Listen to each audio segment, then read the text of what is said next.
Chapter 187. Champion. The pulsating heart. Goal. Yiluo. Yiluo. A goal in the 87th minute of the match. My heavens. A decisive strike. This is an extraordinary goal. Malaga is now but a fingertip away from the Champions League title. Splendid. Once again, Yiluo dazzles. This season is undeniably his.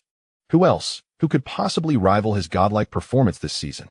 In the commentary box, all the commentators wear expressions of astonishment, with the Munich broadcaster gaping in disbelief. Unsure of what to say, Bayern Munich possesses a stronger overall team? Indeed, that is true. Yet, Yiluo demonstrates an extraordinary individual prowess to score. And you are powerless against it. The Munich commentator's expression has darkened. It is over. The esteemed Bayern Munich has succumbed to that 19-year-old prodigy. At this moment, Yiluo spreads his arms wide, soaring across the pitch like an eagle, as all cameras focus on this young man, who has achieved a hat trick in the Champions League final.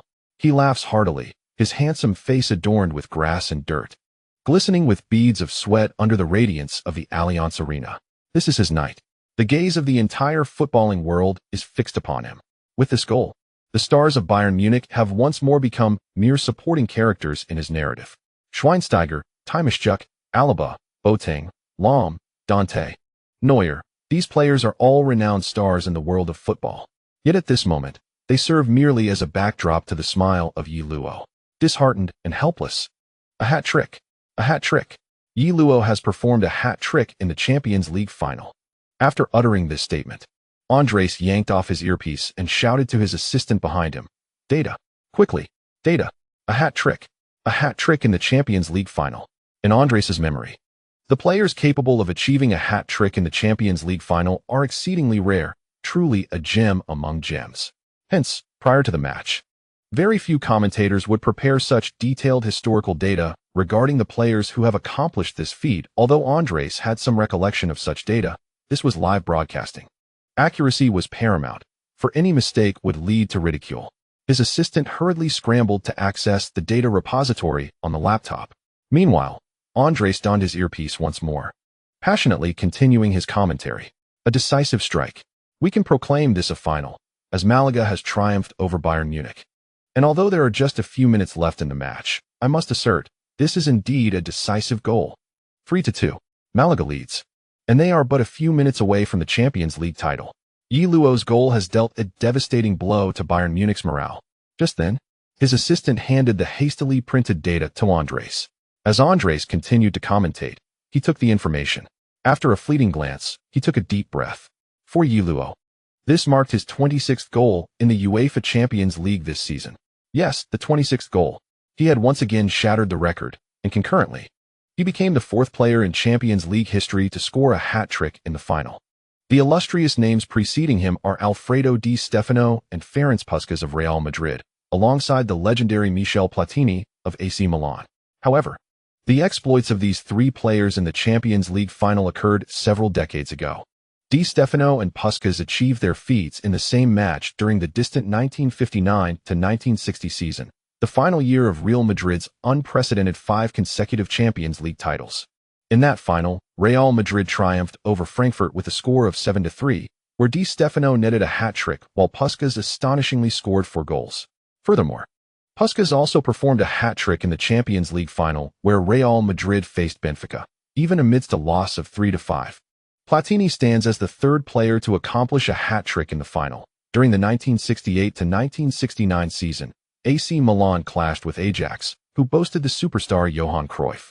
Yet, AC Milan denied Ajax ample opportunity in the final, with Platini scoring 2 goals in the first half and completing his hat trick in the 75th minute, guiding the Rossoneri to their second Champions League trophy in history. Now, alongside these 3 illustrious names, Yiluo's name will be inscribed. This final will undoubtedly be etched in the annals of history. This hat trick will be a remarkable landmark. After more than 40 years, a player has once again showcased a hat trick in the Champions League final. Yiluo, he is the conqueror of this season's Champions League. On the sidelines, Pellegrini jubilantly raised his arms in celebration. The Chilean engineer was completely overwhelmed with emotion at this moment. I knew it. I knew it. I bloody knew he could do it. Pellegrini enthusiastically patted the back of his assistant, Maloska, to the point where the latter nearly rolled his eyes. Yet at this moment, the coaching staff of Malaga had succumbed to ecstasy, embracing one another, their words tumbling over each other in a frenzy. What does scoring at this juncture signify? It signifies that Malaga merely needs to endure the final minutes. If they can hold on for those last few moments, Malaga will historically seize the Champions League. La Liga champions, Champions League champions. What a magnificent season this is. Moreover, following this goal, the morale of Malaga's players surged.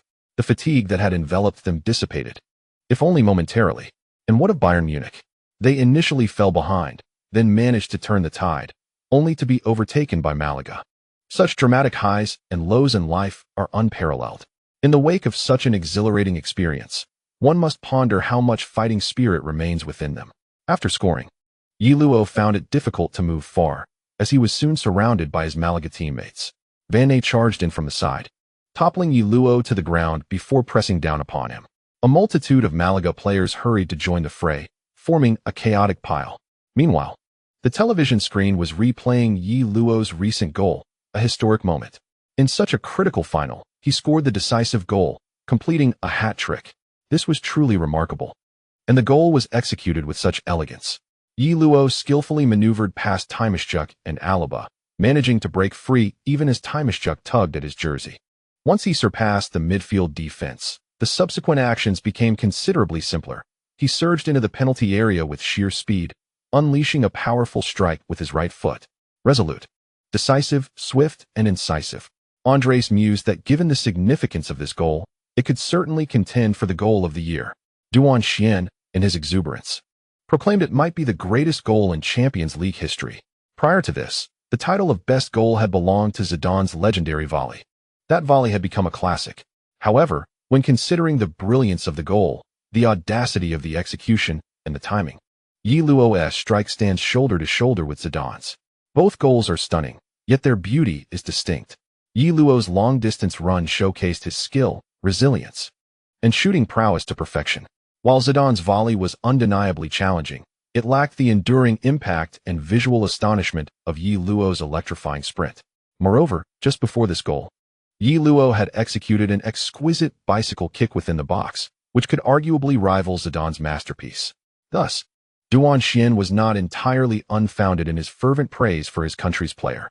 After evading Alaba, breaking through Template, and shaking off Template's grasp, he sped into the penalty area, decisively firing a shot against Dante and Lam. This goal was repeatedly broadcast from various angles, leaving viewers in awe. As the match neared its conclusion, Luo's explosive impact and impeccable ball control were nothing short of breathtaking. In light of such a goal, the match itself seemed to pale in importance. Many Bayern Munich fans fell silent, devoid of even the will to jeer. Yet, all supporters of Bayern knew their team was drifting further from the championship. The Malaga players concluded their celebration, encircling Luo as they returned to their half. The match had reached the 88th minute, with merely 2 minutes remaining in regular time. In the stands, red flags waved as numerous fans from Longwa sang patriotic anthems.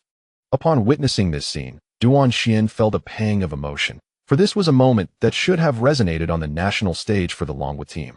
However, at this moment on the grand stage of the Champions League final, fans from the Dragon Kingdom are singing a triumphant anthem. It is indeed a bit stifling. The supporters of the Dragon Kingdom have endured for far too long. Just then, beside Duan Xian, a commentator from another country gives him a thumbs up. Duan Xian is taken aback, then smiles. Indeed, the reason these commentators treat him with such respect is solely due to Luo's remarkable performance. A tribute to Luo that also extends to the Dragon Kingdom and to Duan Xian as one of its own. Duan Xian cannot help but stand tall, a proud expression adorning his face. Did you see that? The spirited young man on the pitch is one of our own from the Dragon Kingdom. After Luo scores, everyone realizes he has effectively delivered a fatal blow to Bayern Munich. With just over a minute remaining in regular time and factoring in stoppage time, it will not exceed 6 minutes. The 5 minutes allocated for stoppage time is already quite ample, especially since there have been no significant pauses or injuries during the match. Thus, the time left for Bayern Munich is indeed scarce. Moreover, considering the current morale and condition of both teams, even an additional 5 minutes might not yield a favorable outcome for them. Once the match resumes, Malaga adopts a defensive stance. On the sidelines, Defensive midfielder Juanito prepares to enter the fray, set to replace Baptista, thereby strengthening the midfield at the expense of a forward. As long as Malaga can maintain their one-goal lead until the end of the match, victory is theirs. Hence, there is no need to press forward in attack. A counterattack from the opponent could prove to be a costly miscalculation. Bayern Munich, on the other hand, is also about to utilize their final substitution. Müller enters the pitch, replacing Template. Normally, according to Hank's substitution strategy, Müller would have replaced Gomez, but instead, he opts for a defensive midfielder. Bayern Munich has reached a point where they must fight with all their might. Their formation is now approaching a desperate 4-4-2 with 4 forwards. As both teams prepare for substitutions, the fourth official raises the board indicating 4 minutes of stoppage time. Just 4 minutes remain. This is a sentiment echoed by all commentators, articulated in various languages and tones, yet conveying the same message. Malaga stands merely 4 minutes away from the Champions League title. As long as the score remains unchanged during this brief interval. Following the goal, Bayern Munich launches a full-scale offensive. At this juncture, they hardly require any further motivation. If they fail to score, they will lose the championship. Yet if they do score, they might still have a chance to push the match into extra time. However, facing a resolute Malaga team, invigorated by their goal and seemingly rejuvenated, Bayern Munich finds themselves at a loss for effective strategies. The exertion of Malaga's players is considerable. Is their fatigue any less significant? And as the match progresses to this stage, Bayern Munich's offensive strategies have dwindled to mere long passes and aerial balls. In the 90th minute of the match, Bayern made the first substitution, bringing on Müller in place of Template. Their pace of substitutions was indeed swift. However, just as Müller stepped onto the pitch and Bayern prepared to take a throw-in to resume the game, Malaga seized the moment to make a substitution of their own. On the sidelines, Hanks could not help but express his frustration, knowing well that Pellegrini was deliberately stalling, waiting for Müller to enter before making his change to buy precious time. Malaga was about to substitute again. Andres appeared somewhat anxious. With only 4 minutes remaining, the tension was palpable. Instances of injury time equating to last-minute equalizers or defeats were all too common, so Malaga's supporters were not yet ready to celebrate. Pellegrini utilized his final substitution, bringing on Juanito to replace forward Baptista. This tactical move aimed to bolster midfield defense, but perhaps its greater significance lay in the time it could buy. As the fans in the stands rose collectively to applaud, Baptista understood the tactical implications of his substitution. He would not exit the field as casually as Template had. Instead, he embraced Jeremy first. If Malaga were to win the Champions League, Jeremy would undoubtedly be a key contributor. Baptista then raised his hands, acknowledging the supporters in all 4 directions, before leisurely making his way off the pitch. It was only when the referee intervened that he began to jog slowly, though his pace resembled more of a stroll than a run. "I'm utterly exhausted. I feel like I might cramp up," Baptista told referee Webb. He even contemplated sitting down and waiting for a stretcher to carry him off, but refrained, opting instead for a slow jog. Bayern's players were acutely aware of the implications of the delay. For them, time equated to life itself. A single goal could resurrect their hopes. Thus, they could hardly tolerate Baptista's blatant attempts to waste time. Mario Gomez was the first to rush forward, pushing Baptista in an effort to hasten his exit from the field. However, the seasoned Brazilian forward, aware of the game's intricacies, simply refused to budge, turning to confront Gomez defiantly, indulging in a verbal exchange. After all, conflict could also consume valuable time. With Baptista being pushed, other Malaga players quickly intervened. Jeremy was the first to confront Gomez, shoving him away. "Keep your distance from my teammate," he exclaimed angrily in German. Gomez turned, his expression now more furious. He recognized the intent behind their time-wasting tactics and felt the situation escalating. Meanwhile, the anger of the Bayern players was palpable. They were burning with urgency and frustration. They harbored a tempest of frustration within, and now it had found an outlet. Consequently, amidst the fervent agitation of the venerable coach Hanks on the sidelines, the players of Bayern Munich surged forward, igniting a confrontation. This altercation undoubtedly favored Malaga, who were acutely aware of this advantage. With every passing second of the match engulfed in turmoil, Bayern's time dwindled. The players from Malaga were eager for the chaos to persist. Meanwhile, Hanks, visibly distressed, felt his hair turning gray with anxiety. If this continued, they might as well abandon the game altogether, for the remaining minutes of stoppage time would simply evaporate. Utterly foolish. So incredibly foolish. The players from Malaga would certainly seize this opportunity. Unable to vent his frustration on his own team, Hanks rushed to confront the fourth official. They are stalling for time, deliberately delaying the game. Nonsense. Gomez pushed. That warrants a red card. He should receive a red card. Pellegrini, too, bellowed at the fourth official, although his reaction seemed exaggerated. Gomez's actions merited at most a yellow card, if that. Yet, at this juncture, both sides were consumed by the pursuit of victory. Emotions ran high, and they indulged in the chaos. This rhetoric only served to further incite the Bayern camp. Members of Bayern's coaching staff were riled up, and even the sporting director, Hoeneß, charged forth. A red card? Have you even considered what you're saying? You are the ones stalling for time. What's the matter? Can pushing not be a red card? Pellegrini retorted with a sardonic tone. The fracas extended beyond the pitch. As the coaching staff and substitutes became embroiled in the melee, the scene descended into utter chaos, with players, coaches, and substitutes from both teams entwined in the fray. Bayern Munich, of all teams, should not have allowed this. Time was of the essence. The commentator from Munich television expressed his anxiety. It was a large-scale confrontation, with coaches and players from both sides entangled. Yet this was clearly advantageous for Malaga, as the conflict consumed significant time, remarked Duan Xian. He withheld one thought, though many fans from Longhua on the internet were quick to voice it. If only this conflict could last until the end of the match, how splendid that would be. Let it be chaotic, let it last a little longer, the fans commented fervently. However, the confrontation did not endure for long. There were indeed astute individuals on Bayern's side. Hanks made earnest efforts to dissuade those on the coaching and substitute benches, while the captain, Lahm, managed to pull his teammates away. Although this incident would extend the stoppage time, the referee could not possibly allow for infinite stoppage. Despite the referee being Webb, Bayern was not Manchester United, nor was Hanks or Ferguson. The time buff bestowed by Ferguson would not descend upon them. It was imperative to return to the match expeditiously. Ultimately, the chief referee, Webb, issued yellow cards to both Gomez and Baptista, as well as to Yellow, the first to incite the conflict, with 3 yellow cards distributed. It seemed a fair reprimand. However, discontent simmered among the fans of both sides. Bayern received 1 yellow card, while Malaga garnered 2. How could this be construed as equitable? Bayern supporters had their grievances too, asserting that it was they who were suffering from time-wasting tactics. Now that time had elapsed, was a mere yellow card sufficient? Even if all of Malaga's players were cautioned, it would be of little consequence with so little time remaining. The altercation finally subsided, and the match had reached the 93rd minute. Only 3 or 4 seconds remained until the conclusion of the game.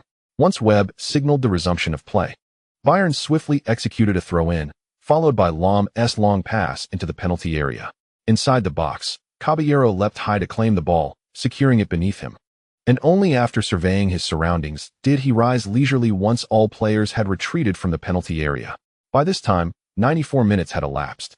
Theoretically, Webb could blow the final whistle, yet he hesitated, considering the prolonged conflict that had persisted for over a minute. Webb gestured for Caballero to expedite the play.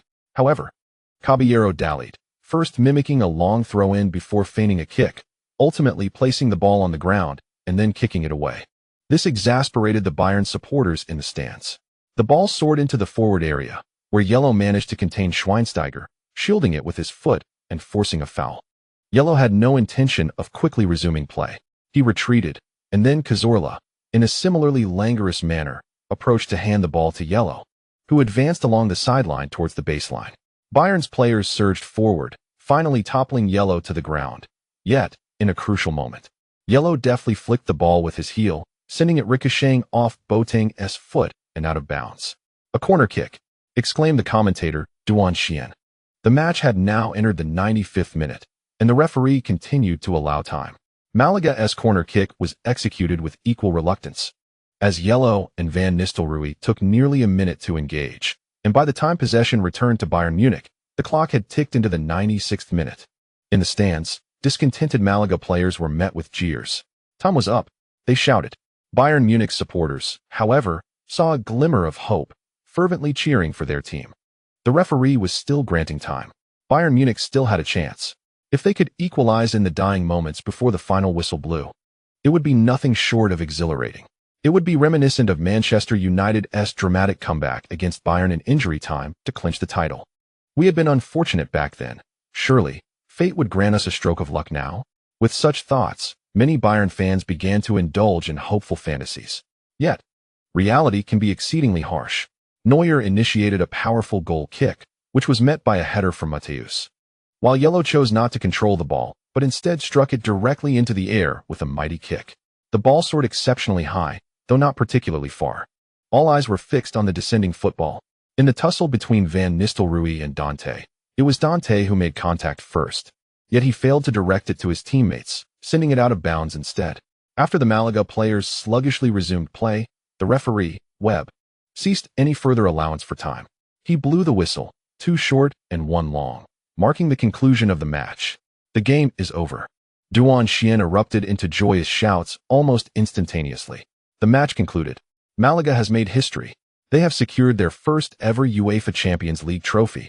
They are now the champions of Europe. Yellow has become the first player from Longwa to ever win the Champions League. It is finished. After 90 minutes of intense combat, Malaga triumphed over Bayern Munich with a score of 3-2, creating a miraculous underdog story. They are the first non-elite team since the Champions League's restructuring to claim the title, etching their name in history. They have completed a dream season, clinching both the La Liga title and the Champions League title, which will stand as a monumental glory for this small Spanish club. They have achieved an extraordinary season, even if they may not participate in the Champions League next year. And many of their players might depart Malaga due to the financial fair play regulations making it unlikely for the club to afford their wages. Next season, this team may revert to being a mid-table contender in La Liga, but what does it matter? They have already ascended to the pinnacle. Andres exclaimed with fervor. On the bench, Malaga's players surged onto the field like untamed horses. Their coaches followed suit. Pellegrini maintained a relatively composed demeanor as he approached Bayern's coach, Hanks. Although the match had been fraught with intensity, it was merely in the spirit of competition, with each side representing their own. In private, there were no personal grievances between him and Hanks. As Pellegrini extended his hand in greeting, Hanks, having regained his composure, reciprocated. They shook hands. Congratulations. Thank you. Wishing you good luck next season. Will you remain in Malaga? Perhaps. They exchanged a few brief words before Hanks turned to console his dejected Bayern players. As he was expected to continue as their coach next season, Pellegrini, unable to contain his elation, jubilantly ran toward his players. For him, this marked his first UEFA Champions League trophy as well. While Malaga's players celebrated, Bayern's players wept. Such is football. Such is life.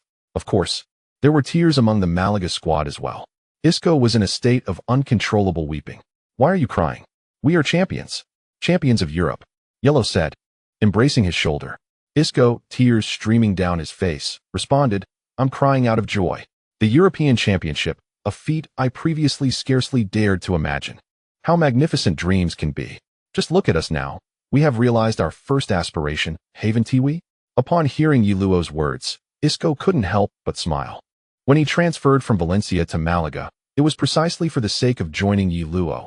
Little did he expect that they would now stand together atop Europe. It feels almost surreal. Now, we must extend our gratitude to the fans.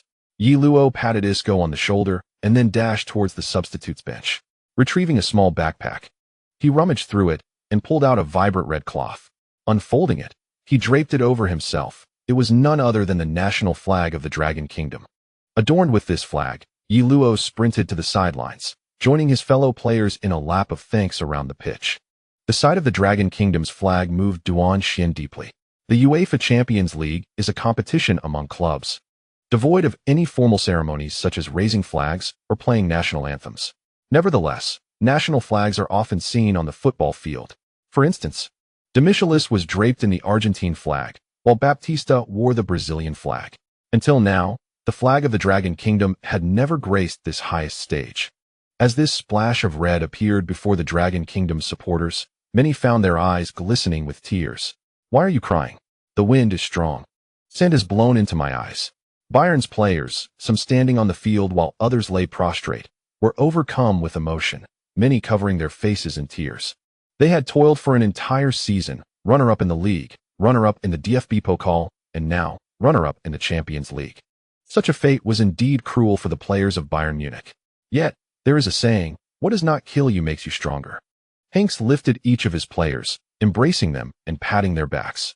We'll return next season, he declared calmly, for he held steadfast confidence in his team. This is a squad on the rise. The Three Kings? They shall not crush Bayern Munich. They will only make them stronger. It is a pity, however, that next season, their opponents will surely not be Malaga. Hanks glanced at Yi Luo in the distance, sighing inwardly. Given Bayern's modus operandi and the environment of the Bundesliga, it seems unlikely they will pursue Yi Luo with a hefty price, nor would Yi Luo likely move to the Bundesliga. What a pity. Meanwhile, the awards ceremony at Allianz Arena was being prepared. The Malaga players gathered, awaiting the commencement of the ceremony. On the Dragon Kingdom's internet, fans fervently discussed the match, congratulating Yi Luo on his triumph. Yi Luo had set multiple historical firsts for players from the Dragon Kingdom. He truly deserves this acclaim. Now, it is universally acknowledged that Yi Luo is the greatest Asian player in history, even at just 19 years of age, even if he were to retire next season. His achievements far surpass those of any other Asian player. His professional career is driven by the ambition to achieve historic firsts. Soon, the podium was erected, and Bayern Munich's players first received their silver medals. Yet, none of the players chose to wear their silver medals around their necks. Instead, they removed them as they descended from the podium, placing them into their pockets. Following Bayern Munich, it was Malaga's turn. The players of Malaga, largely inexperienced in winning the Champions League, joyfully awaited their awards on the field, singing and dancing, their faces adorned with smiles. Subsequently, at the staff signal, the players ascended the podium to shake hands with the UEFA officials present. As the captain, Yellow was the last to approach Platini. In response to Platini's outstretched hand, Yellow calmly reached out as well. However, their exchange was minimal. Platini wore a forced smile as he handed over a gold medal, while Yellow stood firm, showing no inclination to bow. An awkwardness swept over Platini, but as a politician rather than a player, he understood the importance of maintaining decorum. He slightly elevated himself on his toes to drape the gold medal around Yellow's neck. Well done. Of course, I have already reserved next season's Champions League title as well. Yellow did not utter a word of thanks. Instead, he made a remark that nearly caused Platini to lose his composure. This kid is truly insufferable, Platini cursed inwardly. Nevertheless, he pinched his nose and handed the Champions League trophy to Yellow. Receiving it, Yellow disregarded Platini, turning instead to raise the trophy high above his head. A thunderous cheer erupted throughout the Allianz Arena. Champions! The champions of the 2011 to 2012 season belong to Malaga, Andres exclaimed. Blue and white confetti rained down, symbolizing the Malaga flag, which cascaded from above. The players leaped with joy, their medals swaying against their chests, glimmering with a golden sheen. Meanwhile, amidst the celebration, Yellow activated the system. Congratulations, you have completed the task, the championship journey of Malaga. Task rating, S-Class. Task reward, skill global vision. 30 fusion points, indeed. Yellow accessed the system. The progress of the 3 SS level templates was at 90. Soon, it would reach 100%. Taking a deep breath, Yellow invested the 30 fusion points. Ding. Congratulations, you have completed the fusion of 3 SS level templates. Ding. The full fusion of 3 SS level templates has yielded an extraordinary effect. Your body is undergoing further evolution, triggering a system upgrade. Please wait. As the system's presence faded, Yellow suddenly felt a chill coursing through his body, instinctively placing his hand over his rapidly beating heart. End of this chapter. Chapter 1. Wherever I go, there is grandeur. The azure sky, the white clouds. The weather was so splendid it seemed almost surreal. Fluffy clouds reminiscent of snow drifted across the azure sky. The distant roar of an aircraft engine grew closer as an Airbus airliner soared westward, slicing through billowing white clouds. Seated in the first-class cabin, Yi Luo turned his head to gaze at the passing scenery outside the window. Why Arsenal? Mendes, seated beside him, asked with a hint of unresolved discontent. If you wish, we could send your medical report to clubs like Real Madrid, Manchester United, and Barcelona, all of which possess tremendous commercial prowess, where you could earn a greater fortune. Yi Luo turned to his agent, offering a gentle smile as he replied, the reason is simple. After the incident, only Mr. Wenger immediately flew to the Dragon Kingdom. His sincerity touched me, hence my decision to join Arsenal. Mendes shook his head at this. He had heard Yi Luo express similar sentiments over the phone. Yet he still found it difficult to accept. While Arsenal was indeed a prestigious club, it paled in comparison to the aforementioned footballing giants. Are you implying that Arsenal is not a super club? Yi Luo grinned widely. No worries. Isn't the standard for super clubs determined by the number of Champions League titles? How many does Manchester United have? 3. What a meager count. He turned to Mendes, his face radiating utmost confidence. Wherever I go, that place becomes a super club.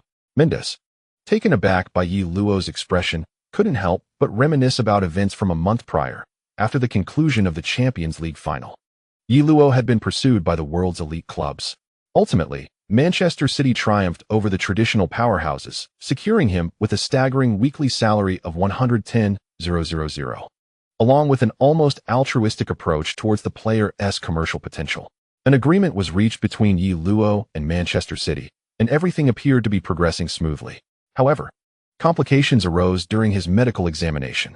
At that time, Yi Luo was undergoing a fusion of 3 templates, which led Manchester City's medical team to identify a potential heart issue. Typically, medical evaluations are merely procedural, so neither Mendes nor Yi Luo anticipated any complications. The subsequent events could only be described as a minor downer in Yi Luo's career. Manchester City withdrew their offer, and Yi Luo returned home, met with a chorus of regret, disappointment, and ridicule. Shortly thereafter, a sponsorship deal with Nike also fell through. Yet, Yi Luo remained unfazed. The medical issue stemmed from the system's shortcomings. He was no medical expert and was unaware of the implications of an irregular heartbeat. This anomaly would dissipate once the fusion of the 3 SS-grade templates was complete. Thus, Yi Luo was not in a hurry. If Manchester City was no longer an option, numerous other opportunities awaited him. In fact, many elite clubs were eager for Yi Luo to submit a medical report, indicating they would continue to pursue him thereafter. During this period, Yi Luo found himself in Longwa, cherishing moments with his family, without feeling pressured to determine his future. However, the arrival of Arsenal's coach, Wenger, disrupted Yi Luo's plans. To be candid, he was genuinely moved by Professor Wenger's sincerity. Not only did he personally visit Longwa, but he even assured Yi Luo that regardless of the results of his medical examination, Arsenal would extend a contract to him. Faced with such earnestness, Yi Luo felt a stir of excitement. He was indifferent to Arsenal's current predicament, as the club was burdened with substantial debts due to the construction of the Emirates Stadium, forcing them to sell key players annually to sustain operations. Once a formidable contender against Manchester United, Arsenal had gradually devolved into a mere participant in the race for 4th place. Furthermore, with Manchester City's ascendance, the prospect of Arsenal reclaiming the Premier League title seemed increasingly distant, let alone the Champions League. In discussions among domestic fans, a recurring topic arose: does Arsenal qualify as a top-tier club? Proponents argued that before Chelsea's rise, Arsenal was the second most successful team in the Premier League, ranking 3rd in overall championships among English clubs. Given the Premier League's immense influence, it could be contended that a team with such accolades deserves recognition as a prestigious club. Conversely, detractors pointed out that while Arsenal's domestic performance was respectable, their record in the Champions League was dismal, having reached the final only once, where they were vanquished by Barcelona. Legendary player Thierry Henry even departed for Barcelona in pursuit of Champions League glory, leading critics to label Arsenal as merely a strong team rather than a true powerhouse. In truth, Yi Luo held little interest in such debates. What significance does the classification of a club hold? The past is behind us. The future is what truly matters. Nonetheless, this discourse underscored the reality that Arsenal indeed faced a slight competitive gap compared to elite clubs. Mendes, reflecting on this sentiment, did not dispute it, not merely because Yi Luo was his client, but because he genuinely concurred.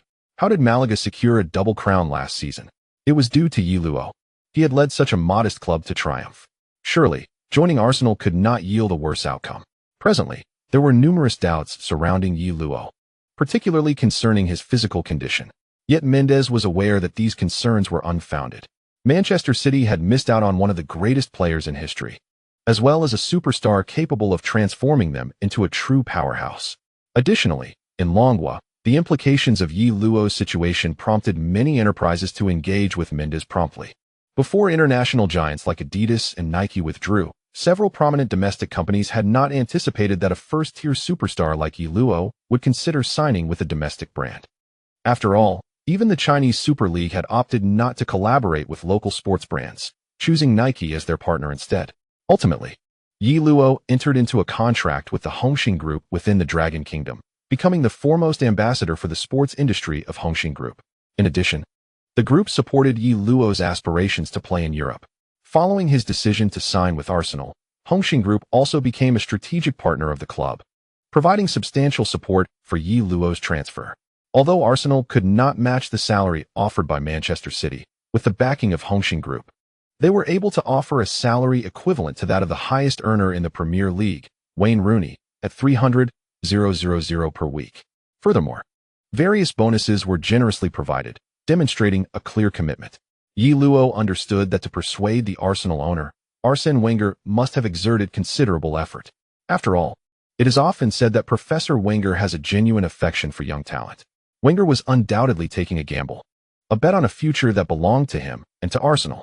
Yi Luo turned his gaze back to the window, contemplating. Mr. Wenger, you have made the right bet.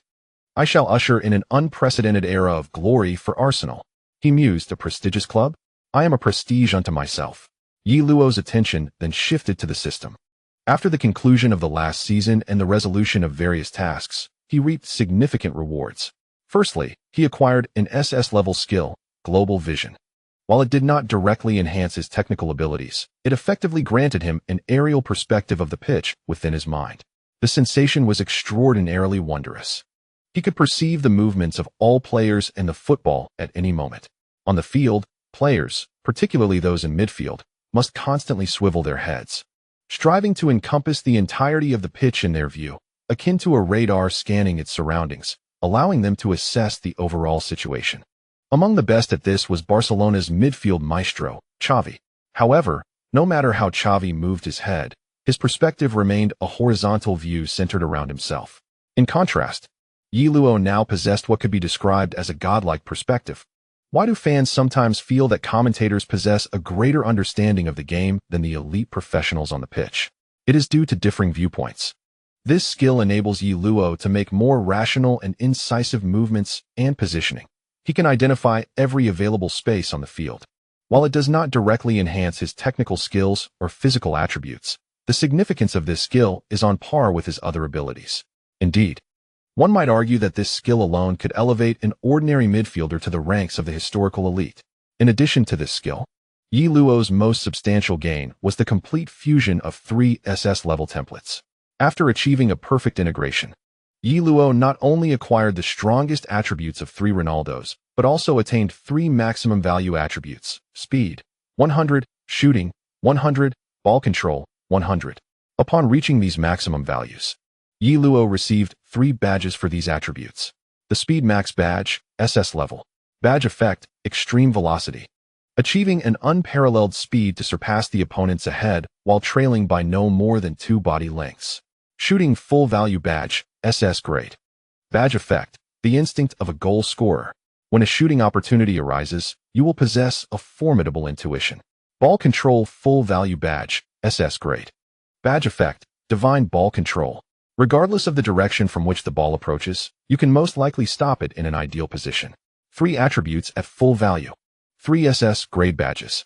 Yi Luo took a deep breath. With such prowess, why concern himself with prestigious clubs? What he valued was merely the environment of the league. For Yi Luo, La Liga had lost its challenge. He sought new endeavors. The choice of Manchester City over Real Madrid and Barcelona was thus made. The reason for selecting Arsenal now stems from the same desire. The aircraft gradually descended, landing softly at London Heathrow International Airport. Upon disembarking, Yi Luo sent a message to his parents. "Dad, Mom, I've arrived in London safely." He tucked his phone away and raised his gaze towards the misty London airport. Beneath the drizzling rain, Yi Luo, donning a mask and sunglasses, along with Mendes, who had also made some minor disguises, exited the airport. After the Champions League final, I had initially drafted an extensive outline detailing the reactions from all parties, the pursuits of various elite clubs, the dynamics within the commercial market, and then the signing with Manchester City, the medical examination issues, and the subsequent responses. However, upon completing the Champions League final segment, I suddenly felt that elaborating on these matters seemed rather unnecessary, a lengthy and tedious affair. We are crafting an engaging narrative. Thus, it is better to be direct and to the point. I wonder if any authors handle it in a similar fashion. This is my attempt to simplify, striving to write concisely while emphasizing the key points. This is an adventure for the author. Any suggestions or opinions can be shared in the comments section. Some readers have noted that I seldom respond to comments, but the truth is, I am quite busy. My daughter is 2 years old, and I am expecting a second child. Those with children at this stage and friends experienced in caring for pregnant women will understand how challenging this can be. Due to the need to revise the outline and detailed plan, I will update with 6,000 words today and aim for 10,000 tomorrow. I hope everyone enjoys it. End of this chapter. Chapter 2. Arsenal's new number 10. You need not come in person. At the airport's entrance, a business vehicle awaited. Inside, Arsenal's coach, Wenger, sat expectantly, watching the airport exit. An Arsenal staff member, somewhat helpless, remarked that no one knew this was the vehicle sent to retrieve Yi Luo. The agreement between Yi Luo and Arsenal was reached in secrecy. Neither Yi Luo nor Arsenal had made it public. In fact, some media outlets were aware that Wenger had personally traveled to the Dragon Country. Nonetheless, despite Yi Luo's return from Manchester City, most media outlets believed that Arsenal was certainly not a favored destination for Yi Luo. Numerous elite clubs were awaiting announcements from his side. As the new season approaches, the anticipated announcement has yet to materialize. A representative from Mendes agency, overseeing the Yellow project, remarked during a media interview that Yellow is currently on vacation, halting all transfer-related activities, which will only resume upon his return. Thus, the current status of Yellow remains shrouded in uncertainty. Numerous ambitious clubs are eager to make their move, yet none have decisively acted, primarily due to Manchester City's firm stance on a return, fueled by rumors concerning a cardiac issue. If this is indeed the case, signing Yellow would amount to a gamble. The heart is the driving force of the human body, and those with cardiac concerns are unlikely to excel as athletes. Recent news reports indicate that Yellow is still vacationing in the Dragon Kingdom, yet unexpectedly, he has already arrived in London. How can I feel at ease if I am not present? I must witness him entering our facilities and signing the contract, Wenger stated, shaking his head. Even reaching the medical examination phase is fraught with uncertainty. Signing Yellow represents a considerable risk for Arsenal. To convince the club's owner to endorse this signing, Wenger has gone to great lengths. Fortunately, financial backing has been secured from a consortium in the Dragon Kingdom, with the Red Star Group acquiring a 20% stake in Arsenal, which includes the funds for Yellow's recruitment and salary as part of this equity. Kroenke has long sought a capable partner. For him, Arsenal is akin to a cash cow. Yet he is open to the Red Star Group's involvement if it means fostering the cow's growth. Coupled with Wenger's esteemed position within Arsenal, this collaboration ultimately came to fruition. Nevertheless, this marks one of the most significant investments in Arsenal's history in recent years, indeed, the largest in the club's annals. The contract's buyout clause stands at $1.2 billion, representing the highest salary in the club's history and in the Premier League. This is a high-stakes gamble. Within Arsenal, many harbor doubts regarding this investment. However, Wenger stands resolute against the tide of skepticism. He personally traveled to the Dragon Kingdom to meet Yellow. Observing Yellow's condition, he noted it was not reflective of a player who should be in decline. Wenger, once a pivotal figure in shaping the tactical landscape of the Premier League by introducing a technical style from the European continent with remarkable success, has now become somewhat of an old-school coach. He does not overly rely on instruments. Instead, he trusts his observations of Yellow's mental state and believes in his own judgment. This individual cannot possibly falter. Even if his physical condition does not allow for vigorous sprinting on the field, he can still play in midfield, maintaining his status as a world-class midfielder. He can be surrounded by skilled players to build a team around Yellow. After 7 years without a trophy, Arsenal may finally glimpse the dawn of championship glory. Yet, Wenger currently faces significant challenges. This season's substantial investment by Arsenal is an exception, relying on support from the consortium to materialize. In truth, Arsenal's financial situation is somewhat strained, with core players consistently departing over the years. Just a week ago, Van Persie confided in himself that he was resolutely determined to transfer to Manchester United. This revelation struck a heavy blow to Wenger. Van Persie was a product of Wenger's meticulous nurturing, having endured several years of injuries and fluctuations in form, and finally, last season, he showcased the prowess Wenger had always anticipated. It was believed that this season would witness further advancement. However, The old fox Ferguson swooped in to seize the prize. Wenger understood that he could no longer retain Van Persie. In light of this predicament, bringing Yellow to Arsenal and establishing him as the new leader and focal point became imperative. Moreover, due to Yellow's background, Arsenal could attract investments from the Dragon Kingdom, which is widely recognized for its rapid economic growth, with substantial capital seeking investment opportunities. Should Arsenal's equity structure be altered as a result, the opportunity for resurgence would arise. Signing Yellow would signify securing Arsenal's future. For Arsenal, Professor Wenger has truly devoted himself wholeheartedly. Yet, he could never have anticipated that one day he would be met with fans renting planes at the Emirates Stadium, unfurling banners, and witnessing Wenger out slogans on match days. This is the ruthless nature of competitive football, even for someone like Wenger at Arsenal. When results are not forthcoming over an extended period, such treatment is inevitable. In the realm of competitive sports, the victor reigns supreme. Yellow was astonished that Wenger personally came to the airport to receive him. Upon meeting Yellow, Wenger blinked and quipped, "I was worried your flight might have diverted to Madrid." Yellow chuckled in disbelief, thinking, "This old man is rather endearing." "Welcome to Arsenal," Wenger extended his hand. "Thank you, sir. I believe you won't regret today's decision." Yellow replied with a smile. "Of course, I can hardly wait to see you don the Arsenal jersey," Wenger responded.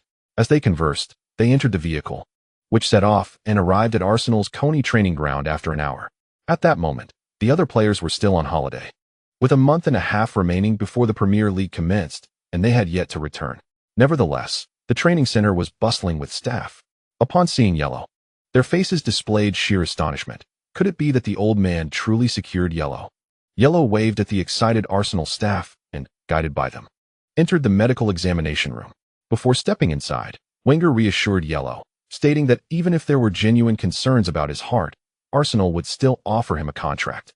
To this, Yellow chuckled and replied, "Rest assured, sir, my health is perfectly sound." Wenger patted Yellow on the shoulder and said, "Yellow, this is England. I hope you will henceforth call me boss." "Certainly, sir." The medical examination concluded smoothly. When Claire, the head of Arsenal's medical department, received the medical report of Yellow, particularly the cardiac assessment, his expression mirrored that of someone who had just won a $5 million lottery. Similarly, when Wenger perused the report, his demeanor reflected Claire's excitement. "We've truly stumbled upon a remarkable bargain," Wenger murmured. The medical report indicated that Yellow had no issues whatsoever. "He is the strongest individual I have ever encountered," Claire asserted with utmost certainty. Wenger inhaled deeply, suppressing his exhilaration. If this were indeed the case, wouldn't Arsenal be on the verge of soaring? "Alex, you old rascal. You snatched my Van Persie, but now I possess Yellow. This season, we finally have the means to launch a renewed assault for the championship." Wenger gradually regained his composure, his mind already concocting tactical strategies centered around Yellow. Arsenal, renowned in the Premier League for its attacking flair and beautiful style of play, has, despite years without a trophy, attracted a considerable following overseas. For Wenger, this Arsenal squad evoked a sense of frustration akin to a skilled cook unable to prepare a meal without ingredients. He had initially hoped to build the team around Van Persie, who had delivered a stellar performance the previous season. This season, he believed that with a matured Van Persie, only minor reinforcements in midfield and defense were needed, and the youthful Arsenal could make a breakthrough in domestic competitions, not necessarily winning the title, but at least securing a top-3 finish. Unfortunately, Van Persie was now heading to Manchester United. Yet, fortuitously, Van Persie's departure paved the way for the arrival of the vastly superior Yellow. Initially, Wenger perceived Yellow as a flawed gem, but this medical report revealed the truth. He was the complete, limited edition super footballer. At that moment, Yellow stepped forward.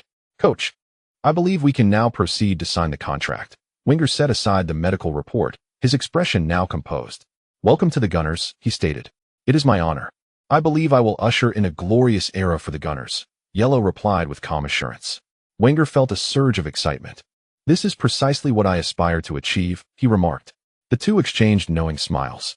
Soon, in the signing room, Yellow inscribed his name on the contract. Simultaneously, he posed with Arsenal's number 10 jersey, capturing a moment with Wenger for posterity. Years later, this photograph became a cherished keepsake for many fans making pilgrimage to the Emirates Stadium. This marked the dawn of Arsenal's era of dominance. Currently, the number 10 jersey belonged to Van Persie, But Wenger understood that he could not prevent Van Persie from joining Manchester United. Given the circumstances, it was only fitting that the number 10 jersey would belong to yellow. Almost immediately, Arsenal's official website showcased the image of yellow and Wenger holding the Arsenal number 10 jersey on its homepage. We are honored to announce that the star of the Dragon Kingdom, Yi Luo, has joined Arsenal. We have signed a 4-year contract with Yi Luo, and he will don the number 10 jersey in the upcoming season as he takes to the field for the Gunners. Welcome to the team, Super Yi. The official announcement has sent ripples through the world of football. In this chapter, I concur with Mr. Wenger's sentiments. In addition to announcing Yi Luo's contract with the team, Arsenal revealed that a press conference and fan meeting will be held 2 days later, on July 1, 2012, at the Emirates Stadium. Typically, a club will introduce its new signings collectively before the season begins, but for a player of Yi Luo's caliber, a dedicated event is warranted. While season ticket holders can enter the Emirates Stadium free of charge, other fans must purchase tickets, which also generates revenue.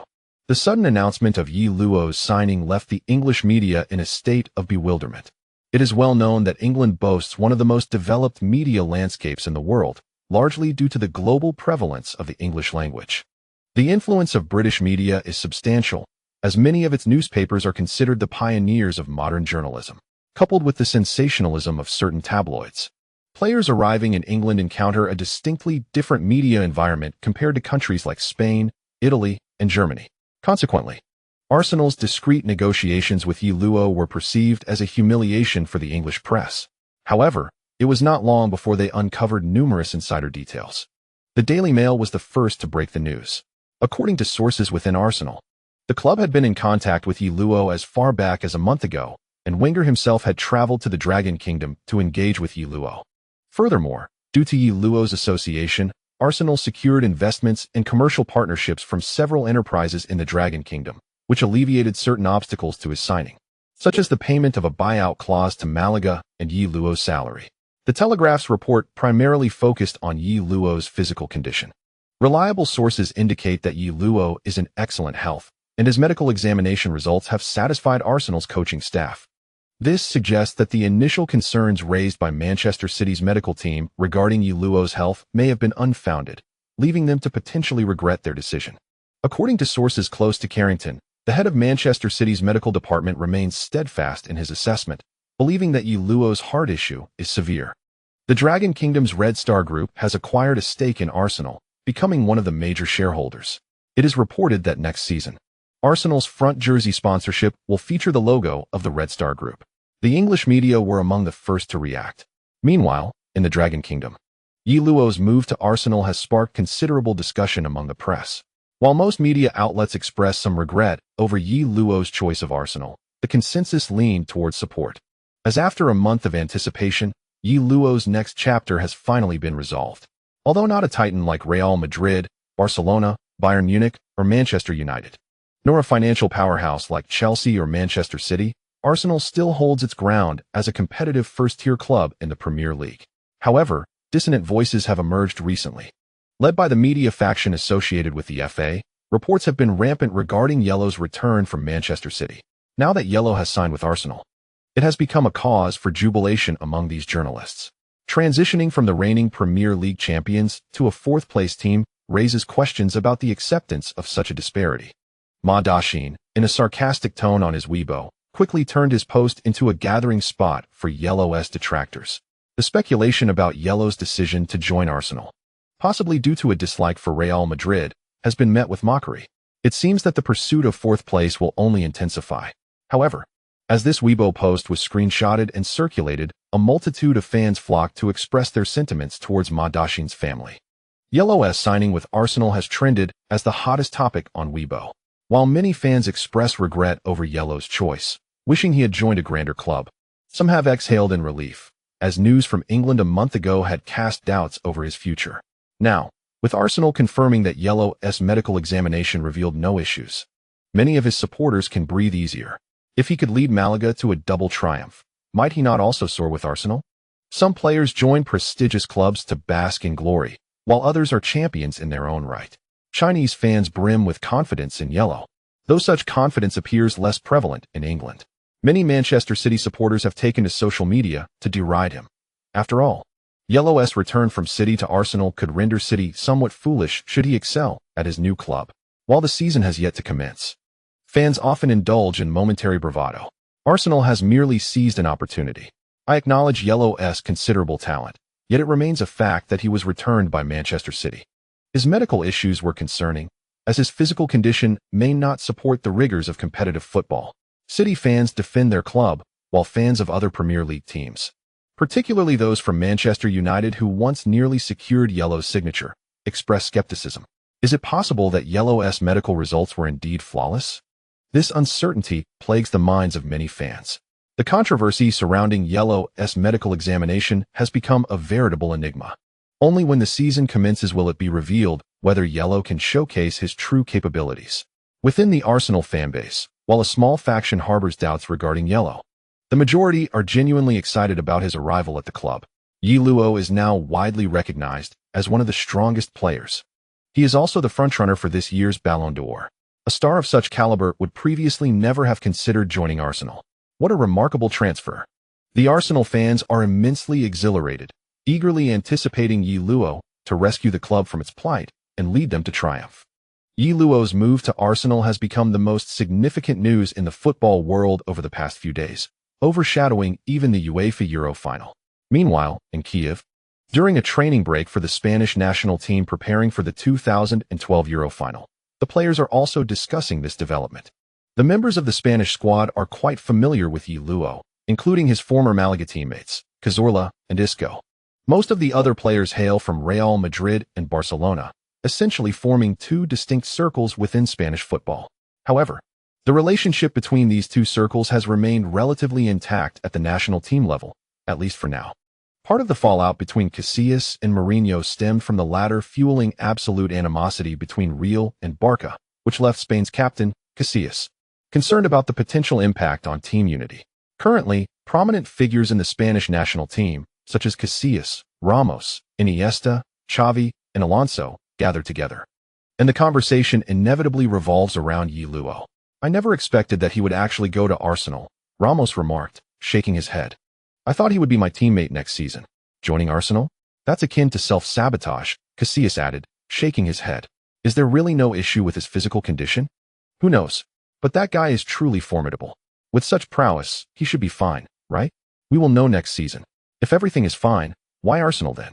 Listening to the discussions, the national team's rookie, Isco, found it hard to interject, yet he possessed some insider information. Glancing at the messages on his phone, Isco smiled slightly. How could Luo possibly have a problem? What's wrong with joining Arsenal? Wherever he goes, that team becomes an undeniable force. On the other side, sitting beside Isco, Schürrle, also a marginal member of the Spanish national team, began to contemplate upon hearing the news. This summer transfer window, Malaga is destined to become a veritable player market. Due to the constraints of financial fair play regulations and investigations by UEFA and La Liga, they must reduce their expenditures. This will compel Malaga to offload high-salaried players or persuade them to accept pay cuts. Remaining at Malaga without participating in the Champions League and facing salary reductions is unlikely to be accepted by most players. Consequently, Schürrle finds himself enticed by numerous clubs, with Barcelona showing considerable interest in him. However, Schürrle was acutely aware that should he move to Barcelona, he would find himself overshadowed by the esteemed positions held by Xavi and Iniesta in the number 8 and 10 roles, with Fabregas as the substitute, leaving Schürrle relegated to a mere fourth choice. Thus, a transfer to Barcelona did not present itself as an advantageous option. Additionally, several clubs in the Premier League were enticing Schürrle, yet the offers from these teams were largely comparable. With Yellow's recent transfer to Arsenal, Schürrle resolved firmly within himself. He chose to accept Arsenal's contract and head to North London to become Yellow's teammate. At this juncture, Coach Del Bosque entered the training ground, clapping his hands to remind everyone to continue their practice. Only 2 days remained before the pinnacle clash against Italy would unfold at the Olympic Stadium in Kiev. This was indeed the most intense phase of preparation. Many teams would even resort to a media blackout during such times, allowing players to concentrate wholly on their preparations. Nonetheless, Spain had undeniably reached the zenith of its prowess in recent years, having secured both the European Championship and the World Cup, becoming the first team to win the latter immediately following the former. They now stood on the brink of potentially defending their European Championship title.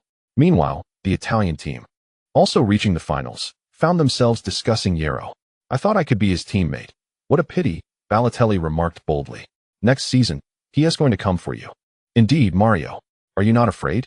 Balotelli shook his head vigorously, declaring, "I hereby announce that the Premier League has officially entered the era of the duel between Jürrle and Mario." Laughter filled the training ground. On a Mediterranean yacht, Robin van Persie, vacationing, gazed intently at a newspaper featuring Wenger and Jürrle, holding aloft the number 10 jersey. In a moment of reflection, he questioned whether his decision to leave Arsenal had been correct. However, he soon regained his composure. At Arsenal, he would never attain a championship. At his age, if he did not transfer to a club aspiring for league and even Champions League glory, opportunities would soon dwindle. To spend his twilight years at Arsenal? How could that be possible? Van Persie set the newspaper aside. "Next season will be my season." Having just completed his most illustrious campaign, Robin van Persie was now brimming with ambition. On the morning of July 1st, media from around the globe began to closely follow Jürrle's signing ceremony with Arsenal. No one anticipated that, following the conclusion of the last season, the most sought-after player in the transfer market would unexpectedly join Arsenal. Consequently, at the press conference, the journalists' inquiries were rather forthright. After all, given Jürrle's current stature and fame, he was bound to face rigorous questioning from the media. Following the conclusion of last season's Champions League final, numerous media outlets proclaimed that Jürrle was indeed the foremost figure in contemporary football, leading a modest team like Malaga to triumph over giants such as Real Madrid and Barcelona to secure the La Liga title, and subsequently defeating Bayern Munich to claim the Champions League trophy. His tally of 53 goals in La Liga and 26 in the Champions League during a single season was nothing short of remarkable. Such an accomplishment begs the question, how could he not be considered the best? While this assertion may invite some contention, should anyone propose that he is one of the best, it is likely to encounter little opposition. However, the reasoning behind the inclusion of one of remains elusive. The first journalist to pose a question was Samuel Luckhorst from the renowned Manchester Evening News, addressing a matter of great interest. "A month ago, you were close to joining Manchester City, yet after your medical examination, the club chose to withdraw. What transpired?" Upon hearing this, Wenger turned to Jürrle. As he is adept at nurturing young talent, having mentored numerous promising players throughout his career, Jürrle, still a youth under the age of 20, maintained an unwavering countenance despite the journalists' pressing inquiries. He responded, "The medical team at Manchester City believed there was an anomaly with my heart. However, after returning to my homeland, I underwent thorough examinations, and my physician has assured me that I am in perfect health." Immediately, other journalists challenged him. "Did you only undergo tests in your homeland? Manchester City's medical team is among the finest in Europe." Jürrle replied with an expressionless demeanor, "It is not my place to address that, as I am merely an athlete, not a medical expert." Another journalist interjected, "Then why not provide your medical results to Manchester City to finalize the signing?" Jürrle responded, "I do not feel compelled to join any particular club, whether it be Manchester City or another team. It makes little difference to me. I chose Arsenal solely due to the sincerity shown by Mr. Wenger and nothing more. It is well known that Arsenal's squad lacks the competitive edge of Manchester City or Manchester United. Yet, Jürrle proclaimed with a confident smile, with me, Arsenal is the most competitive team in the Premier League." One journalist from the Manchester Evening News, Samuel Luckhorst, shook his head, remarking, "You exude confidence. But I fail to comprehend the source of it." Wenger interjected, "I can address that question." He could not allow the journalists to unjustly besiege his protégé. His confidence stems from his remarkable achievement of scoring 53 goals in La Liga and 26 in the Champions League during a single season, and from leading Malaga to a historic victory in both La Liga and the Champions League at the tender age of 19. Such accomplishments can only be compared to those of Ronaldo, if not surpassing him. Do you agree with my assertion? Wenger's voice resonated, almost akin to a reprimand. Upon hearing this, Samuel Luckhorst opened his mouth, but found himself at a loss for words. The other journalists displayed expressions of astonishment. When had the genteel Wenger become so assertive? Those in the know might have mistaken the figure seated beside him for Wenger, while those unaware could easily have thought it was Ferguson. Luo glanced at Wenger, who had come to his defense, and smiled broadly, proclaiming, "I concur with Mr. Wenger." Thus concludes this chapter. Chapter 4, The Leader in the Locker Room. Following the conclusion of the press conference, all attention shifted to the Emirates Stadium, where a grand welcoming ceremony was set to unfold. Yet, as the journalists made their way to the pitch, they continued to discuss the recently concluded press event. During the conference, Yi Luo exuded confidence amidst the barrage of questions from reporters. He asserted that there were no issues with his health and that he would lead Arsenal to unprecedented heights. Arsenal had previously achieved an unbeaten championship in the Premier League, and thus, this new pinnacle would be the Champions League. The club also recognized the significance of Yi Luo's signing ceremony, as it represented the largest investment in the team's history and the acquisition of their most illustrious star. Nevertheless, the journalists remained convinced that Yi Luo must have some underlying health concerns. Otherwise, why would Manchester City consider releasing him? The reporters had resolved that regardless of what Yi Luo or the club claimed, they were solely interested in his actual performance on the pitch. Football is a sport that speaks through action. No amount of bravado can withstand scrutiny if the performance fails to match the words. After all, anyone can boast about their competitiveness, but the truth will be revealed once the season commences. In the opening round of the Premier League this season, Arsenal would face Liverpool away. Despite Liverpool's underwhelming performance in recent seasons, having failed to secure a top-4 finish for several years, they remain a formidable old guard, rivaling Manchester United in stature and arguably surpassing them in legacy. This highly anticipated clash would undoubtedly attract considerable attention, and all eyes would be on Yi Luo's performance. At this very moment, the Emirates Stadium was filled to capacity with supporters clad in red jerseys.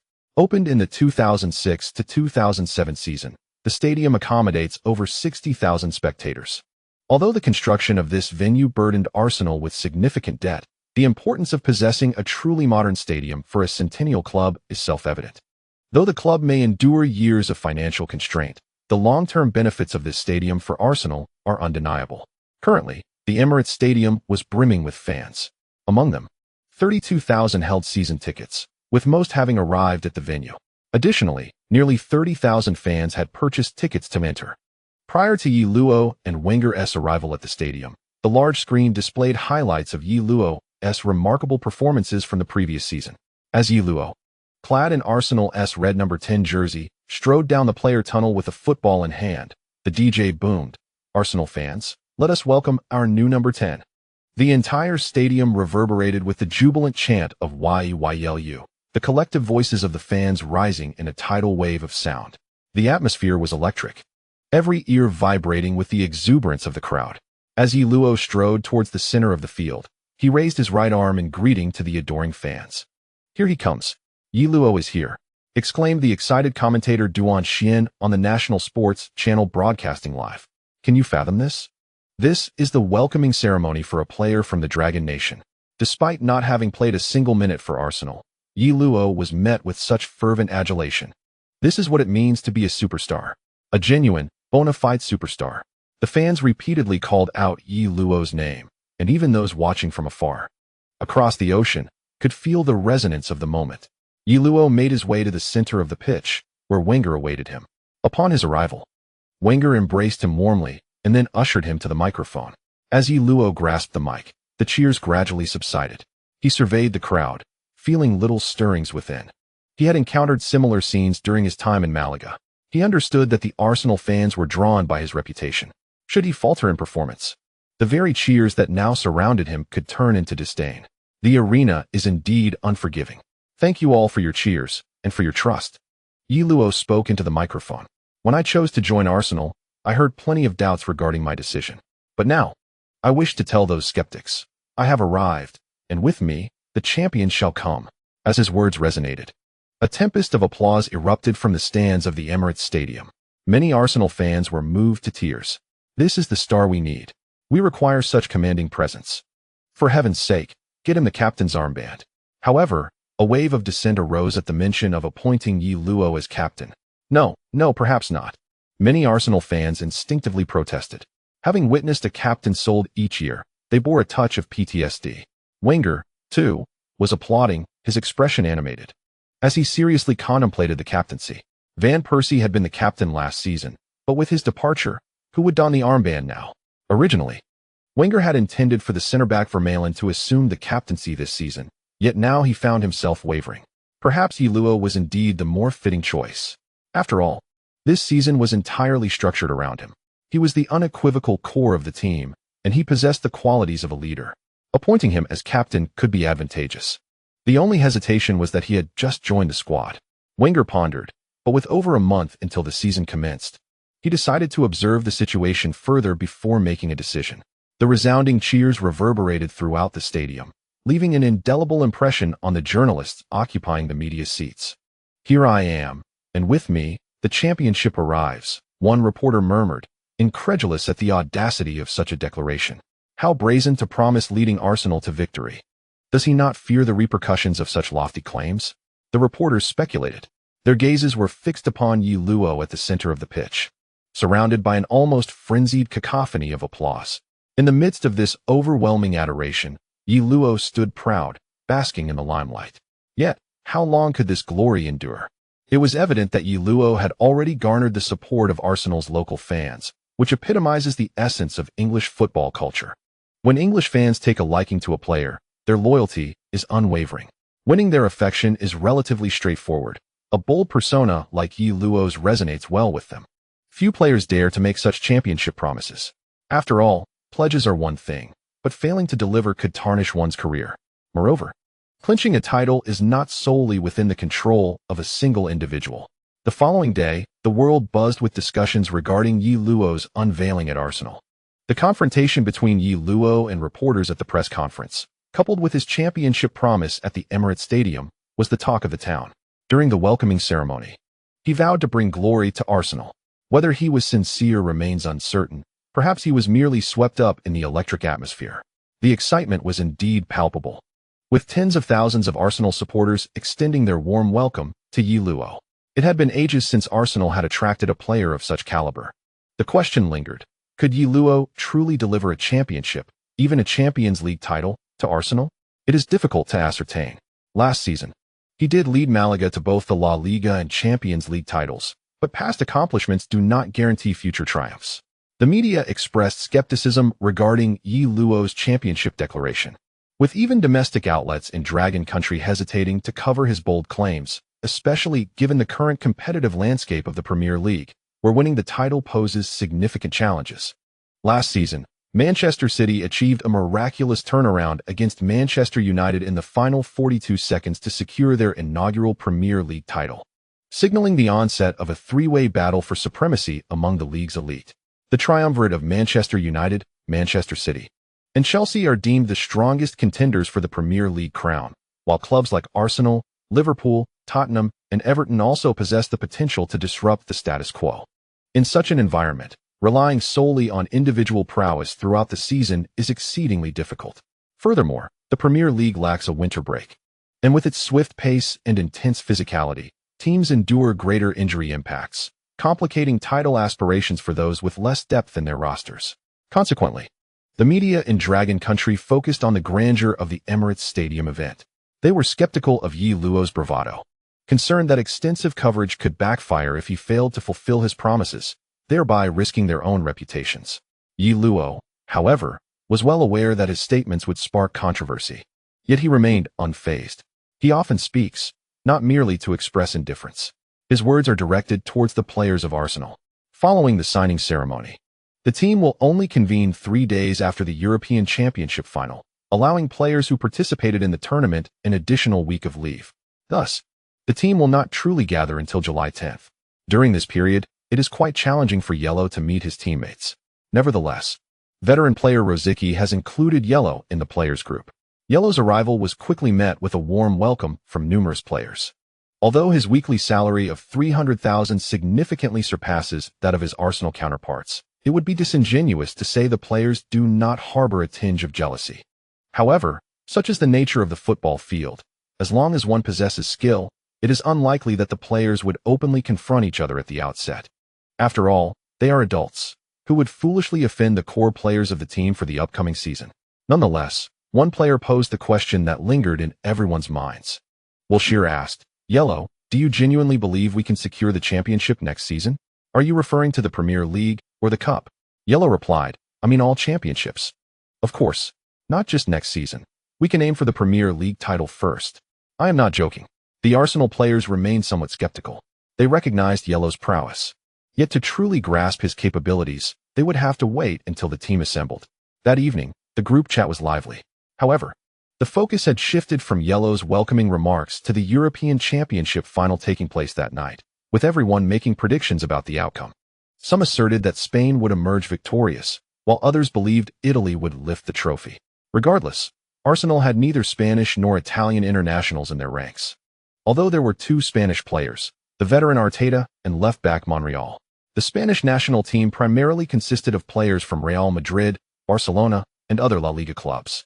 In the Premier League, only Mata, Silva, and Manchester United's De Gea received calls to represent their country, yet these three were likely to play minimal roles.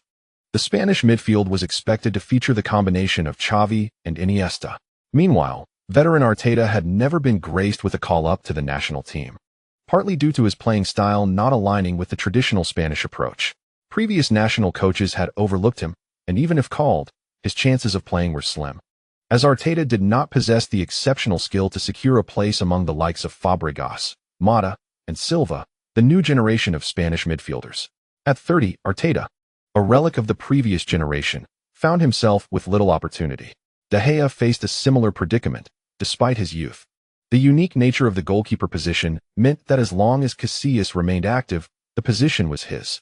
Monreal's situation was quite analogous as well. As for the situation in Italy, there is only the second-choice goalkeeper, Minoni, who stands little chance of being called up to the national team. Consequently, in the group chat, everyone expressed their opinions freely without much regard for decorum. Some even inquired which team Yi Luo supported. He admitted that he did not closely follow the European Championship finals. However, if pressed to choose, he would undoubtedly support Spain, as he had spent a year and a half playing there, and had close friends within the Spanish squad, namely Isco and Cazorla. Observing the lively discussion, Giroud, the newly joined player, felt somewhat overlooked. Being a new recruit himself, he was also included in the group chat. Yet no one had approached him for conversation. "I can join in too. I can support Spain," he mused, drawing circles in the corner. Prior to the team's gathering, Yi Luo had already engaged in animated conversations with his teammates in the group chat. Initially, Arsenal players had worried that Yi Luo might adopt an aloof attitude, refusing to mingle with them. However, it appeared that Yi Luo bore no such airs and was enjoying their company. Before the team's assembly, Arsenal secured another new signing, Cazorla. Fresh from winning the European Championship with the Spanish national team, joined Arsenal for a transfer fee of €20 million. Now, Yi Luo counted a true ally among his ranks.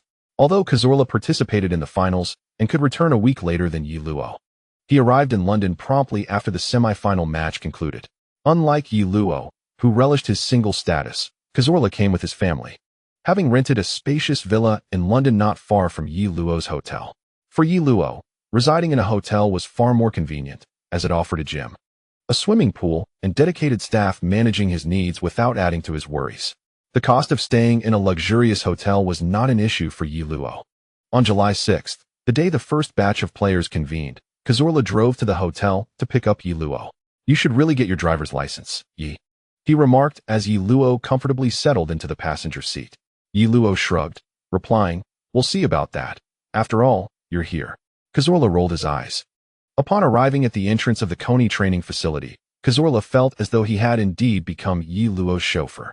As fans caught sight of Yi Luo, their eyes lit up with excitement, rushing towards the car, prompting Cazorla to halt. Yi Luo stepped out to greet the enthusiastic fans, signing autographs at the training facility's entrance. An elderly Arsenal supporter approached him, requesting a signature on his back. "Go ahead, sign on my back."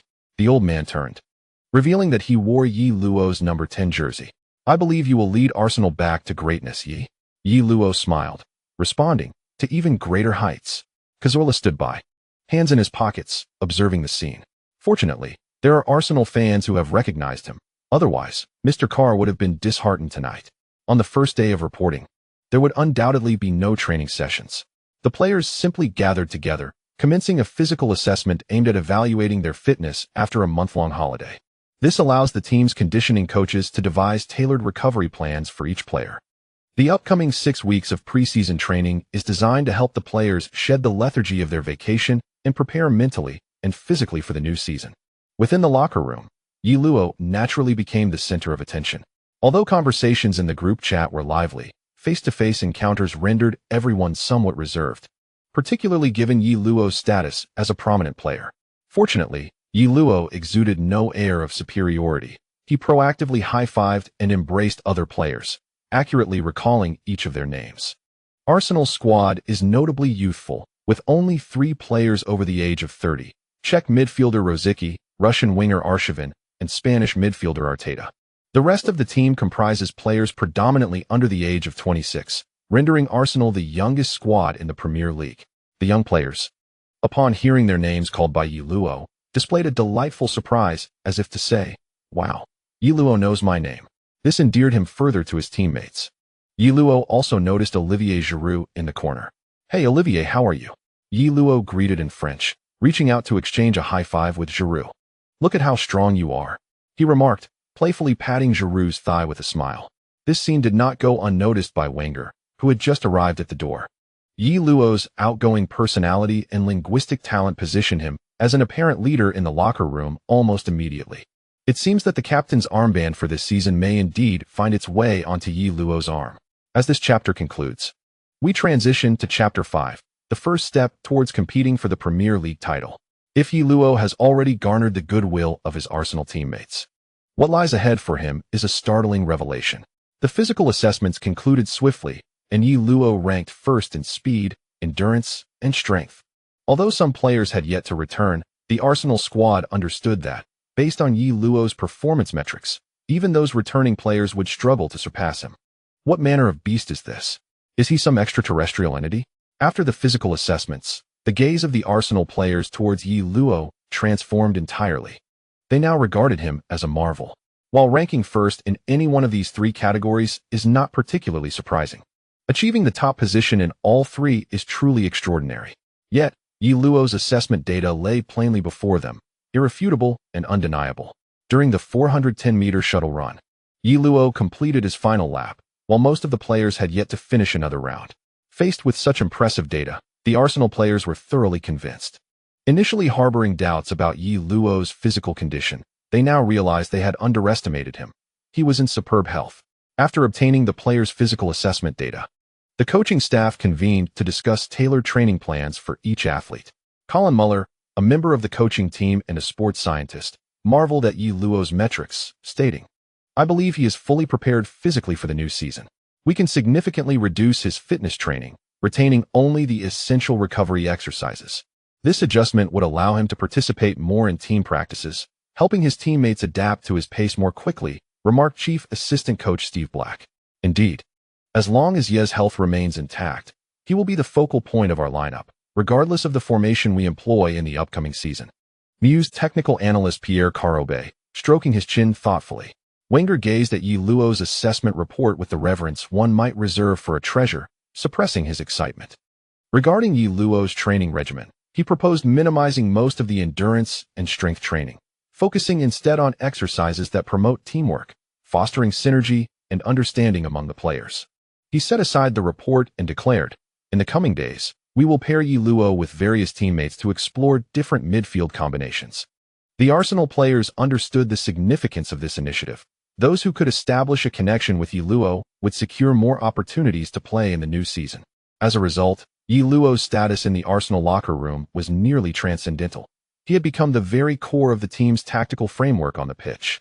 Wenger also communicated to Yi Luo his hope that he would utilize the upcoming month of preseason to cultivate cohesion with the entire squad.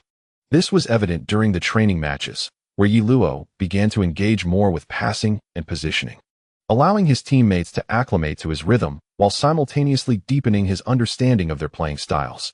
As the players who had participated in the European Championship gradually returned, a week later, the entire Arsenal team boarded a flight to the United States to compete in this year's International Champions Cup.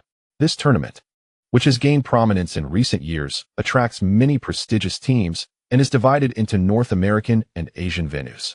However, Arsenal had seldom participated in the International Champions Cup before, as they traditionally held their own pre-season warm-up tournament, the Emirates Cup. This year, due to the London Olympics, the Emirates Stadium was repurposed as a venue for Olympic football matches, resulting in the cancellation of the Emirates Cup.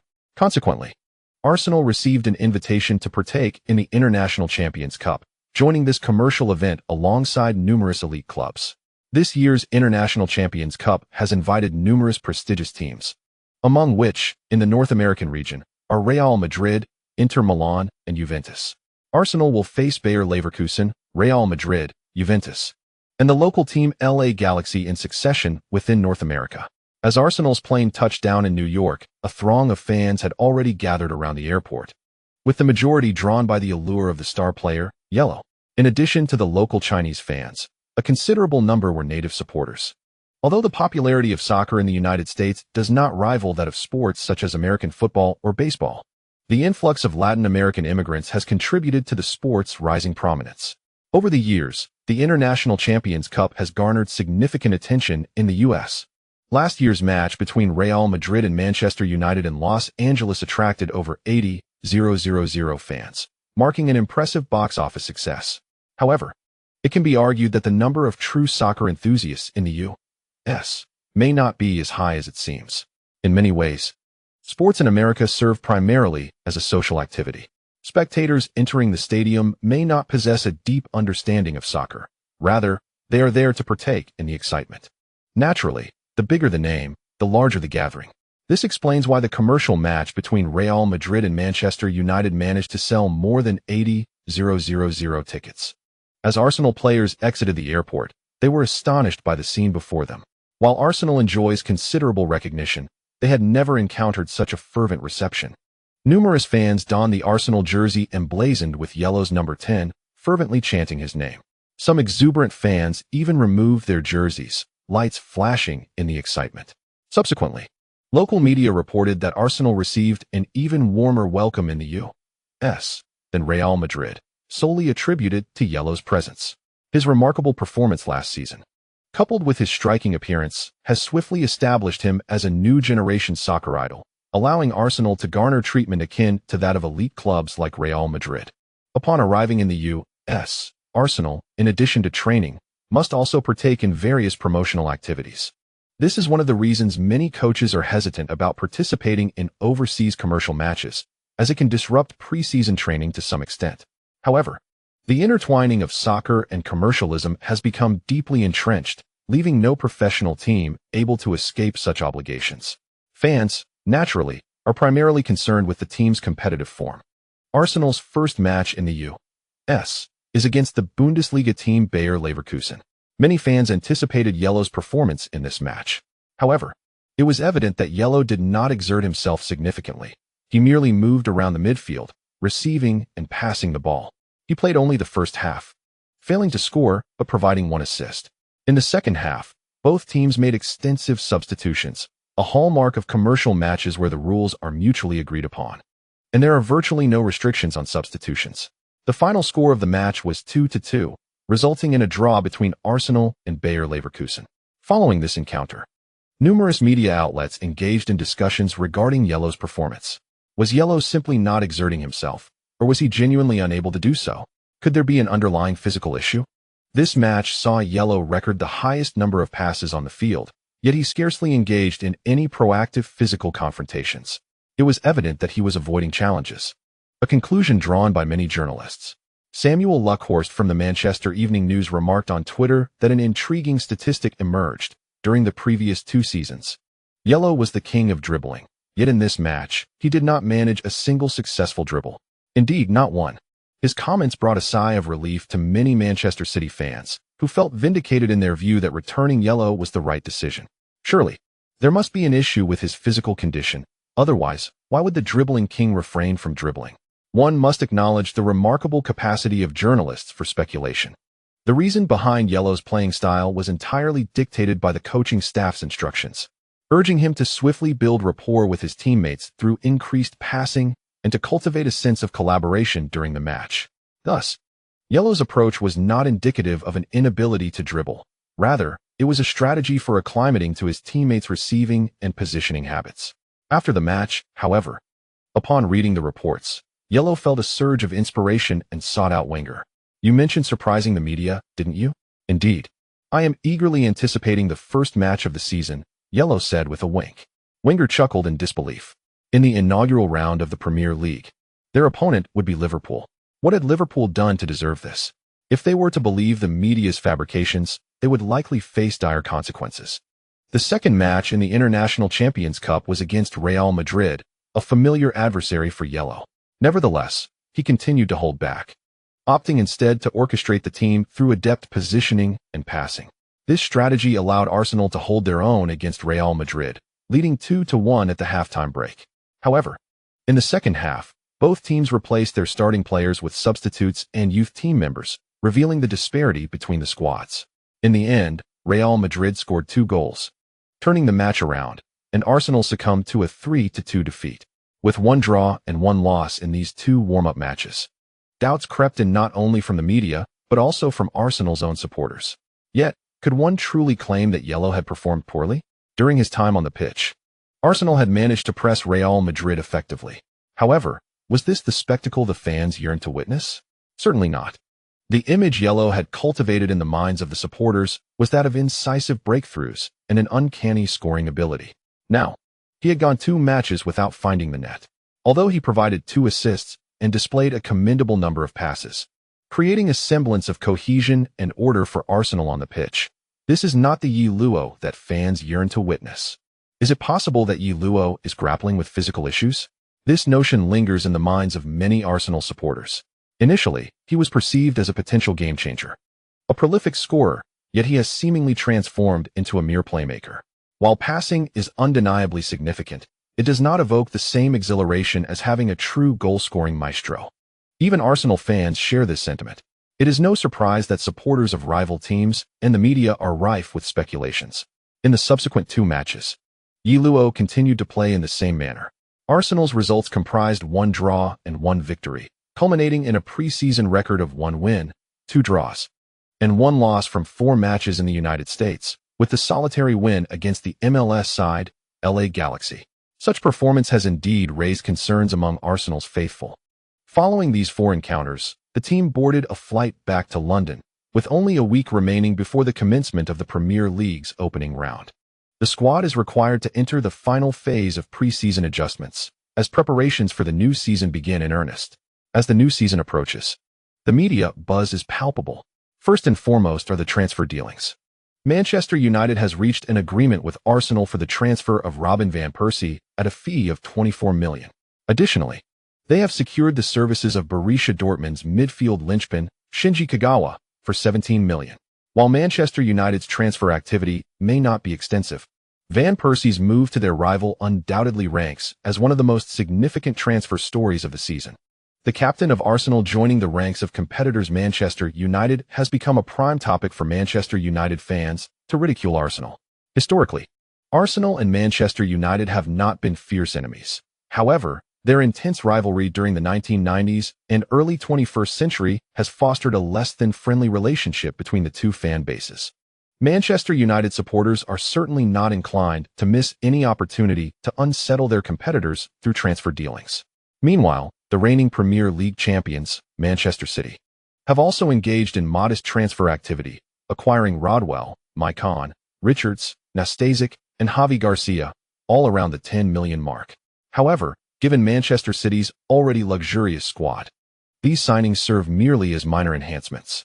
A significant transfer has occurred at Chelsea, where they have finalized the acquisition of Belgian forward Eden Hazard for $32 million from French club Lille. Additionally, Chelsea has purchased Brazilian midfielder Oscar for $25 million and secured Spanish right-back Cesar Azpilicueta from Marseille. Liverpool has made moves to sign Joe Allen and Fabio Borini, along with securing the loan of midfielder Nuri Sahin from Real Madrid, though their strengthening efforts appear modest compared to those of other clubs. Arsenal, aside from the addition of Yellow, has welcomed 3 new players, Cazorla, Giroud, and Podolski. Theoretically, the team's strength has significantly improved. However, due to the dismal performance in their warm-up matches, many media outlets express skepticism regarding Arsenal's prospects for the season. As the new season approaches, increasing attention is directed towards the highly anticipated opening match, Liverpool hosting Arsenal. The Liverpool Echo, in previewing this encounter, emphasizes strategies to counter Yellow. Arsenal's results in 4 warm-up matches in the United States have been lackluster, with a solitary victory against the feeble LA Galaxy. Yellow's approach in these matches has been intriguing. He has engaged in minimal physical confrontations, refrained from sprinting, and has not demonstrated any dribbling prowess. Although his passing has been exceptionally precise and he has created several threats through his distribution, this is evidently not the yellow that people had anticipated. Perhaps Liverpool can elevate the pace and intensity of the game, showcasing the quintessential rhythm of the Premier League to yellow. The perspective presented by the Liverpool Echo aligns with the prevailing sentiment among various English media outlets. Is yellow indeed evading physical confrontations? Quite opportune, as the Premier League is renowned for its physicality. In this arena, avoidance of bodily clashes is not an option. Numerous media sources have advised Liverpool to impose physicality upon yellow. The newly appointed Liverpool manager, Rodgers, is also scrutinizing yellow, having meticulously analyzed the footage of his 4 warm-up matches with Arsenal. This guy hardly exerted himself, right? Rodgers remarked to his assistants. Could it be a ruse? Unlikely. Perhaps he genuinely fears physical contact? Rodgers' assistant furrowed his brow. Yellow fears physical confrontation? That sounds rather implausible. After all, he did overpower Boateng and Dante to score with a header in the Champions League final. Yet, based on the warm-up matches, he certainly exhibits tendencies to evade physical challenges. Regardless, yellow remains the linchpin of Arsenal. Even if he has not showcased his dribbling ability, the entire team evidently plays in a manner that revolves around him, as he has recorded the highest number of touches and passes among Arsenal players in these matches. Standing up, Rodgers declared. Regardless of whether he is holding back or genuinely has physical issues, we need not concern ourselves. Our defensive strategy for this match will simply be to apply a bit of pressure on this guy. Pointing at yellow on the screen, he continued. As the league's commencement draws nearer, the match between Liverpool and Arsenal garners increasing attention, being the season's Premier League opener. Opening matches inherently attract scrutiny, and coupled with the clash of titans, this encounter commands the focus of all England, if not all of Europe. Barring unforeseen circumstances, yellow is expected to start. From Arsenal's pre-match warm-up observations, it cannot be said that yellow is performing poorly, but he has certainly not met the lofty expectations set by his previous season's exploits.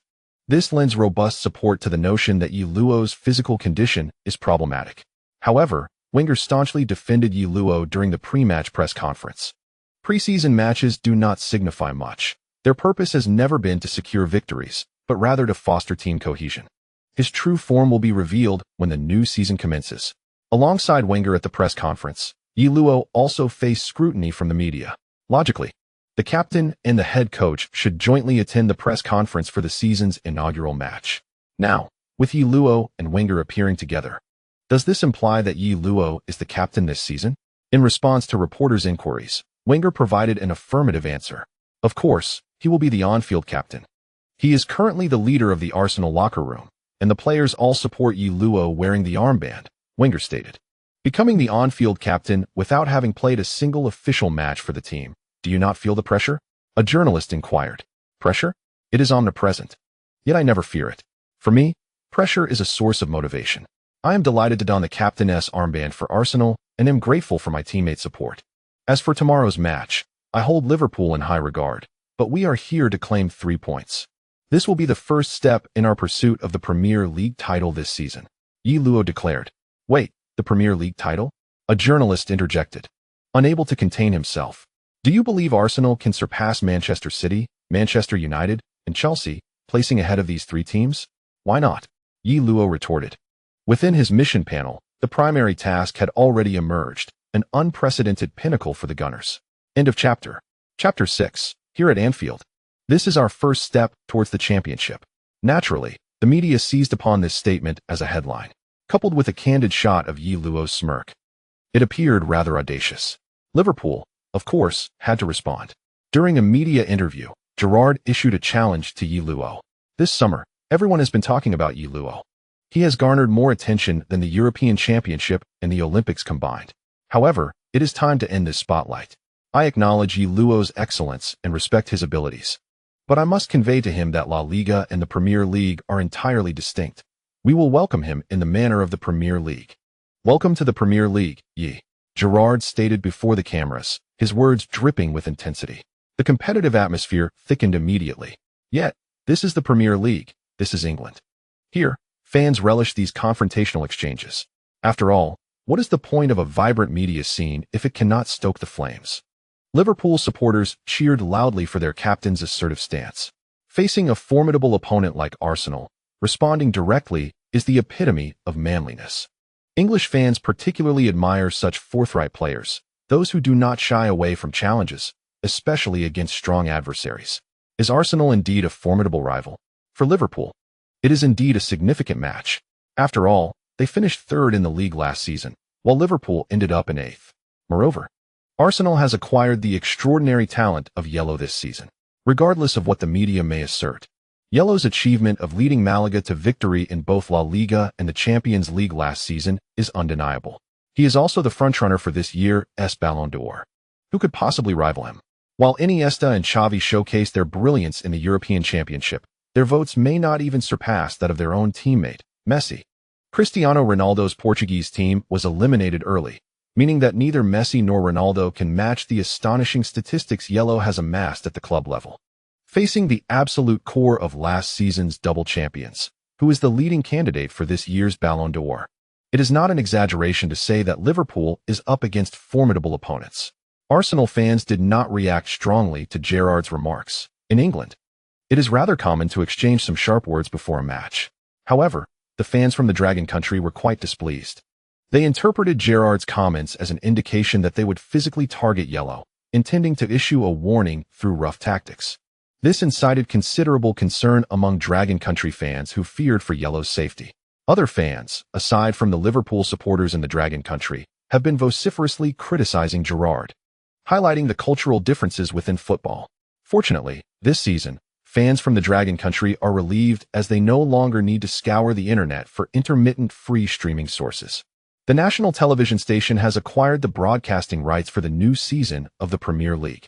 Historically, the sports channel of the national television has been humorously dubbed the Serie A channel by fans due to the comparatively low cost of broadcasting contracts for Serie A. The Premier League's broadcasting rights, on the other hand, are exorbitantly priced, which had deterred the national television from pursuing them. However, once Yellow joined Arsenal, the national television channel quickly realized that the Premier League's domestic influence would escalate, and failing to broadcast, it would mean losing viewers to online streaming platforms, especially as these platforms began to experiment with subscription fees, leaving fans accustomed to watching matches for free quite dissatisfied. Consequently, when the national television announced the acquisition of the Premier League broadcasting rights, all fans were elated. They no longer had to search for streaming software online or pay to watch the live broadcasts from Le Sports. This is indeed one of the benefits Yellow's transfer to Arsenal has bestowed upon the fans of the Dragon Country. Domestic media predict that the opening match of the 2012 to 2013 Premier League season will set a new record for viewership. The atmosphere at Anfield is electric, with over 50,000 Liverpool supporters singing passionately in the stands. The match has yet to commence, yet the ambience is already fervently charged. The cameras focus on Yellow, who stands at the forefront of the Arsenal lineup. In fact, it is not only the cameras that are drawn to him. Even the Liverpool players frequently glance in his direction. At this moment, Yellow is undoubtedly the center of attention. In the media section, commentary booth, and even among the stands, numerous Liverpool supporters engaged in discussions regarding Yellow. The television broadcast captured prolonged close-ups of Yellow, whose countenance remained composed. Such scrutiny was something he had anticipated, and he had grown accustomed to it. This match marked his inaugural appearance in the Premier League, stirring a mild sense of exhilaration within him. However, this feeling paled in comparison to the thrill he experienced during his debut in La Liga, which was, after all, his first professional match. Here at Anfield, at that moment, Yellow heard the words of Liverpool's captain, Gerrard, beside him. This is Anfield. Previously, as he led the Arsenal players down the players' tunnel, he had glimpsed the inscription etched upon the crossbeam above the steps. In the tunnel leading from Anfield to the pitch, a renowned mark proclaims, "This is Anfield." Whenever players traverse this passage, they behold this sign, a constant reminder to the trembling visiting players that they have entered their own hell. The establishment of this marker dates back to the Shankly era. The legendary manager of the 70s and 80s sought to remind his players for whom they battled and to instill fear in their opponents. Many Liverpool players, prior to taking the field, would raise their hands to touch this sign, seeking good fortune, a tradition that has endured. As Gerrard reiterated this phrase to Yellow during the lineup, it was part of the psychological warfare. He aimed to apply pressure on Yellow, an experienced player. Gerrard understood that for Yellow, this was his first Premier League match, inevitably accompanied by some degree of pressure. Although Yi Luo appeared unfazed, Gerard doubted that his mental state mirrored his calm exterior. "How wonderful," Yi Luo remarked, glancing at Gerard before turning his gaze back to the pitch. "This will make my first victory in the Premier League seem just a tad more significant." "Damn it be king," Gerard muttered. Realizing that his attempt to unsettle Yi Luo had failed, he redirected his focus ahead. At that moment, the referee turned to offer a reminder and led both teams onto the field. The players emerged. The commentator from Longhua National Television, Duan Xian, took a deep breath and proclaimed, "This is Yi Luo's first match in the Premier League." Prior to the game, some media outlets raised concerns regarding Yi Luo's physical condition, and the Arsenal squad's performance during the International Champions Cup warm-up matches had left fans somewhat apprehensive. Yet, from Yi Luo's expression, he appeared remarkably relaxed. Wearing the captain's armband for Arsenal in his first match seems to have placed no pressure on him whatsoever. The Sky Sports commentator Andy Gray and guest pundit Lineker remained focused on Yero. Frankly, Yero's appearance as captain in his inaugural Premier League match was quite surprising. Yet it attests to Wenger's trust in him, Lineker remarked. Prior to the match, many media outlets suggested that Yero had been avoiding physical confrontations during warm-ups. "What is your opinion on that?" Andy Gray inquired. "The truth will reveal itself once the match commences," Lineker shrugged. He is now being criticized as a traitor by numerous Messi fans, as he has not tweeted in admiration of Messi for quite some time. Instead, his social media is filled with praise for Yero, earning him the title of the foremost Yero supporter. As the commentators were speaking, the players had completed their pre-match rituals. Yero lost the coin toss to Gerard, but consequently earned the right to kick off. He and Giroud stood in the center circle, awaiting the start of the match. Referee Atkinson glanced at the players and then at his watch, confirming the time with the fourth official before blowing the whistle with vigor. "The match has begun. Ladies and gentlemen, the opening match of the 2012 to 2013 Premier League season, featuring the highly anticipated clash between Liverpool and Arsenal at Anfield, has officially commenced," Duan Xian announced excitedly. "Let us review the starting lineups. Firstly, for the home team Liverpool, Rodgers deployed a 4-3-3 formation in his first Premier League match as manager. The starting goalkeeper was Reina, with a central defensive pairing of Adger and Schürrle, left-back Enrique, and right-back Glenn Johnson.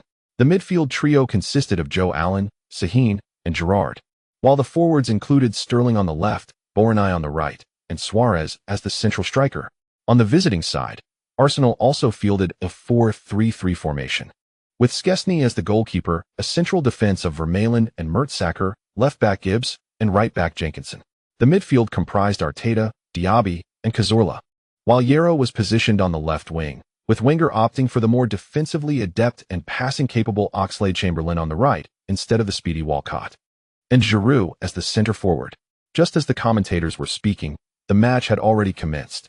Gibbs received the ball on the flank and opted to advance forward, only to be successfully dispossessed by Glenn Johnson. Johnson then executed a long pass down the left flank, where Sterling, with a swift burst of speed, surged forward along the wing to deliver a cross. The ball skidded across the ground to the edge of the penalty area, where Gerard arrived and unleashed a powerful shot.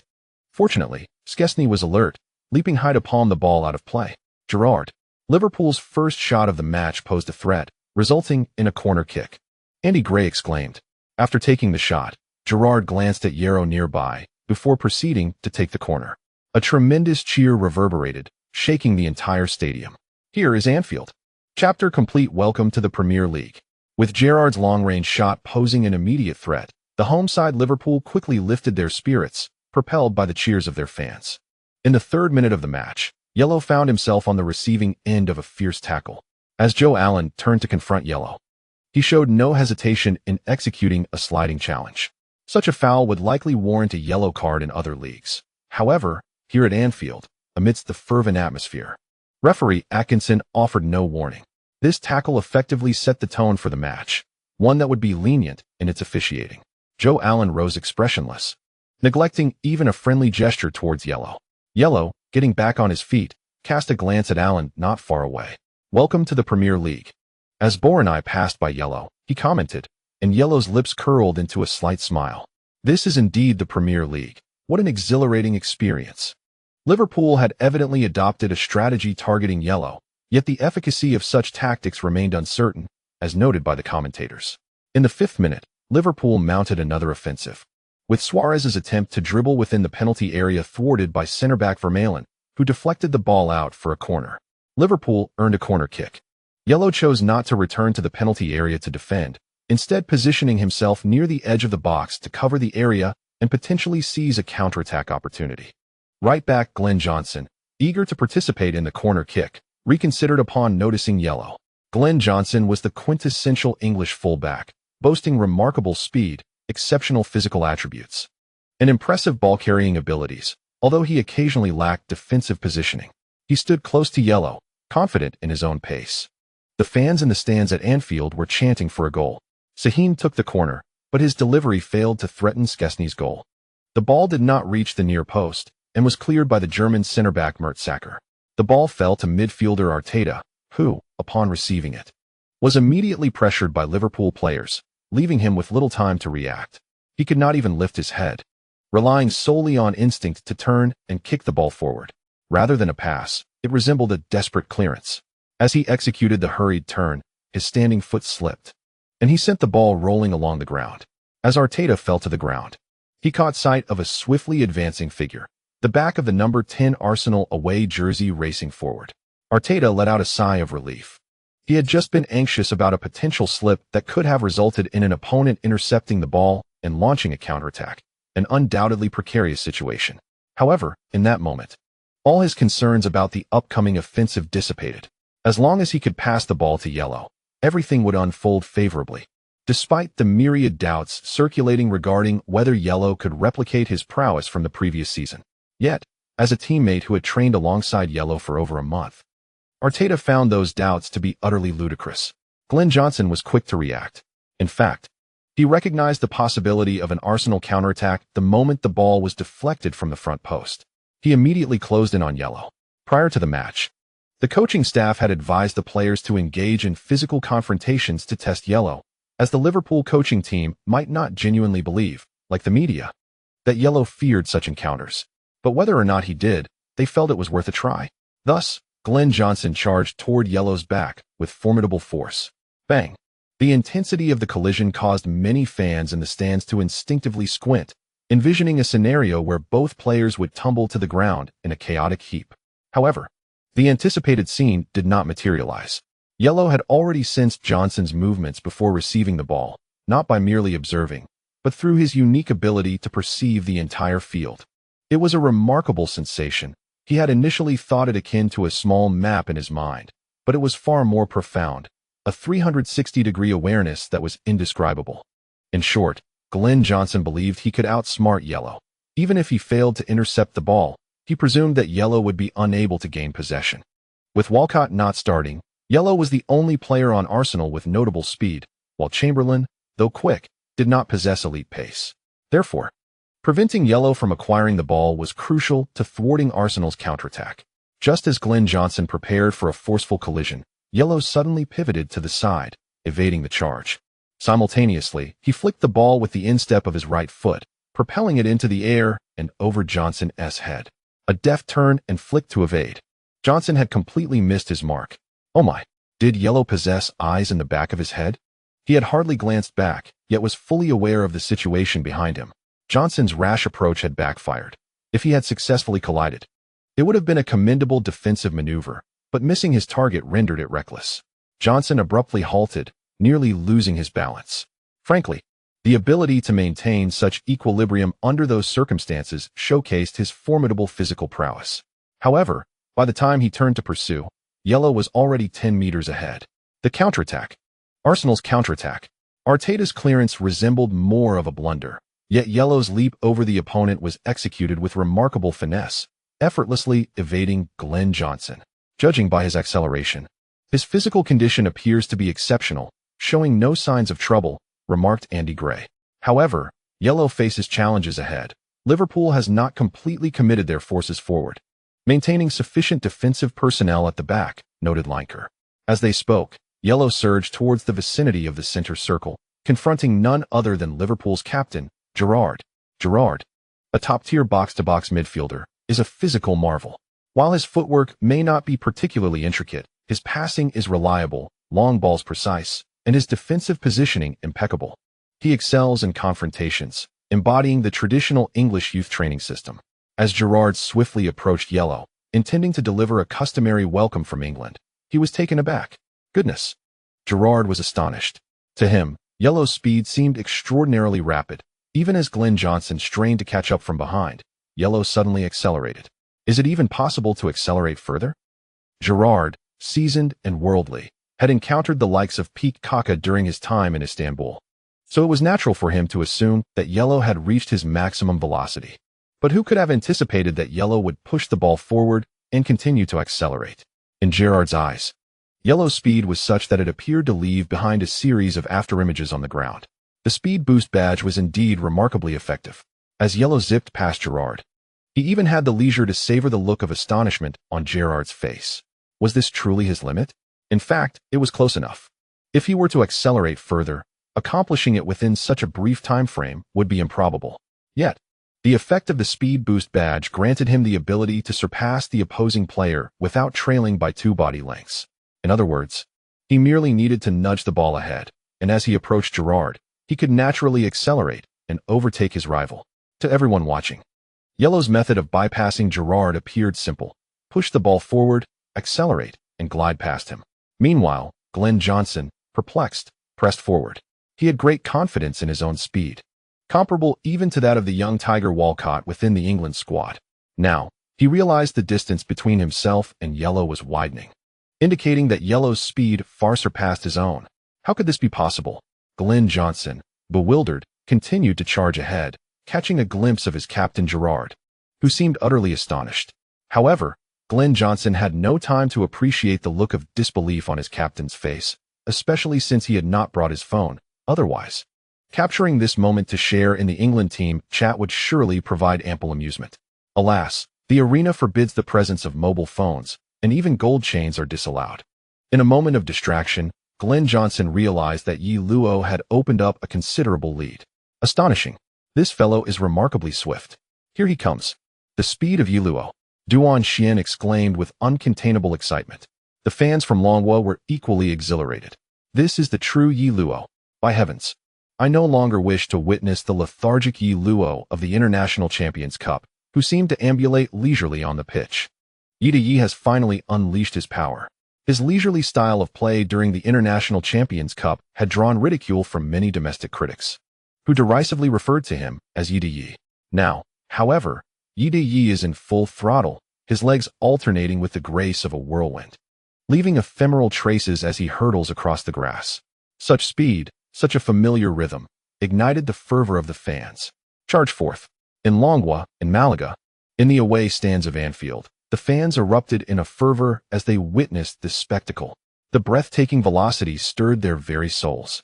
How could this be possible? The most astonished were the journalists in the press box. For over a month, they had reported that Yi Luo was only capable of playing a pedestrian style of football due to his compromised physical condition. Yet now, with a mere burst of acceleration, he left everyone agape. Such explosive speed, such a surge. Could this be achieved by someone with a heart condition? Samuel Luckhorst of the Manchester Evening News was left dumbfounded. Manchester City may have inadvertently returned a player of unparalleled greatness. This blunder will surely invite mockery upon the club for a century.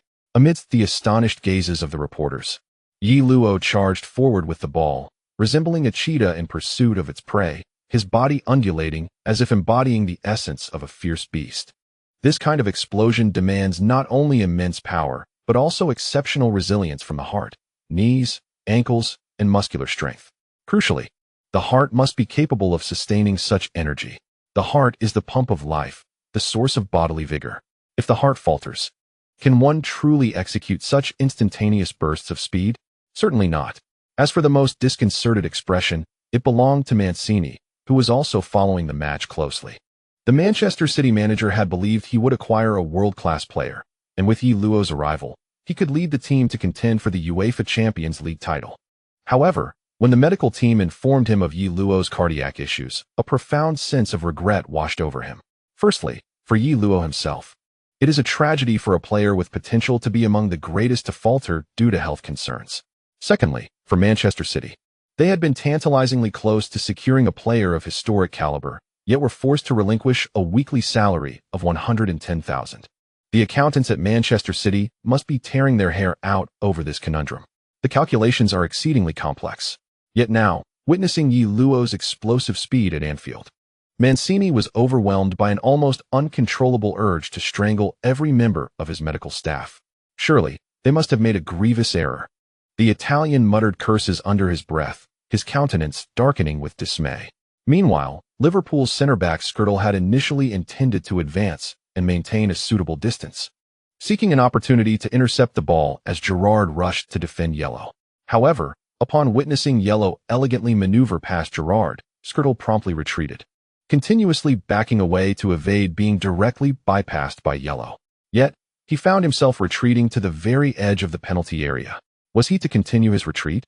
Behind Yellow, the relentless Glenn Johnson pursued, while another full-back, Enrique, was also tracking back, and Adger loomed behind Schürrle.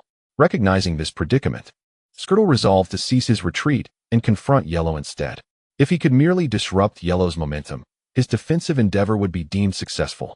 Yet, Yellow evaded Schürrle with remarkable ease, utilizing the outside of his right foot to deftly flick the ball, change direction, and accelerate forward. The wind howled past Schürrle's ears. Before he could even react or extend his arm, Yellow whizzed past him like a gale. Another one, Andy Gray exclaimed in astonishment. In that instant of surprise, Yellow deftly maneuvered around the towering Adger, who, when faced one-on-one with a player of Yellow's nimble speed, could only hope for the best. In the commentary booth, numerous commentators had risen to their feet. At Anfield, the faces of Liverpool fans were etched with sheer terror. In a fleeting moment, Yellow had traversed from one penalty area to the other. Just moments ago, Liverpool supporters had been cheering for their team's relentless offensive onslaught. Now, they were reduced to a chorus of desperate boos, attempting to thwart Yellow's forward advance. Yet, the only one left to halt Yellow was the venerable goalkeeper Reina. Reina sprang into action, swiftly closing the distance between himself and Yellow, narrowing the angle for Yellow's shot, while striving to disrupt his rhythm. As Yellow entered the penalty area, Reina had already surged beyond the 6-yard box. Yellow tilted slightly to the right, raising his left foot, seemingly poised to strike the ball toward the right. In a split second, Reina dove to the ground in an attempt to save, but he grasped at nothing. As Reina fell, Yellow swiftly adjusted his weight. Leaning to the left, his left foot glided just over the ball, and with the outside of his foot, he deftly flicked it to the left. Reina was thus outmaneuvered. The boos echoing through Anfield now resonated with a sense of despair. Yellow surged past Reina, swiftly closing in on the ball. Though the angle was narrow, he faced an open goal. This was a clear opportunity. Yellow shot. Andy Gray's voice soared, resonating with fervor amidst the tumult. Yi Luo's right foot arched like a broom, sweeping the ball towards the goal. Meanwhile, Glenn Johnson, having sprinted back across half the field, soared through the air, determined to use any part of his body to obstruct Yi Luo's shot. In that fleeting moment, time seemed to decelerate. Glenn Johnson was airborne. The football slowly traversed its path, and after Yi Luo struck the ball, his body leaned backward, descending. The deafening jeers of the crowd vanished in that instant. However, in the next heartbeat, boom, everything returned. The cacophony of boos, cheers, screams, the reverberations of the stadium, and the sound of the ball colliding with the net all intertwined at that moment, surging together. Glenn Johnson fell to the ground, sliding along the turf. He crossed the goal line, and the football had long since passed it. Amidst the despairing boos, the score had changed. Yi Luo. Oh my goodness. Unbelievable. Incredibly hard to believe. From one penalty area to the other, he dribbled from the edge of his own box into Liverpool's penalty area to score. My God. This is his first goal in the Premier League. An extraordinary long-distance run. A textbook counterattack. An ultimate display of individual prowess. He shattered through all barriers with his speed. In the commentary booth, the announcers gasped in astonishment. After scoring, Yi Luo lay on the grass, gazing upwards until he saw the ball nestling into the net. Only then did he exhale deeply, surrendering to relief, lying back with arms outstretched, contemplating the sky. This is a new world, he mused. Welcome to the Premier League. Lineker exclaimed passionately. Chapter 8. What is beautiful football? When the football thundered against the net, the jeers from Anfield seemed to hit the stop button. The entire stadium fell into an eerie silence. Liverpool fans clasped their heads with both hands, wide-eyed, staring at their goal. Shock painted the faces of every Liverpool supporter. In truth, even Arsenal fans were left speechless, equally astonished at the unfolding drama in front of Liverpool's goal. They never anticipated that a goal would be scored so early in the match against none other than Liverpool, and on their home turf of Anfield. Despite Liverpool's lackluster performance in recent seasons, they were never to be underestimated in head-to-head encounters, regardless of Liverpool's struggles. When the English media concocted terms like Big Four or Big Six, they would never overlook Liverpool, a club rich in history and prestige. In just 6 minutes from the start, Arsenal found themselves leading Liverpool at Anfield. Such a result was beyond the wildest expectations of even Arsenal's own supporters. Thus, after Yi Luo's goal, there was a fleeting silence at Anfield for a second. Subsequently, the stadium erupted as if struck by a thunderclap. Boom. The cheers exploded. Yet, in the next instant, boos followed suit. The entire arena succumbed to the dominion of the sound waves. Yi Luo. Magnificent. Simply splendid. Duan Xin found himself at a loss for words. He found himself at a loss for words in that moment, resorting instead to an outpouring of emotion. Yet, this very display proved to be remarkably effective. At least before the television screens, numerous fans echoed his fervor, raising their arms in unison. Among them, the Dragon Kingdom supporters, including Duan Xin, were particularly exhilarated. For the past 2 months, they had been on the verge of bursting with anticipation. They could hardly wait to witness Yi Luo's performance, eager for him to demonstrate to the world that he remains the finest player on the planet. Once Duan Xin regained his composure, he inhaled deeply and exclaimed, "What a magnificent goal!"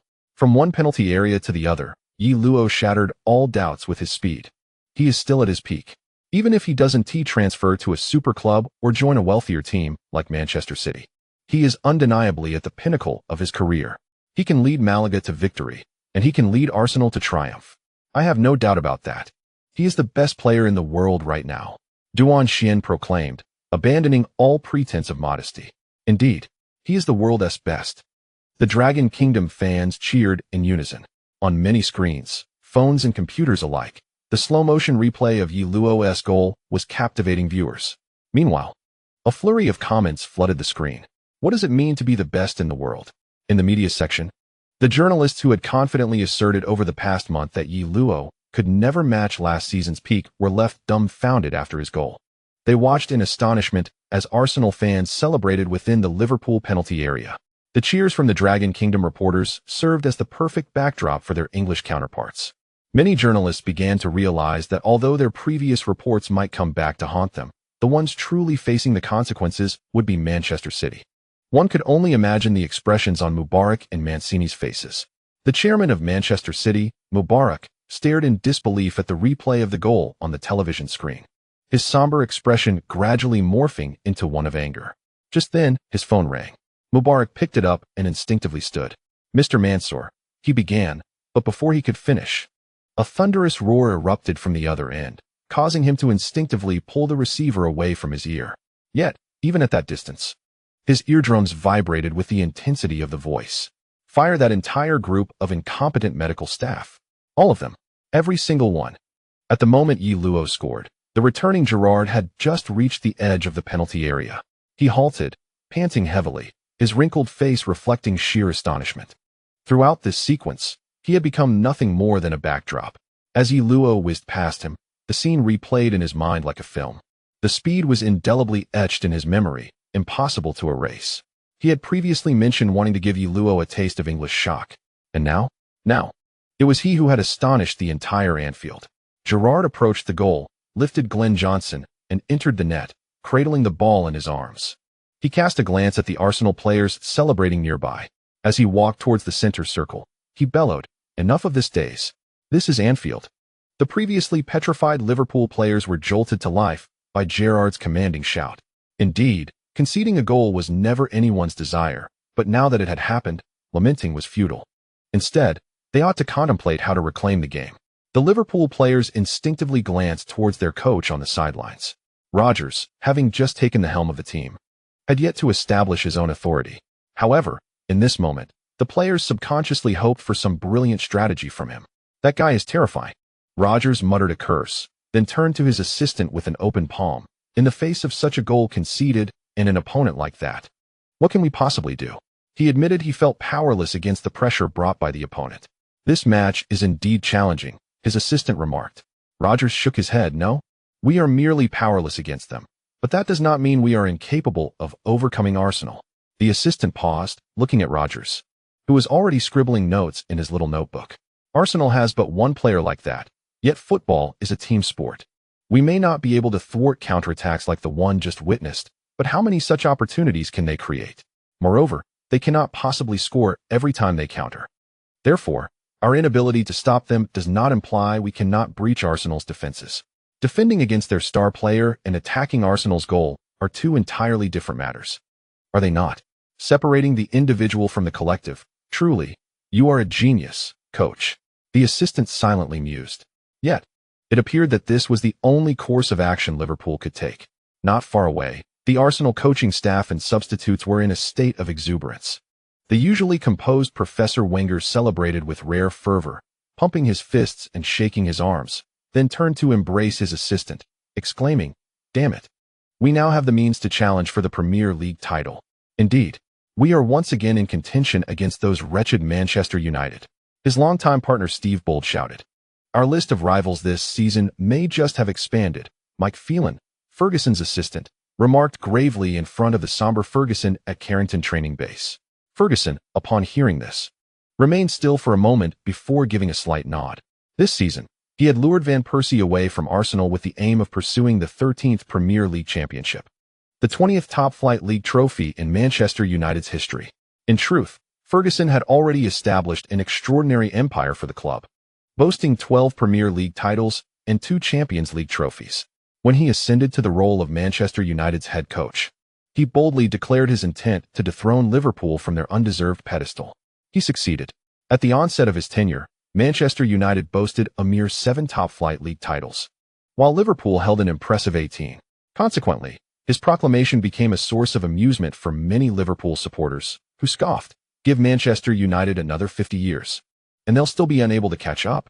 Yet, now, Manchester United has amassed 12 Premier League titles, bringing their total to 19, one ahead of Liverpool, achieved over the span of 2 decades. He fulfilled the ambitious promise he made at the outset. It can be said that Ferguson, even in retirement, has left the stage having accomplished great things, a true testament to his legacy. However, human nature is often insatiable. Last season, Manchester United suffered a stunning reversal at the hands of Manchester City. Aguero scored in the 93rd minute and 20 seconds, clinching victory for his team against Queen's Park Rangers and securing the title on goal difference over their city rivals. This ignited Ferguson's determination to make one last push this season. However, the current landscape of the Premier League appears increasingly competitive. Arsenal, bolstered by the presence of Euro, has emerged as a formidable rival, rivaling even Manchester City and Chelsea in Ferguson's eyes. Following their conceding a goal, Liverpool attempted to mount a counterattack but soon discovered that their advances left their defense vulnerable, and they were compelled to retreat. The situation evolved into Arsenal dominating the play against Liverpool, a turn of events that left many astonished. When did Arsenal become this formidable, pressing Liverpool at Anfield? This newfound control is indeed remarkable. It soon became evident to all that the surge in Arsenal's dominance was largely attributable to Euro's repositioning to the number 10 role. His movement, receiving, and passing were consistently executed in open spaces, an astonishing display. Under Euro's influence, Arsenal took the initiative. Andy Gray's expression reflected astonishment as Liverpool, now trailing, was forced into a defensive posture. Arsenal continued to circulate the ball at the edge of the penalty area. This development stemmed from Euro's active positioning, which revitalized Arsenal's inherent style of play, characterized by fluid, beautiful football. The players' morale soared, emboldening them to attempt more daring maneuvers. Cazorla passed to Euro, who deftly flicked the ball to Diaby, who then threaded a pass to the wing. Chamberlain returned the ball to Euro at the edge of the penalty area. This sequence of rapid, one-touch passes dazzled the spectators. In this flurry, Liverpool's players endeavored to intercept the ball, but repeatedly fell short, leading to mounting frustration. It was the 13th minute of the match. After receiving the ball at the edge of the penalty area, Luo executed a shooting motion, drawing the defenders towards him before deftly passing the ball to Cazorla. He then made a run along the flank towards the penalty area. Cazorla, without pausing for control, released the ball with a precise strike, directing it along a clear trajectory into the path of Yi Luo's advance. As Yi Luo attracted Liverpool's players to him like a magnet, he deftly flicked the ball into the air with his right foot. Positioned almost unmarked at the edge of the 6-yard box, Giroud received Yi Luo's perfectly timed assist. With a gentle header, he sent the ball into the net. What a splendid display. Arsenal's sequence of passes left Liverpool unable to intervene. Giroud scored. This season, both of Arsenal's major signings have found the net. Arsenal broke through the center, utilizing a series of short passes to dismantle Liverpool's defense, culminating in Giroud's header that resembled a training drill in its ease. The commentators marveled at such an attacking synergy, evoking memories of Arsenal's zenith of brilliance. The dazzling attacking interplay suggested that the Arsenal of yesteryear, proudly championing the banner of beautiful football, had seemingly returned. The chapter concludes here. In Chapter 9, he dominated the pitch. Fans in front of their televisions and those at Anfield were left in astonishment. What had they witnessed? Just 13 minutes into the match, Arsenal had surged ahead with a 2-goal lead. Moreover, the manner of these goals was particularly disconcerting for Liverpool supporters. Prior to conceding the first goal, Arsenal had adopted a cautious, compact defensive strategy away from home, granting Liverpool ample opportunities to attack until Yi Luo scored on the counter. At that moment, everything seemed normal. Liverpool, bolstered by home advantage, launched a robust offensive, while Arsenal capitalized on the counterattack to take the lead. Although trailing, this scenario remained within the comprehension of Liverpool's fans. However, what transpired after they conceded left many Liverpool supporters bewildered. Logically, one would expect Liverpool to respond with an even more aggressive assault following a goal conceded. Indeed, Liverpool attempted to counterattack, yet Arsenal's subsequent offensive display astonished everyone. Arsenal suppressed Liverpool, transforming the sidelines into a half-field training exercise. Liverpool's players floundered like headless chickens amidst Arsenal's intricate passing, ultimately leading to a brilliant penetrative move through the center that resulted in a goal. This strike almost rendered Liverpool technically defeated, as Arsenal, despite their compact defense, completely tore through the back line with a series of well-executed passes. Many journalists in the press box were left agape. They watched in awe as Arsenal players, particularly Yi Luo, celebrated their goal. These journalists, well-versed in the game and not mere charlatans like some football media personalities, clearly recognized Yi Luo's pivotal role in this goal. Indeed, Yi Luo's retreat and involvement in the offensive organization of the midfield and front line occurred frequently during his time at Malaga. However, back then, Yi Luo was primarily recognized as a breakout player, employing almost irrational breakthroughs to dismantle the opponent's defense. While he did engage in offensive organization, it was not nearly as swift and seamless as what we witnessed moments ago. In the recent attacking sequence, Arsenal executed a remarkable series of 10 consecutive passes, all one touch, without a single ball stop. It is essential to acknowledge that such quick exchanges are exceedingly challenging, demanding a high level of synergy and passing technique. To achieve 10 successive, rapid one-touch passes without error is no small feat, yet Arsenal accomplished this. Why? Because of Yi Luo. For out of those 10 passes were completed by him. This implies that Arsenal players merely needed to focus on Yi Luo's positioning. As long as he did not falter, they were assured of successful connections. This also signifies that every pass and movement by Yi Luo was impeccably timed. To describe it in one word, rational.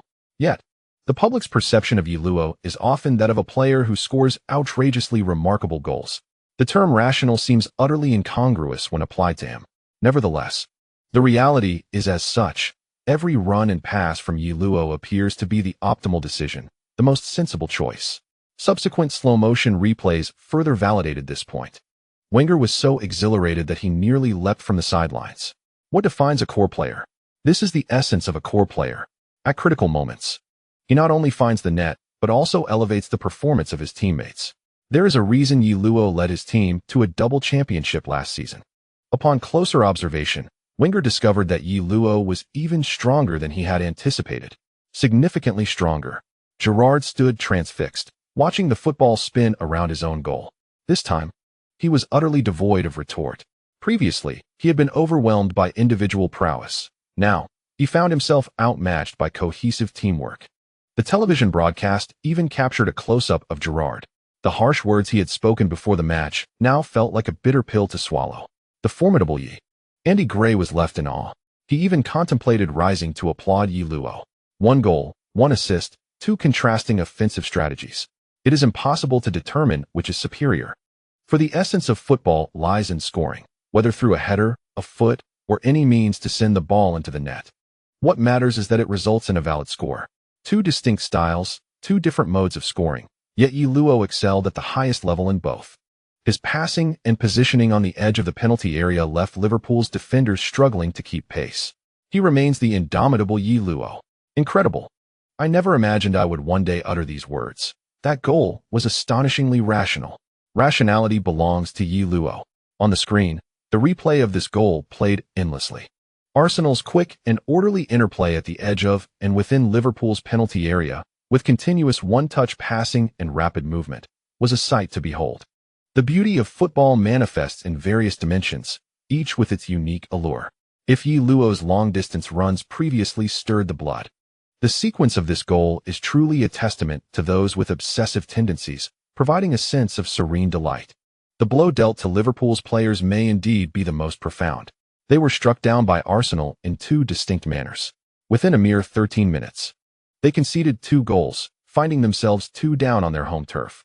Prior to the match, they were eager, brimming with determination to secure a victory against Arsenal and achieve a triumphant start to the season. However, now, in just a short span of 13 minutes, they faced a daunting deficit.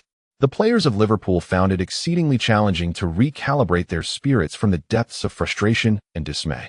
Many began to entertain pessimistic thoughts. Could we truly overcome Arsenal at home? They appeared formidable indeed, particularly with Yellow's presence on the pitch. Despite Liverpool being one of England's most illustrious clubs, they have languished for far too long, and it has been over 2 decades since they last claimed the league title. The current squad seems bereft of the bravado that once characterized players who would declare themselves unafraid of anyone, bolstered by the legacy of being England's premier football institution. Rodgers furrowed his brow, his visage clouded with concern. This match posed a significant challenge. The display from Arsenal presented a conundrum that Rodgers found quite formidable. The 2 goals conceded illuminated Arsenal's prowess since acquiring yellow. The 2 methods of scoring indicated that Arsenal possessed multiple avenues to threaten their opponent's goal, each of which proved equally perilous. This was merely a glimpse of their capabilities. From the brief glimpse of the match thus far, Arsenal has certainly established themselves as a serious contender for the league championship this season. Yellow, able to operate independently or create considerable threats through passing, posed a dilemma for Rodgers, and indeed for the entire Liverpool team, on how to defend effectively. Should they focus on thwarting breakthroughs, without even considering the feasibility of such a defense? One must acknowledge that attempting to contain a breakthrough requires a degree of distance. Otherwise, Yellow's explosive speed could easily bypass them. Yet, creating that distance invariably opens up opportunities for passes. They can pass, run, and penetrate without leaving any vulnerabilities. At least, Rodgers has yet to perceive any flaws. Thus, it is not merely the players of Liverpool who find themselves in a quandary. Rodgers himself concedes that he currently lacks any effective strategy against yellow. Perhaps, in the future, some coach may devise a method to counter Arsenal, but it is certainly not the case at present. As Liverpool's adversary in the Premier League opener, it seems they are destined for considerable misfortune at Anfield. Following the restart of the match, Liverpool's morale was visibly impacted. The fans in the stands, once fervent, now appeared considerably subdued. Conversely, the chants from Arsenal supporters resonated throughout Anfield. In such an environment, Arsenal found their rhythm, firmly asserting control over the match, manipulating the ball to exhaust Liverpool's players and diminish their resolve. Arsenal established a commanding presence away from home. Their performance was nothing short of astounding as they subdued Liverpool at Anfield. Mancini and Ferguson must now be filled with trepidation, for they are set to confront an Arsenal that is entirely transformed from last season. In the commentary booth, the announcers are awestruck by Arsenal's performance. From the dynamics on the pitch, it is evident that the home team, Liverpool, is entirely overwhelmed. Yellow, without the need for adaptation, showcased his superior prowess in his inaugural Premier League match. Indeed, Liverpool is not devoid of stars, boasting Gerrard in midfield and the Uruguayan striker Suarez up front. However, both Gerrard and Suarez pale in comparison to Yellow's brilliance. The most luminous player on the field is undoubtedly Yellow, whose statistics reflect a commanding presence. leading in various metrics such as distance covered, touches, passes, threatening passes, and dribbles. Under his influence, Arsenal appears to embody the essence of a super team, reminiscent of the invincible Arsenal of yesteryears. As the commentators speak, all eyes are fixated on Yellow, for the ball invariably finds its way to his feet, making him the focal point of the broadcast. Expectations run high for Yellow's forthcoming contributions. This is his debut in the Premier League, and surely he will not be content with a mere solitary goal. Naturally, Yellow is in pursuit of further scoring opportunities. However, while Liverpool is on the back foot, they still manage to maintain some semblance of energy in the first half, during which Arsenal primarily focused on wearing them down, eschewing overly ambitious attempts, thereby limiting Yellow's scoring chances. Nevertheless, leading by 2 goals at halftime has left Arsenal supporters elated, marking one of the most thrilling matches they have witnessed in recent years. Arsenal's dominance in the first half, coupled with their attractive style of play and strong control, has brought immense joy to their fans. As both teams exited the field, the despondent expressions of the Liverpool players were unmistakable, while the Arsenal players, in high spirits, gathered around Yellow, exchanging laughter and congratulations on his stellar performance. Yet, Yellow remained composed. He acknowledged his teammates' accolades, but reminded them that the match was far from over, and a 2-goal lead is not an insurmountable advantage. As the second half commenced, Yellow continued to orchestrate the team's offensive maneuvers, pressing Liverpool firmly. On the other hand, Liverpool seemed to have made adjustments during the break. To conserve energy, they abandoned their reckless pressing strategy in favor of a more defensive posture, waiting for opportunities to arise. In response to this tactical shift, Arsenal, particularly Yellow, made necessary adjustments. In the 53rd minute of the match, Yellow received the ball on the left flank, his pace unhurried. Yet both Joe Allen and Glenn Johnson swiftly closed in on him. Yellow suddenly sprang into action, attempting to slip past the 2 defenders. However, Glenn Johnson and Joe Allen were well prepared for this maneuver, swiftly closing ranks to obstruct his path. Yet, in the very instant they retreated, Yellow abruptly halted, deftly directing the ball inward. Joe Allen, who had braced himself to assist Glenn Johnson in sealing off the advance, found himself taken aback by Yellow's sudden stop and inward cut. His attempt to react was thwarted, resulting in a loss of balance as he forcibly adjusted his center of gravity and fell forward. Fortunately, he managed to catch himself with his hands. Otherwise, he would have tumbled to the ground. Nonetheless, he lost sight of his defensive assignment. When he turned to face the action again, he witnessed Yellow slicing past Gerrard with another inward cut before raising his right foot. The Liverpool defenders rushed towards the edge of the penalty area, but they were a moment too late. Yellow's feigned stop had not only deceived Joe Allen and Glenn Johnson, but also left the defenders inside the box bewildered. As they hurriedly collapsed inward, Yellow made his move, and most defenders were still a considerable distance from the penalty area when he took his shot. Thus, when Yellow struck the ball, there was no defender within 2 meters of him.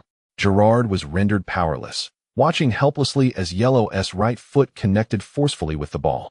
The resounding crack echoed through Anfield, silencing the crowd. The ball shot forth like a cannonball, racing towards the goal. Reina leaped in an attempt to save it, stretching his arms toward the ball in a desperate bid to deflect it. Though his fingertips grazed the ball, the immense force caused his fingers to recoil, and the ball, having slightly altered its trajectory, pierced through the goalkeeper's defenses. Goal! Instantly, the commentators erupted in exultation. What a remarkable feat! Yellow had scored his 2nd goal of the match. 3-0. Arsenal, playing away, had secured their victory. Extraordinary. Simply extraordinary. Liverpool had no answer for his prowess. Yellow had taken command of this match, his inward strike rendering Liverpool's defense utterly impotent. His performance was nothing short of astonishing. 2 goals and 1 assist. He had dominated the entire game. End of chapter. Chapter 10, The Double Scorer. In the televised broadcast, Anfield stands had noticeably emptied. With a 3-goal deficit, many Liverpool supporters had conceded defeat, expressing their dissatisfaction with the team's performance. Consequently, a significant number of fans opted to leave early in protest. The camera shifted to the sidelines where Rodgers stood, facing the situation with growing despair. He had originally intended to tighten his formation within the penalty area to conserve energy, planning to unleash a thunderous counterattack once Arsenal let their guard down. At this juncture, approximately 70 minutes into the match, had Liverpool managed to score and narrow the deficit to 1-2, there would still have been a glimmer of hope for the team. However, Who could have anticipated that just a few minutes into the second half, yellow would strike again, completely thwarting Rodgers' calculations? Gerrard, in a state of considerable helplessness, recognized the moment yellow cut in from Joe Allen's left side, making an astute judgment. Yellow was poised to take an inward shot. His assessment was spot on. Yet his body could not keep pace with yellow's swift maneuver. Thus, Gerrard found himself a mere spectator, watching yellow score in precisely the manner he had foreseen, which was exceedingly frustrating. Knowing exactly what the opponent intended to do, yet being utterly powerless to prevent it, was indeed disheartening. "What a remarkable talent," murmured a journalist. "How long has it been since such a superstar graced the Premier League? The last was Ronaldo? I dare say Ronaldo pales in comparison," remarked the English journalists in the press box. On the other side, the reporters from Longwa cheered loudly, previously viewed by their English counterparts as overly exuberant. This sentiment had shifted, as the player they supported was undeniably exceptional. The suspense of the match had dissipated, as Samuel Luckhorst of the Manchester Evening News shook his head. He glanced at his colleagues, who wore expressions laden with intrigue. Clearly, they were anticipating a much-anticipated clash on September 23rd, when Manchester City would host Arsenal. Samuel sighed, recognizing that this match would undoubtedly attract significant attention. Should Manchester City falter, they would become the subject of ridicule. As a devoted City supporter, Samuel could only imagine the scorn they would face for having missed out on a world-class player. Most believed the intrigue of this match had concluded, a sentiment echoed by the Liverpool fans who departed early. Upon the match's resumption, many Liverpool players struggled to muster any enthusiasm, trailing by 3 goals. What more could they do? Yellow's performance had dealt a devastating blow to the morale and resolve of the Liverpool squad. Faced with such an impressive adversary, what could they possibly do? This thought plagued the minds of many Liverpool players. Rodgers, witnessing the unfolding scene, could only shake his head. The match, at this point, seemed irrevocably lost. Liverpool had little chance of salvaging the game, let alone leveling the score. Perhaps they could aim for a consolation goal to avoid appearing utterly defeated on their home turf, providing some semblance of satisfaction to their loyal fans still in attendance. Yet, even this modest objective remained unattainable for Liverpool. With the presence of yellow, Liverpool's pressing strategy left them vulnerable to Arsenal's counterattacks, exploiting the space behind them. The astonishment caused by yellow's speed among Liverpool's players was nothing short of a shock. They were hesitant to confront him due to his remarkable pace. However, should they refrain from advancing their attack, how could they possibly score? Consequently, throughout the match, Liverpool found themselves ensnared in this dilemma, unable to advance or retreat. Ultimately, Arsenal comfortably maintained their 3-goal lead until the end of the match, leaving Anfield with 3 points. When referee Atkinson blew the final whistle, Sky Sports commentator Andy Gray remarked on the unexpected ease with which Arsenal triumphed at Anfield. "Indeed, I employed the term ease. In truth, I believe Arsenal played conservatively in the second half, perhaps wary that further goals might provoke a furious retaliation from their opponents. If Liverpool players were to lose their composure and resort to reckless challenges, it could jeopardize the welfare of several Arsenal players. Thus, after netting their 3rd goal, Arsenal clearly opted to consolidate their advantage. Logically, although Arsenal outperformed Liverpool in the standings last season, their encounters yielded a win and a draw for Liverpool, with Arsenal failing to gain any significant advantage. Why, then, did Arsenal appear so dominant in their first encounter this season? The sole reason is yellow. In this match, he scored 2 goals and provided an assist, yet his impact extended far beyond mere statistics. His presence significantly enhanced Arsenal's attacking pressure, allowing them to dictate the flow of the game for the majority of the match. Lineker added, "I believe discussions regarding yellow's physical condition prior to the match can now cease. I had my reservations about him, but I must apologize. His performance has completely won me over. I believe that even if he only played this one match, he has already established himself as the premier star of the Premier League. I cannot think of anyone whose performance could overshadow his. I am delighted that yellow chose the Premier League. Historically, the 2 most distinguished stars, Messi and Ronaldo, have graced La Liga.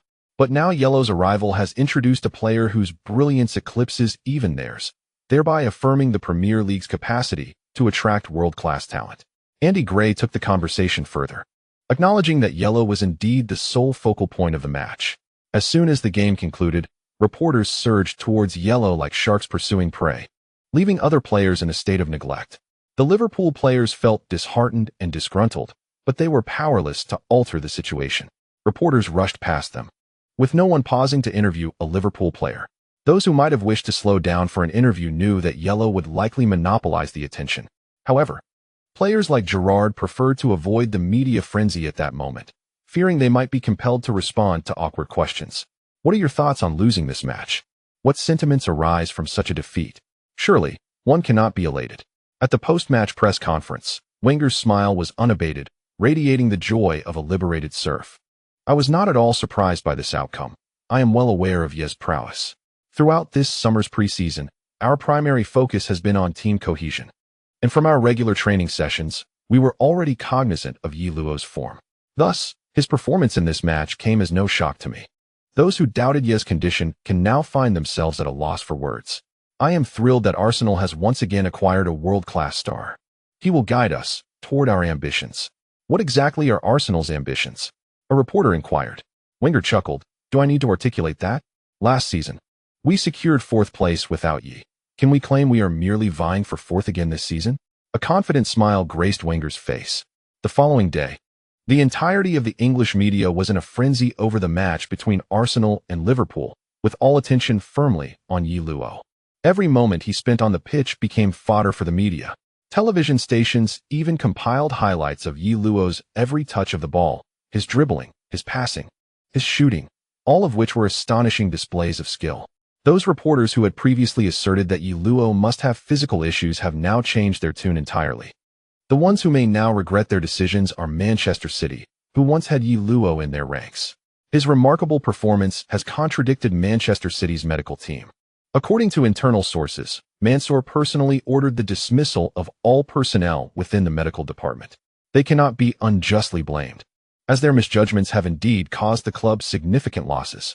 The mystery of Yi Luo's medical results at Manchester City may remain unsolved forever, but we know that his on-field performance remains formidable, showcasing his utmost excellence.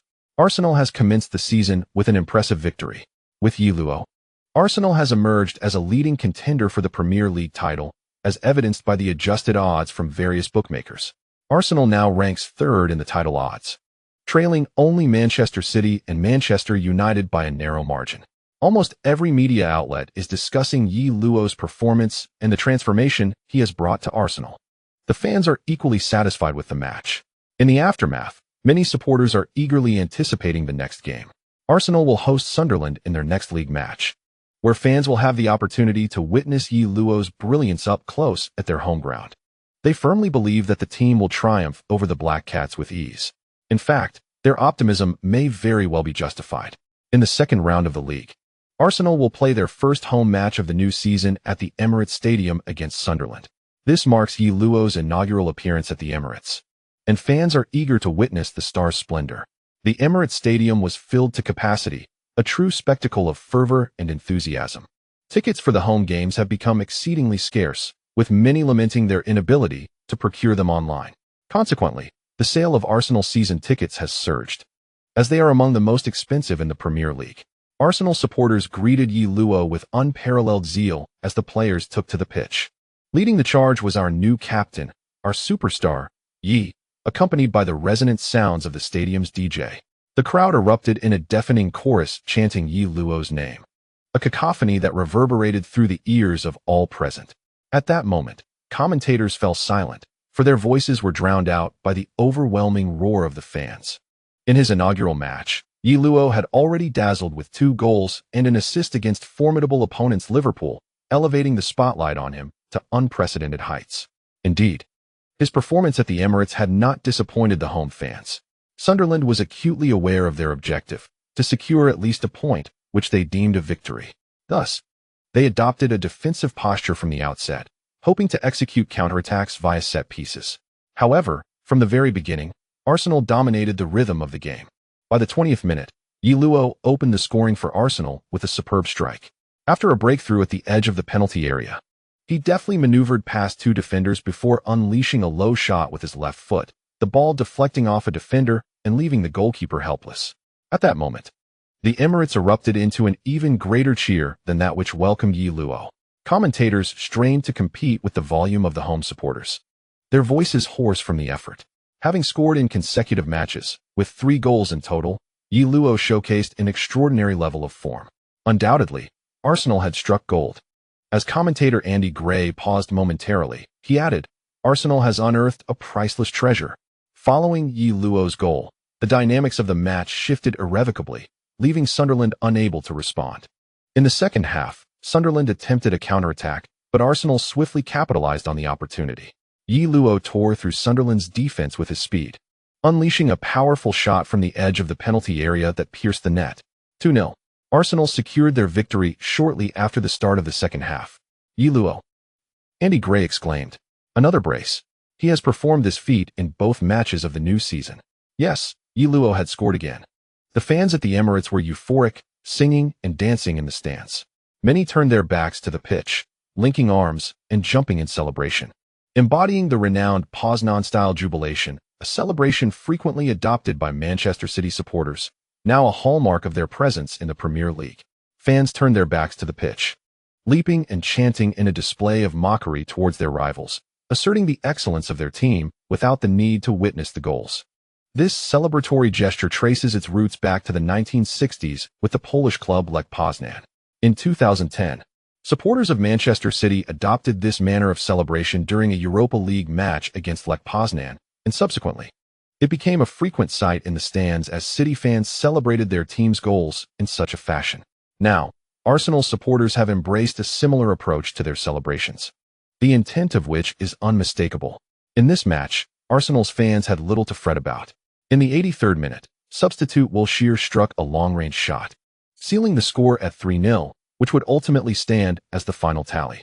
With consecutive victories of 3-0, Arsenal's fans certainly had cause to indulge in celebratory drinks at the pub.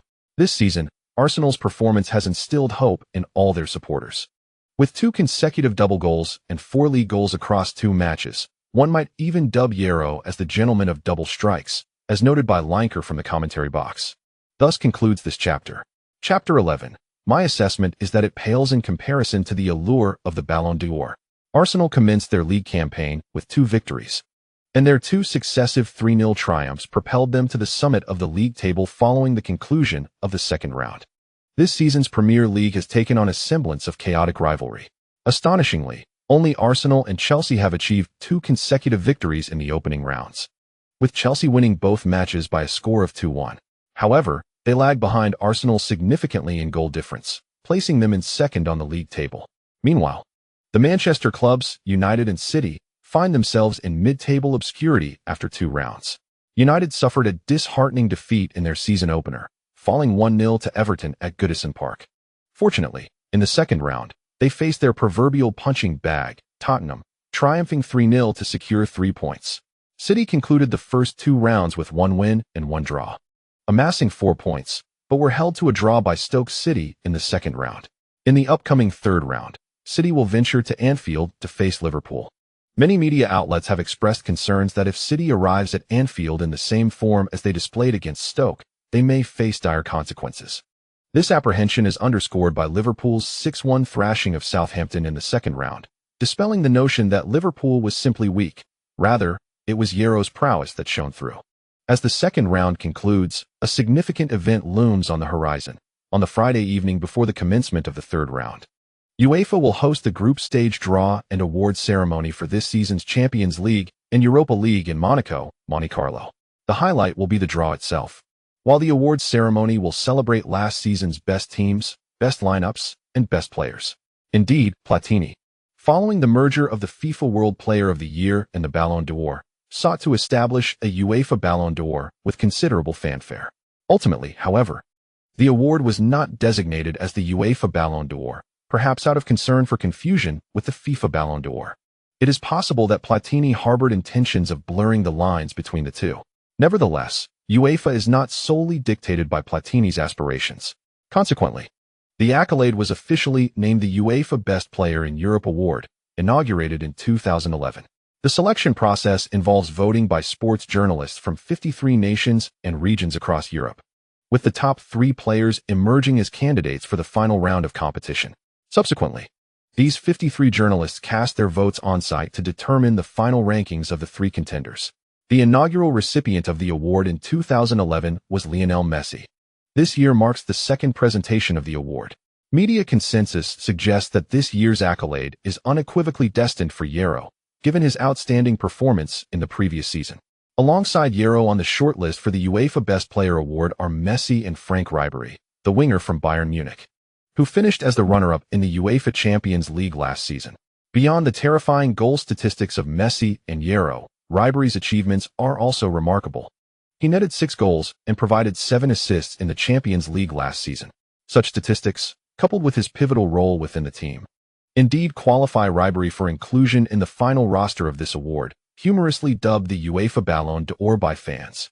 Given that Euro is likely to be a frontrunner for multiple accolades, including Best Player, Best Forward, and Best Captain, Arsenal dispatched a delegation of over a dozen members to Monaco for the Champions League draw. Historically, clubs like Arsenal, which have been relatively inconspicuous at award ceremonies, would typically receive only minor consolation prizes, such as the Fair Play Award, and would never send such a large contingent to garner attention. However, this year, the delegation was led by the esteemed manager Arsène Wenger. While all managers share the title, the role of the England national team manager differs significantly from that of the Spain national team manager. In England, the manager is responsible for the overarching operations of the team, resembling a general manager more than a traditional coach. Wenger stands as one of the most authoritative managers in the Premier League, alongside Manchester United's Ferguson. Thus, Wenger's presence in Monaco serves to bolster Euro's standing. The UEFA Champions League draw and award ceremony is poised to commence, and we witness an assembly of distinguished guests in Monte Carlo, Monaco, including several renowned football legends. This year's draw is anticipated to be the most prestigious to date, with national television broadcasting from the Dragon Kingdom having commenced early. The excitement is palpable, particularly due to the likelihood that Euro may receive his first significant individual honor today, the UEFA Best Player Award. Although initiated by Platini to compete with the FIFA Ballon d'Or, is regarded as possessing greater authority in its selection process. In recent days, the media in the Dragon Nation has focused extensively on this topic, overshadowing the news of the UEFA Champions League group draw. Presently, the esteemed host He Wei from the national television station is engaged in discussion. Alongside him, several commentators from the sports channel have gathered at the venue, joined by illustrious former football legends from the Dragon Nation such as Fan Zi, Gao Hongbo, and Gong Lei. The atmosphere is lively, with discussions centering around the remarkable prowess of Yi Luo. At this moment, the camera is firmly fixed on Yi Luo, who has made his way through the corridor to greet the representatives of Malaga, shaking hands and embracing General Manager Sans and other staff members. There is a palpable interest in Yi Luo's life in London, with congratulations pouring in for his impressive feat of scoring 4 goals in 2 consecutive Premier League matches. Sans humorously quipped that if Yi Luo is unhappy at Arsenal, he is welcome to return to Malaga, where the doors of the Rose Garden Stadium will always be open for him. In fact, plans have already begun to gather designs for a statue of Yi Luo, reminiscent of the iconic Thierry Henry statue celebrating his signature sliding knee celebration at the Emirates Stadium. Similarly, the statue in front of the Rose Garden Stadium will undoubtedly feature a classic pose from Yi Luo, who, despite only spending a season and a half at Malaga, has left an indelible mark on the memories of the fans with countless unforgettable moments. As Yi Luo exchanges pleasantries with the Malaga staff, a montage showcasing the brilliant performances of the 3 nominees begins to play, accompanied by exhilarating music, evoking the intense rivalry akin to a battle of kings. Following the highlights, the 3 candidates are ceremoniously invited onto the stage, awaiting the announcement of the final results. Platini, holding the trophy, stands beside Messi, prompting speculation among the audience about whether Yi Luo might not win. However, this scenario is deemed impossible, even as Platini pretended to prolong the suspense before the announcement. He ultimately could only muster a smile and declare, the winner of the 2011 to 2012 UEFA Best Player Award is Yi Luo. Although it had been widely anticipated that Yi Luo would clinch the award, the moment it was officially revealed still ignited an overwhelming sense of excitement. This accolade stands as the most significant individual honor awarded to a player from the Dragon Nation thus far. Duan Xian could hardly contain his exhilaration, exclaiming, "Just wait. This record will surely be broken by the end of the year." Fan Zi, a former Asian Footballer of the Year, smiled as he echoed this sentiment. The camera lovingly focused on the only other player from the Dragon Kingdom, besides Yi Luo, who has ever been nominated for the prestigious Ballon d'Or, Mr. Gong Lei, the football king of Tahiti. Savvy fans shared a knowing smile. In the venue, staff members from Arsenal and Malaga applauded vigorously. A subtle smile graced Yi Luo's face. His receipt of this award was undeniably a foregone conclusion. His impressive goal tally from the previous season stood as testament, alongside his triumph in both the Champions League and La Liga. If such accomplishments did not warrant an award, then the very essence of the accolade would be rendered meaningless. In fact, should the award be conferred upon another, they might feel reluctant to accept it. Ribery and Messi clapped with genuine smiles, seemingly in full agreement with Yi Luo's recognition. They had arrived well aware that the likelihood of receiving the award themselves was slim. Had it been someone else, they might not have attended at all. Nevertheless, they chose to be present, a gesture of respect towards UEFA, and, of course, to Yi Luo. Platini wore a forced smile that appeared increasingly strained. The memory of Yi Luo's earlier triumphs still stung, igniting a sense of discomfort within him. This individual from the Dragon Kingdom did not conform to his preconceived notions. He was far too aggressive, which displeased Platini greatly. Yi Luo's subsequent actions only served to validate Platini's disdain. While other players would typically engage in a handshake or embrace upon receiving an award, Yi Luo unceremoniously seized the trophy, almost as if wresting it from Platini's grasp. This prompted Platini to involuntarily furrow his brow, his smile growing ever more rigid. Fortunately, Yi Luo appeared to possess an understanding of the occasion. Clearing his throat, he addressed the microphone. First and foremost, I would like to express my gratitude to those who voted for me. You are the true connoisseurs of the game. He gave a thumbs up to the journalists present. Laughter erupted from the reporters and several team representatives in attendance. Yi Luo's words, though audacious, could easily be construed as pretentious coming from another. Yet, his natural delivery held merit, backed by the prowess he demonstrated last season. After all, it was accurate to assert that any journalist who failed to vote for him simply did not comprehend the sport. This statement quickly became the headline for the following day's media. However, for many supporters of various teams, their primary concern remained the results of the Champions League group draw. Indeed, Arsenal fans were also invested in this outcome. This season, Arsenal's luck in the draw was relatively favorable. They were placed in Group B, facing opponents including Schalke 04 from the Bundesliga, Montpellier from Ligue 1, and Olympiacos from the Greek League. Among the other three Premier League teams participating in the Champions League, both Manchester United and Chelsea fared well in the draw. Chelsea found themselves in Group E, which included Juventus, Shakhtar Donetsk, and Celtic, while Manchester United was in Group H, competing against Galatasaray, Cluj, and Braga. Advancing from these groups appeared to be a certainty for all three teams. The reigning champions of the Premier League, Manchester City, once again find themselves in a rather unfortunate predicament, being classified as a fourth seed team inherently susceptible to being placed in a group of death. This time is no exception, as they have been assigned to Group D, alongside formidable opponents such as Borussia Dortmund, Real Madrid, and Ajax. The English media has remarked that the Premier League champions may be on the brink of enduring a third humiliating season in the Champions League. Logically, one would argue that Manchester City's squad is quite robust. Yet, their struggles in the Champions League remain perplexing. Ultimately, it can only be attributed to the notion that their newfound wealth lacks the deep-rooted heritage that often accompanies success. Upon returning to London, Yi Luo was greeted by his third league match of the season, as Arsenal faced off against Stoke City at home. Prior to the match, Yi Luo showcased the UEFA Best Player Award trophy at the Emirates Stadium. This award is quite a mouthful, he quipped into the microphone, addressing the home crowd. The fans, displaying their creativity, began to chant in unison, using the melody of their previous support songs, creating an atmosphere of pure joy. In the media section, journalists from the Dragon Kingdom applauded enthusiastically, laughing heartily, with some pondering. Indeed, this award is rather clumsy. It pales in comparison to the Ballon d'Or. My own assessment echoes that sentiment.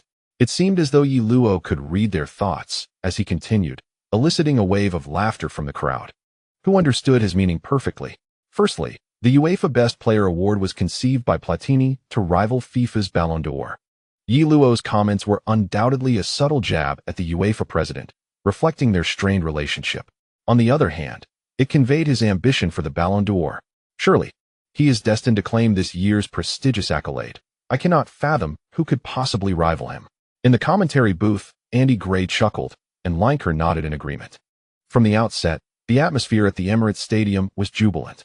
In the 3rd minute of the match, Yi Luo's long-range strike sent the crowd into a frenzy, elevating the joyful ambience to new heights.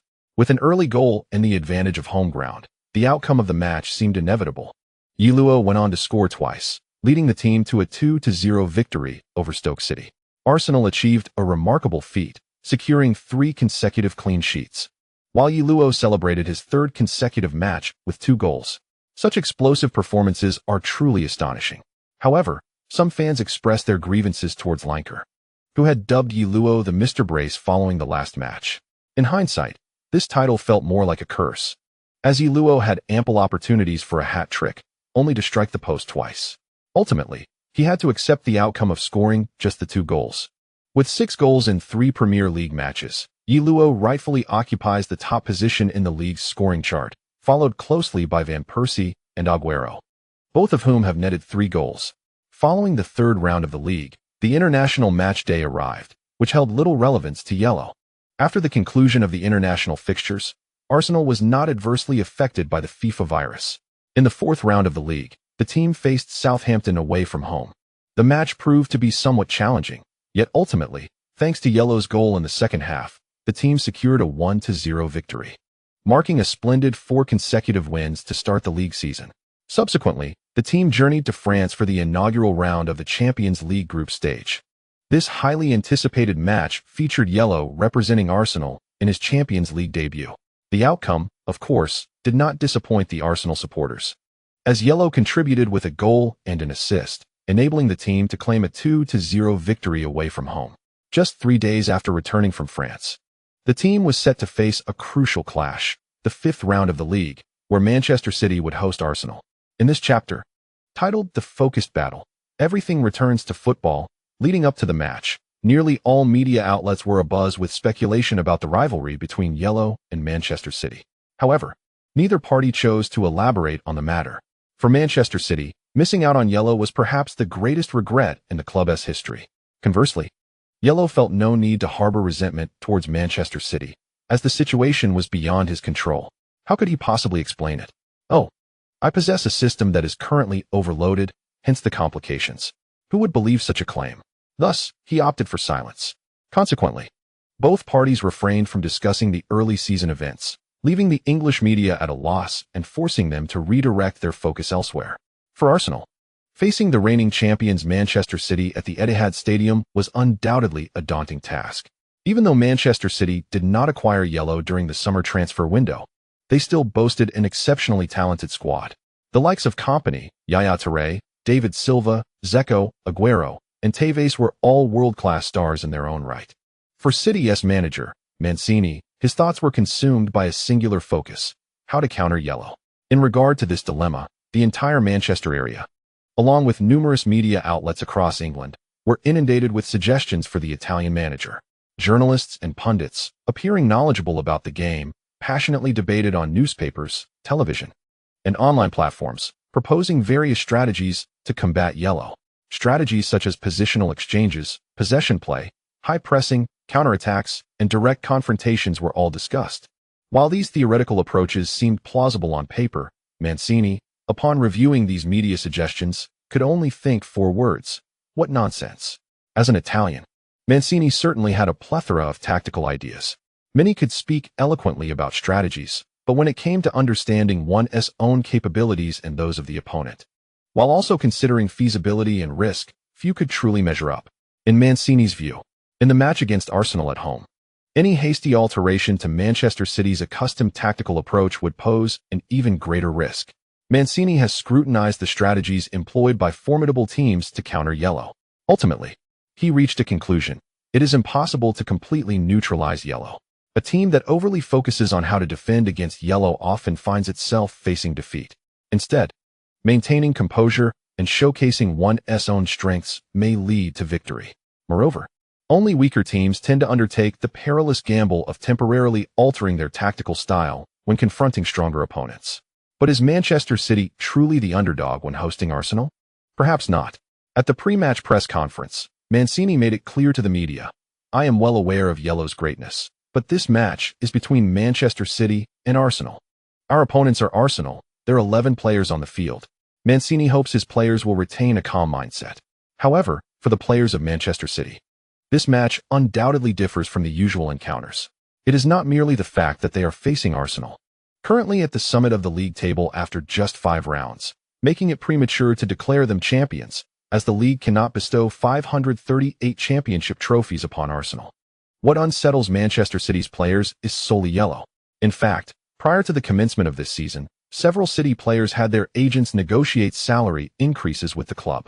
The rationale is straightforward. The highest-paid player at Manchester City, Aguero, earns a weekly wage of $290,000. Yet, what is Yellow's salary? A staggering $1 million. While the players acknowledge Yellow's superiority, they hardly deem it to be to such an extreme. Consequently, jealousy towards Yellow festers within the hearts of City's players. Ultimately, Yellow did not join Manchester City, yet his presence has stirred unrest in the locker room, and his salary serves as a significant provocation for the City players. Thus, when interviewed by the media, they expressed their ire. Aguero was the first to voice his discontent. He took to social media, stating, "Yellow? He's quite a remarkable player. However, we shall show him the might of the reigning champions at the Etihad." Beneath this post, a multitude of fan comments flooded in, with Manchester City supporters rallying behind Aguero. The sentiments of City fans are indeed complex. The better Yellow performs, the more it pains them, for such a superstar ought to belong to Manchester City. Yet, all that is now in the past. Yellow is now a player for Arsenal and is set to become their adversary in the forthcoming match. City fans are left with the disheartening feeling that their beloved star has become another's bride. Aguero, of course, feels a sense of indignation. He is currently the star player for Manchester City, yet the club's hierarchy sought to acquire Yellow last season to usurp his position. Had Yellow ultimately joined, the narrative might have been different. Aguero is not one to shy away from humility. After all, he has acknowledged that Yi Luo possesses a slight edge over him. However, in Yi Luo's absence, the situation becomes quite intriguing. Manchester City can offer Yi Luo a staggering $1 million, yet only $290,000 to me. What does this imply? With the opponent yet to arrive, Aguero finds himself in a stronger bargaining position. "I am still the star player. Shouldn't Manchester City show some appreciation?" His agent has already issued a warning to the club that if Aguero's salary is not increased and his contract renewed, he will transfer to Barcelona at the end of the season. Barcelona is indeed in urgent need of a striker to replace Villa, and Aguero seems to fit the bill perfectly. Not only is his ability on par with Villa's, but he also enjoys the added advantage of being a close friend of Messi. Naturally, Manchester City is anxious as well. If they lose Yi Luo and Aguero departs, it would be a case of losing everything without gaining anything. Thus, to placate Aguero and maintain harmony in the locker room, Manchester City finds itself compelled to negotiate salary increases with several key players. During a media interview, England's centre-back Lescott exuded the confidence of a reigning champion. "We have no reason to fear them. Are you joking? We are the defending champions. We were the Premier League champions last season."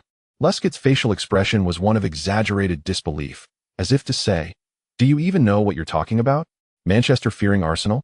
You must be out of your mind." However, the journalist had arrived with the intent to provoke. After all, what kind of journalism would it be without a bit of sensationalism and exaggeration? This time, they didn't even need to resort to their usual tricks.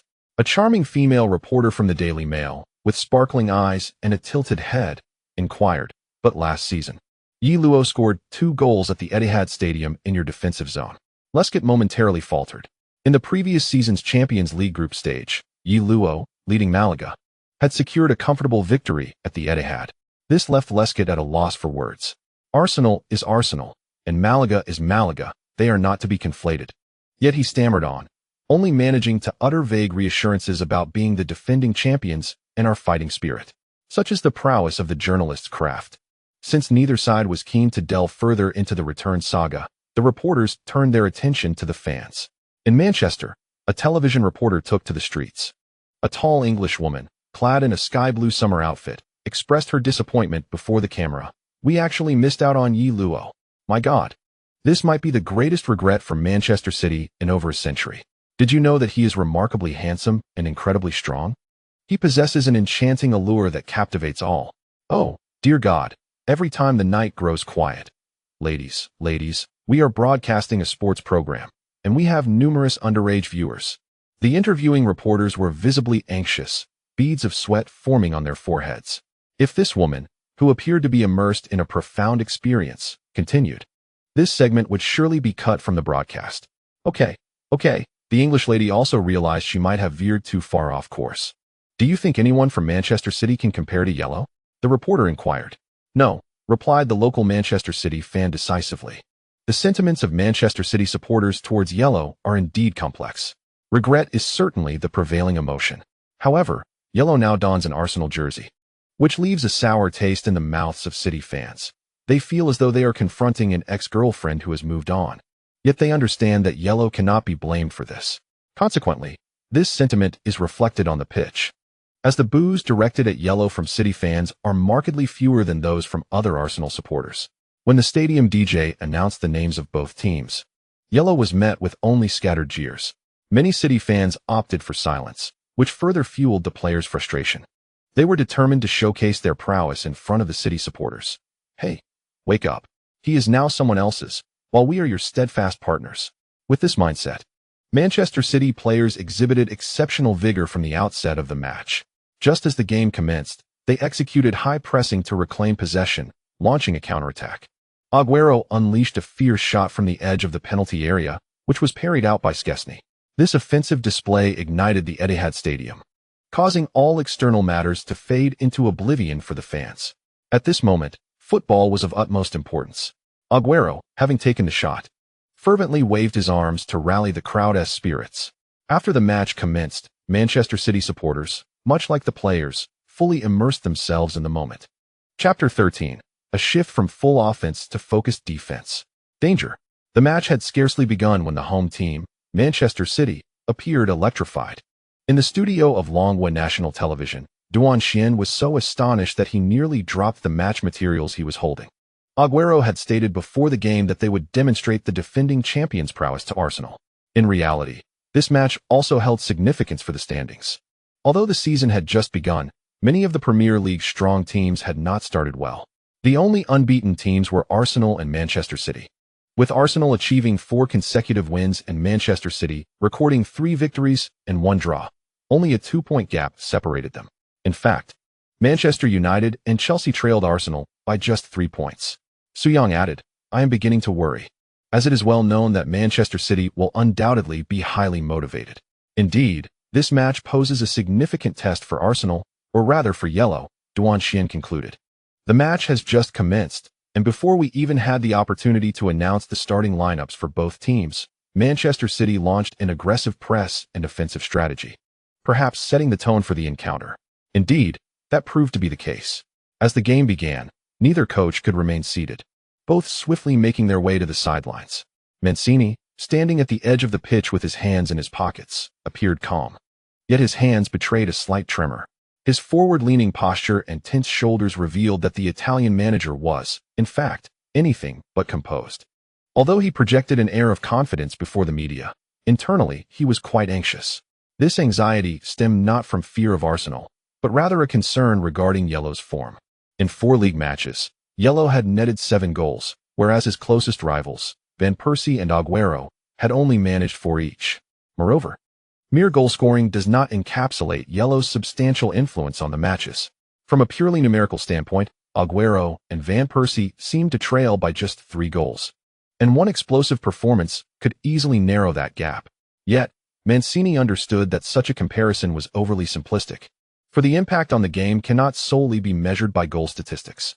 Yellow's dynamism in the attacking third, his movement, passing, dribbling, and the psychological pressure he exerted on opposing defenders, none of these attributes could be quantified by statistics alone.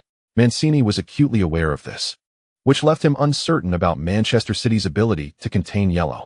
Rather than focusing on defense, he preferred to tackle the issue through an offensive approach at home. Yellow is indeed formidable and a prolific scorer. However, if our tally exceeds his, victory in this match would be within reach. Thus, from the outset, Manchester City's aggressive pressing and offensive tactics were a joint decision made by Mancini and his coaching staff, aligning perfectly with the players' inclinations, particularly those in the attacking lineup. In this match, Manchester City deployed a 4-4-2 formation. Joe Hart stood in goal, with center-backs Kompany and Lescott, left-back Clichy, and right-back Zabaleta making up the defense. The midfield was anchored by Yaya Touré and Javi Garcia, while the speedy Sinclair occupied the right wing, and David Silva took the left. Up front, the classic combination of the tall and powerful Dzeko alongside the swift Agüero formed the attacking duo, with Dzeko tasked with aerial dominance and Agüero with pace. On the bench, they had defensive midfielder Barry, defenders Kolarov and Nastasic, forwards Tevez and Balotelli, as well as Nasri, a former Arsenal player and one of the famed French Swans, who had gradually lost his starting position towards the end of the previous season.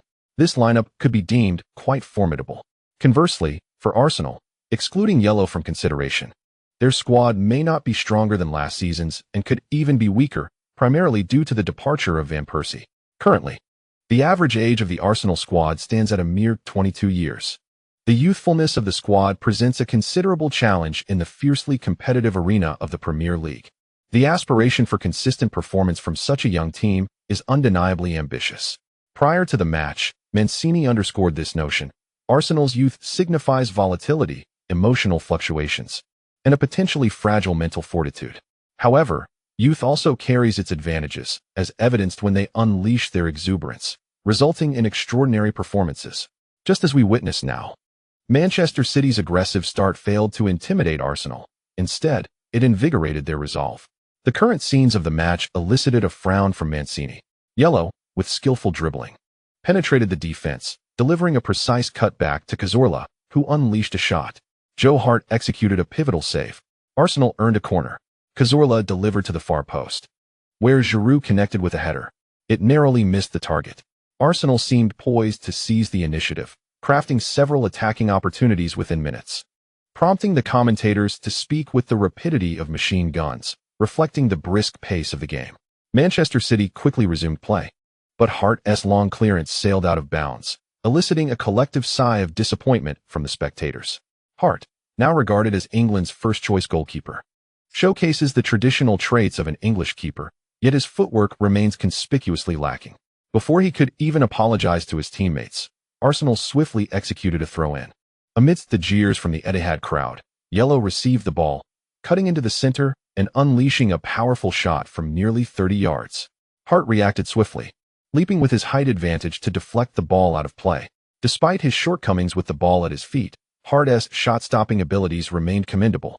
Though fans often jest that Hart serves merely as a backdrop for spectacular goals, it underscores the notion that ordinary shots seldom pose a threat to his goal. Only extraordinary efforts seem capable of breaching his defenses. Hart's crucial save. Yellow's long-range attempt was indeed threatening. So far, Yellow has been the most dynamic player on the field, his presence felt across both the attacking and midfield zones. Currently, Arsenal's formation appears to lean towards a 4-4-1-1 setup, with Oxlade-Chamberlain retreating to play as a wide midfielder, Yellow dropping between the midfield and forward lines, while Giroud stands as a pivotal figure, providing space for Yellow's movements. In retrospect, Van Persie's departure may not have been detrimental for Arsenal. While he possessed superior goal-scoring prowess compared to Giroud when it comes to playing as a fulcrum to create space for attacking players, Giroud's capabilities surpass those of Van Persie, who may not have been inclined to fulfill such a role. Andy Gray remarked from the commentary booth. At this moment, the atmosphere in the Etihad Stadium was charged with sharp, piercing boos. Yellow's long-range shot had startled the Manchester City fans, and their jeers now seemed an instinctive reaction. The position Yellow occupies within Arsenal is intriguing. It almost feels as if Professor Wenger is reviving the libero tactic, albeit in a modernized form for the midfield and forward lines, as Lineker chuckled. It is quite close, isn't it? At this moment, I find myself at a loss to determine the precise position of Yellow, be it as a winger, a center forward, a trequartista, or an attacking midfielder. Andy Gray shook his head, noting that one of the prevailing trends in modern football is the diminishing significance of positional attributes, necessitating players to possess multifaceted skills. However, it remains a rarity to witness a player like Yellow operate in the attacking third with such freedom of movement. His ability to do so is a testament to his formidable personal prowess. The esteemed English football legend Gary Lineker, having been an exceptional professional player himself, understands what it takes to play in such a manner as Luo. The role of the libero has long since faded from the game. With the evolution of football regulations and tactics, figures akin to Beckenbauer have become obsolete on the pitch, much like the decline of the traditional trequartista. Football is in a constant state of evolution, yet Luo appears to be reviving the quintessential playing style that was central decades ago. This phenomenon is entirely attributable to his extraordinary individual talent, standing in stark contrast to the prevailing trends of football development. Truly remarkable, Andy Gray mused. As the two conversed, Arsenal regained possession and launched an attack. Luo received the ball in the central area of the attacking third. He calmly turned and advanced with measured pace. The Manchester City players, hesitant to press too aggressively, could only retreat while maintaining their defensive posture. As Luo dropped deeper, Cazorla surged into the penalty area, intertwining his run with Giroud's to distract the defenders and create space. Their crossing movements rippled through the Manchester City defense like a stick, disturbing the stillness of a pond. Yet, this minor disruption hardly constituted a defensive lapse. It was merely a slight loosening of their formation. Nevertheless, Luo keenly detected this subtle shift and accelerated abruptly. He darted past Javi Garcia, and as Lescott lunged to intercept, Luo deftly maneuvered into the penalty area. Lescott raised his hands to signal he had not committed a foul, attempting to obstruct Luo's path with his body. However, Luo forcefully shouldered him aside and unleashed a right-footed shot from the edge of the box. The ball skimmed along the ground towards the goal. In a critical moment, Kompany intervened, deflecting the ball out for a corner. A gasp echoed through the Etihad Stadium. The deflection off Kompany's foot appeared to direct the ball towards the goal, while Joe Hart had already dived in the opposite direction, had the ball veered just slightly. It would have found the back of the net. The ball grazed the post before going out of play. On the sidelines, Mancini felt beads of sweat trickling down his forehead, his back dampened with cold perspiration. It was so close. His gaze instinctively fell upon Luo in the penalty area. This player was in exceptional form today. It was perilous. Something must be done to curtail his influence, ideally limiting his touches on the ball. But how? After a moment of contemplation, Mancini approached the sidelines, signaling a tactical adjustment. As the head coach, it is inconceivable for him to prepare only a single tactical approach for a match. Any astute coach would meticulously devise several well-rehearsed strategies prior to the game. Consequently, the players of Manchester City swiftly received Mancini's signal, indicating a tactical shift focused on countering Arsenal's formidable offense through a defensive stance. Given Arsenal's aggressive attacking prowess, the pre-game strategy of overwhelming the opponent with offense had already become untenable. Hence, Manchester City was compelled to adapt, recognizing the necessity of a defensive foundation. Manchester City devised its own strategy. Mancini understood that completely neutralizing yellow was an impossible feat since comprehensive containment was unachievable. The focus shifted to targeted suppression. Where should this focus lie? In the central corridor. This strategy, while not particularly novel, involved a stringent defense in the middle, compelling yellow to the flanks. Although yellow poses a threat from any position, his potential danger in the center is significantly greater than when positioned wide. Thus, it became a matter of mitigating the lesser of two evils. The flanks, being farther from the goal, present narrower angles, reducing the likelihood of a direct threat to the net. As long as yellow did not pose a direct danger to their goal, even if he passed the ball to other Arsenal players, the threat level remained considerably diminished. As the chapter concludes, Chapter 14, the capital's in the air, the game progressed. Arsenal soon recognized the alteration in Manchester City's defensive strategy. They were staunchly guarding the center while allowing the flanks to remain open. When Yellow received the ball on the wing, he found himself with minimal defensive pressure from Manchester City. However, upon entering the center, he was immediately confronted by multiple defenders. Manchester City concentrated their defensive strength in the central area of the penalty box, employing this tactic to diminish the threat posed by Yellow, while simultaneously positioning Dzeko and Aguero up front to seize counter-attacking opportunities. In the ensuing minutes, Arsenal struggled to find openings, and Manchester City's strategy appeared to be yielding success.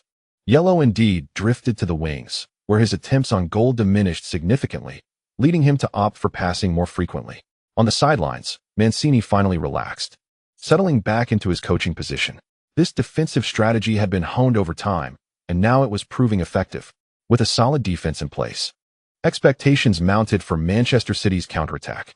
Aguero's performance was notably vigorous and dynamic. As the team's star player, he was eager to showcase his abilities in this match. Mancini was mindful of the players' competitive spirit, and Aguero was undoubtedly driven. He was keen to engage in a contest of skill with yellow, aiming to demonstrate to Manchester City's hierarchy and fans that he was not to be underestimated. Following the initial onslaught from Arsenal, which had subdued Manchester City, Aguero's frustration grew. However, after City adjusted their strategy, the pace of the match slowed, allowing Manchester City to capitalize on some counter-attacking opportunities. In the 13th minute of the match, Aguero received a pass just outside the penalty area, swiftly pivoted, and unleashed a powerful shot. The football soared towards the goal like a cannonball, compelling Arsenal's goalkeeper Schürrle to make a spectacular save. Aguero. Magnificent. Aguero's performance was notably vibrant. Arsenal could not afford to be complacent. For Manchester City's counterattacks posed a significant threat. In the early stages, Arsenal took the initiative, leaving Manchester City in a rather precarious position. However, after Mancini made adjustments, Arsenal's attacking threat diminished, paving the way for City's counterattacks. This match showcased a high level of technical prowess, Andy Gray excitedly remarked. Before the start of this season, Yaya Touré was on the verge of joining Manchester City, with rumors suggesting his weekly wage exceeded £1 million, surely igniting Aguero's competitive spirit. As Manchester City's star player, Aguero was determined to make a remarkable impression. What defines a star player? A star player is one who rises to the occasion in crucial moments. Aguero's last-minute goal against Queen's Park Rangers, which helped Manchester City achieve a miraculous title victory, exemplified his value as a star. Now, in this highly anticipated clash, Aguero appeared undaunted. In the presence of Yaya, his performance was equally commendable. Lineker exclaimed. The duel between Arsenal and Manchester City has now showcased a burgeoning rivalry between their star players. Aguero's activity on the field was increasingly evident. In the 17th minute, he skillfully maneuvered the ball within the penalty area and unleashed a shot that narrowly missed the post, almost breaching Arsenal's defenses. A collective sigh echoed throughout the Etihad Stadium, as all Manchester City fans clasped their heads in disbelief, having prepared to celebrate a goal that ultimately grazed the post and went out of play. Aguero, too, clasped his head in disappointment, his gaze fixated on the ball beyond the pitch, expressing a look of incredulity. Other Manchester City players mirrored this sentiment. On the sidelines, Mancini leaned back, nearly losing his balance, yet he promptly clapped his hands, vocally encouraging his team. His adjustments bore fruit. What better news could there be? Manchester City's strategy was proving effective. As Arsenal's attacking threat waned, City's offensive prowess began to rise. This was a dynamic interplay of gains and losses. City was inching closer to scoring. Danger loomed. Aguero nearly sent the ball into the net, missing by mere centimeters. Arsenal's defense revealed some vulnerabilities. Their lineup was perhaps overly youthful, which could pose their greatest risk this season. Youth and inexperience could lead to their collapse in such a tug-of-war against Manchester City. The commentators recognized this as well. After the initial 10 minutes, Manchester City gradually regained control of the match, with Mancini's tactical adjustments proving effective. This was undoubtedly bad news for Arsenal. After a moment of sighs from the City fans in the stands, they erupted into cheers. They vociferously chanted Aguero's name, showering the Argentine star with applause and adulation. Yaya Touré, despite his excellence, remained simply a player of another club. Currently, Manchester City can solely rely on the players on the field, particularly the performance of Aguero. In the 21st minute of the match, City was granted another opportunity to attack. David Silva feigned a cross from the left, prompting Arsenal's right back, the merely 21-year-old Jenkinson, to commit defensively. Consequently, he was deftly outmaneuvered by Silva. Jenkinson's inexperience was glaring. His reckless challenge allowed Silva to drive the ball into the penalty area. Amidst the commentators' astonished exclamations, Silva surged along the edge of the penalty box towards the byline, then executed a cutback to the penalty spot. At this juncture, the advancing Aguero deftly flicked the ball with the instep of his left foot. In such close proximity, Schürrle stood no chance. The ball skimmed the ground, brushing the inner edge of the post, and nestled into the net side. Aguero. 1-0. Aguero scores. Manchester City takes the lead at home. The commentary booth erupted with astonishment. The Etihad Stadium was alive with jubilation.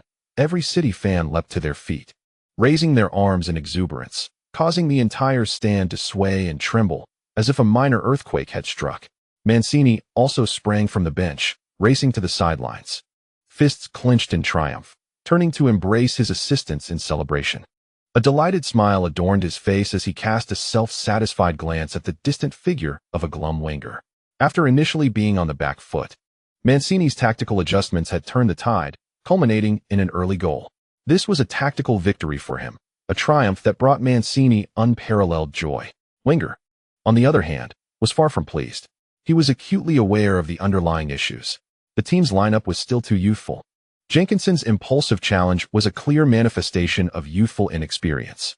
Silva's successful breakthrough directly led to the conceded goal. Ultimately, the root cause lay in the player's anxious mindset after a prolonged period of offensive struggles. But what could he do now? Only 20 minutes had elapsed. Substitutions were out of the question. Wenger could only approach the sidelines, pressing his hands downward, signaling for his players to remain composed and calm. Arsenal's players were also somewhat disheartened, as this was their first league goal conceded this season. Schürrle clapped his hands, encouraging his teammates. Yet he too pondered strategies to counteract the situation. He had faced City in the Champions League before, but this season's City was markedly different from last year's. Perhaps their triumph in the Premier League had imbued them with a newfound aura of champions. After all, how else could one explain the notion of a champion's essence? Conceding a goal at the Etihad Stadium was not entirely unexpected. After all, the quality of their lineup was evident, while Schürrle's offensive prowess was formidable. He could not guarantee that Arsenal's defense could keep City at bay. After conceding a goal, Ronaldo now finds himself contemplating how to equalize. As Manchester City's defensive strategy has undergone a transformation, their defense in the central area is remarkably dense, akin to an impenetrable barrier. Ronaldo can easily receive the ball on the flanks, yet there is no space to penetrate into the middle for a shot on goal. The central area is devoid of room. Attempting a forced shot would merely result in a loss of possession. Therefore, Ronaldo refrains from hastily cutting into the center in search of fortune. Instead, he begins to orchestrate the tempo of the attack through passing. Opting for a more measured approach, there is no rush. Ample time remains in the match. He passes the ball to Chamberlain and gestures for him not to force a breakthrough, requesting the ball back. Chamberlain, eager to attempt a daring advance, becomes somewhat overzealous. However, he dares not deny Ronaldo, who, despite his brief tenure with the team, holds a significant and respected position within this youthful Arsenal locker room. Chamberlain obediently returns the ball. Upon receiving the ball on the flank, Ronaldo sends it back to the midfield. No need to rush, let it unfold gradually. Ronaldo actively moves to receive the ball from Diaby, who promptly returns it to his feet. Ronaldo controls the ball, turning to face Manchester City's central defense, lightly shaking his head before passing it to Schürrle and continuing to reposition, facilitating the play. Wenger breathes a sigh of relief upon witnessing this scene. His greatest concern was that the team might become overly eager and launch reckless attacks, thereby granting the recently scoring Manchester City more opportunities for counterattacks. In this moment, Ronaldo has become the team's stabilizing force. Despite his youth, he possesses the wisdom to discern what is needed at this juncture. With him as the leader, this young Arsenal side has begun to exhibit a newfound maturity. Mancini, on the other hand, experiences a pang of regret. He had hoped that Arsenal's young players would push forward aggressively, inadvertently exposing more space for Manchester City to exploit on the counter. However, it appears that this desire has been thwarted. Nevertheless, Mancini remains unperturbed. His team is already in the lead. Although Arsenal enjoys a greater share of possession, their activities on the flanks and in the midfield pose little threat to Manchester City's tightly packed central defense. Ronaldo finds himself increasingly active on the wings. Yet, how much threat can he pose from there? Crosses? Giroud is indeed tall and robust, but Lescott and company boast formidable aerial prowess. Thus, Manchester City harbors no fear of the opponent's crossing attempts. Commentators in the broadcast booth concur that Manchester City has seized control of the match's rhythm, rendering the atmosphere tense. Manchester City's defensive strategy proved successful. Arsenal, typically adept at intricate passing and penetration through the center, now struggles to find space as City has accumulated numerous defenders in that area. Mancini may have devised a method to counter Ronaldo, a strategy that could serve as a reference for other teams in the Premier League. This is the essence of modern football. Every nuance is scrutinized, examined under a magnifying glass. Just as it stands now, Luo has been relegated to the flanks, yet to score. The ball must ultimately be directed back to the center. Has Luo been restricted? The commentators engaged in animated discussions, and several reporters in the press box whispered amongst themselves. The journalists from Longwa furrowed their brows. They were not keen on witnessing the spectacle of Luo being frozen out of the game. At that moment, Luo retrieved the ball once more on the left flank. He surveyed the goal. The angle was quite narrow, and the crowd was dense. The current situation posed some difficulties for Arsenal. Luo contemplated entering the penalty area, hoping for a cross from a teammate.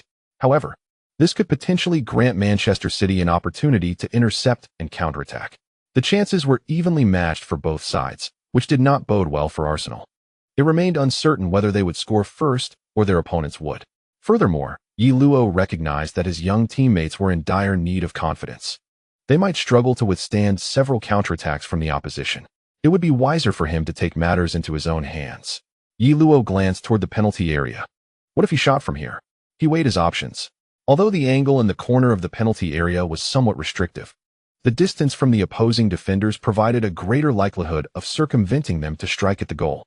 Of course, breaching the goalkeeper's defense from such an acute angle was inherently challenging. Nevertheless, Luo held steadfast confidence in his shooting ability. With a deft flick of his outside foot, he maneuvered the ball. He poised himself on the wing. Would he cross or shoot? In a moment of surprise for the commentators, Luo unleashed a powerful shot. A resounding thump echoed as the football soared into the air and then plummeted rapidly. Amidst the gasps of the crowd, Joe Hart instinctively reached out to block it, sending the ball out of play. He cast a wary glance toward the goal behind him. Had he let his concentration waver for even a moment, he would have become mere scenery for a spectacular goal. The trajectory of Luo's shot was erratic, and its speed was formidable. Such a ball was notoriously difficult to save. Fortunately, the angle was not extreme, allowing him to react in time. "Do not let him shoot easily," shouted the England goalkeeper. Hart, robust and with considerable arm strength, could feel the lingering tingling in his hands, a testament to the power behind Luo's attempt. A direct shot from the wing. Magnificent. Hart executed a splendid save. Although this shot posed a threat to Manchester City's goal, the danger from the wing was substantially lower than that from the center. Luo's effort seemed somewhat imprudent. Mancini noticed Hart's predicament, but he thought such shots should not occur frequently. The quality of such shots was indeed rare. Mancini felt a flicker of luck. However, Luo's subsequent performance swiftly dispelled Mancini's complacency. Cazorla prepared to take the corner kick, and Luo darted to the corner flag, demanding the ball. Upon receiving it, he rapidly advanced toward the penalty area. The Manchester City defenders closed in, and Luo maneuvered the ball at the periphery of the box, seeking a shooting opportunity. After nearly tracing a semicircle around the penalty area, Luo approached the corner near the box.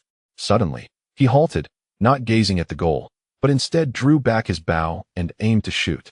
The players of Manchester City were momentarily taken aback as Yaya Touré rushed forward, intending to block the impending threat. In that fleeting instant, a resounding bang echoed in his ears, followed by the explosive sound of the ball slicing past his shoulder. Luo's foot was fully tensed, and with a fierce strike, he struck the center of the ball. Had there been a slow-motion replay, one would have observed the ball morphing entirely under the impact of Luo's kick. In the next moment, the ball soared into the air, devoid of any spin. According to Bernoulli's principle, the ball wavered erratically in the air. In Joe Hart's eyes, the ball first drifted toward the far corner, then veered towards the near corner, ultimately curving in a terrifying S-shaped arc. Hart leapt into the air, extending his arms to their utmost limit. His fingertips grazed the approaching ball. Before he could revel in his accurate judgment, it felt as though his fingertips had been struck by a falling stone. The ball merely shifted direction slightly before plummeting into the net. Much to the astonishment of all present, the entire Etihad Stadium fell into a hushed silence. Chapter 15. The next shot. The goal came as a complete surprise. In the stands, Manchester City fans wore bewildered expressions, utterly unprepared for the realization that the ball had indeed found the net. Despite the acute angle and the long-range strike from the flank, how could the goalkeeper have failed to save it? Moreover, the speed of the ball was astounding. Many City supporters blinked and suddenly found the ball spinning within their own goal. Shock and a hint of confusion adorned the faces of all Manchester City fans. The goal was scored. In the commentary booth, Commentator Andy Gray momentarily froze, struggling to comprehend the situation. Conversely, the commentator from the Dragon Country national television, who had a clearer view through the broadcast, suddenly exclaimed, "What a beauty! Astonishing! My goodness! The trajectory of that shot is simply brutal." Andy Gray, glancing at the monitor before him, saw the clarity of Yi Luo's shot. The ball ascended into the air, then wavered left and right before breaching Joe Hart's defenses and settling into the net. Oh my God, that goal was extraordinary. A long-range strike from near the edge of the penalty area, Yi Luo executed a shot that posed a formidable challenge for the goalkeeper. The ball floated through the air like a leaf descending from the sky. Joe Hart had made contact with the ball, yet it was evident that his attempt to save it was insufficient. The force and speed of the shot were simply too great. Aguero clasped his head in disbelief as he watched the ball spin in the net. It was incredible. He observed the entire scene clearly, as he had been positioned at the top of the penalty arc, waiting for a counterattack opportunity, and became the spectator with the best view in the stadium. While scoring from that position is not particularly rare, as many players have attempted shots and found success there, such goals typically possess an element of surprise and randomness, often due to the goalkeeper's positioning errors. A narrow angle for a shot implies that the goalkeeper's area of control is significantly reduced, making it exceedingly difficult to bypass his defenses unless an error is committed by the goalkeeper himself. However, Yi Luo had previously attempted a shot from nearly the same position, which served as a warning to Joe Hart. Moreover, judging by Hart's positioning, he was already anticipating Yi Luo's potential shot from a tight angle. With the goalkeeper prepared, scoring from such an angle is a formidable challenge. Yet, against all odds, the ball found its way into the net. The velocity was astonishing, and the trajectory was nothing short of remarkable. Aguero wore an expression of disbelief upon witnessing the ball penetrate the goal, a flicker of fear igniting within him. Indeed, it was fear. Yi Luo's performance was utterly astounding. This strike was not merely executed in the heat of the game. Even a direct free kick, taken without a wall and aimed straight at the goal, would seldom produce such quality from any player. Furthermore, prior to this, Yi Luo had seemingly been experimenting with shots from the flanks. His first attempt was thwarted, but the second resulted in a goal. This outcome left Aguero feeling unsettled. One successful shot from 2 attempts. What if he were to score even more? Aguero instinctively turned to his striking partner, Dzeko, whose expression mirrored his own. Both forwards were aware of the disparity in their performance. It seemed rather significant. The faces of Manchester City players reflected their discontent. On the bench, numerous substitutes buried their heads in their hands. Is this merely luck? Navas exclaimed in astonishment. This was already his second shot. Tevez frowned deeply. Could it truly be luck that 2 consecutive shots yielded such quality? Surely it must be luck. Given the angle, the power, if it were anything else, it would be utterly outrageous. The expressions of the City substitutes were grim. They were reluctant to accept that anyone could produce such high-caliber shots. They attributed Yi Luo's goal to mere fortune. Regardless of luck's role, this goal left Manchester City in a precarious position. Mancini's brow furrowed. He was inclined to believe it was not merely luck. The consecutive shots bore similarities in trajectory and power, with remarkable speed. This indicated that Yi Luo's shooting ability was capable of maintaining such a level of consistency, even from tight angles. Even more crucially, Manchester City had now relinquished their lead. This was their home ground. They could not possibly be satisfied with a draw, especially with over 20 minutes still remaining in the match. Thus, the team required a renewed offensive effort. What shall we do now? His assistant inquired, furrowing his brow. Do you think he can produce another shot of such quality from the flank? Mancini asked. His assistant paused for a moment before responding. It's difficult to say, but I lean towards the belief that the chances of achieving such a shot again are quite slim. Otherwise, this player would be truly formidable. Is that so? Mancini raised his gaze towards the field. From a rational standpoint, he also leans towards the notion that Yi Luo cannot consistently maintain such remarkable shot quality. Thus, he intends to observe further. Hasty alterations are seldom beneficial. At this juncture, Manchester City must not lose their composure. Otherwise, Arsenal could easily seize the opportunity. Being equalized against is not a grave matter. There remains ample time in the match. Patience to await the right moment is key. Amidst a chorus of boos, Yi Luo spread his arms to celebrate near the corner flag.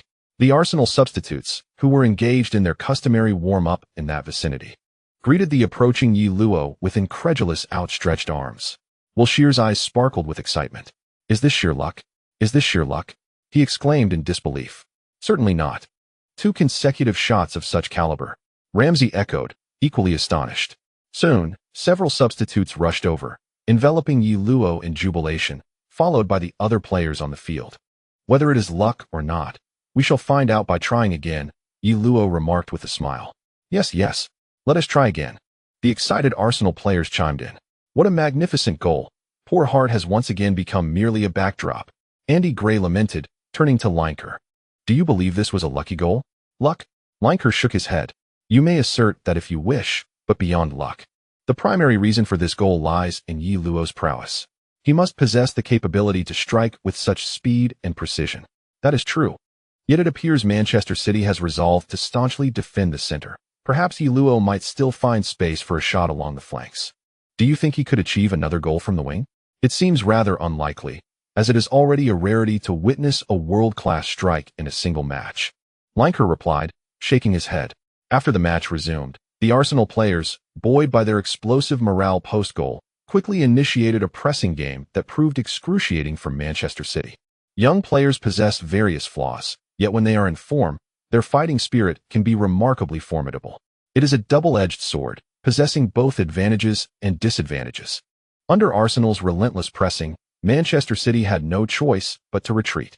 While the Arsenal players reveled in their goal, Mancini had already underscored the importance of tactical discipline, to persist with a focus on central defense and to strengthen counterattacks. Consequently, Yi Luo soon found himself with an opportunity along the wing. In truth, Mancini's assessment was not erroneous. Executing a falling leaf shot is indeed a challenging feat, however.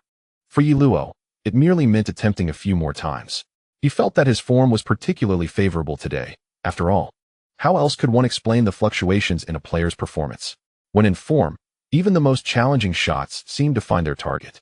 As the ball arrived at Yi Luo's feet, Manchester City's players, adhering to their prior strategy, compressed towards the center, minimizing space and denying Yi Luo any opportunity to break through.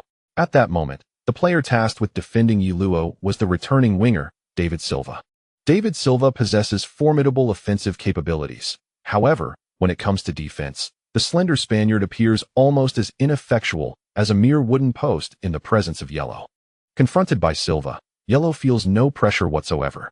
With a deft feint, he effortlessly creates an angle and unleashes a right-footed strike. The resounding impact reverberates through the hearts of the spectators at the Etihad Stadium. Here it comes. The commentators exclaim in unison. Under the gaze of all, the football soars into the air, maintaining its almost spinless trajectory, weaving erratically through the atmosphere. It remains a leaf-like ball. Mancini abruptly rises from his seat, momentarily tripping over the chair and nearly losing his balance, his expression morphing into one of profound seriousness and shock. At the very instant the ball is struck, his heart skips a beat. Could it be? The astonishment on Mancini's face becomes increasingly palpable, his mouth agape in astonishment. Meanwhile, Wenger, caught in the act of zipping up his jacket, freezes, his eyes fixated on the pitch. At that moment, for Joe Hart, the football hurtles toward him once more. It occurs in an instant. The ball expands from small to large. Almost instinctively, he outstretches his hand in an attempt to intercept the incoming projectile. But as he commits to the save, the ball suddenly veers in another direction. Damn it! Hart's expression betrays his shock. Such a shot, with its minimal spin, often results in unpredictable alterations in flight. Just like now, Hart strains to lift his foot, the only action available to him in midair. Yet, he fails to make contact with the ball. As he raises his foot, the football has already passed above his outstretched waist. Swish! The ball crashes into the net, producing a crisp sound. Arsenal takes the lead. Chapter concluded. Chapter 16. The crushed Manchester City. The Etihad Stadium falls silent once more, rendered mute by Yellow's brilliance. Numerous commentators stand in stunned silence, the debate regarding luck abruptly ceasing. Can 2 goals scored in such a manner still be attributed to fortune? As the match resumes, the television broadcasts repeatedly replay Yellow's recent goal from various camera angles. The perspective from behind the goal offers the most breathtaking view, as it allows a clear observation of the ball's trajectory from the goalkeeper's vantage point.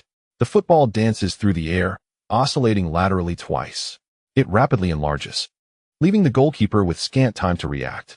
Executing such a leaf-like trajectory is technically challenging, Yet yellow has managed to achieve this formidable feat on several occasions. This elusive path, often a rare occurrence, has become a routine weapon in yellow's arsenal. Remarkable. Duan Xian cannot help but exclaim in admiration. The route is truly exquisite, with its serpentine nature posing significant challenges for Joe Hart. Prior to this, Manchester City's strategy of fortifying the central area had proven effective, as they momentarily rendered yellow devoid of any space in the middle. However, they were unprepared for the fact that upon drifting to the flanks, yellow could still pose a direct threat to Manchester City's goal. Yellow's menace was virtually omnipresent. Mancini needed to make some adjustments. From the commentary box, several commentators opined that Mancini should reconsider his strategy, or at the very least, make some tactical tweaks. Manchester City could not afford to allow yellow to shoot freely from the wings. They needed to ensure that someone interfered when he attempted to strike, as analyzed by Linker. Indeed, Mancini was seen on the sidelines conferring with Javi Garcia. When Garcia returned to the pitch, it became apparent that he shadowed yellow like a persistent adhesive, always the first to block or disrupt yellow's shooting attempts. This was true even on the flanks, although Garcia sometimes could not fully obstruct yellow's shots. His presence undeniably hindered yellow's threat to Manchester City's goal. Under such interference, executing a difficult curling shot became an even greater challenge. Through Garcia's tireless defending, yellow ultimately could not find the net in the first half. A temporary equilibrium was established on the field, and as the first half concluded, neither side managed to break the deadlock. Both teams exited to their respective locker rooms with a score of 2-1. In the home team's locker room, Mancini did not reprimand his players for their first half performance. Instead, he praised their composure following the concession of the second goal. "We did not panic. We maintained our steady approach, which is commendable. Although we are currently trailing, the second half remains, and there is no need for haste. We must stabilize the situation and seek opportunities. As long as we prevent their offense from scoring, chances will arise for us in the second half." Just as we did with our earlier goal, the Manchester City players nodded in agreement. They were seasoned stars brought in at a high cost, with an average age exceeding 25. Being a goal down was insufficient to rattle them. In the second half, we need to intensify our offense, but we cannot relax defensively. We must drive yellow to the flanks.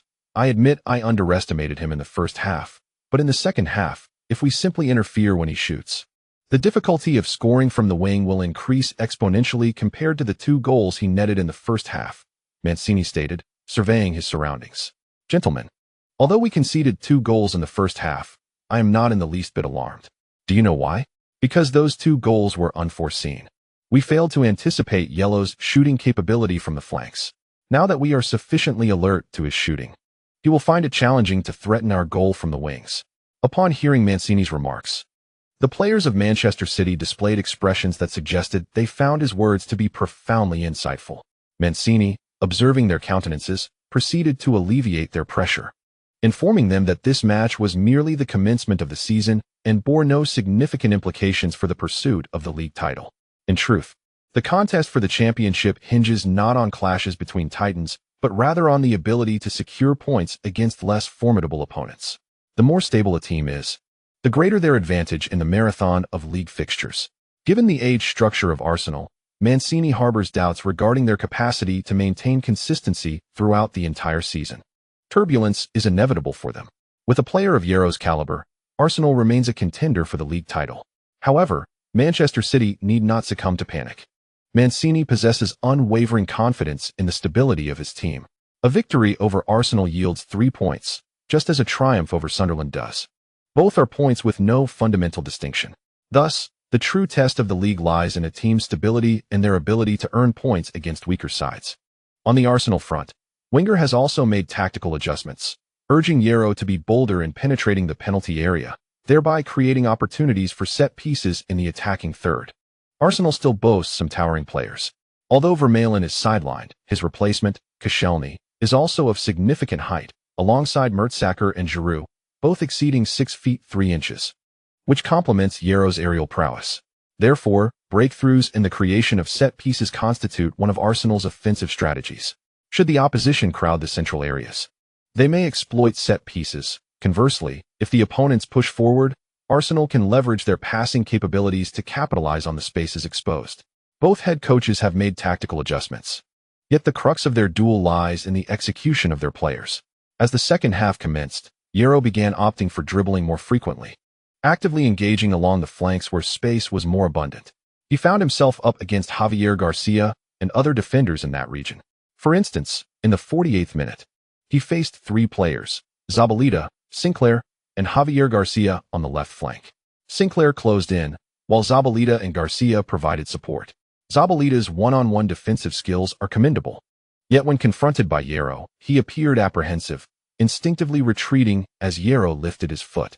In that moment, Hierro deftly maneuvered the ball towards the sideline. And just as Zabaleta prepared to pivot and sever Hierro's connection with the ball, Hierro abruptly pulled it back, effortlessly bypassing Zabaleta with a swift change of pace. Javier Garcia, having anticipated this move, quickly closed in, positioning himself to block Hierro without extending his foot, merely holding his ground. He was acutely aware that the task before him was far beyond his capabilities to contend with Yi Luo, and thus he abandoned any illusions of intercepting the ball. Instead, he dutifully stationed himself towards the paint, aiming to thwart Yi Luo's direct shot, while simultaneously attempting to usher him towards the baseline. Yi Luo, of course, was not so naive as to continue his advance into the paint. With his opponent standing firm, it would be futile to force his way through. He deftly controlled the ball with his right foot, maneuvering towards the baseline to create an angle before striking the ball with his left foot towards the goal. This was a shot that bore the semblance of both a pass and a strike. The ball was headed in the direction of the goal, yet with the goalkeeper present, the likelihood of a direct score was minimal. Nonetheless, Yi Luo's shot was executed with such velocity that Joe Hart could hardly believe he could contain it. Thus, there remained a chance it could rebound into the penalty area and incite some chaos. At this juncture, Manchester City's defense was meticulously organized, and Yi Luo's intention was to generate opportunities amidst the ensuing turmoil. Joe Hart, fully aware of Yi Luo's strategy, endeavored to deflect the ball towards the baseline. Even conceding a corner to Arsenal was preferable to the risk of returning the ball into the penalty area. A corner kick would at least allow Manchester City to employ a comprehensive defensive structure to counter the opponent's assault. The ball struck Hart's foot and rolled out of play. Zabaleta exhaled in relief, though a lingering apprehension remained. When confronted by Yi Luo, he felt utterly overwhelmed, despite his utmost efforts. Keeping pace with Yi Luo's rhythm proved exceedingly challenging. Meanwhile, Javi Garcia was gasping for breath. Defending against Yi Luo was an immense drain on his stamina. The demands of sudden stops and swift turns, coupled with the psychological pressure, exacerbated his fatigue. Yi Luo seemed acutely aware of the predicament facing Zabaleta and Javi Garcia on that flank, so he chose to remain on the left side, relentlessly targeting that avenue. In no time, Manchester City's right side defense appeared precariously vulnerable. On the sidelines, Mancini furrowed his brow, fully cognizant that Zabaleta and Javi Garcia were being exploited by Yi Luo. If this targeting continued, Manchester City's defense on that side would inevitably collapse. Zabaleta was faring somewhat better, but Javi Garcia had been tracking Yi Luo for nearly the entire half and was nearing exhaustion. Mancini glanced towards the bench. "Barry, warm up," he called out.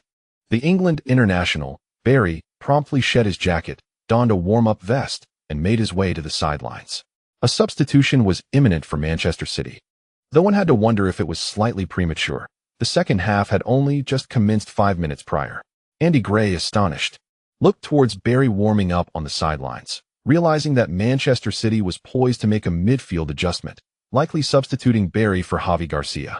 This was hardly a difficult inference to draw, as all had witnessed Garcia's struggle. Indeed, in the 52nd minute of the match, Manchester City executed the substitution, with Barry replacing Javi Garcia. Logically, as a dedicated defensive midfielder, Barry should possess superior one-on-one defensive skills compared to Javi Garcia. However, the reality tells a different story. Upon entering the match, Barry appeared rather flustered. This was not necessarily due to his inferiority to Garcia, but rather because Yellow had begun to assert his influence. In the 54th minute of the match, Yellow continued to advance down the left flank, executing a series of swift directional changes that left both Barry and Zabaleta off balance. Subsequently, he deftly maneuvered the ball along the byline for a shot on goal. Manchester City's substitutions began to yield results, at the very least. Barry managed to intervene in this instance, launching himself to block the shot and diverting the ball out for a corner. Yet, following this defensive effort, Barry was left gasping for breath, having only just entered the fray a few minutes prior. It is evident just how immense the pressure Yellow was applying along that wing truly was. After the corner was taken, Company headed the ball out of the penalty area. Yet Arsenal maintained control on the periphery. Yellow's relentless assaults down the wing were undeniably exerting pressure on Manchester City's defense. Almost immediately, Gibbs, receiving the ball outside the box, instinctively passed it back to Yellow, who had drifted to the flank. Here we go again. The commentators were electrified.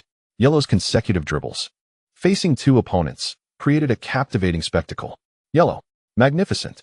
He has evaded both Zabaleta and Barry. He has tightened the angle towards the penalty area. Zabaleta, feeling the pressure, stumbled back 2 steps due to Yellow's feint, granting Yellow space to penetrate into the box. Although Zabaleta is regarded as a top-tier defender, he appeared utterly overwhelmed when confronted by Yellow, underscoring the immense pressure Yellow exerted upon him. The commentators lauded Yellow's skillful dribbling, and the fans erupted in delight. However, there remained a prevailing sentiment that Yellow's dazzling display of skill might not culminate in a tangible threat. The penalty area was densely populated, with Manchester City being contained by Arsenal. This scene had many fans in the Etihad Stadium biting their lips in anxiety. There was no alternative. Manchester City had to tighten their formation, as Yellow's individual breakthroughs along the flank were exceedingly incisive. If they did not amass enough defensive personnel, Yellow could very well breach their defenses and score. Yet, some Manchester City supporters mused that Yellow's relentless forays would inevitably deplete his stamina. Could he sustain such exertion throughout the entire match? If they could endure these remaining minutes, City might find an opportunity, particularly as they were only trailing by a single goal. Yellow was aware of this reality, despite having left Zabaleta and Barry in disarray. He too was expending considerable energy in these few minutes. Even with his excellent fitness levels, it was unrealistic to maintain such bursts of speed and agility throughout the match. A judicious allocation of energy was essential. Currently, they were merely a goal ahead. An additional strike would provide them with the comfort to retreat defensively, securing a moment to catch their breath. Once the physical strain waned, they could then press forward to launch a counteroffensive. Whether or not this would be successful, the passage of time would work to their advantage, essentially sealing their victory in the match. As Yellow approached the byline while cutting into the penalty area, he found himself in a position with limited angles for a shot. As the ball was delivered into the box, the area was congested with legs, making it a daunting task to locate a teammate. At that moment, Yaya Touré also advanced, positioning himself just behind Barry and Zabaleta, ready to provide support. He refrained from rushing forward immediately, for the Manchester City midfielders recognized that the greatest threat from Yellow, stationed near the byline, lay in his potential pass into the penalty area. Touré adeptly positioned himself to intercept Yellow's passing lane, understanding that from the byline, a pass was nearly the only option available. Thus, his objective was simply to block the route. A reckless charge could easily lead to his being bypassed. The other Manchester City players shared this sentiment, closely marking Arsenal's attacking players within the box. Giroud was attended to by 2 defenders, while Chamberlain and Cazorla found themselves surrounded. Any attempt to force the ball into the box might yield no more than a corner kick for Arsenal. However, as Yellow broke through to the vicinity of the byline and lifted his foot to strike the ball, every gaze widened in disbelief. Was he really attempting a shot? How could this be? Everyone was taken aback. Did he truly believe Joe Hart was a mere spectator? Hart was positioned tight against the near post, leaving no apparent gap. Could Yellow's strike possibly curve like a cruise missile around the goalkeeper stationed at the front post? The thoughts of Manchester City's players lingered in their minds as they watched the ball soar, seemingly flying parallel to the byline. It veered off course. The players had yet to breathe a sigh of relief when, amidst their astonishment, the football indeed curved. Hart, originally positioned at the near post, believed that this was the only trajectory through which the ball could enter the net from the byline. As long as he remained there, regardless of how Yellow struck, the ball would merely collide with him. There was no cause for concern. Thus, when the ball was played, Hart assumed Yellow had mishit the cross, perhaps attempting a lob that had gone awry. He had lowered his center of gravity, anticipating a powerful strike aimed at the near post, and when the ball was struck, he found himself unable to react. Consequently, he could only tilt his head back to observe the unfolding situation. To his astonishment, the ball flew towards the penalty area, nearly parallel to the byline, before descending. As it approached the goal, it suddenly took a subtle curve. Hart's expression froze, and Mancini was struck with alarm. He suddenly grasped Yellow's intent. From the sidelines, he had a clearer view than the players on the pitch. This was no ordinary cross. Yellow had used the outside of his foot to impart spin to the ball, crafting a curving trajectory that veered outward. The technique of curling the ball with the outside of the foot was famously exemplified by the Portuguese forward Quaresma, a figure whose reputation often overshadowed his actual prowess, often referred to as the king of the outside foot in Portugal. Yet, the arc that Yellow achieved with his strike was even more dramatic than that of the Portuguese maestro. The ball, having cleared the goalkeeper, appeared to trace a semicircle in the air, diverting towards the goal. At that moment, everything hung in the balance.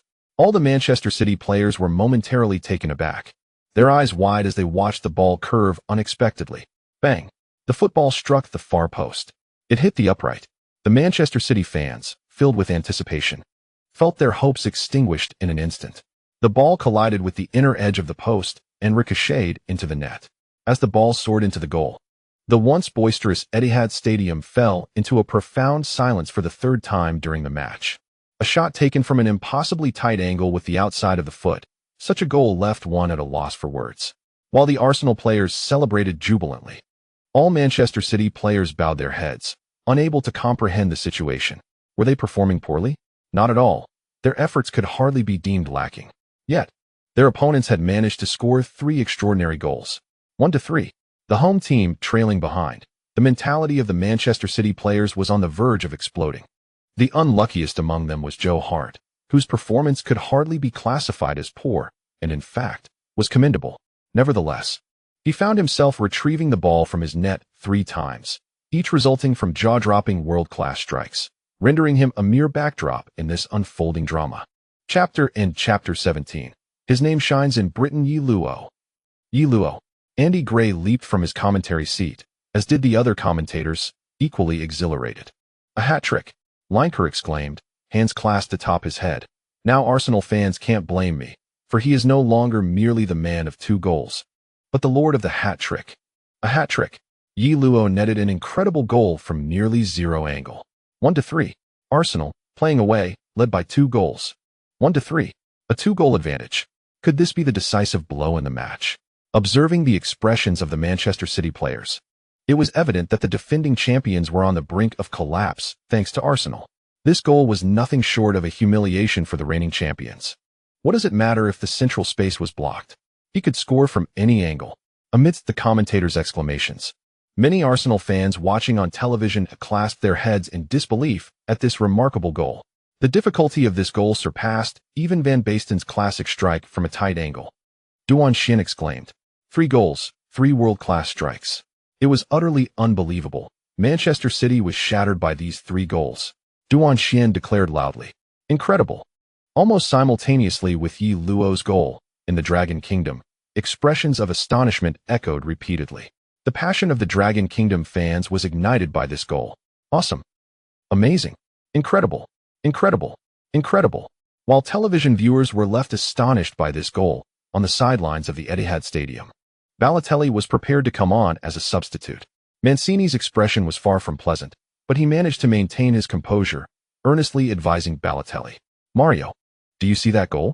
Yes, just kick the ball into that goal. Don't overthink it. You can do it. Whether Mancini's earnest guidance had any effect remained uncertain. Regardless, Balotelli emerged onto the pitch wearing an expression that radiated confidence, as if proclaiming that they were undeniably remarkable. He replaced Kolo Touré, a defender, with a forward, and Zabaleta moved back to play as a center-back, transforming Manchester City into a 3-4-3 formation with 3 defenders, 4 midfielders, and 3 forwards. This signaled a desperate and determined effort on their part. Indeed, it was high time for Manchester City to fight with all their might. Although the second half had only just begun, they found themselves 2 goals behind.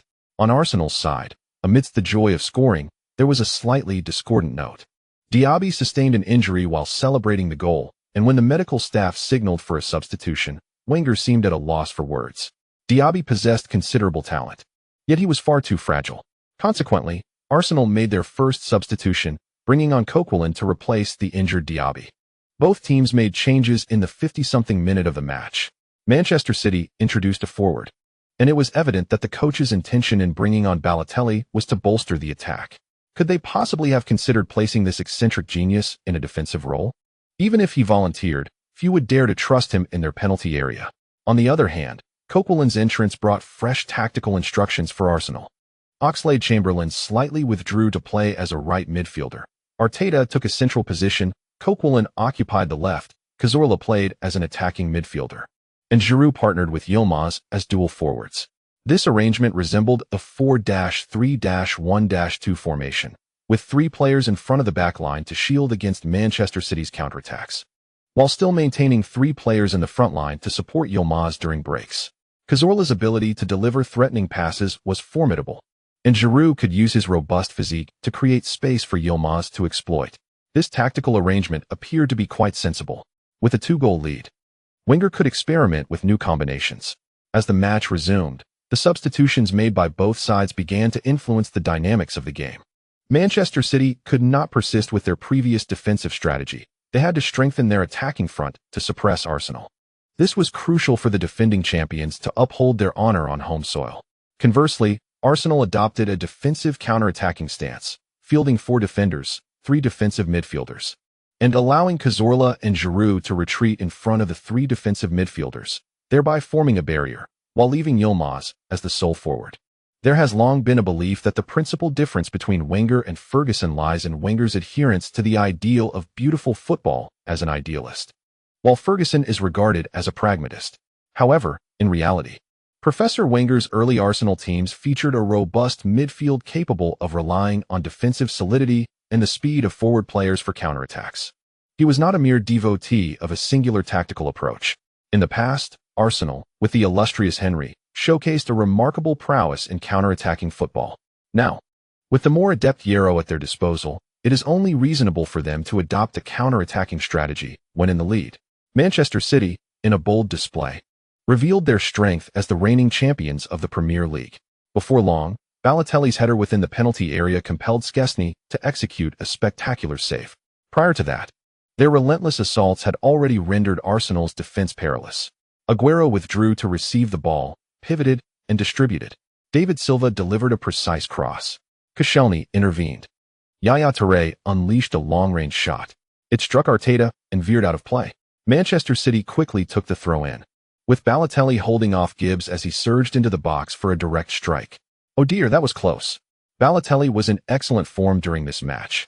In the commentary booth, Andy Gray spoke with the rapidity of a machine gun, a reflection of the unfolding drama on the pitch. Manchester City's fervent attacks accelerated the pace of the match, leaving all commentators captivated by the action. It seemed that the game had finally reached its zenith. This is Manchester City's home ground, and as the reigning champions, how could they accept the current scoreline? Their players have been derided by various media outlets as mercenaries, mere slaves to the wealth of Manchester City. However, such ridicule of Manchester City's players seems somewhat unjust. All professional athletes, at their core, play for financial gain. Do they not? What defines a professional athlete? It is not vastly different from you and me toiling on a construction site. The distinction lies in their earnings, $200,000 a month versus $2,800. Yet, according to Mr. Marx's classification, whether one is laboring on a construction site or playing at the Etihad Stadium, fundamentally, they are all part of the proletariat, generating surplus value for capitalists. Given that professional football is, at its essence, a job, what difference is there between serving Manchester City and Manchester United? For instance, prior to Manchester City's ascent, Manchester United was historically the club with the largest investments and the highest average player salaries in England. Even now, the wage expenditures of City and United are quite comparable. Why did Ferdinand transfer from Leeds United to arch-rivals Manchester United? Was it truly due to United's heritage? Perhaps there is some truth to that. However, without the astronomical transfer fee of £30 million and the exorbitant weekly wage of £70,000 in 2002, an impressive sum for that era, could this player, often likened to a Rolls-Royce among footballers, truly have become the backbone of United's defense? In professional football, one can discuss heritage and honors, but ultimately, the conversation must return to finances. Without money, one cannot engage in the Premier League's elite competition. Criticizing Manchester City's players for transferring for financial reasons is somewhat unfair. Professional athletes have but a fleeting window of a decade or so to earn their living. Seeking greater financial rewards by joining a particular club is not disgraceful. At the very least, in the current landscape, these top-tier stars are striving for victory on the field, demonstrating their worthiness of the salaries bestowed upon them by Manchester City. Now, Arsenal has begun to feel the formidable presence of the reigning champions. In these fleeting moments, Manchester City's offensive surge resembles a ferocious tide, nay, a tsunami, assaulting Arsenal's defense with relentless force. The Arsenal supporters are palpably anxious, while Wenger stands at the sidelines, distinct from the typical fans, brimming with anticipation. With the introduction of a forward by Manchester City, the ensuing wave of aggressive offense is quite understandable. Yet, what is the cost? The price is the vast expanse of space left in their defense, space that Arsenal can exploit. At this juncture, Dzeko's shot was cradled by Szczesny, who without hesitation launched the ball forward with a powerful kick. "You move, I will seize the opportunity," yelled Yellow, directing Cazorla to advance, while he himself sprinted towards the ball's landing spot. As for Giroud, he lingered near the center circle, expecting the formidable striker to join in the counterattack, which was indeed a tall order. In the contested area, Manchester's three center-backs surged forward. Aware of Yellow's prowess in aerial duels, Kompany and Lescott charged in, poised to collaborate in thwarting Yellow's advance. Lescott refrained from jumping, opting instead to physically restrain Yellow, even at the cost of a yellow card, while Kompany prepared to head the ball clear. Lescott's hand gripped Yellow's shoulder, yet at that moment, Yellow was compelled to act. Springing upward with explosive power from his thighs, he sensed the pressure bearing down on him, but nonetheless soared into the air. Lescott was nearly clinging to Yellow, his expression one of sheer astonishment. The surrounding Manchester players, glancing back, were equally taken aback. They witnessed a scene that sent chills down their spines. Lescott's hands on Yellow's shoulders could not impede his leap, although the height of Yellow's jump was not particularly lofty. Kompany was clearly unprepared for Yellow's ascent under such circumstances. His initial intention had been to wait until Lescott had entangled Yellow, allowing him to head the ball to a teammate. The rationale for not jumping was his desire to accurately direct the ball back, aiming for a counterattack opportunity with Arsenal pushing forward. However, when Yellow unexpectedly leaped, Kompany had no choice but to leap in haste. Yet, as he propelled himself upward, colliding with Yellow mid-air, Yellow had already directed a header, sending the ball soaring past the wide-open Zabaleta. Simultaneously, Cazorla had gained full momentum, darting into the penalty area with the ball. Yellow's header served as a perfect assist. Cazorla, now one-on-one with Joe Hart, broke free from Zabaleta's grasp. Meanwhile, Yellow, Lescott, and Kompany descended from their aerial positions, each with expressions reflecting their diverse emotions. Lescott and Kompany wore expressions of sheer disbelief, while Yellow exuded a serene smile. Had it been Giroud, he would have harbored little confidence in scoring. Yet, Cazorla remained remarkably composed. Though positioned in midfield, his technical prowess and ability to both pass and shoot were exemplary. Indeed, amidst the deafening boos resonating through the Etihad Stadium, Cazorla calmly slotted the ball into the bottom left corner, the football elegantly bypassing Joe Hart and precisely piercing the net from the left post. Yellow headed the ball to set up Cazorla for a clear shot. A direct strike. The ball found the net. 1-4. Arsenal had established a 3-goal lead. Andy Gray gasped in astonishment. The camera swiftly focused on Mancini, who stood on the sidelines, his face a portrait of despair and frustration. His discontent stemmed from conceding a goal, but his sense of helplessness was compounded by the presence of Yellow. Who could have anticipated that Yellow would manage to reach the ball under such circumstances? Yet, what could he do with his frustration? Mancini glanced towards the bench. By now, he understood that the match had essentially slipped from their grasp. Not only was victory elusive, but even leveling the score seemed a daunting task.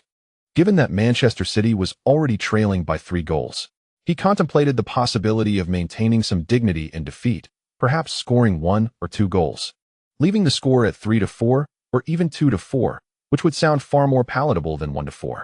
However, this was no easy feat. Yellow's positioning was akin to a glitch in the game. Whenever Manchester City's defense faced a counterattack, it became precariously vulnerable, especially with Yellow's knack for seizing opportunities. This presented a significant dilemma.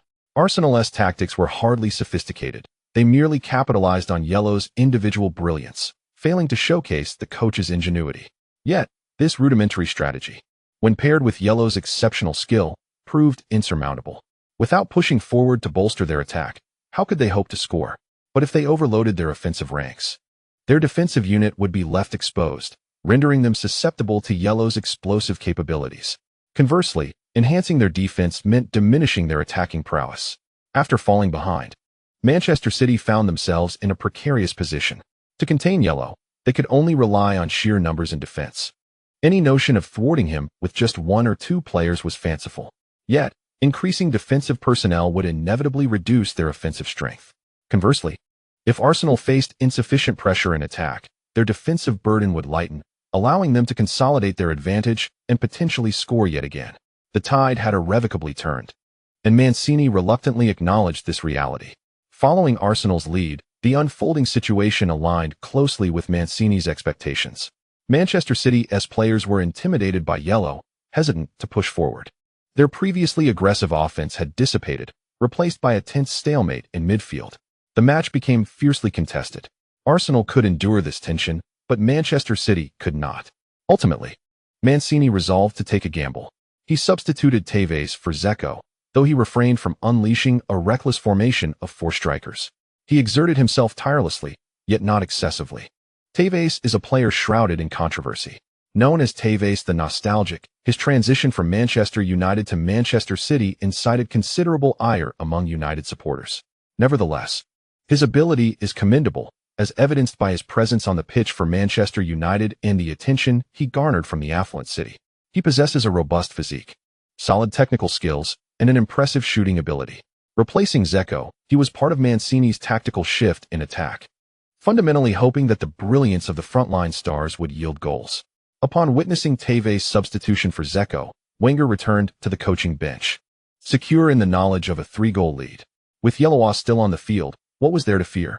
I am unabashedly reliant on superstar talent, I confess. Wenger's superstars have yet to be satiated.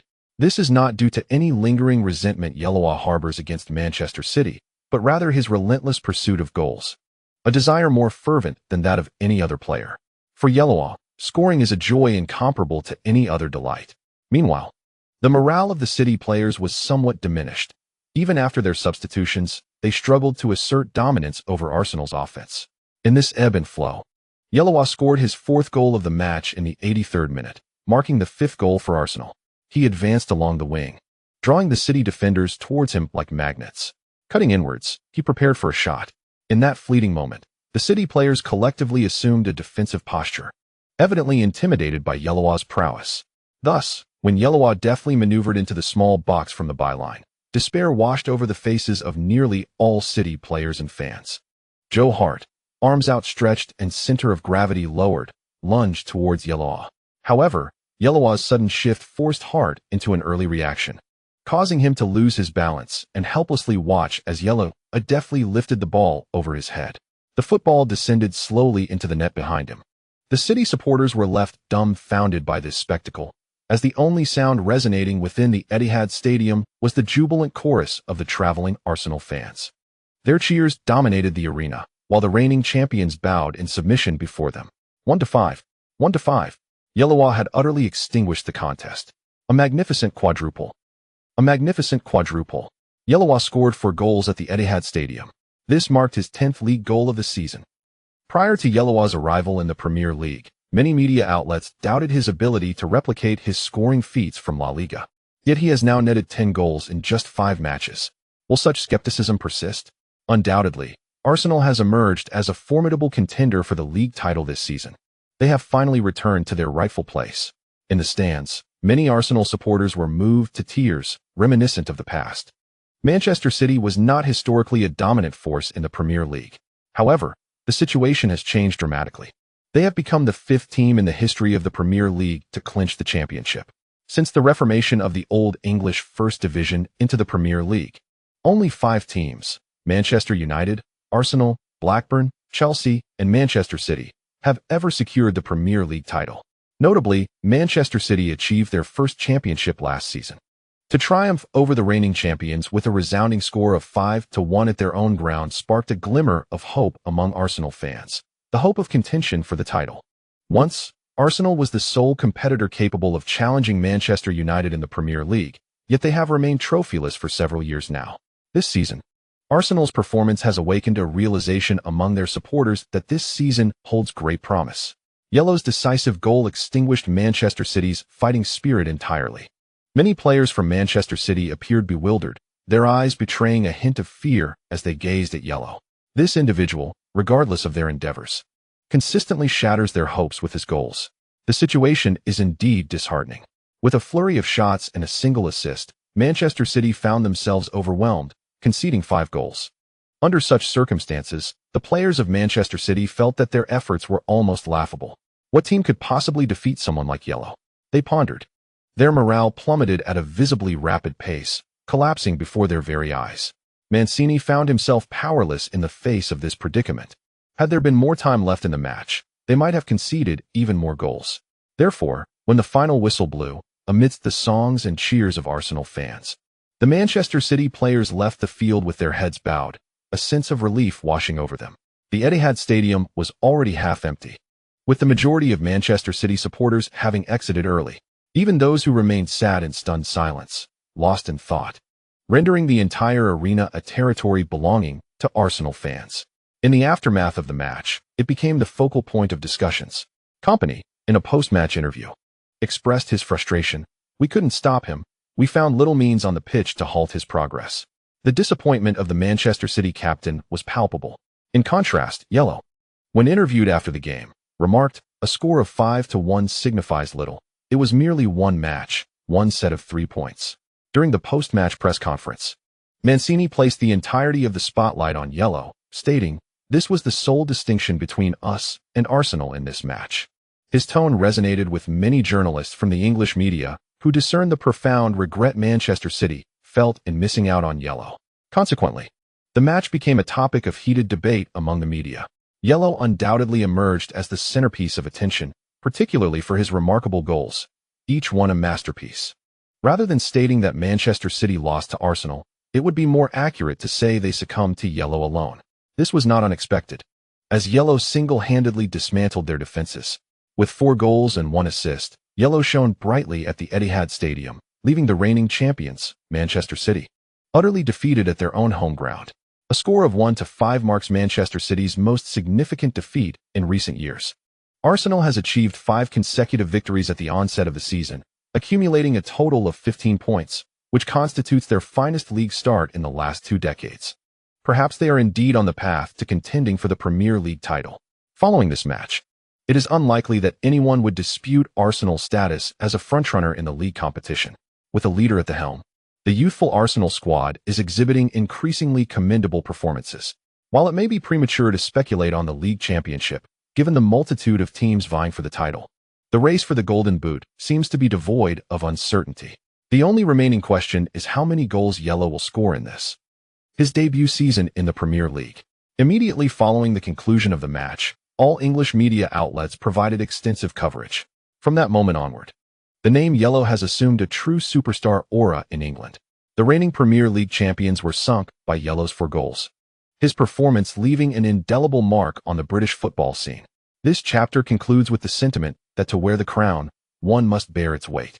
In truth, not only the English media but also the entire European and global press are fervently reporting on Yellow's extraordinary exploits in the Premier League. In Spain, Marca even featured Arsenal's away victory over Manchester City on the front page. It is noteworthy that, as a Madrid-based publication, Marca's front page typically highlights only Real Madrid. However, their decision to cover this match prominently is intimately tied to Yellow's involvement. In the article, Marca indicated that had Real Madrid been willing to slightly increase their salary offered to Yellow at the season start, he might still be playing in La Liga. However, Florentino Perez has his own perspective. For Real Madrid, there is no necessity to match Manchester City's offer entirely. Nevertheless, Florentino is cautious about offering Yellow a salary that is excessively high. Unlike Manchester City, Real Madrid's roster is already filled with superstars. An increase in Yellow's salary could necessitate an equivalent rise for other star players. If salaries were to escalate collectively, even Real Madrid, despite their wealth, would struggle to sustain such an enormous financial burden. Conversely, if salaries do not rise, it could lead to discontent within the locker room. Thus, Marca's grievances merely reflect an outsider's perspective. Is it any wonder that Florentino, in interviews, has vocally criticized Manchester City for disrupting the market environment? This is precisely the rationale. The atmosphere at Real Madrid's training facility has been rather tense in recent days, primarily due to Cristiano Ronaldo's visibly somber demeanor. The reason is well known. Yellow has netted 10 goals in 5 Premier League matches, while Ronaldo has only managed 8 goals in 6 rounds of La Liga. Remarkably, Yellow's tally exceeds that of Ronaldo in the Premier League, highlighting the stark contrast in competitiveness between the two leagues. Prior to this, when Yi Luo opted to join Arsenal, many players within Real Madrid expressed their regrets, believing that such a once-peak athlete was beginning to descend. This sentiment is not unfounded, as history is replete with prodigious talents who have risen spectacularly only to plummet just as swiftly. Although Yi Luo's emergence was particularly startling, a decline was not entirely unexpected. However, his current performances in the Premier League are nothing short of astonishing, to the extent that Marca has begun to extol his virtues. Meanwhile, Cristiano Ronaldo, who has always regarded Messi as his rival, finds himself perturbed by the rise of a new contender, prompting him to elevate his training efforts even further. Mourinho, pleased to witness Ronaldo's dedication, faces his own troubles, as rifts have begun to emerge in his relationship with the Real Madrid dressing room. In Barcelona, players have noted Messi's newfound vigor in training, and unspoken understanding prevails among them regarding the cause. Following Yi Luo's triumph over Messi for the UEFA Best Player award, many media outlets confidently predict that this year's Ballon d'Or will likely belong to Yi Luo. Who could have anticipated that the player to end Messi's 3 consecutive Ballon d'Or victories would not be Ronaldo, but rather Yi Luo? This fierce competition compels both Messi and Ronaldo to deliver their utmost performances. Yet, even their most steadfast teammates have begun to harbor doubts. Can they truly contend against such a formidable force? For Arsenal, a resounding victory over Manchester City is undoubtedly a boon. However, they now face injury issues in midfield. Diaby's knee injury will sideline him for at least a month. And following the match, Arteta experienced tightness in his calf muscles, necessitating a 2-week hiatus. Consequently, the players Arsenal can deploy are becoming increasingly youthful. After the conclusion of the 5th round of league matches on September 27th, Arsenal is set to face Coventry City in the League Cup. Unlike La Liga, England boasts 2 concurrent domestic competitions, the FA Cup and the League Cup. The FA Cup, the oldest football tournament globally, has a long-standing history and allows participation from teams ranging from the Premier League to the 9th tier of amateur leagues. The League Cup, however, was introduced by the English Football League as a counter to the FA Cup, featuring teams from the Premier League, Championship, League One, and League Two. While winning the League Cup grants entry into the UEFA Europa League, it is widely acknowledged that the FA Cup holds greater significance within England. Given that Arsenal's next match is an away game against Norwich just 2 days later, they have chosen to field a squad composed entirely of substitutes and some youth players for this match. However, the disparity in strength between the two teams is considerable, as there exists a gap between the Premier League and League One. In this match, Arsenal, playing at home, achieved a resounding victory over Coventry with a score of 5-1, thus advancing seamlessly to the next round of the League Cup. Following this triumph, the team journeyed to Carrow Road, where the resolute Magpies presented a formidable challenge. They adopted a 5-4-1 formation, deploying a swift forward to launch counterattacks. In the 18th minute of the match, Norwich capitalized on a corner kick generated from a counterattack, successfully finding the back of the net. This early lead invigorated Norwich, whose impenetrable defense posed significant difficulties for Arsenal. In the second half, Yellow assisted Koscielny with a free kick, leveling the score. It was not until the 87th minute that Yellow struck with a long-range effort, enabling the team to reclaim the lead and secure all 3 points. The match did not garner sufficient attention from Arsenal, a fact underscored by their previous 5-1 victory over Manchester City, which had far-reaching implications. Nearly all teams acknowledged that Arsenal had re-established itself as a top contender in the league. This context explained Arsenal's struggle against such a defensive display on the road. Subsequently, the second round of the Champions League group stage arrived, where Arsenal, playing at home, triumphed over Olympiacos with a score of 3-1, achieving consecutive victories in the group stage. Yellow excelled in this match, scoring twice and netting 3 goals across 2 rounds, placing him just behind Cristiano Ronaldo in the scoring charts and tied for second with Lionel Messi. On October 7th, during the 8th round of the league, Arsenal faced West Ham United away, resulting in a 1-1 draw. The late equalizer infuriated Professor Wenger. Following this, the international break ensued, and the team regrouped 2 weeks later. Wenger was particularly troubled by the injury issues concerning midfield stalwarts Arteta and Diaby. Arteta sustained an injury during training, while Diaby had been sidelined since the match against Manchester City, with no clear timeline for his return. Additionally, veterans Rosicky and Arshavin had been persistent absentees since the season's outset, rendering them unreliable. Arteta, being Arsenal's most experienced midfielder, posed a significant loss for the team. The first match after the international break was the 9th round of the league, where the team hosted Queen's Park Rangers. In this encounter, Arsenal conceded 2 goals at home. However, thanks to Yellow's goal and 2 assists, they emerged victorious with a score of 3-2, maintaining their unbeaten record in the league. Following this, the team faced Schalke 04 in the 3rd round of the Champions League group stage, resulting in a 1-1 draw. Thus, Arsenal concluded the Champions League with 2 victories and 1 draw. Despite not securing a win in Germany, the English media continued to praise Arsenal's performance, recognizing that playing away in Germany has never been a pleasant experience for English teams. To emerge unscathed is already a commendable achievement. Moreover, Arsenal indeed merits commendation. In terms of overall performance, this season thus far, Arsenal has partaken in 13 matches, securing an impressive record of 11 victories and 2 draws, remaining unbeaten. Such a feat is undeniably remarkable. However, since returning from Germany, Wenger has found himself furrowing his brow at the training ground, perceiving certain underlying concerns within the team. These issues primarily manifest in 2 respects. First, in the absence of experienced players like Arteta, the team's average age has become notably younger.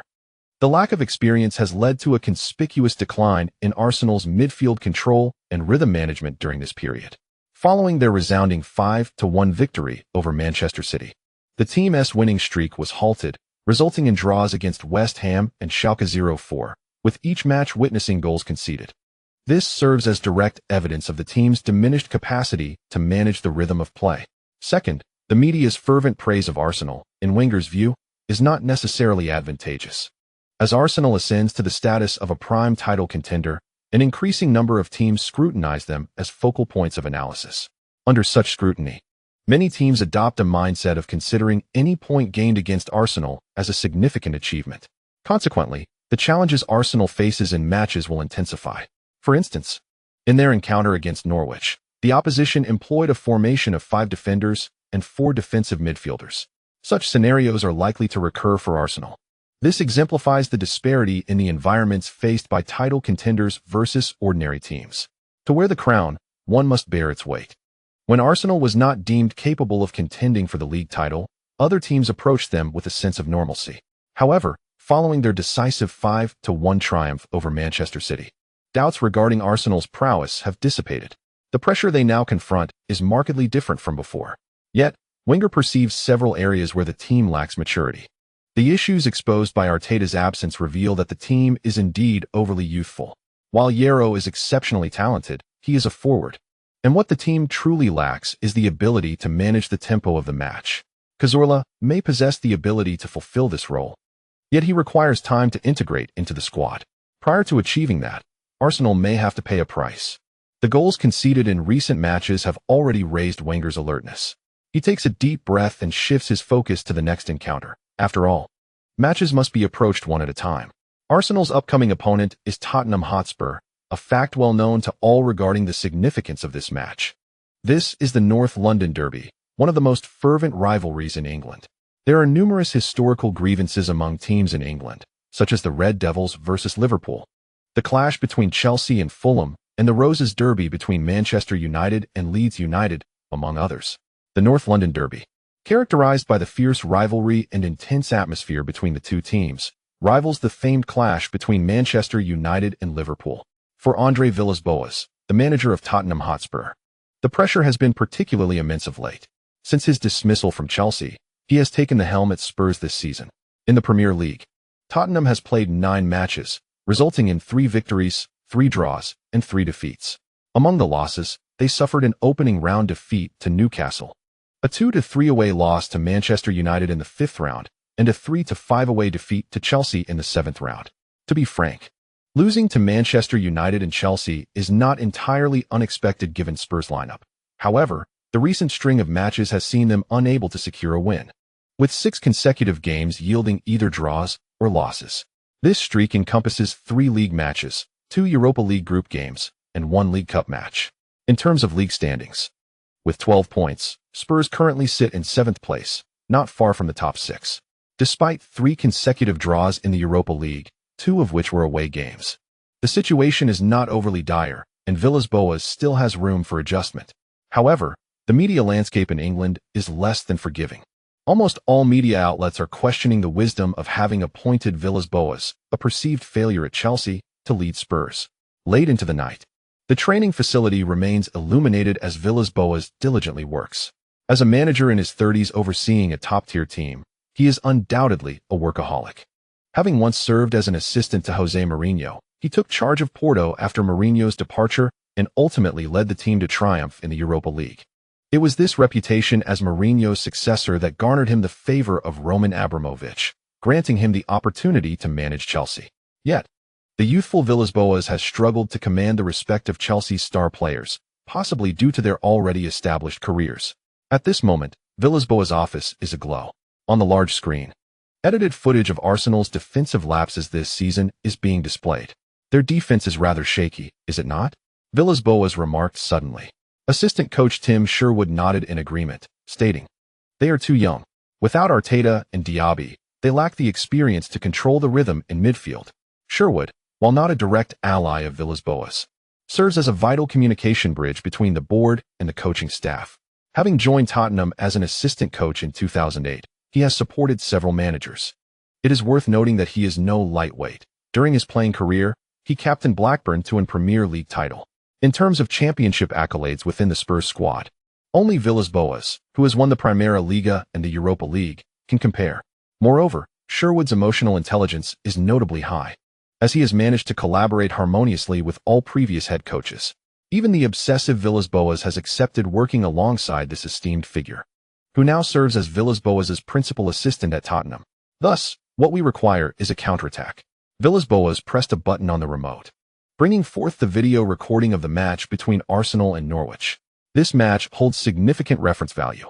Indeed, Norwich lost, but they conceded merely 1 goal. Villas-Boas raised a finger, emphasizing that it was a last-minute goal, occurring just as the match was nearing its conclusion. "Tim, they almost succeeded," Villas-Boas remarked, redirecting his gaze to the screen. "They are merely Norwich." Sherwood nodded in agreement, contemplating the fact that this match was a derby. Admittedly, on paper, Arsenal appeared to be superior to Tottenham in terms of squad strength. However, the match was held at White Hart Lane, and being a derby, conventional wisdom and experience often fail to apply. In derby matches, logic and experience are rendered irrelevant. In the past, even when Manchester City was a yo-yo club, they frequently taught the Premier League giants Manchester United a lesson in their city derbies. Chapter concluded. Chapter 19. This is the North London Derby. Both head coaches are diligently preparing for this encounter, placing great importance on the derby clash. However, the players may not regard the match with the same seriousness. Following an unbeaten streak of 9 matches, with 8 victories and 1 draw, Arsenal has amassed 25 points. Chelsea ranks second with a record of 7 wins, 1 draw, and 1 loss, totaling 22 points. Following closely behind are Manchester United, also with 7 wins, 1 draw, and 1 loss, but trailing Chelsea on goal difference. Meanwhile, Manchester City, with 6 wins, 2 draws, and 1 loss, its sole defeat being against Arsenal, sits 4th with 20 points. In stark contrast, Tottenham's performance, yielding only 12 points after 9 rounds, has been severely overshadowed by Arsenal. Particularly concerning is Tottenham's dismal record against stronger teams, having succumbed to both Manchester United and Chelsea. In contrast, Arsenal has exhibited remarkable form against formidable opponents this season, triumphing 3-0 over Liverpool in the opening match and dismantling Manchester City 5-1 away, both of which are considered classic encounters of the season. Consequently, Arsenal's players approach their derby rivals with a sense of ease. They are relaxed, despite Wenger harboring certain concerns. However, for the Arsenal players, currently perched at the top of the league table with an unbeaten record, what worries could they possibly have, given their present form? Is there any doubt regarding their ability to overcome a struggling Tottenham side that has gone 6 matches without a victory? As for the North London Derby, the rivalry has endured for over a century, lacking any extraordinary significance. It is merely a more intense contest. Everyone simply needs to concentrate and defeat Tottenham, and the task should not prove daunting. Wenger has noted the complacency within the squad. Although he has issued warnings, the players perceive him as overly cautious. We are currently at the summit of the Premier League table after 9 rounds. The narrow victory can indeed be regarded as the championship of the league for the 22nd time. The youth possesses this characteristic, a propensity for exuberance. During an interview, Schürrle, who was highly likely to be given a starting opportunity in this match, could hardly conceal his excitement and pride. Of course, he outwardly maintained that they would respect their opponents and the game itself. Tottenham is a formidable adversary. We must not underestimate them. As matches at White Hart Lane are invariably challenging, our minds are solely focused on the game, and we can hardly wait to defeat them. I wish the match could commence immediately. As he uttered these words, a confident smile adorned Schürrle's face. On match day, White Hart Lane was, as expected, filled to capacity, adorned with various anti-Arsenal flags and slogans. The Tottenham supporters were unabashed in their disdain for Arsenal, and from the moment their team bus arrived at the stadium to their warm-up on the pitch, one could feel the fervor of the Spurs fans. Wenger, however, was not preoccupied with this. His concern lay with the opponent's lineup. 3 center-backs? Gazing at this formation, Wenger could not help but furrow his brow. Villas-Boas had evidently made some tactical adjustments specifically against Arsenal. The opposition had come prepared. Before the players took to the field, Wenger reiterated, "We must not harbor any thoughts of complacency. From the outset, we must impose our attacking play upon them, ideally securing an early goal."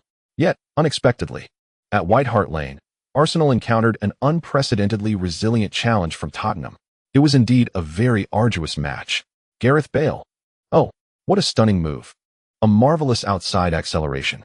He passed the ball to himself 3 seconds later. My goodness. Such speed momentarily evoked images of a young legend. Yes, Tottenham has scored again. They are now leading 2-0. Who could have predicted this? Arsenal faced such a predicament at White Hart Lane. Bale's pace shattered Arsenal's defense. In the commentary booth, the commentators had risen from their seats, standing in astonishment, vociferously narrating the unfolding drama. In the stands of White Hart Lane, the Spurs fans were mercilessly hurling insults at the Arsenal players. Simultaneously, they erupted in jubilant cheers, for Bale, after scoring, had spread his arms wide and approached the sidelines. The fervent applause reverberated through the air. On the scoreboard, the match time read 44-12 and the score 2-0. This is the Derby. This is the North London Derby. Commentator Andy Gray exclaimed with fervor. Prior to the commencement of this match, everyone believed that the informed Arsenal would easily overcome the struggling Tottenham away from home. Yet now, Arsenal found themselves 2 goals behind. Such is the essence of a derby. Lineker marveled at the efficacy of Villas-Boas's tactical adjustments. He deployed a trio of central defenders, Vertonghen, Gallas, and Dawson, while the right back was the extraordinarily athletic Kyle Walker, and on the left flank, the Cameroonian wingback Icado. In midfield, he positioned Parker, Sandro, and Huddlestone, all of whom possessed formidable defensive interception skills. Bale was assigned to a quasi-striker role, with the lightning-fast Defoe leading the front line, emphasizing a strategy centered on counter-attacking play. It became evident that Villas-Boas's tactical shift was remarkably effective, as Tottenham's counter-attacking threat loomed large. Andy Gray took over the commentary, noting that Bale's surge during a counterattack was so electrifying it momentarily conjured the notion that Tottenham had their own version of Euro. Indeed, Bale's performance had ascended to new heights. Since his transformation from left-back to attacking player, he had showcased astonishing potential in the offensive realm. Both of his goals were intricately linked to his contributions. The first, a superb assist to Defoe following a blistering run down the wing, and the second, a personal triumph as he breached Arsenal's defensive line with sheer speed to score. The Welshman expressed in a pre-match interview his admiration for Euro, and it was evident that facing Euro's team ignited an additional motivation within him. At that moment, Gareth Bale was enveloped by his Tottenham teammates, celebrating the goal.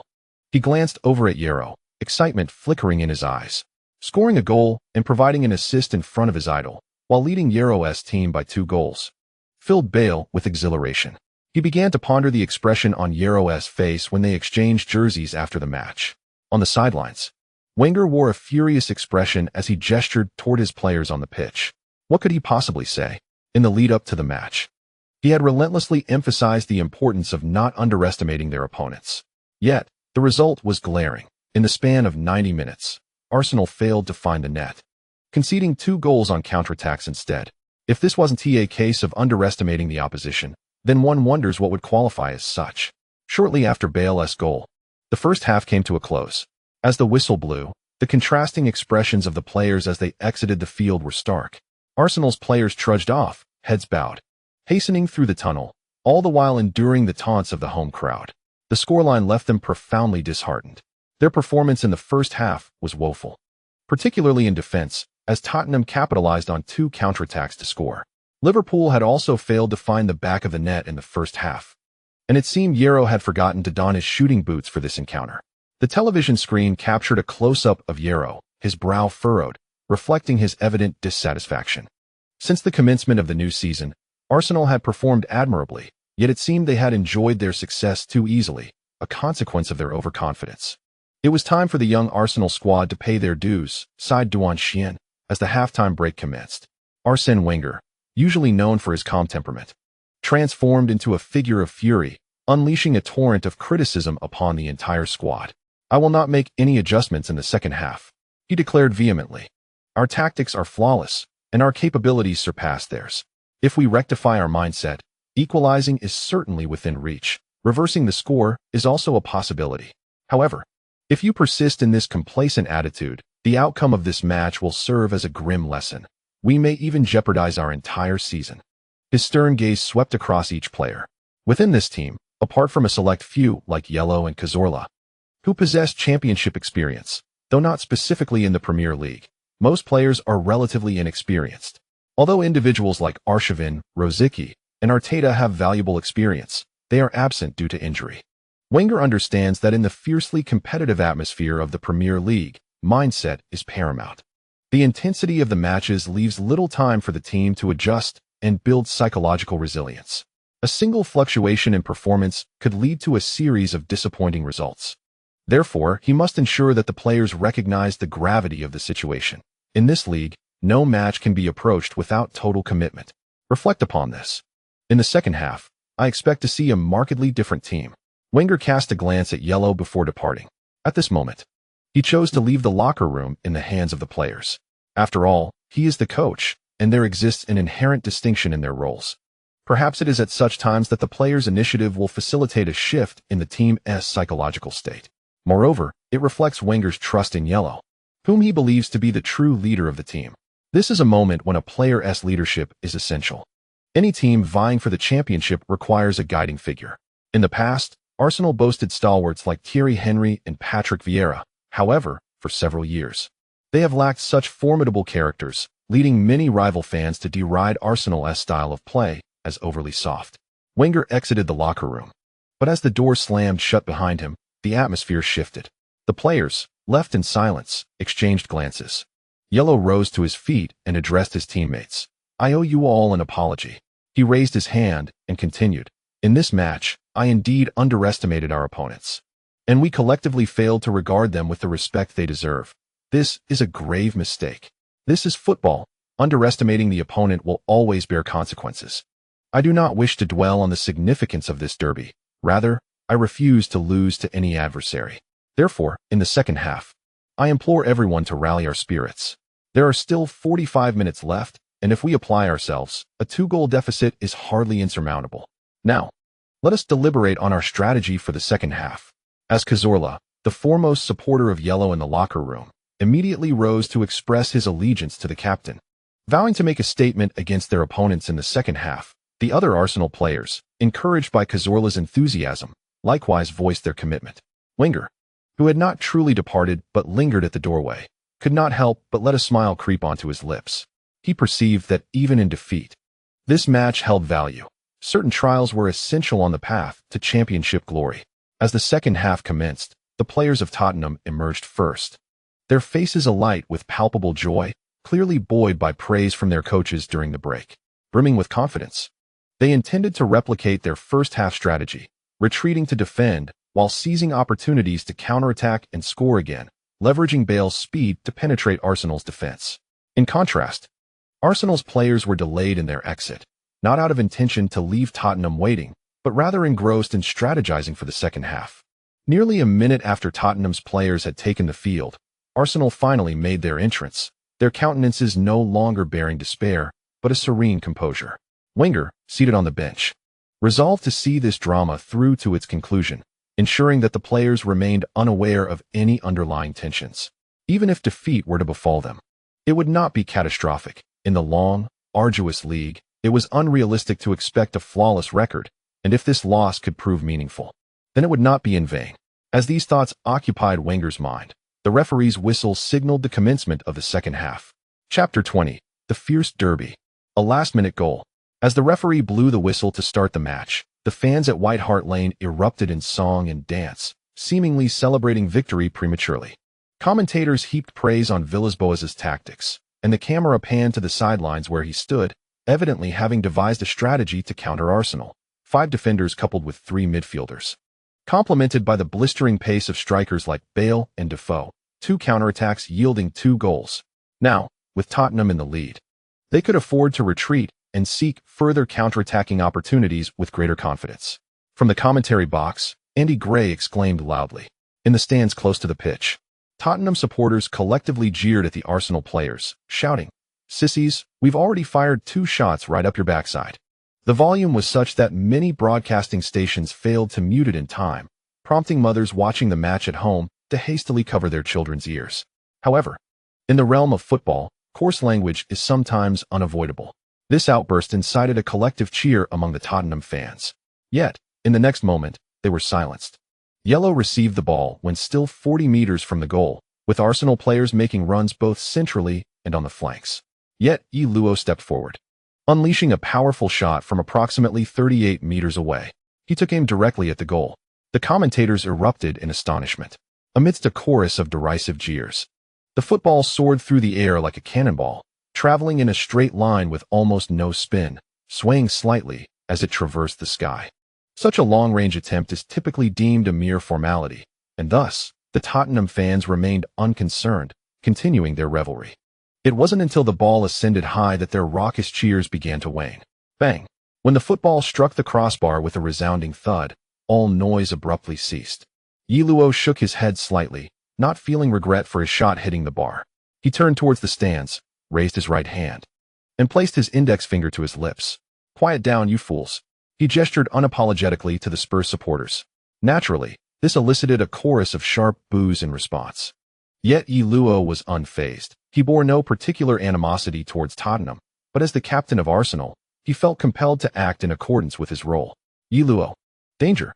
The commentator from Tottenham radio exclaimed, only feeling relief once the shot was thwarted by the crossbar. Hit the bar. The Arsenal commentator lamented, clutching his head in despair, feeling far more regret than Luo himself. A near 40-meter strike. The speed, the force, the angle. So close. In any case, Loris had no chance against that shot. Just as the second half commenced, Luo nearly helped Arsenal equalize. They created a significant threat right at the beginning of the second half, marking their most dangerous attack thus far. Arsenal appeared transformed after halftime, their performance starkly contrasting that of the first half. Perhaps something transpired in the dressing room during the intermission, though we may never uncover the secrets of Arsenal's dressing room on that day. The dressing room is often the most enigmatic realm of a team.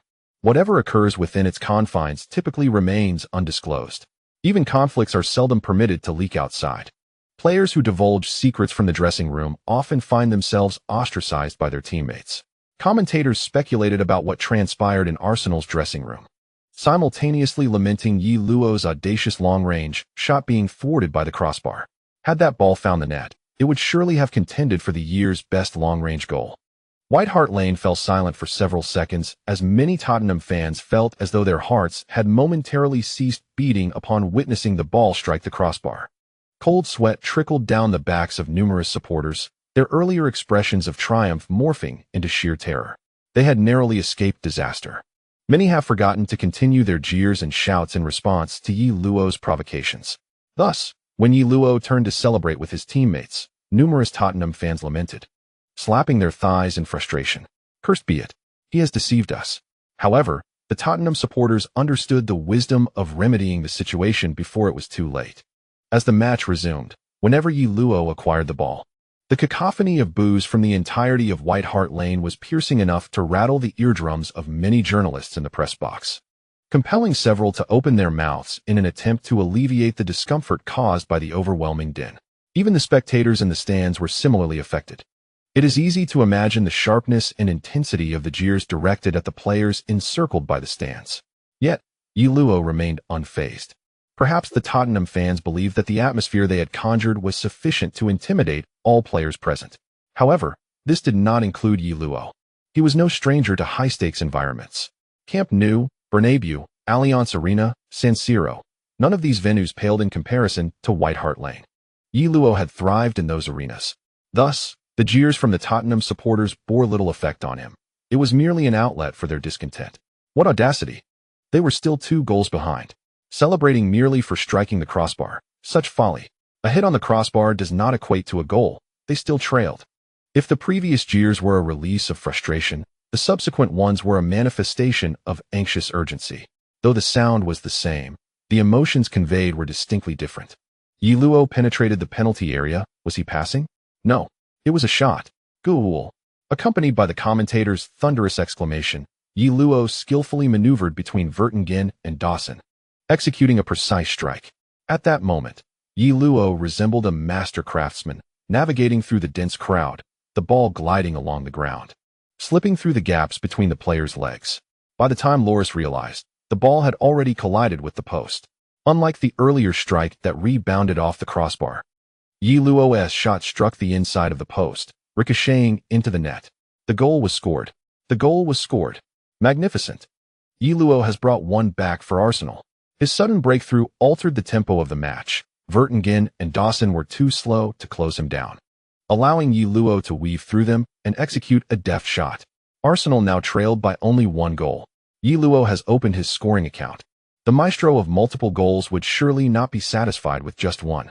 Yi Luo has finally begun to exert his influence, yet his breakthrough was not without forewarning. Prior to this moment, the Arsenal players had nearly unraveled the Tottenham defense with their agile movements, seizing an opportunity amidst the chaos of the Tottenham backline. Yi Luo completed his breakthrough and shot, ultimately securing the score. Splendid. This exemplifies the perfect organic fusion of team synergy and individual prowess. After scoring, Yellow did not indulge in excessive celebration. Instead, he dashed straight to the goal. Just as the goalkeeper, Loris, bent down to retrieve the ball, Yellow snatched it from right before him. Loris, already irritated, was about to confront Yellow when he noticed that Yellow had already sprinted away. Even Bale, the fastest player in the Tottenham squad, would struggle to catch up with Yellow, let alone Loris. The French goalkeeper found himself in a frustrating predicament, helplessly watching as Arsenal's number 10 ran back to the center circle, placing the ball firmly at the kickoff point. After setting the ball down, Yellow clapped his hands vigorously, signaling his teammates to hurry back and not waste any time, as they were still trailing in the match. At that moment, Tottenham fans felt a wave of anxiety. The mindset of leading by 2 goals is markedly different from that of leading by 1. When ahead by 2, there is a sense of comfort. Even if the opponents score, the lead remains intact. However, being ahead by just 1 goal is precarious. The dynamics of football can shift in an instant. In the next moment, the opponents might equalize. A 1-goal lead provides little security. For Tottenham fans, there was no way to directly assist their team on the pitch, so their only recourse was to amplify their voices as much as possible. When Tottenham had possession, the atmosphere was filled with raucous cheers, while sharp boos accompanied Arsenal's players when they had the ball. Given the current situation, Arsenal dominated possession, leaving little opportunity for Tottenham fans to cheer, resulting in most of their contributions being boos. To boo loudly, they had to exert all their strength, and not all fans possessed a powerful vocal capacity, leading many to find themselves hoarse without even realizing it. As the intensity of the boos diminished, their intimidating effect waned significantly. To Yellow, this cacophony sounded like desperate wails, signaling that his team had established a substantial advantage. It indicated that Arsenal was launching a fierce offensive, and indeed, the match unfolded in such a manner. However, Arsenal began to reflect on their mentality, scrutinizing their opponent's strengths and memorizing their attacking patterns. Following their initial goal, Arsenal seized full control of the match, dominating their adversaries. Boas stood on the sidelines, his brow furrowed, ultimately deciding to adopt a defensive strategy. With Tottenham still leading Arsenal by 1 goal, maintaining this advantage was crucial for victory. Consequently, Boas quickly made substitutions, bringing on midfielder Sigurdsson for Defoe. Tottenham shifted to a 5-4-1 formation, leaving Bale up front to engage in disruptive attacks. Meanwhile, Arsenal recognized their opponent's strategy and adjusted their offensive tactics accordingly. To breach a tight defense, the options were limited to long-range shots and high balls. Thus, Arsenal employed 2 strategies in succession. In the 60th minute, Yellow unleashed a long-range shot, which deflected off Dawson's foot and narrowly missed the goal line. 2 minutes later, Yellow feigned another long-range attempt, prompting the Tottenham players to instinctively attempt a block. However, this time Yellow executed a clever feint, lifting the ball to the flank and making a rapid advance into the penalty area. Santi Cazorla, attuned to his intentions, delivered a precise pass toward the far post. Yellow, having surged to the back post, leapt high and directed a header toward the goal. Loris performed admirably, blocking the shot at the near post and deflecting the ball into the 6-yard box. The ball landed perfectly at Wilshere's feet. Wilshere, unhesitating, lifted his foot and struck towards the goal. With such a vast target before him, the difficulty of missing was far greater than that of scoring. Consequently, the ball sailed smoothly into the net. Goal. Wilshere. The score is now 2-2. Arsenal has equalized. Yellow's header prompted a commendable save from Loris. Yet Wilshere's follow-up shot was simply unstoppable. Within 20 minutes of the second half's commencement, Arsenal had netted 2 goals, erasing Tottenham's earlier 2-goal advantage. They were on the verge of a monumental collapse. Amidst the commentators' exclamations, Wilshere, donned in the esteemed number 14 jersey once worn by Thierry Henry, spread his arms wide, eager to embrace Yellow in celebration. By Premier League standards, this goal is also credited as an assist to Yellow. The classification of a follow-up shot after a goalkeeper's save as an assist has been a subject of contention. Initially, FIFA stipulated that only the last player to pass before a goal counted as the assister. The definition of a pass remains ambiguous. For instance, determining whether an action is a pass or a shot, and the criteria for such distinctions. If a shot is deflected off another player before resulting in a goal, does that count as an assist? While rules exist, interpretations can vary widely. Many leagues have developed their own interpretations, particularly regarding whether a follow-up goal counts as an assist. In the Bundesliga, it is not counted as an assist. However, in the Premier League, it is recognized as such. Eventually, FIFA refined the rules to standardize this situation as an assist. Nonetheless, we still find ourselves in an era of varying interpretations. Ultimately, whether it constitutes an assist remains subjective. The fundamental rules of football originally comprised merely 2 tenets. 1. Except for the goalkeeper, no player may use their hands to touch the ball. This rule could also be disregarded prior to the separation of rugby and football. 2. Players must not engage in malicious attacks against opponents. Initially, even the offside rule was absent. Perhaps it is the simplicity of these rules that has allowed football to become the most popular sport in the world. However, with the evolution of professional leagues, the regulations have become increasingly intricate. Yet, even so, among the mainstream ball sports, the rules of football are arguably the simplest. With the exception of the offside rule, which often necessitates special instruction, the other regulations are readily comprehensible. As Wilshere prepared to celebrate a goal with Yellow, he turned around only to find the latter's absence. Yet, upon glancing back at the goal, he saw Yellow had already dashed into the net. This time, however, Loris was well prepared, cradling the ball in his arms, while Yellow, unceremoniously, attempted to snatch it away. A tussle ensued between the two, with Loris maintaining control of the ball and lowering his center of gravity, resembling basketball players vying for possession. Nevertheless, Loris was overpowered by Yellow in both strength and confrontation, and lacking any infringement rules akin to those in basketball, Yellow boldly attempted to lift Loris, snatching the ball from his grip. To Yellow, merely equalizing the score was not an occasion for celebration. However, the other Tottenham players were incensed. They could not bear to witness Loris being bullied by Yellow. Thus, Vertonghen was the first to act, charging in to push Yellow away, admonishing him to be more courteous. Yellow retaliated with a dismissive shove, retorting, What will you do if I am not polite? Instantly, the stands erupted in a cacophony of boos. The other players, as if drawn by a magnet, converged into the fray. Schürrle abandoned his celebration to join the melee, followed by other Arsenal and Tottenham players, forming a chaotic cluster, each side hurling verbal barrages. This is the essence of a derby. What constitutes a derby without conflict? Oh. Yellow and Loris, accompanied by Vertonghen, clashed vocally. As players swiftly joined the skirmish within the penalty area, escalating the altercation. Yellow aimed for a quick restart, but Loris obstructed him, clearly overestimating his own strength. He found himself overmatched by Yellow, prompting Vertonghen to leap to his teammate's defense, igniting the confrontation. Yellow appeared unsatisfied with merely leveling the score. He craved victory.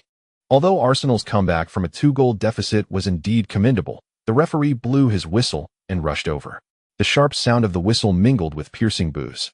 After the referee intervened, the players refrained from further physical altercations, resorting instead to verbal exchanges. Following a heated exchange, they dispersed.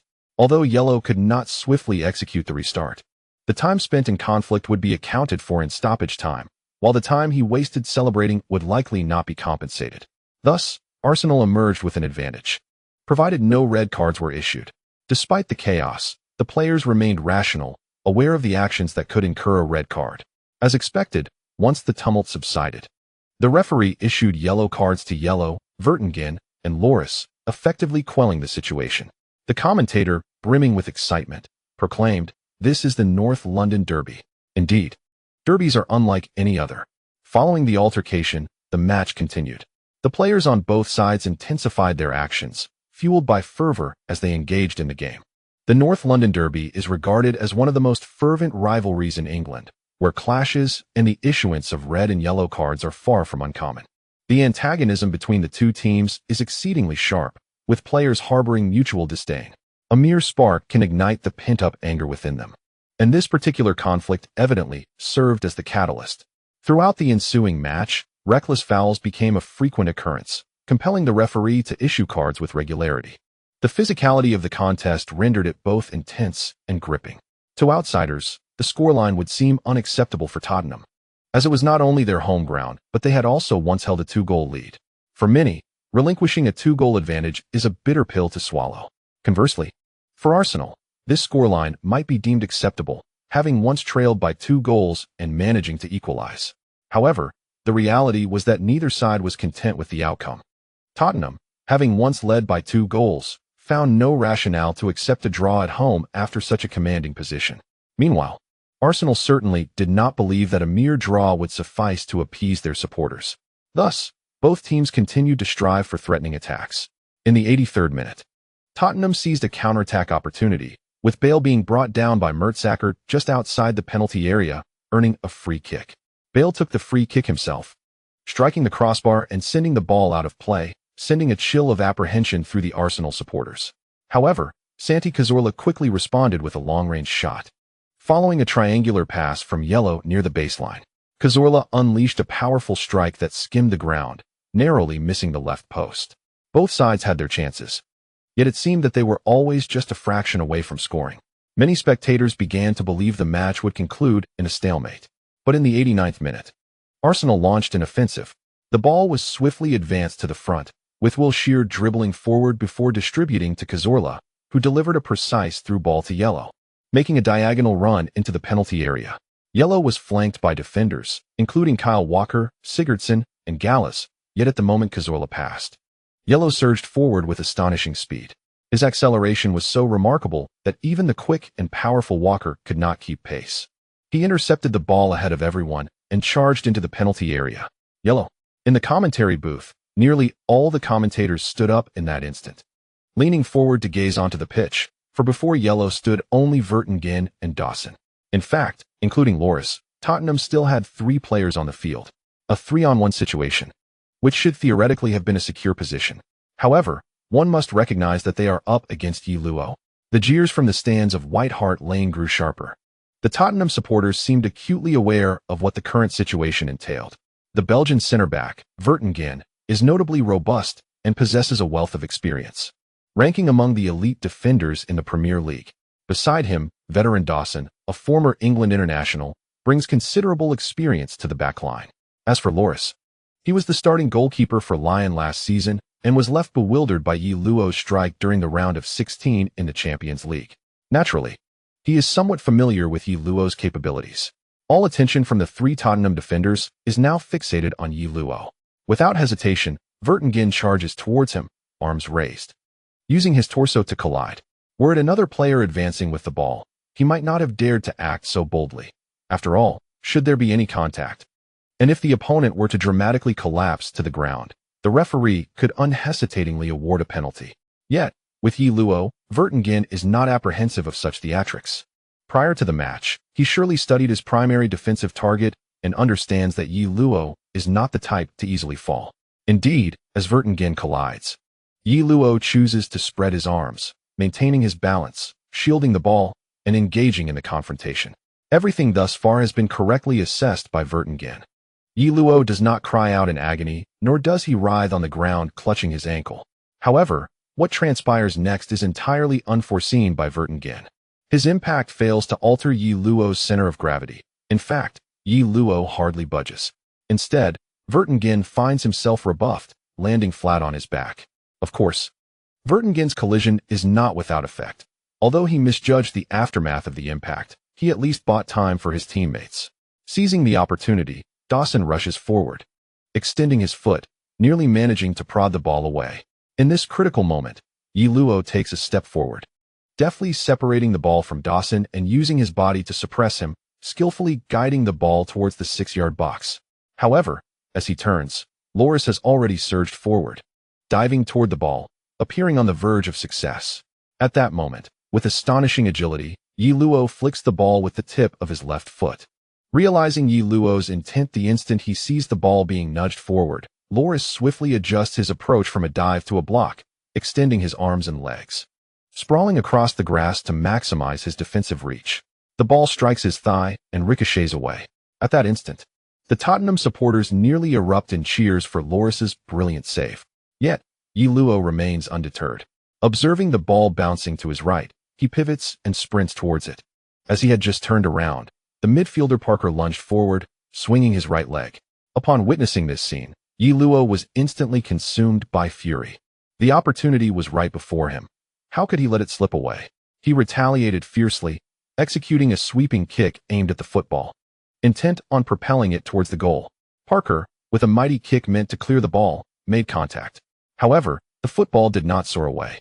It remained steadfast in its position. Bang! Both players struck the football almost simultaneously. Parker felt as though he was not kicking a football, but rather a solid stone. The ball remained unmoved. Instead, Parker found himself propelled forward. Yi Luo's sweeping kick kept the ball firmly within his control. Yet, there was no time to rise and shoot. The opponents were nearly back, and by the time he regained his footing and attempted a shot, it would be too late. Thus, he decided to unleash his right foot with force, propelling himself like a torpedo, using his head to direct the ball towards the goal. Lloris's second reaction was one of disbelief. His powerful thigh muscles propelled him off the ground in a second attempt at a save. Yet, regrettably, he was a moment too late. The football had already slipped past his fingertips.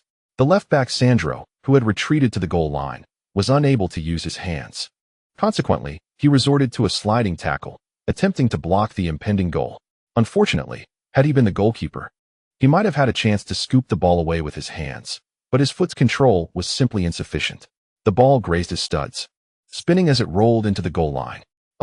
Almost all the commentators, regardless of their native tongue, seemed to be left with nothing but this exclamation, as the sequence unfolded with such rapidity, leaving them breathless and at a loss for words, resorting to gasps of surprise. The lexicon of Homo sapiens shares certain common words. After all, as we are of the same species without reproductive isolation. Soon, however, commentators from around the world began to narrate this goal in their respective languages. A dramatic finish.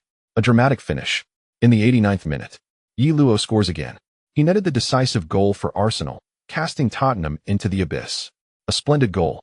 Tottenham had numerous opportunities to clear the ball, yet they failed to prevail in the strength contest.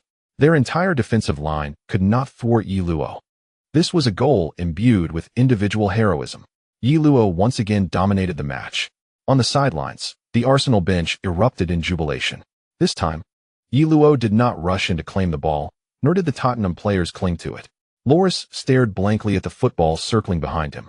An expression of helplessness etched upon his face. The faces of the Tottenham players reflected confusion and frustration. They had once held a 2-goal lead. Yet they were ultimately struck down by a last-minute blow. Such a setback caused their morale to plummet. Even with the match resumed, they would struggle to mount any effective offensive. After scoring, Luo dove into the substitute bench, where Arsenal players rejoiced in celebration. Once the match resumed, Tottenham struggled to mount any threatening offensive maneuvers. Their players exhibited a lack of courage to continue their attacks, instead displaying signs of frustration. In the 92nd minute, Parker committed a malicious tackle on Schürrle, igniting a conflict between the two teams. In the midst of the fray, Captain Luo received a yellow card for defending his teammate, leading to a second yellow and subsequent red card, resulting in his expulsion from the match. This decision drew considerable ire from the Arsenal TV commentator, who believed Parker deserved the red card instead. Unfortunately, Parker remained on the field, while his teammate Vertonghen, like Luo, was also sent off after accumulating 2 yellow cards. By this point in the match, most players bore yellow cards. Tottenham had accrued 8, while Arsenal had 7. Coupled with 2 red cards, this match was indeed a cacophony of cautions. However, apart from the conflicts and fouls, the scoreline remained unchanged. In the 4th minute of stoppage time, the referee blew the final whistle, marking Arsenal's victory in the season's first North London derby. In the aftermath, Wenger expressed his discontent regarding Luo's red card during the press conference, stating that the second yellow was excessively harsh. Many media outlets also deliberated over this decision, as it marked the first red card of Luo's career. Additionally, numerous discussions emerged surrounding Arsenal's remarkable comeback, a spectacle not witnessed in quite some time. The praise for Luo's outstanding performance was abundant. For Wenger, the venerable coach recognized that the team had reached a critical juncture necessitating change. The comeback was thrilling, heavily reliant on Luo's last-minute heroics. If the existing issues within the team were not addressed, would future victories depend on such fortuitous circumstances?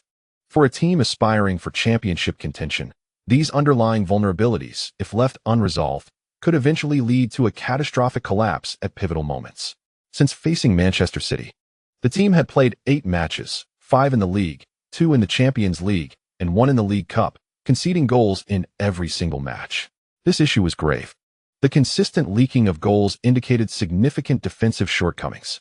Without the offensive prowess overshadowing these defensive frailties, Arsenal would not have achieved such results. In other words, without Luo, Arsenal might have found themselves languishing in mid-table early in the season. When the team reconvened for training, Wenger watched intently from the sidelines, a frown creasing his brow as he observed the players. "Our defensive system may require some adjustments," he remarked. Assistant coach Steve Black nodded gravely. The team's issues had become a burden on the coaching staff. In essence, there were 2 primary concerns. Firstly, the team was notably lacking in experience, with an average age that was considerably low. Secondly, there was an abundance of fragile players. Notably, Vermaelen, Diaby, and Gervinho were acknowledged as perennial injury concerns. They were akin to devices that required 2 hours of charging, yet could only be used for 2 minutes. Furthermore, the once promising heir apparent of Arsenal, Schürrle, sustained an injury against Wigan last season that sidelined him for the remainder of the campaign, and this season, after 2 appearances, he too was currently absent due to injury. Additionally, there were the old injury woes of Rosicky and Arshavin. Arteta, initially regarded as somewhat resilient, was now also beginning to succumb to the tribulations of age-related injuries. In Wenger's view, the first issue was not overly concerning. The crux of the matter lay in the second issue. Superficially, Arsenal's squad appeared quite formidable. However, once the fragile and injury-prone players were excluded, the remaining options were predominantly inexperienced youths. Making the decision to exclude these players from the starting lineup was indeed a formidable challenge. "Our capacity for change is quite limited," Black remarked. The frequent conceding of goals was closely tied to the weakness in midfield. With Diaby and Arteta both unavailable, the prospect of deploying 3 midfielders was daunting. Under the condition that Schürrle started, Coquelin as a sole defensive midfielder would inadequately shield the backline. Wenger nodded in response. Conceding goals was not necessarily a defensive issue. Now that Monreal had returned from injury, he was quite solid in the left-back position. The central defensive partnership of Mertesacker and Schürrle was not particularly abysmal. There were numerous options for the right-back position, with Sagna and Jenkinson available for rotation. However, choices in other positions were somewhat constrained. On the surface, it seemed Arsenal possessed a vast squad, yet the number of truly viable players was limited. The intensity of the Premier League schedule far exceeded that of La Liga and the Bundesliga. The Premier League not only featured an additional cup competition, but also lacked a winter break. With the demands of the Premier League, the FA Cup, the League Cup, and the Champions League competing on 4 fronts, insufficient rotation would render it unsustainable. We must resolve to make a decisive change, Wenger stated. Would this be too much for them? Before Black could finish his thought, Wenger turned and declared, I will not abandon them. If they can maintain their health over the long term, they will reclaim their starting positions. Black fell silent for a moment before nodding in agreement. Indeed, for Arsenal, the immediate priority was not merely the issue of rotation. Maintaining a stable starting lineup was of utmost importance. If the starting positions were inconsistent, with injuries occurring day by day, the resulting instability would undermine the team's performance on the pitch. This was one of the reasons Arsenal had struggled in recent years. Moreover, I intend to alter the formation. Where do you believe his best position lies? Wenger inquired. Upon hearing the question, Blake pondered seriously before shaking his head and responding, I am uncertain. I genuinely believe he can excel in any position on the front line. Whether as a left winger, right winger, center forward, or shadow striker, he consistently delivers top-tier performances. You are absolutely correct, Wenger remarked, glancing at the players engaged in training on the field. After delegating the training duties to other coaches, Wenger and Blake returned to the office. Wenger retrieved the tactical board, positioning the pieces that represented the players upon it. 4,311, Blake exclaimed, taken aback by the absence of a player. Has the old man lost his touch? That seems rather unlikely. Wenger pointed to the initial positioning of the players on the tactical board and explained, according to our recent starting arrangements, with Diaby injured, Coquelin stands as the sole defensive midfielder, which places immense pressure on him. He indicated the 3 midfield points aligned in a row. My intention is to deploy 3 midfielders to shield the defense and facilitate ball distribution. 3 defensive midfielders? Blake inquired uncertainly. No, it's not quite like that. We are actually positioning 1 defensive midfielder alongside 2 central midfielders, Wenger clarified. But what about our offensive play? Are we to rely solely on the few players at the front for our attacks? Blake looked towards the attacking line, noting the positions of Cazorla and either Giroud or Walcott. Wenger gestured towards the 2'1" in the 43-11 formation. And where is he to be positioned? You've touched upon a pivotal question. Wenger chuckled. I do not intend to assign him any fixed position. He is to be free. A free player? Blake mused. Not quite in the traditional sense of a free player, but nearly so. He will occupy midfield when control is necessary and advance into the attack when goals are required. In essence, he will not be confined to a specific position. I need him to play according to his instincts and desires. Any rigid constraints would stifle his capabilities. Wenger asserted. 43-21 or 4,312. Blake scrutinized the tactical board. No. Let us not confine ourselves to fixed thinking, if he deems it necessary. He may even appear on the defensive midfield line, Wenger declared. Wouldn't that impose excessive responsibility and pressure upon him? Blake furrowed his brow. I harbor no concerns. Wenger replied confidently. I have immense faith in him. Do you know what it means to be a king of the game? That is the essence of a true football king. The king's style of play must embody this. Are you not worried he might be neutralized? Who could possibly neutralize him? Wenger countered, not waiting for Blake's response before continuing. We have 3 midfielders safeguarding the defense, ensuring absolute stability. Simultaneously, we completely unlock Luo's freedom on the offensive front. I firmly believe that even if we withdraw a player from the front line, it will not diminish the sharpness of our attack. Blake studied the tactical board. Theoretically, Wenger's strategy indeed appeared viable. Both Mertesacker and Schürrle are of the towering type among center-backs, not particularly swift in their turns. The recent series of conceded goals has been related to this. Many teams in the Premier League have opted to utilize agile forward players to counter Arsenal's 2 center-backs, yielding commendable results. However, the issue does not lie with the defenders themselves, as their characteristics are inherently suited to this situation. Ideally, a complementary duo of center-backs, who can work in harmony, would be the best scenario, Yet such combinations are rare and difficult to procure. Even if such players were available, Arsenal may not be able to acquire them, especially now that the transfer window has closed. Therefore, the coaches at Arsenal must devise strategies utilizing the personnel at their disposal. By adding an additional defensive midfielder and sacrificing one forward, they aim to bolster their defense while entrusting the entirety of their attacking efforts to Yellow. This undoubtedly reflects immense faith in Yellow's offensive capabilities, albeit it is a considerable risk. Nevertheless, based on Yellow's demonstrated abilities, he indeed possesses the potential to orchestrate attacks from the front. He can retreat to midfield to facilitate play or advance to the forefront to score. Of course, these remain theoretical considerations. This alteration necessitates some tactical training adjustments for the team, as well as Yellow's willingness to adapt, given Yellow's current status. Discussing changes in his playing style and position is essential. "You want me to alter my position?" Yellow inquired, gazing at the tactical board before him, his expression one of astonishment. "Indeed, we have conceded goals in recent matches, so I plan to deploy an additional defensive midfielder to safeguard the backline," Wenger explained. "However, this may weaken our attacking prowess. Thus, you intend for me to expand my role, balancing both playmaking and scoring?" A look of genuine interest crossed Yellow's face. Wenger had just showcased several attacking strategies. As a professional player, Yellow was acutely aware that Wenger's arrangement effectively entrusted the entirety of the attacking responsibilities to him. His authority would be maximized, with no tactical constraints imposed upon him. Every player would need to adjust their play according to his position. While such an arrangement might induce significant pressure for other players, for Yellow, it was exhilarating. This setup appeared to fully activate his capabilities. Yellow's skill set is remarkably comprehensive. With the template of the three Ronaldos at his disposal, Ronaldo Nazario serves as a center forward. Ronaldinho primarily assumes the role of an attacking midfielder, while Cristiano Ronaldo plays as a winger. Therefore, Yellow's positional attributes are somewhat ambiguous, as he often engages in extensive movements to stimulate the team's offensive play. However, these actions are typically isolated occurrences on the pitch. Now, Wenger is prompting him to undergo a complete role transformation. "Boss, I wholeheartedly accept your arrangement. I have no objections," Yellow affirmed. Frankly, he was indifferent to the specifics of the position he would occupy. Moreover, Wenger was not diminishing his influence on the field. Rather, he was liberating Yellow's potential to a great extent.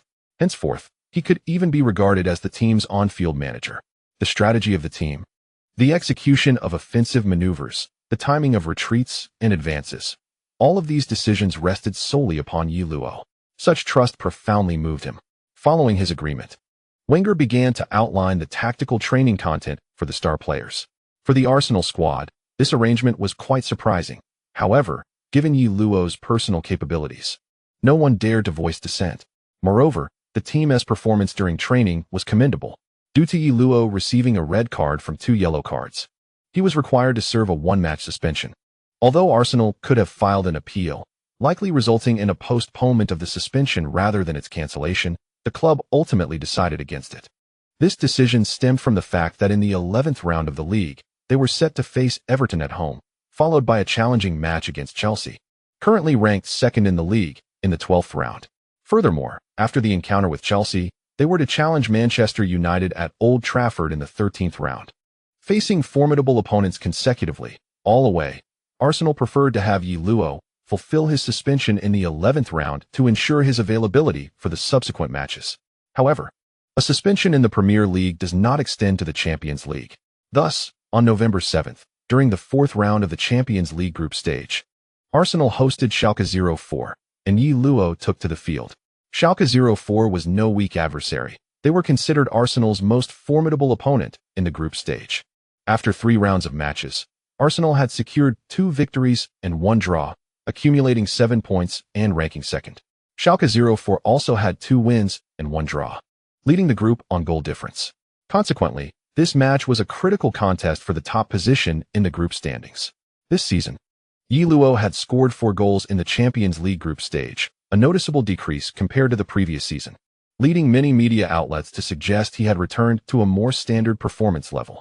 Implicitly, they insinuated that his extraordinary display in the previous season was an anomaly. How could Yellow tolerate such assertions?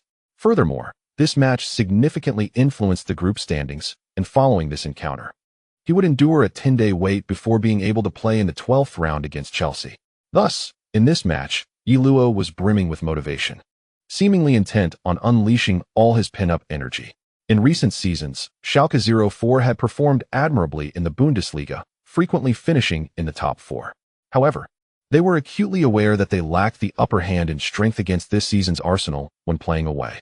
Consequently, they refrained from engaging in an open battle, aiming instead to secure a draw and hoping to score heavily against the other two group opponents to claim the top spot based on goal difference. This objective was indeed realistic. Yet, how could Luo allow them to succeed? Thus, Schalke 04's resolute defense held firm for merely 19 minutes. In the 20th minute of the match, Luo unleashed a powerful strike from outside the penalty area, sending the ball crashing into the net. This marks his 5th goal in the Champions League this season, equaling Messi's tally, although Barcelona has yet to play their 4th group match.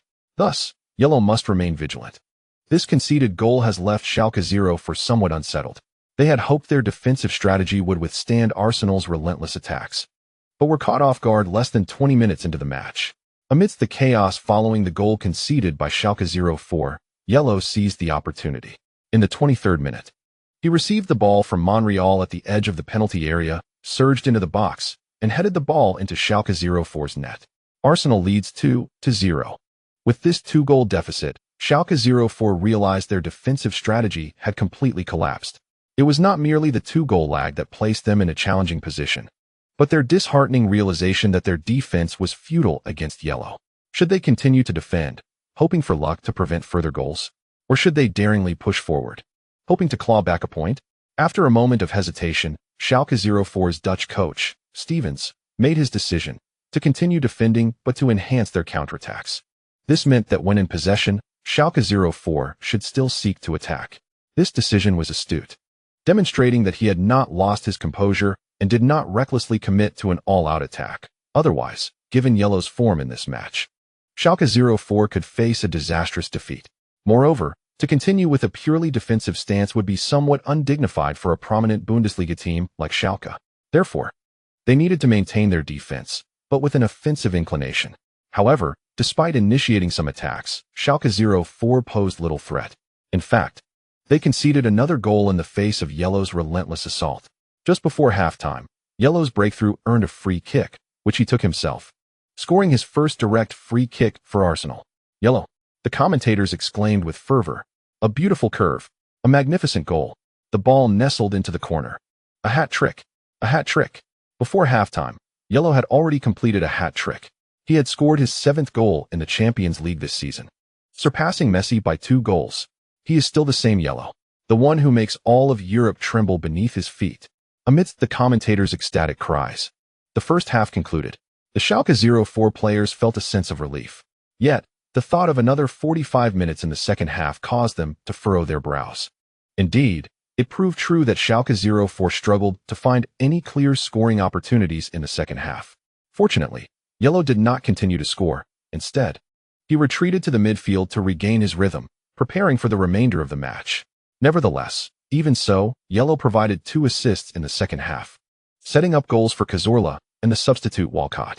In this manner, Luo has achieved a remarkable total of 4 assists in this season's Champions League.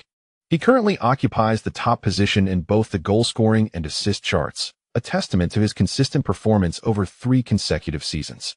An increasing number of individuals now regard Luo as the world's finest player. Chapter 22. Benitez, with such a strong squad, you think you can outscore me? The resounding 5-0 victory over Schalke 04 has undoubtedly exhilarated Arsenal fans. Prior to this season, opponents like Schalke 04 posed significant challenges for Arsenal. Not only was a 5-goal triumph unthinkable, but even securing a win was a precarious endeavor. The fact that they could triumph over a formidable Bundesliga team by such a wide margin speaks volumes about Arsenal's current prowess. It indicates that Arsenal has indeed evolved from previous seasons, showcasing the attributes of a genuine title-contending team. Luo, having completed a hat trick, has become the focal point of media attention. If there is any fundamental distinction in Arsenal's performance this season, it can be solely attributed to Luo. The departure of Van Persie has unequivocally elevated Arsenal's capabilities with Luo's arrival. Naturally, such reports left Van Persie feeling disgruntled. The following day, During Manchester United's home match against Braga in the Champions League group stage, he too notched a hat-trick, finally opening his goal account in this season's Champions League. Seemingly intent on rivaling Yi Luo. However, his goal tally pales in comparison after 10 rounds of the league. Yi Luo has netted 15 league goals and 7 in the Champions League, while Van Persie lags significantly behind, with only 7 league goals. He ranks second in the Premier League scoring chart, yet his previous 3 Champions League matches yielded no goals, making his recent hat-trick merely a modest improvement in his Champions League statistics. The disparity between 3 and 7 goals in the Champions League is glaring, rendering any comparison between Van Persie and Yi Luo untenable. Not even the media, nor fans of rival teams, dare to equate Van Persie with Yi Luo, acknowledging the latter as a class apart. As for Van Persie, he finds himself in a discussion alongside players like Aguero, Suarez, and Hazard. In the absence of Yi Luo, they might have been celebrated as elite Premier League stars. Following the Champions League match, in the 11th round of the league, the team faced Everton at home. Unfortunately, Yi Luo could only watch from the stands. His absence provided Moyes' squad with a clear opportunity for victory, resulting in a fiercely contested match that turned into a goal fest. The final score was 3-2, with Arsenal scoring 2 goals but conceding 3, marking their first defeat of the season. However, after 11 rounds of the league, the team remains at the pinnacle of the standings, boasting an impressive record of 9 victories, 1 draw, and 1 defeat, accumulating a total of 28 points. The team's next adversary is none other than Chelsea, who shares the same points as Arsenal. This forthcoming match is of paramount importance, not solely as a clash of the titans at the top of the table, but also due to the looming presence of Manchester United and Manchester City, who have capitalized on Arsenal's recent defeat to Everton to close the gap. The differential among these 4 teams does not exceed 3 points. This implies that a single round of matches could lead to a dramatic reshuffling of positions among Arsenal, Chelsea, Manchester United, and Manchester City. As the match approaches, the English media has been speculating on Arsenal's fate as they prepare for back-to-back away games against Chelsea and Manchester United. This presents a significant challenge for Arsenal. Should they emerge victorious in both encounters, they would not only solidify their lead, but also deliver a considerable blow to their rivals. Conversely, Arsenal could very well find themselves descending to a familiar position, 4th place. Amidst external discussions, Arsenal has largely maintained a stance of silence. From the coach to the players, there has been no wasteful chatter with the media prior to this monumental clash, as their focus has been entirely on tactical adjustments. Currently, the only reliable defensive midfielders available are Coquelin and Ramsey, who will undoubtedly occupy 2 of the 3 midfield positions. The third role will have to be filled by Oxlade-Chamberlain, a versatile young talent capable of playing both in the forward and midfield lines, a quintessential hexagonal warrior. While his overall impact may be somewhat limited, he certainly embodies the essence of versatility. Cazorla is positioned as an attacking midfielder, with Giroud taking on the role of center forward. As for Hierro, his position is fluid, spanning the distance from defensive midfield to center forward. The orchestration of offensive play will primarily revolve around Hierro, with Cazorla providing support. Furthermore, Hierro possesses unrestricted shooting rights. Wenger has granted him the freedom to shoot from any position, imposing no limitations. In this regard, Giroud must fully cooperate with Hierro, either by holding his ground against defenders to create space or by acting as a pivotal point to facilitate Hierro's plays. Ultimately, the aim of this tactical adjustment is to fortify the team's defense while maximizing Hierro's individual offensive prowess. Hierro is expected to engage in more ball touches, passes, shots, and goals. After several days of training, the players have observed that the effects of this adjustment are indeed promising. The defensive line is sufficiently fortified, and the offensive front appears to be quite formidable. Hierro's exceptional individual skills could translate into goals for the team. With a solid defense and a potent attack, does this guarantee a victory? Not necessarily. The ability to translate training ground tactics into matchday performance remains to be tested in the crucible of competition. For Chelsea, they too place great significance on this upcoming confrontation. The clash between Chelsea and Arsenal is a significant encounter, whether it be a London derby or a battle for the top of the league. While the rivalry between Chelsea and Arsenal may not reach the fierce intensity of that between Arsenal and Tottenham, it certainly remains contentious. Last season, Chelsea struggled due to discord among players and management, yet this does not imply a lack of talent within their squad. Under the new leadership of Benitez this season, the team has quickly coalesced, achieving remarkable results at the onset of the league, making them one of the prime contenders for the championship. Opponents visiting Stamford Bridge are compelled to take the challenge seriously, especially with the stakes of league supremacy at play. The level of attention surrounding this match is considerable, drawing not only the ardent supporters of both clubs, but also fans from other Premier League teams and even numerous followers from various leagues. In preparation for this showdown, Benitez has meticulously analyzed Arsenal's performances, particularly their matches against Norwich and Tottenham, scrutinizing the footage extensively. Ultimately, he resolved to adopt some tactical strengths demonstrated by these teams that posed challenges for Arsenal, such as prioritizing defense, constricting space, and deploying exceptionally skilled players to directly confront Arsenal's defensive line. While Tottenham boasts Bale, Chelsea counters with Hazard. Moreover, Chelsea's defensive capabilities significantly surpass those of Tottenham. Their backline and midfield are formidable, featuring top-tier players such as Terry, Cahill, Luiz, Azpilicueta, and Ivanovic, alongside midfield stalwarts like Mikel, Ramirez, Oscar, and the seasoned Lampard. Benitez possesses great confidence in his team's defensive prowess. Last season, at the UEFA Champions League quarterfinals, Chelsea faced Malaga, where they encountered the prowess of the player, Yellow. Although Chelsea was ultimately defeated in those two matches, they successfully contained Yellow for a time. In the second leg, Yellow scored 2 stunning goals, capitalizing on a counterattack amidst Chelsea's aggressive push forward. Although Chelsea was eliminated, Benitez believed this was largely due to Yellow's exceptional form, coupled with a dose of luck, as evidenced by the last-minute goal in the first leg. He is convinced that Yellow cannot replicate such extraordinary feats consistently. Yellow's 4 goals against Chelsea comprised 3 stunning strikes and 1 opportunistic goal during a moment when Chelsea was pressing for a comeback. Without the initial 3 goals, the latter would likely not have occurred. However, to score 3 spectacular goals against the same opponent is an exceedingly rare occurrence. There are no players in the world who score world-class goals in every match. Should such an exceptional player emerge and lead to a loss, it would be beyond reproach. At the very least, tactically, one must not assume that the opponent will score unanswerable world-class goals. Otherwise, there would be no point in strategizing. Thus, Benitez has synthesized Chelsea's experiences from last season against Yellow with the tactical insights gleaned from this season's encounters between Tottenham, Norwich, and Arsenal to formulate a strategy for Chelsea to contend with Arsenal. The strategy must be rooted in defense, seizing opportunities for counterattacks. Bale possesses the ability to dismantle Arsenal's defensive line, as does Hazard. This season, the veteran Drogba has departed from the team, yet they have welcomed the Belgian prodigy Hazard. While Torres has regained his form, and Mata has showcased his prowess on the front line. Consequently, Chelsea's attacking lineup remains quite opulent. Moreover, the art of defensive counterattacking is almost ingrained in Chelsea's very essence.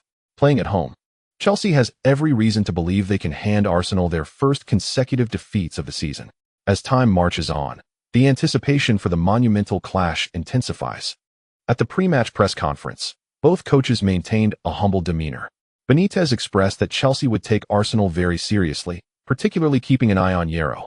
Meanwhile, Wenger emphasized the importance of solid defense, stating their aim was to avoid conceding goals.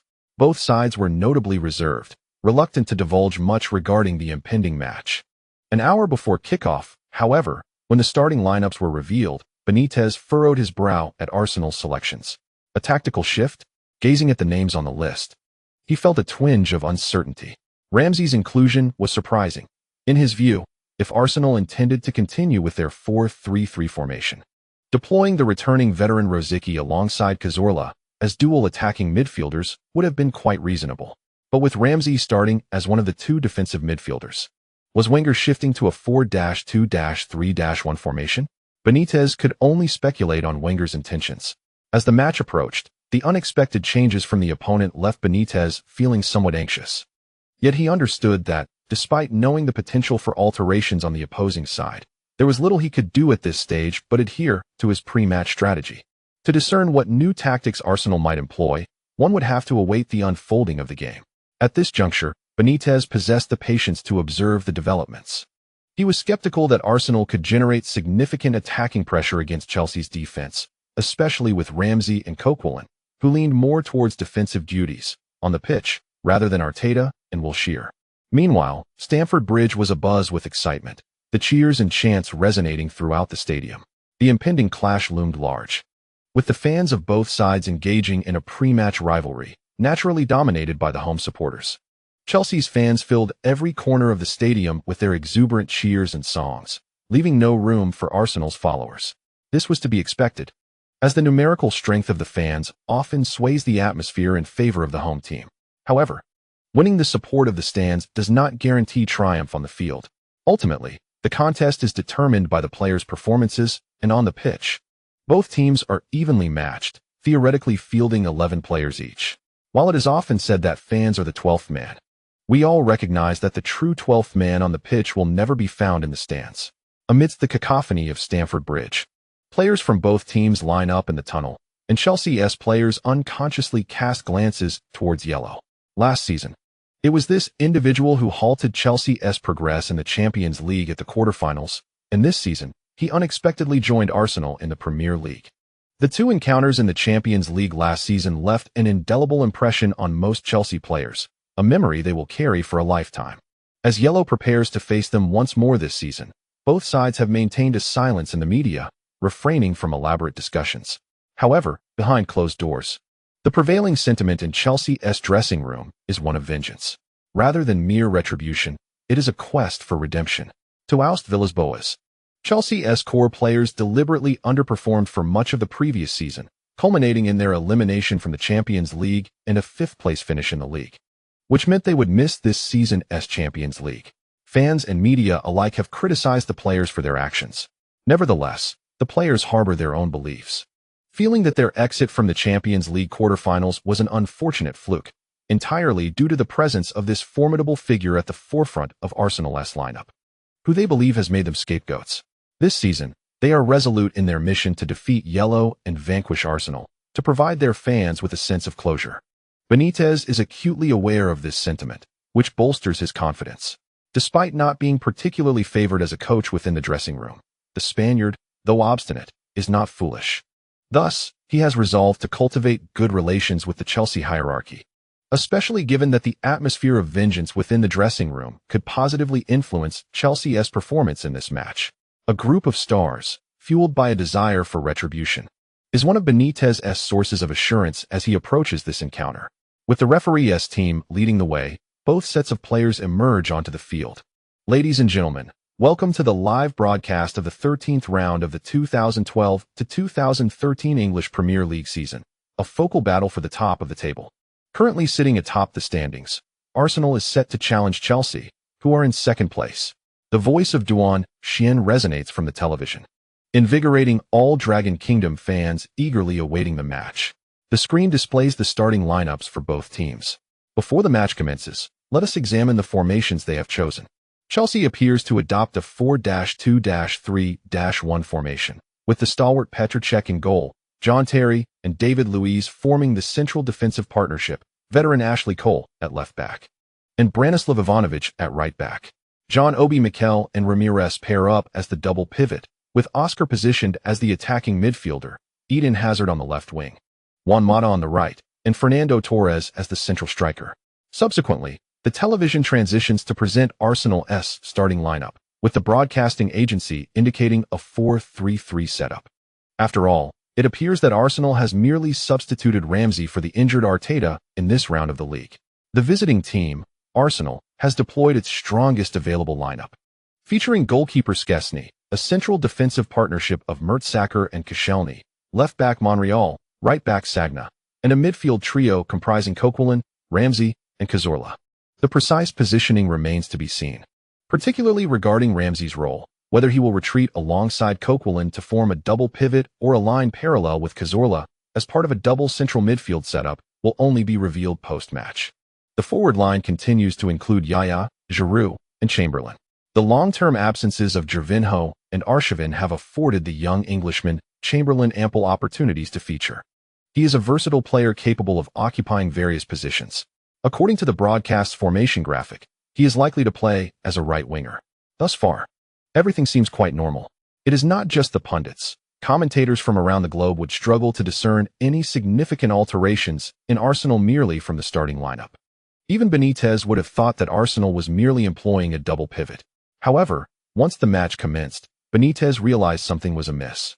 It was not a double pivot, but rather a trio of holding midfielders. Benitez, standing at the sidelines, curiously observed Chamberlain's position. Could this young man play as a holding midfielder? He turned to his assistant, inquiring. In truth, he could also function as a right back, given his impressive stamina and mobility. Although his one-on-one defensive skills may not match those of a traditional holding midfielder, positioning him there could at least provide running and coverage, his assistant remarked. Indeed, it was a tactical shift made on the fly. Benitez took a deep breath. While he anticipated some adjustments from the opposition, he did not expect such a drastic transformation. Let us observe, it seemed that it was not only Chamberlain retreating.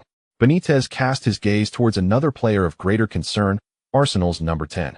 Chamberlain playing as a holding midfielder. Many commentators were somewhat uncertain, as Arsenal's positioning was indeed quite uncharacteristic. A formation of 3 holding midfielders did not seem to align with Wenger's philosophy. Wasn't Arsenal known for playing beautiful football? Why were they now adopting a stance reminiscent of a muscular defensive setup? Andy Gray and Lineker exchanged bewildered glances. This truly was an unexpected alteration. Had Professor Wenger decided to enhance his team's defensive capabilities due to their recent vulnerabilities? Would such a hasty modification of the established system prove too risky? It was an unusual sight indeed, witnessing Arsenal field 3 holding midfielders. Were they truly altering their style to embrace a counter-attacking approach? Many commentators were left pondering this shift. After all, although the media reported that Arsenal had conceded a significant number of goals, particularly following their defeat in the last match without Yaya, did such circumstances warrant such a substantial change? This is not merely a minor adjustment in positioning. From the perspective of player placement, it signifies a profound transformation in the entire tactical framework. Such audacity, such recklessness. It is crucial to note that Arsenal currently occupies the pinnacle of the league standings. Is it not somewhat hasty to implement such sweeping changes?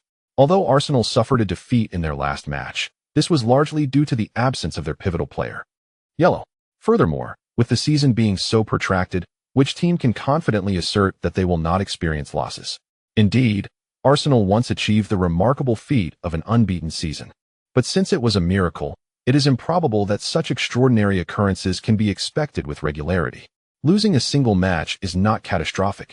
However, an imprudent alteration in the team's tactical structure could severely undermine their previously positive momentum, and therein lies the true peril. For Arsenal, who remain at the top, such a significant shift in tactics is akin to a gamble, a risk. Is it truly the right moment for Arsenal to embrace such drastic changes? Andy Gray shook his head in disbelief. His partner, Lineker, held a contrasting view. Arsenal undoubtedly requires a transformation in their defensive strategies, particularly in their commitment to excluding overly fragile players from the starting lineup. A stable core is essential for Arsenal's championship aspirations. They are, after all, a contender in the title race. Yet we all know that defense secures championships, and Wenger's decision to modify the defensive approach is, in fact, quite rational. Lineker's gaze shifted toward Yellow's position. Moreover, Arsenal still has Yellow. Have you not noticed? Yellow's positioning has also evolved. At this moment, Andy Gray observed Yellow's movements between the attacking midfield and forward lines, his touches and passes evidently increasing. Yellow possesses few shortcomings. He excels at receiving the ball in challenging positions, dribbling, passing, shooting from distance, and making incisive runs. Will Arsenal's offense be diminished because of this? I think not. Lineker recognized the brilliance of Arsenal's arrangement, shifting Chamberlain to a deeper role, thereby stabilizing the defense while simultaneously granting Yellow greater space. It could also be interpreted as imposing additional responsibilities upon Yellow. Yellow now roams in the area between Chelsea's 2 defensive midfielders and the back line, compelling Chelsea to allocate resources to contain him, thereby distorting their defensive formation. With Yellow's immense threat looming just before their eyes, Chelsea's 2 defensive midfielders hesitate to push forward to assist in the attack, and even Oscar finds himself retreating to contribute defensively, which ultimately weakens Chelsea's offensive capabilities. It seems Wenger has repositioned Yellow to a more central role. Duan Xian expressed astonishment. At first glance, it indeed appears that Yellow is playing in midfield. What is going on? This position is clearly not Yellow's forte. He should be playing as a forward, where scoring goals is his defining characteristic. Wenger has once again stirred the pot. One might wonder if the old man has lost his marbles. Online, fans from the Dragon Kingdom have commenced spirited debates. The football connoisseurs have shared their insights, with a majority expressing their discontent at the prospect of Yi Luo straying too far from the goal. In their belief, the farther a player is from the net, the lesser the probability of scoring. To position Yi Luo in the midfield?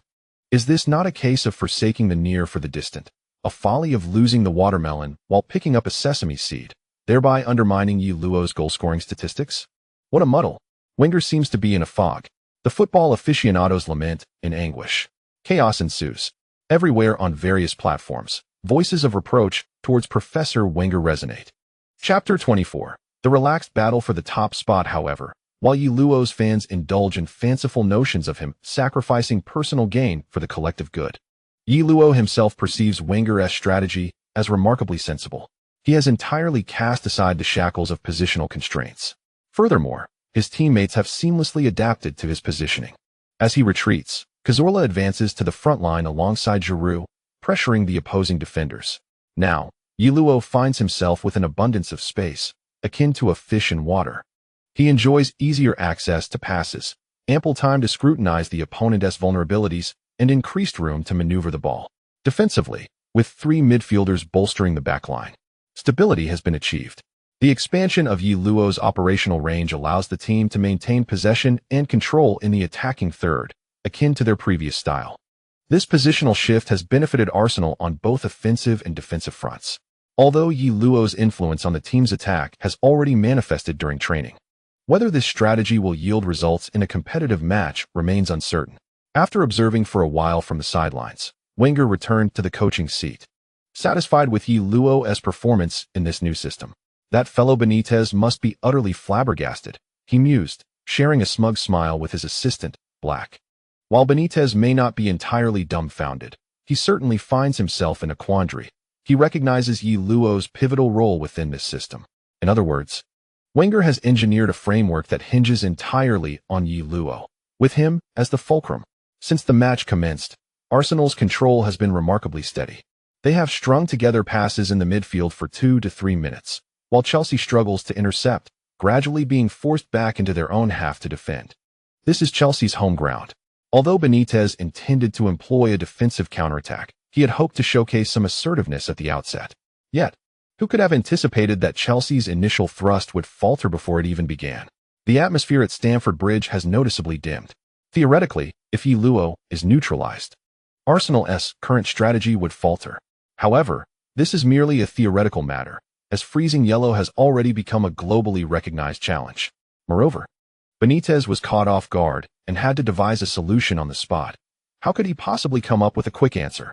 After Chelsea was pushed back, Arsenal seized the opportunity to strike. Upon receiving the ball, yellow effortlessly maneuvered past the pressing Ramirez. Ramirez, known for his remarkable stamina and tenacity in midfield, chose not to pursue yellow as he would with other players, recognizing the futility of such an endeavor.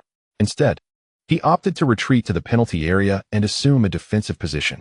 After all, regardless of the method employed in an attack, the ball must traverse the penalty area to reach the goal, making the space in front of the goal paramount. Once yellow turned with the ball, he found himself directly facing the goal. The fans at Stamford Bridge felt a tightening in their chests upon witnessing this scenario. Yellow's performance at this very stadium last season lingered vividly in the minds of many Chelsea supporters. Thus, when they observed yellow making a move to break through, it was not boos that echoed from the stands, but gasps of apprehension. This was the PTSD that yellow had instilled within Stamford Bridge. Chelsea's players were not devoid of this anxiety either. They instinctively tensed as yellow advanced towards them, perceiving him as a ferocious tiger pouncing upon its prey. Consequently, almost all Chelsea players mirrored Ramirez's decision to withdraw into the penalty area. By holding their positions and compressing the space, they believed they could thwart yellow's breakthrough. Yellow, accustomed to such scenarios, found the defensive compression easy to navigate, allowing him to execute a swift switch of play. The ball transitioned to the flanks, where the fullback Monreal surged forward at pace, effortlessly receiving yellow's pass, as Chelsea's defense had completely vacated the wing. When Monreal controlled the ball, there wasn't a single Chelsea defender within 5 meters. Thus, he took a moment to assess the situation within the penalty area.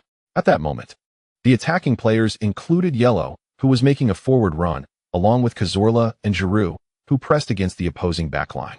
Although there were only 3 of them, Arsenal's tactical design dictated that a cross should be delivered to find Yellow. Whether high or low, Yellow's knack for positioning guaranteed a threat would arise from any delivery. Inside the penalty area, Terry had already noticed Yellow's forward movement and quickly closed in on him.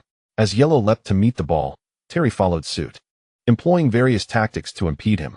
Nonetheless, he ultimately succumbed in the aerial duel. Despite Terry's attempts to grapple with Yellow, he could not prevent Yellow from ascending.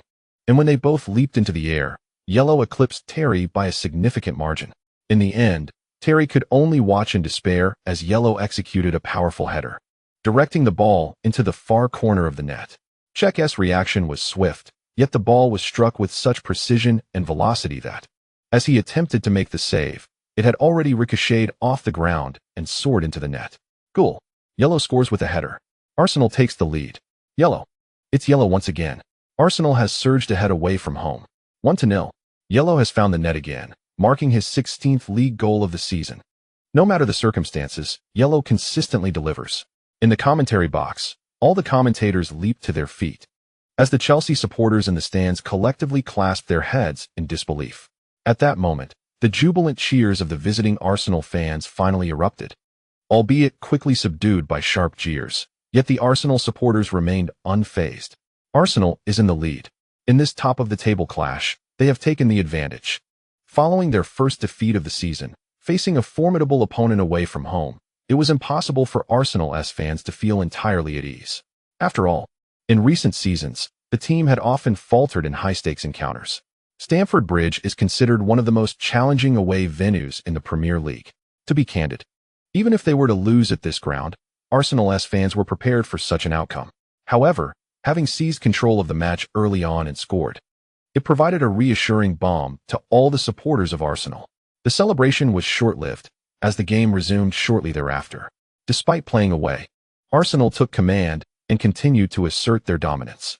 Their control of the game, while not significantly stronger than before, appeared more formidable due to the solid defense. The trio of defensive midfielders offered immense security to the backline. Everyone played with remarkable fluidity. In the press box, English journalists were astounded. How could they maintain such control after losing a player from the front line? Could Yellow's prowess truly be that extraordinary? Goodness, it was indeed astonishing. With 3 defensive midfielders, Arsenal's defense is likely one of the best in the entire Premier League. Should they secure a few genuine defensive midfielders, they could become even stronger. The English reporters whispered among themselves. Their discussions brought smiles to the faces of the nearby reporters from the Dragon Kingdom. It was evident to all that Arsenal's newfound confidence stemmed from Yellow, from their unwavering trust in him. Yellow's playing style has become quite unconventional. The entire Arsenal team now orbits around him, and his abilities elevate the performance of his teammates. This creates a positive feedback loop. On the sidelines, Wenger and his assistants were equally delighted. This goal, while not particularly spectacular, paled in comparison to some of Yellow's stunning strikes from the past. Benitez was not entirely mistaken. Relying on extraordinary goals for salvation is not sustainable. Just as in life, one cannot expect every meal to be a feast. Most of the time, it is merely home-cooked fare. While extraordinary goals are indeed exhilarating. However, for the head coach, one cannot expect players to deliver world-class performances in every match. Thus, this seemingly ordinary goal brought immense joy to Wenger and his coaching staff. This goal holds significant meaning, as it signifies the success of the team's new tactics. It indicates that this tactical approach can better unleash Yellow's individual capabilities. By not restricting Yellow's position, the full extent of his abilities can be realized. For Arsenal to secure victories, they must rely heavily on Yellow. His dribbling, speed, and ability to receive and intersperse passes in midfield are vital. Most importantly, his scoring prowess is crucial. Yellow now enjoys the freedom to express himself, and this newfound liberty has surprised Arsenal's coaching staff. His outstanding performance has also elevated the form of his teammates, enhancing the overall fighting spirit of the team. This was evidenced by their dominance over Chelsea. Wenger glanced over at Benitez, who wore a furrowed brow and a troubled expression, and smiled. In the past, it was usually Wenger who appeared troubled at such moments. Today, the tides had turned. Wenger doubted that Benitez could devise any targeted strategies, at least for the time being. However, the next match would be different, as it would pit him against his old adversary, Ferguson. One could only wonder what that old fox might conjure up, Wenger murmured softly. He then comfortably leaned back in his coaching chair, ready to relish the splendid display of his disciples on the field. What should Benitez do now? Beads of sweat were forming on his forehead, indicating that his mind was racing, much like a cooling fan striving to reduce the temperature of a CPU. His sweat glands were working hard to cool his energy-consuming brain. His handkerchief was soaked, yet Benitez could not conjure any effective strategies. Arsenal's tactical adjustments had proven remarkably successful. They had set up 3 defensive midfielders at the edge of the penalty area, a formation typically associated with a defensive stance. However, Arsenal had Yellow in the front line. Even with one less attacking player, Yellow, through his individual prowess, could ignite Arsenal's offense. This was formidable. Arsenal had established a relatively solid defensive system, akin to those of more defensive-minded teams. Yet, under Yellow's leadership, their attack was incisive, rendering Chelsea exceedingly passive. Defensively, they were at a loss. Yellow darted about in the attacking third like an eel, elusive and indefinable. As for Chelsea's offense, they found themselves unable to formulate effective strategies against Arsenal's 3 defensive midfielders, especially considering the considerable threat posed by Arsenal's attack. This hesitance prevented Chelsea's midfield and defensive players from pushing forward to support, and they lacked a player like Yellow, who could independently drive the team's offense. Nearly 20 minutes had elapsed, and Chelsea had yet to register a single shot on goal. Arsenal has already managed 6 shots, scoring a goal in the process. If this continues, it is only a matter of time before Chelsea concedes a second goal. Should they fall behind by 2 goals, the match would essentially be decided. Benitez is likely wishing for an epiphany akin to Kennedy's, desperately seeking a brilliant strategy to counter Arsenal's aggressive tactics. However, this is not his tactical meeting room. It is the arena of competition. The inability of Chelsea to promptly devise a strategy to contain Arsenal poses severe consequences. After all, Arsenal will not pause their offensive until Benitez formulates a response. This is reality, not a scenario where one can simply press the pause button like in FIFA 2012. Consequently, Arsenal's momentum grows stronger as the players' mindset and confidence elevate. In the 33rd minute of the match, Arsenal netted their second goal. This goal, while not scored by Yellow, was nonetheless influenced by him. After drifting to the flanks and receiving the ball, Yellow opted to drive inward, drawing enough defenders towards him before releasing the ball. It slipped through the gaps in the crowd, reaching the left side of the penalty area. Ramsey, ever ready for a forward run, executed a remarkably easy shot. With no defensive pressure, it is improbable for a professional player on the Premier League stage to squander such an opportunity. He struck with his left foot, the ball skimming the ground and brushing against the post before finding the back of the net. 2-0. Arsenal has once again extended their lead by 2 goals. The manner of this goal represents a tactical triumph. While not spectacular, it is a type of goal that can be replicated, an everyday occurrence, so to speak. The significance of such a goal can, at times, outweigh that of a mere world-class strike. Yellow attracted the defense, delivered the pass, and set up his teammates for the score. He is not merely a scorer. He is the linchpin of the team, the orchestrator of the attack, and the finisher. He embodies multiple roles, excelling in each. This versatility complicates matters for his opponents. Yellow's ability to dribble, shoot, and pass elevates the challenge of defending against him. As long as he operates in the attacking third, regardless of whether the ball is at his feet, he consistently unsettles his adversaries, as seen now. After scoring, Welsh midfielder Ramsey's face flushed with excitement. Originally a substitute in the squad, he often found himself overshadowed by Schürrle and Wilshere in attack, while defensively, he was eclipsed by Coquelin and Diaby. In terms of controlling the pace of the game as a metronome, he could not compare to Arteta. Thank you. Yellow. Ramsey was ecstatic. Despite facing formidable competition in virtually every aspect, Ramsey possesses his own merits: excellent stamina, versatility in play, and the ability to cover vast areas. Crucially, he can make decisive forward runs and take shots when it matters most. Following the tactical shift in the team, Ramsey has glimpsed the hope of securing a starting position. Thus, his excitement was entirely understandable. The thick Welsh accent made it somewhat challenging for Yi Luo to comprehend, yet he grasped the essence of Ramsey's words. In truth, he was not particularly concerned with the starting lineup. Rather, he yearned for a locker room atmosphere brimming with healthy competition. Should Ramsey earn his place in the starting 11 through fair competition, Yi Luo would harbor no objections. A certain level of competitive spirit within a team is indeed beneficial. Other Arsenal players exuberantly rushed over to join in the celebrations.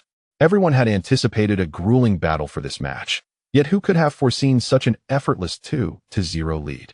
This was the team's inaugural match following a tactical shift, and such a comfortable advantage instilled confidence in the newly practiced strategies. Chapter 25. Unstoppable. The anticipated clash, likened to a celestial collision, failed to materialize. Instead, the visiting Arsenal team exerted absolute dominance over Chelsea. As the first half concluded, Arsenal returned to the locker room with a 2-goal lead. The match was indeed surprising. Chelsea, playing at home, found themselves overwhelmed by Arsenal's pressure. One need not review the first half statistics. All spectators were acutely aware of Arsenal's significant advantage. Even a 2-goal lead could scarcely encapsulate Arsenal's supremacy on the pitch. Possession statistics stood at an almost lopsided 70-30, with Arsenal managing 13 shots, 7 of which were on target, while Chelsea mustered only 3 attempts. Arsenal's defense was resolute, and their offense appeared strikingly sharp, with Luo playing a pivotal role, expanding his range of influence. However, as the halftime whistle blew, nearly all commentators and football analysts were engrossed in dissecting the first half. Prior to the match, the consensus had been that it would be a contest of final match caliber. While one might not declare the teams evenly matched, it was expected that they would engage in a prolonged tussle. Yet, Chelsea appeared on the verge of capitulation under Arsenal's relentless assault. Their attack was feeble, and their defense was struggling. The first half resembled a contest between a relegation-threatened team and a title contender. Could Arsenal truly be this formidable? This prowess was all thanks to Luo. The solidity of Arsenal's defense stemmed from the presence of 3 players positioned before the backline, while their confidence in not overcommitting to attack was bolstered by Luo's significant contributions on the offensive front. The commentator from Sky Sports, the esteemed English football legend Lineker, was providing analysis. Many fans watching the match were all ears, as the dynamics of the first half had left them astonished. How had Arsenal managed to suppress Chelsea on their own turf?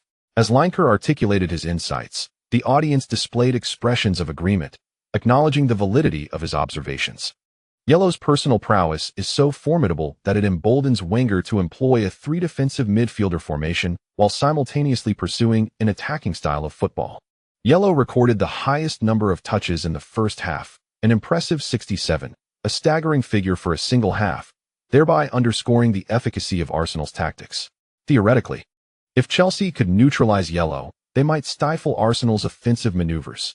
However, we are acutely aware of the challenges inherent in achieving this.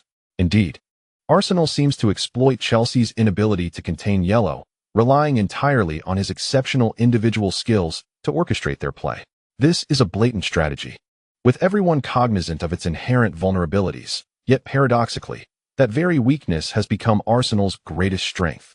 It can be asserted that Arsenal's tactics are inimitable by other teams, as the sole reason for their success lies in Yellow's extraordinary abilities. No other team could possibly generate such threatening attacks with a solitary player in the forward line.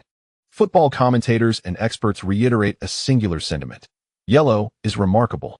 In North London, fans who could not accompany the team to Stamford Bridge raised their glasses in excitement upon hearing commentators praise Yellow. Long live Yellow. The collective jubilation resonated throughout. As Yellow's dominance on the pitch became increasingly evident, his stature within the team and in the hearts of the fans surged dramatically. He stands as the hero leading Arsenal toward rejuvenation. Benitez, of course, is well aware of the Achilles heel of Arsenal's tactical approach. Yet, herein lies the conundrum. Everyone recognizes this fact, yet executing it proves elusive. Who has ever succeeded in neutralizing Yellow? The mere thought induces a headache. While Benitez might have initially entertained the idea of engaging Arsenal in an offensive duel, the reality of facing their 3 defensive midfielder setup renders such a notion perilous. After considerable contemplation, Benitez resolved to devise a strategy to counter Yellow. We must disrupt their fluid attacking play. As his thoughts crystallized, he concluded that severing Yellow's connection with his Arsenal teammates was paramount. The moment he seeks the ball, we must commit a foul. We shall initiate our attacks from the flanks, enhancing our crosses and long-range shots to create set-piece opportunities. We can utilize these to close the scoring gap. Benitez's strategy embodies the typical approach of mid-table teams confronting top-tier opponents. Arsenal has compelled the illustrious Chelsea to resort to tactics typically employed by lower-tier teams to counter them, illustrating the immense pressure Arsenal exerted in the first half. Increasing physical confrontations, committing more fouls, disrupting the flow of the game, delivering crosses, long-range attempts, and set pieces, all are the arsenal of smaller teams aiming to topple giants. As the second half commenced, it became apparent that Chelsea had begun to adopt these very tactics. Their movements grew more pronounced as they actively sought physical confrontations and fouls, interrupting the game's fluidity. They were not solely targeting yellow.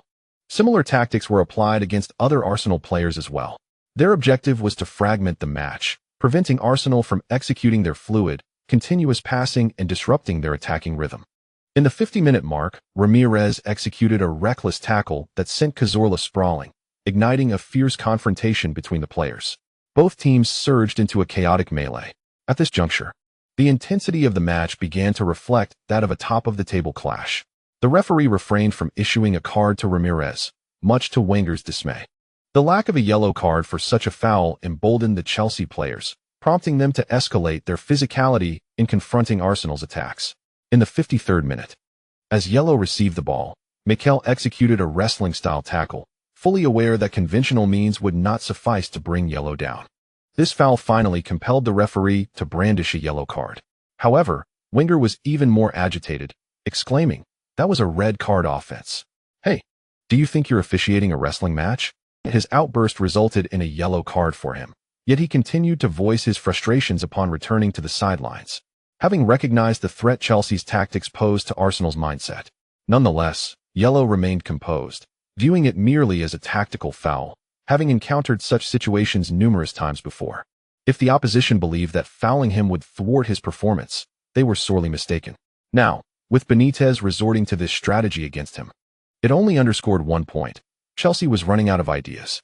Following Michael's foul, the referee finally issued a yellow card, awarding Arsenal a free kick approximately 35 to 36 meters from the goal. While the distance was somewhat daunting, it still lay within yellow's striking range. Duan Xian's voice resonated. The fans in the Dragon Kingdom were on edge. The atmosphere of the Premier League often encouraged such robust physical confrontations. Michael's tackle might have drawn a red card in other leagues, yet here, it warranted merely a yellow. This environment could prove unfriendly for more technically skilled players, exacerbating the injury pressures faced by Premier League athletes. Cech, despite being a seasoned goalkeeper, felt a twinge of anxiety when facing yellow. The latter had already scored with a header, provided an assist, and tested Cech's reflexes on multiple occasions. Yellow's shooting prowess was well known to Cech. This marked Yellow's second opportunity to take a free kick in the match. Though Cech had managed to parry the previous attempt, it had left him in a cold sweat. This time, the position was similar, but if the last attempt was a calibration of aim, this one would likely be even more challenging. Chelsea's wall stood tall, comprising formidable players like Terry, Luiz, Ivanovic, and Torres, all preparing to defend against the impending strike. In the face of a free kick exceeding 35 meters, the deployment of 4 towering individuals in the wall signifies a considerable level of seriousness.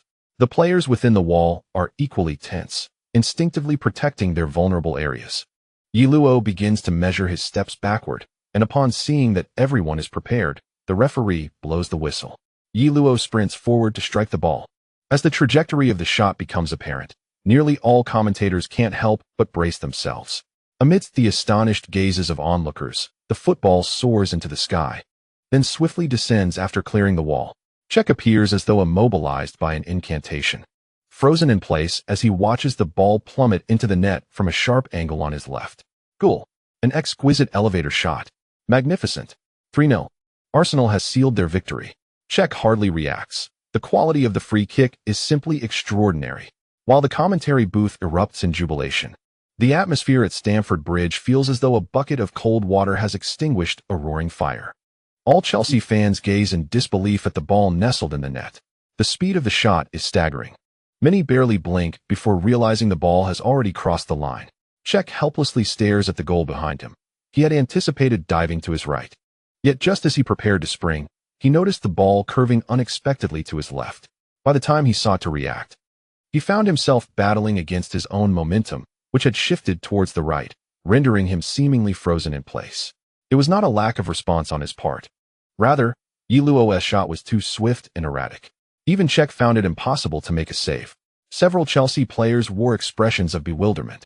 The Arsenal player from the Dragon Kingdom was simply terrifying. It seemed impossible to thwart him. They were on the verge of losing this crucial top-of-the-table clash. Chelsea's players, though reluctant, had to concede this point. Trailing by 3 goals, hope of a comeback faded. Under the shadow of defeat, some Chelsea players appeared lost, while others were gripped by panic. Yet, there was also anger, a palpable fury among the Chelsea squad. This anger manifested in an increase in fouls, more frequent, more intense. And the referee had no choice but to brandish yellow cards with alarming regularity. Meanwhile, Wenger watched anxiously from the sidelines. As many of Chelsea's fouls were directed at Luo. Other Arsenal players could be replaced if injured, but Luo was irreplaceable. If he were to be harmed, Arsenal's aspirations would be dashed, and any hopes of contention for the title would vanish. The success of Arsenal this season hinges on Luo's health. Arsenal fans fervently pray for their captain's enduring wellness. Even Wenger, during a stoppage in play, pulled Luo aside to inquire if he wished to be substituted. Luo declined. He feared not the fouls. Moreover, he was determined to compete fiercely with Chelsea. Initially, he could have settled for a 3-goal lead, showing some consideration for the home team. However, the opponent's fouls incited his anger. If they showed no regard for dignity, neither would he. Thus, in the 73rd minute of the match, Luo scored his 3rd goal of the game, marking Arsenal's 4th. Ivanovic attempted a foul, but failed to restrain Luo, who broke free and surged into the penalty area, cutting past Terry before unleashing a powerful shot. The ball grazed the underside of the crossbar and found its way into the net. Cech remained motionless, caught off guard by the proximity and speed of the ball. A feint before the shot had effectively left Cech with no chance to react. This goal utterly extinguished the fighting spirit of the Chelsea players. On the sidelines, Benitez sat despondently on the bench, having lost this match with not a hint of indignation. Trailing by 4 goals, the tide had turned irreversibly. For Chelsea, their only hope lay in scoring a consolation goal at home, sparing themselves from a humiliating defeat and providing some solace to their fans. However, as the match drew to a close, Arsenal maintained firm control over the game. Luo returned to midfield, moving expansively and orchestrating the rhythm of play through precise passes. If Chelsea refrained from pressing, he could lead Arsenal in possession until the final whistle. Should they choose to advance, he would simply pass forward, pushing Chelsea back. Under such circumstances, Chelsea ultimately surrendered in the final moments of the match. There were 3 minutes of stoppage time. As the clock approached 93 minutes, the referee compassionately blew the final whistle, granting the beleaguered Chelsea players a significant sigh of relief. Wenger, upon hearing the final whistle, also exhaled with relief. Reassured by the sight of Luo lively celebrating with his teammates, he straightened his collar, zipped up his jacket, and approached Benitez with a smile, extending his hand for a handshake. Benitez, resigned, acknowledged his defeat without complaint. Upon seeing Wenger approach, he extended his hand, managing a wry smile. "Mr. Wenger, I never anticipated you would alter your formation for this match. Did you consider the possibility of your gamble Failure? That thought never crossed my mind. If you had a player like that, you wouldn't worry either," Wenger replied with pride. Benitez felt a sense of helplessness. He knew this old man was flaunting his success, yet he had the merit to do so. He glanced at Arsenal's number 10 on the pitch, filled with envy and resentment. "If only I had such a player. I could bring back the treble, or even a 7-fold victory." End of chapter 26. What it means to be the Premier League dominator at the post-match press conference. The joy on Wenger's face was unmistakable. How long had it been since he had enjoyed such a prosperous victory, dominating Chelsea with ease? Who could have imagined this outcome? Even the invincible Arsenal of the past could not achieve what this current squad has accomplished. Indeed, a scoreline of 4-0 is a delightful surprise for us. We anticipated a victory, yet we did not foresee such a resounding triumph. With a mild shrug, he remarked that the tactical shift was prompted by concerns over the team's defense. Conceding goals is hardly ideal, and I am thrilled that we managed to keep a clean sheet once again. The alteration in our tactical approach was primarily due to Yellow. As long as he is on the pitch, I have no worries regarding our attacking prowess, Wenger responded to the reporter's inquiries. When it was the turn of the visibly exasperated Benitez, a faint smile adorned his face. The 4-0 defeat was unexpected. We truly did not anticipate Arsenal altering their tactical framework for such a match. I can only assert that Yellow's individual prowess was extraordinary. He was nearly unstoppable in this encounter. This was not a typical match. We succumbed to a Yellow in phenomenal form. Benitez's sentiments reflect the need to soothe the spirits of his Chelsea players. Why did we suffer such a defeat? Oh, it is not that we were too weak. Rather, Yellow was in remarkable form. If Yellow, in such splendid condition, scored 3 goals, then we do not appear weak at all. As a head coach, at times, one resembles a psychologist. The reporters present resonated with this sentiment, finding Benitez's words quite reasonable. Yellow's form was palpably evident. With such brilliance, he managed to net only 3 goals. Chelsea's defense, after all, is quite formidable. The highly anticipated top-of-the-table clash yielded a lopsided result, igniting a sensation throughout England post-match. The media was astonished by the scoreline and Arsenal's astonishing display at Stamford Bridge, while Yellow's individual performance left them even more astounded. Arsenal is evidently striving to devise a tactical system that maximally showcases Yellow's abilities. In this particular match, Yellow's threat in attack was certainly on par with, if not superior to, any of his past classic encounters. His individual skill was fully harnessed within Wenger's newly conceived tactical framework, and the professor has undoubtedly discovered a strategy that amplifies Yellow's capabilities. After the match, Lineker took to Twitter to express his thoughts, and in a moment, many retired legends and football commentators voiced their opinions. The entire English football community was abuzz with discussions about this match. After several games of conceding goals, Arsenal managed to keep a clean sheet for the first time, scoring 4 goals against Chelsea at Stamford Bridge, marking one of the most significant defeats at home in over a decade, thereby consolidating their position at the top. Following Arsenal, Manchester United trails by 2 points. However, Chelsea and Manchester City are not far behind, with all 4 teams still in contention for the title. Nonetheless, Arsenal's decisive victory over Chelsea has undoubtedly positioned them as the frontrunners for the Premier League title, leaving an indelible mark on the league. Yi Luo's performance has left everyone astonished. He is leading Arsenal towards new heights. After years of drought without trophies, the team has swiftly demonstrated the prowess of a title-contending squad under his guidance. They are resolutely advancing towards the championship. Following this match, Wenger granted the team a day of respite. The schedule for November appears relatively manageable. After all, the Champions League group stage matches occur weekly, and the Premier League has yet to enter the daunting festive fixture congestion. While other leagues enjoy breaks or winter recess during Christmas, the Premier League capitalizes on this period to attract more fans by scheduling the most intensive matches. This is the essence of commercial football. For the Premier League and club owners, allowing players to spend Christmas with their families pales in comparison to the pursuit of profit. Concerns about player injuries due to a packed schedule are secondary to financial gains. This is precisely why the Premier League is deemed the most lucrative football league in the world. Many coaches have called for the Premier League to respect and protect players by instituting a winter break to ensure adequate rest, yet the league's owners remain largely unresponsive. Wenger, having spent considerable time in the Premier League, has grown accustomed to this reality and possesses substantial experience. Given the light schedule in November, it is only prudent to allow the players ample rest, especially as Arsenal's next opponent is likely to be their fiercest rival this season, Manchester United, who has historically been their greatest competitor in the Premier League's first decade. The rivalry between Manchester United and Arsenal is rich with narratives. The nearly 2-decade-long competition between Ferguson and Wenger, the fierce battles before Chelsea's ascent, and the legendary clashes between Vieira and Keane, as well as Cantona and Adams. The infamous incident of Fabregas throwing a pizza at Ferguson is often revisited by the media during their encounters. Yet this year, there is an even more enticing storyline for the press to exploit, the goal-scoring duel between Van Persie and Yi Luo. Statistically, while Van Persie currently ranks second in the scoring charts, he trails significantly behind Yi Luo, who has netted 18 goals.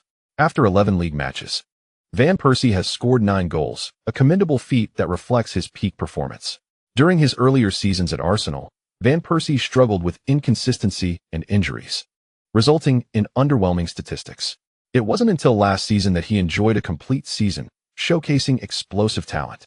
Appointed as Arsenal's captain for the 2011-2012 season, Van Persie achieved full attendance, scoring 30 goals in the Premier League, earning the title of the league's top scorer, and added 7 goals in cup competitions and the Champions League, culminating in a remarkable total of 37 goals for the season. a truly dreamlike achievement. Last season, Van Persie was not only the Premier League's Golden Boot winner. Undoubtedly, he has garnered the PFA Player of the Year award, the FWA Footballer of the Year title, and the PFA Fans Player of the Year accolade, while also being named in the league's Best 11. However, just as Arsenal fans were eagerly anticipating Robin van Persie to become the next Thierry Henry, the next illustrious captain of Arsenal, he unexpectedly initiated a transfer to Manchester United. The captain's armband at Arsenal seemed to be a curse. Van Persie did not wear the captaincy for long before opting not to renew his contract with Arsenal, instead choosing to join Manchester United. What further incited the ire of Arsenal supporters were some of Van Persie's statements following his transfer. For instance, he claimed that his decision not to renew was due to Arsenal's lack of intention to extend his contract, which felt like a blatant insult to the intelligence of Arsenal fans. What club would not seek to renew the contract of a Premier League Golden Boot winner? Additionally, Van Persie asserted that he moved to Manchester United out of ambition for championships, which only deepened the resentment among Arsenal fans, as it implied a lack of championship aspiration within Arsenal. Such remarks undoubtedly stung the hearts of Arsenal supporters. Some truths, though factual, ought not to be publicly expressed. Consequently, Van Persie earned the moniker Van Ambition. Alongside former Arsenal players Nasri, Fabregas, and Song, he became one of the notorious four gentlemen of North London. After Van Persie's transfer, Manchester United indeed surged ahead, claiming the top spot, while Arsenal continued to struggle as before. Aside from Arsenal fans, few others would mock Van Persie's ambition. However, ironically, after his departure, Arsenal signed Yaya Sanogo, whose jersey was none other than the number 10 that Van Persie had worn at Arsenal. The ensuing comparisons between the two became a focal point for the media. Yet, such comparisons undeniably placed Van Persie in an awkward position, as Yaya outperformed him in both team performance and individual statistics, particularly in goals scored. One netted 18 in the Premier League, while the other managed only 9, a stark contrast. When the media highlighted this disparity, it hardly seemed to praise Van Persie's 9 goals. Rather, it felt like a mockery. This left Van Persie with a rather glum expression in the days that followed. At Carrington Training Ground, Van Persie received a long pass from Rooney and executed a volley, sending the ball into the net past a hapless De Gea. The young goalkeeper felt a sense of injustice as he retrieved the ball from the back of the net. Pondering, "Why take your frustration out on me?"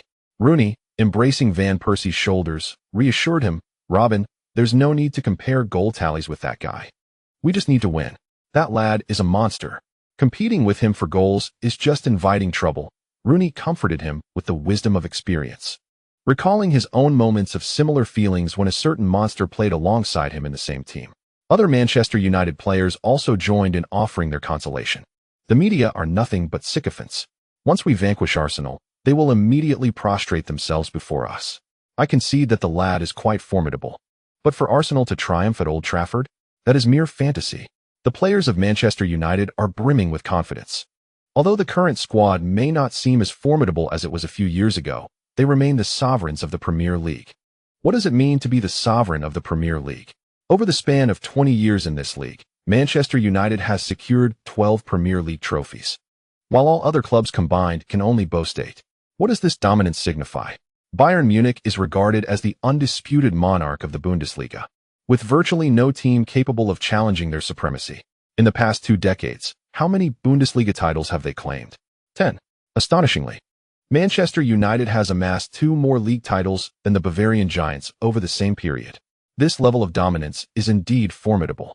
Therefore, even if the current Manchester United lineup appears to be populated with many mediocre players, under Ferguson's guidance, they can unleash remarkable tenacity.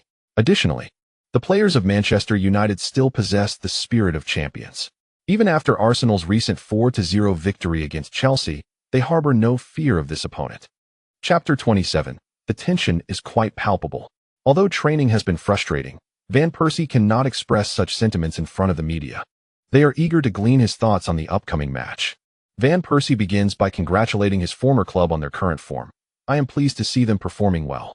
However, he quickly shifts the narrative, concerned that Manchester United fans might question his loyalty, and adds, "But I am now a Manchester United player, and I will fight for the honor of this club. I have stated that I came to Manchester United for the league title, regardless of who the opponent is. I yearn for success here, and I feel splendid." The media then turned to interview Arsenal's players, hoping to extract sensational statements to generate more buzz. Unfortunately, most of Arsenal's players are former teammates of Van Persie. And being professionals, they are unlikely to publicly criticize one another, even if they harbor private disdain. Consequently, the media receives answers they did not desire. This is why media personnel are considered astute. If players are reluctant to offend, they turn to the fans. Prior to the match, the media specifically interview Arsenal supporters on the streets. "We will defeat them. We will surely defeat them. Robin Van Persie, you treacherous traitor. I hope the team secures the championship this season," proving to those who left that their choice was gravely misguided. The fans vehemently denounce Van Persie's betrayal. Having just donned the captain's armband and slipped into the iconic number 10 jersey, he chose to depart after delivering the most stellar performance of the season. This decision instilled a profound sense of betrayal among Arsenal supporters. The affection they once held for Robin Van Persie has now transformed into deep animosity. The intensity of love has given rise to an equal measure of hate. As both teams' players stood silently in the tunnel awaiting their entrance, there was a palpable lack of communication, despite the presence of familiar faces among former teammates and national squad members. However, jovial banter was noticeably absent prior to the match. Arsenal and Manchester United may not be traditional arch-rivals, yet they undeniably represent the longest-standing competitive rivalry in the Premier League. Thus, their relationship is far from cordial, especially with the recent developments surrounding Van Persie. As numerous Arsenal players emerged from the tunnel, they could not help but cast a glance at that familiar figure, the former Arsenal number 10, now Manchester United's number 20, the Flying Dutchman, Robin Van Persie. Yet, they quickly averted their gaze, for this was a crucial clash that commanded the attention of the entire Premier League. Standing at the forefront of the lineup, Ecstatic did not turn to look at Van Persie. He harbored no interest in the media's sensationalized narrative of the duel between former Arsenal number 10s. Manchester United is formidable, a worthy opponent. That was sufficient recognition. Competing with Van Persie? Where would one even begin? For Ecstatic, a player of such caliber standing alongside him would only invite accusations of seeking undue advantage. Of course, if Van Persie or Manchester United were to triumph in this match, the media would undoubtedly have much to say. Ecstatic was determined to prevent such a scenario. The two teams maintained their silence until they took to the field. However, as the players emerged from the tunnel, a resounding cheer erupted from the stands of Old Trafford. The Dream Theatre, Old Trafford, is one of the most renowned stadiums in the world of football and the home ground of England's most illustrious club, Manchester United. Although the stadium is quite venerable and its facilities may seem somewhat outdated compared to many modern arenas, its reputation remains unblemished. The traditional English sunken stadium design ensures excellent acoustics, allowing the cheers to resonate throughout the venue. The stadium's public address system began announcing the names of the Manchester United players. With each announcement, the fans erupted in applause.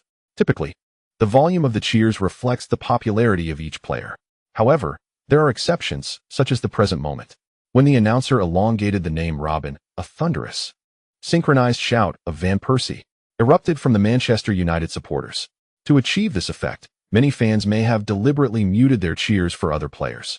The accolades for the Dutchman were the loudest of the entire squad. Even the cheers reserved for the club legends like Rooney, Ferdinand, and Carrick pale in comparison to those bestowed upon him.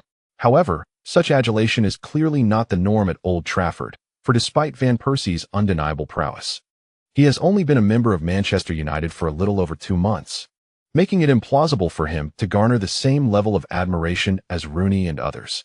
Yet, just prior to the commencement of this match, the Manchester United supporters erupted in an overwhelming ovation for Van Persie, undoubtedly intended to demonstrate their unwavering support for the Dutchman. The media's coverage, the incessant provocations from Arsenal fans, and the palpable irritation of Manchester United supporters all contributed to this fervent display of allegiance. Amidst the thunderous cheers, Van Persie smiled, acknowledging the stands with applause. Conversely, when the time came to announce the Arsenal lineup, the atmosphere shifted dramatically. The broadcast was lackluster and perfunctory. The United fans, of course, accompanied each Arsenal player's name with a chorus of boos. The intensity of the jeers served as an indicator of the players whom Manchester United supporters despised or feared the most. However, when the name Euro was called, the cacophony of boos resonated, rivaling the earlier cheers for Van Persie. The deafening sound reverberated through the ears of everyone present, drawing the attention of journalists in the press box. Clearly, Jero would face immense pressure in this match, though for him, this was nothing new. He was accustomed to such receptions in every stadium he visited, as fans recognized who posed the greatest threat. Maintaining a calm demeanor, Jero dismissed the jeers. If they could truly affect his performance, he would not have displayed such consistency throughout his career. His journey began under the weight of scorn and derision, leaving no room for retreat. Simply put, the boos held little power over him. "This marks his first time stepping onto the turf at Old Trafford," exclaimed Duan Xian, his voice brimming with excitement.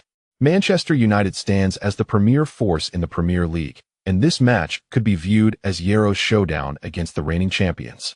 Additionally, it was a clash for the top position in the league. Should Manchester United emerge victorious, they would surpass Arsenal to claim the summit.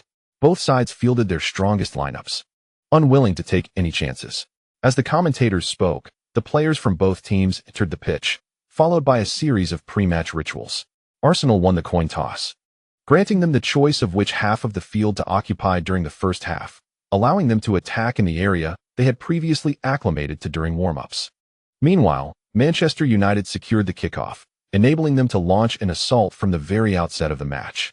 Thus, the debate over the advantages of the coin toss versus the kickoff remains subjective, with opinions varying widely. Nevertheless, the players would not dwell on such matters. Ultimately, the outcome of the match will undoubtedly not be dictated by the possession of the coin toss or the kickoff privilege. The players on both sides have taken their positions on the field. As the cacophony of boos and cheers gradually subsides, all eyes are fixed on the pitch, breaths held in anticipation of the commencement of the game. In the now quieted Old Trafford, the referee's whistle pierces the stillness with an acute sharpness, serving not only as the signal for the match's inception, but also as a clarion call that awakens the entire stadium. The previously subdued crowd erupts into a thunderous cheer, akin to the sudden crack of thunder. The match is officially underway. Prior to the match, Wenger and Ferguson exchanged pleasantries, both well acquainted with one another. After their handshake, Wenger opted to stand at the sidelines, while Ferguson chose to take his seat on the bench. However, this does not imply that Wenger is less composed than Ferguson, nor does it suggest that Ferguson possesses greater confidence.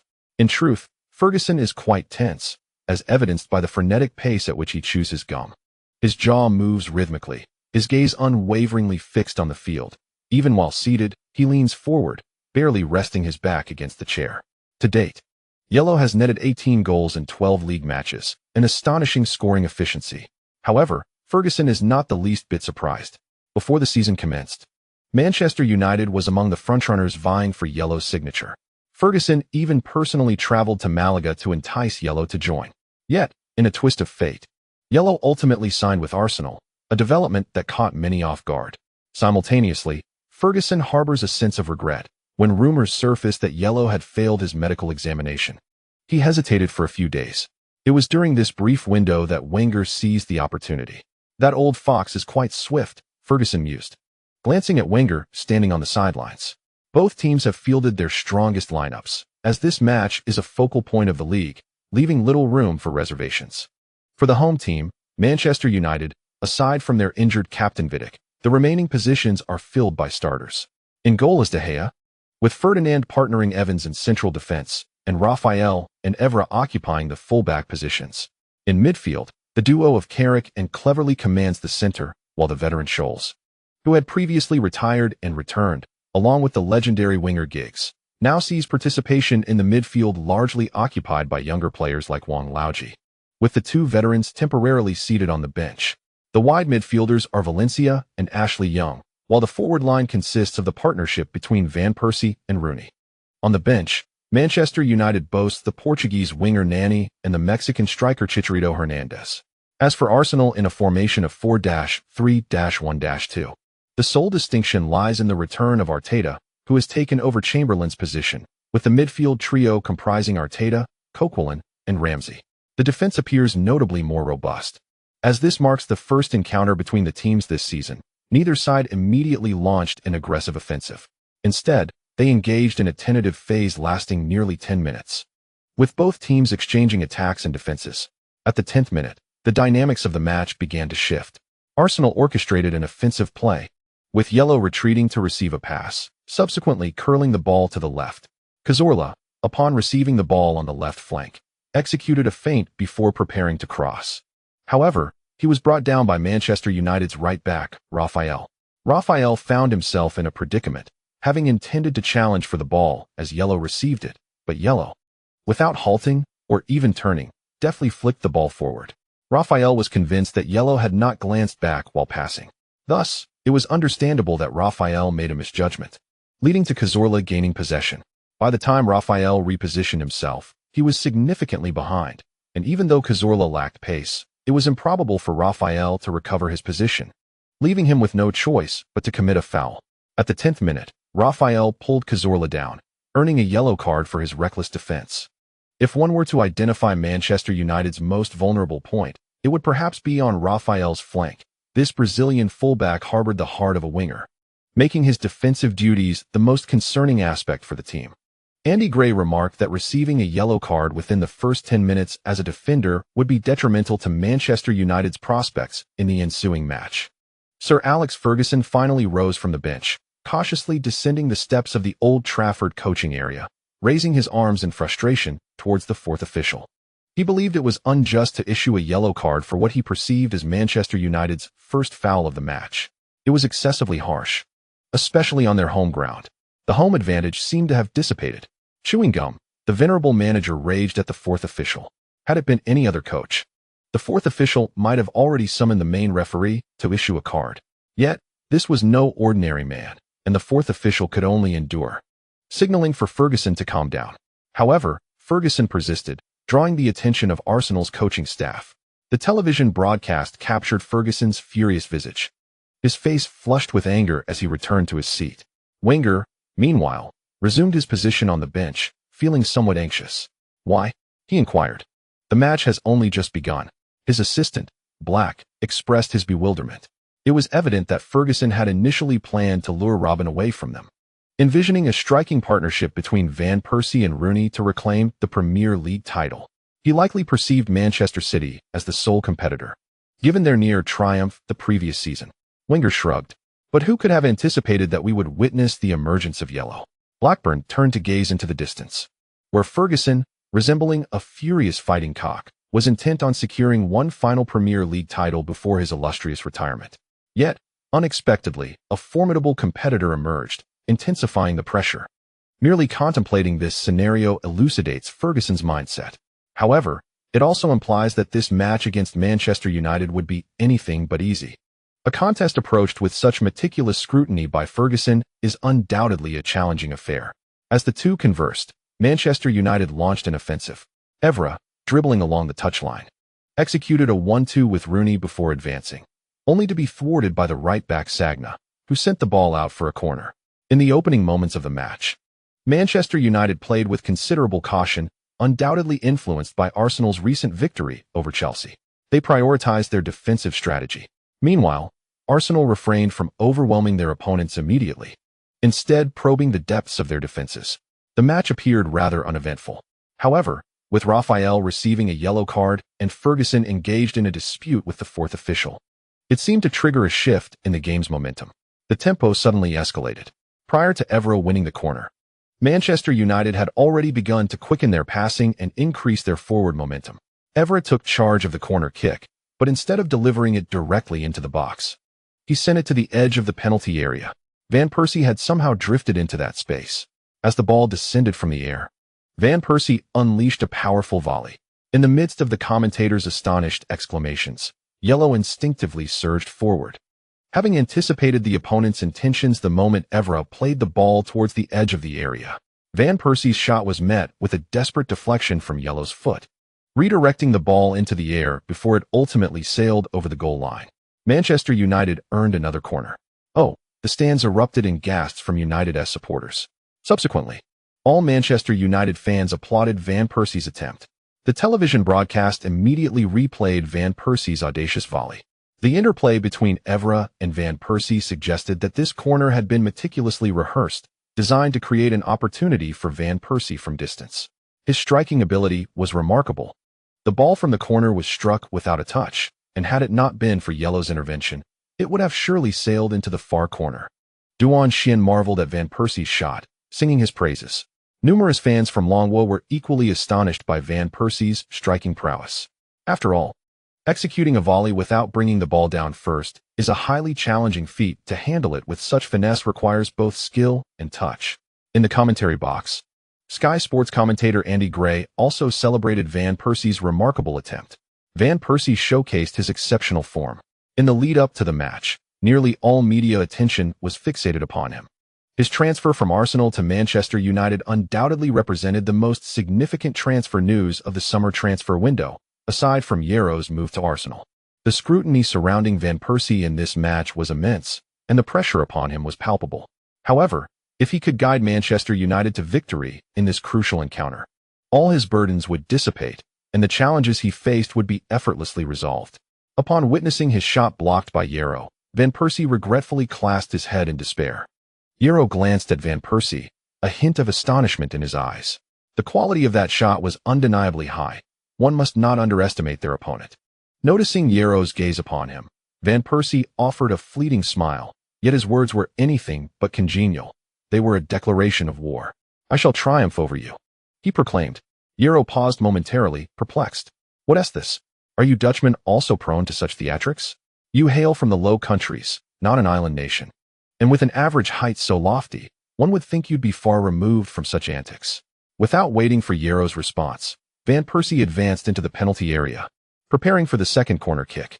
Yero shook his head slightly. He often encountered similar challenges. After all, even the most discerning media could not deny that he was among the world's best players, though frequently they would omit the qualifier among. United secured consecutive corner kicks, signaling the onset of their offensive momentum. The commentator from Manchester United's official television channel was brimming with excitement. The accumulation of corner kicks indeed served as a testament to their burgeoning attack. This corner, taken from the same side, was again entrusted to Evra. This time, he would not replicate the handling of the previous corner. A degree of variation was necessary. He surveyed the penalty area. At this juncture, United's aerial threats had entered the fray. Defenders Ferdinand and Evans, forwards Van Persie and Rooney, with Carrick and cleverly positioned outside. A multi-pronged approach to seizing opportunities within the box was forming. Evra took a run-up and delivered the ball towards the near post. In a fierce contest for the header with Rooney, Koscielny managed to clear the ball from the penalty area, sending it to Cazorla, who turned with the ball and advanced along the sideline, lifting his head to scan the opposite side. Arsenal's counterattack commenced amidst a cacophony of boos from Old Trafford. Cazorla poised to pass to Yero, but at the crucial moment, Carrick intervened, lunging to deflect Cazorla's pass out of play. Instantly, the Manchester United fans erupted in applause for Carrick's defensive effort. Yet, their cheers had scarcely begun when they noticed Cazorla already retrieving the ball from the sidelines. Before they could react, the ball was swiftly thrown back into play. A quick throw-in, Cazorla dispatched the ball to the rapidly advancing Yero. Upon seeing Cazorla's pass thwarted, Yero quickly converged towards the sideline. The synergy between two former Malaga teammates proved pivotal at this moment. Yellow deftly received the ball, pivoted, and with a single touch, maneuvered past the sliding Raphael, who only managed to swipe at thin air. As Manchester United's two central defenders had pushed forward during the corner kick, only Valencia, Ashley Young, and Raphael remained in the backline. However, with Raphael's failed tackle, Yellow found himself only facing Valencia. Yellow, amidst the commentators' gasps of astonishment, he bypassed Valencia with a mere step. No feints, just a direct acceleration, a change of direction, and he shook off his opponent. Once adorned in the Manchester United number 7 jersey, Valencia was renowned for his speed, yet in this race against Yellow, the Ecuadorian's pursuit turned increasingly desperate. Ultimately, their only hope lay with De Gea to save the team. As Yellow surged past Valencia, he was astonished to find De Gea still stationed on the goal line. What a moment! Even Ferguson on the sidelines was practically leaping with anticipation. Yet, De Gea remained in his small box. A characteristic of his, he is not particularly adept at rushing out or distributing the ball. Of course, his reflexes on the line are top-notch. However, this time, Yellow denied him the opportunity to showcase his goalkeeping prowess. Without stepping out, De Gea posed no threat to Yellow. In fact, Yellow did not even need to continue dribbling. Observing De Gea's position, he effortlessly pushed the ball with the instep of his foot. The ball sailed past De Gea's opposite side, skimming along the ground with a strong spin and a subtle curve, not at a particularly rapid pace, but it nestled snugly into the net beside the far post. Goal. What a splendid display from Yellow. A composed finish. Arsenal broke the deadlock. In the 19th minute, the visiting Arsenal took the lead. Were they to replicate their recent resounding victory over Chelsea? Initially, it was Manchester United's opportunity, but Arsenal executed a swift counterattack. Cazorla's pass was thwarted by Carrick. Yet his quick throw-in allowed the counter to persist. Yellow then utilized his speed to seamlessly bypass both Raphael and Valencia, calmly slotting the ball into the bottom right corner of the net. The commentators were in a frenzy. Old Trafford fell momentarily silent at the instant the ball crossed the line, but erupted into a cacophony of boos the next moment. These jeers were undoubtedly directed at Yellow. Nevertheless, he remained unfazed. After scoring, Yellow spread his arms wide, turning his back to the stands, beckoning his teammates to join in the celebration. A smile adorned his face, indicating that this goal had come with remarkable ease. It was a slick counterattack goal, a significant addition to his tally. While not the most aesthetically pleasing of finishes, it elicited no particular excitement for Yellow. However, the other Arsenal players and coaches were elated. After all, it was a goal scored at Old Trafford against Manchester United. Scoring this goal and winning the match felt as exhilarating for the Arsenal players as if they had clinched the championship. Wenger raised his arms in triumph, his face flushed with excitement. The coaching staff and substitute players behind him rushed to the sidelines, all embracing, cheering, and celebrating together. The Manchester United players appeared bewildered. Mere moments ago, they were on the offensive, and now, in an instant, the ball was in their own net. How could their opponents counterattack with such efficiency? Van Persie sprinted desperately, but by the time he reached the edge of the penalty area, over 30 meters from the goal, Yellow had already found the back of the net. He halted, clasping his head in despair, feeling the weight of his earlier boast that he would overcome Yellow, only to witness the latter score immediately thereafter. The sting of defeat was palpable. Van Persie, watching Yellow being celebrated by his teammates, felt a mix of frustration and disbelief. Ferguson chewed his gum with increasing fervor, the rhythm no longer resembling simple chewing. It was evident that the legendary manager was furious. Yet he found no clear target for his ire. Was there a significant defensive lapse on Manchester United's part? Not particularly. Valencia's inability to keep pace with Yellow was hardly his fault. De Gea had his own issues, and even if he had rushed out, Yellow's one-on-one chance against the goalkeeper was nearly a guaranteed goal. This could only be attributed to Arsenal's exceptional ability to seize opportunities and Yellow's remarkable scoring prowess. When the opponent performs better than you, what can you say? There were no words to express it. Ferguson's face reddened, his frustration palpable. Chapter 28. What? Only 9 seconds? Indeed. Arsenal has scored again. They have taken the lead once more in this high-stakes encounter. This is truly astonishing. Prior to this season, Arsenal had languished at the bottom of the mini-league table in encounters among the top 5 for several consecutive seasons, remarked Andy Gray, shaking his head. In this era, the concept of the Premier League's Big Six is seldom mentioned, primarily due to Tottenham's dismal performance until Pochettino took the helm, which finally bestowed them with consistent competitiveness for the top 6.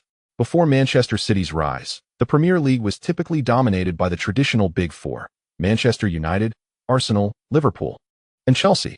Following Manchester City's ascent, some media referred to them as the Big Five, though this label was soon replaced by the so-called Big Six. In the head-to-head records among these 5 clubs, Arsenal had often found themselves near the bottom, leading many fans to deride them for their perceived fragility against stronger teams. Yet now, Arsenal had triumphed in all 3 of their away matches against Liverpool, Manchester City, and Chelsea. This transformation was the result of Yellow's influence. Arsenal had discovered a leader, one akin to the likes of Henry and Vieira. Lineker proclaimed, indeed, Luo serves as the team's leader in Malaga, a field commander capable of unifying the squad, and what is even more remarkable is his individual prowess, which ranks among the all-time greats.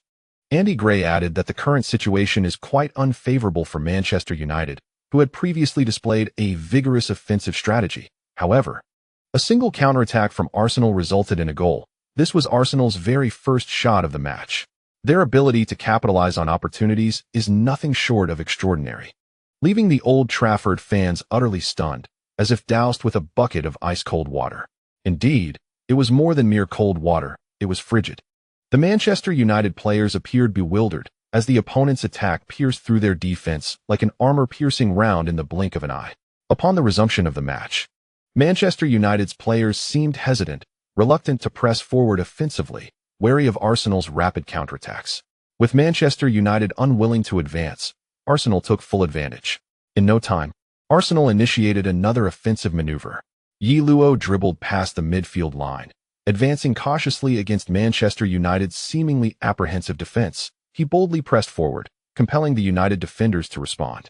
Lest Yi Luo find himself in shooting range, which would be perilous given his reputation for long-range strikes. Cleverly, along with the retreating Rooney, advanced to apply pressure.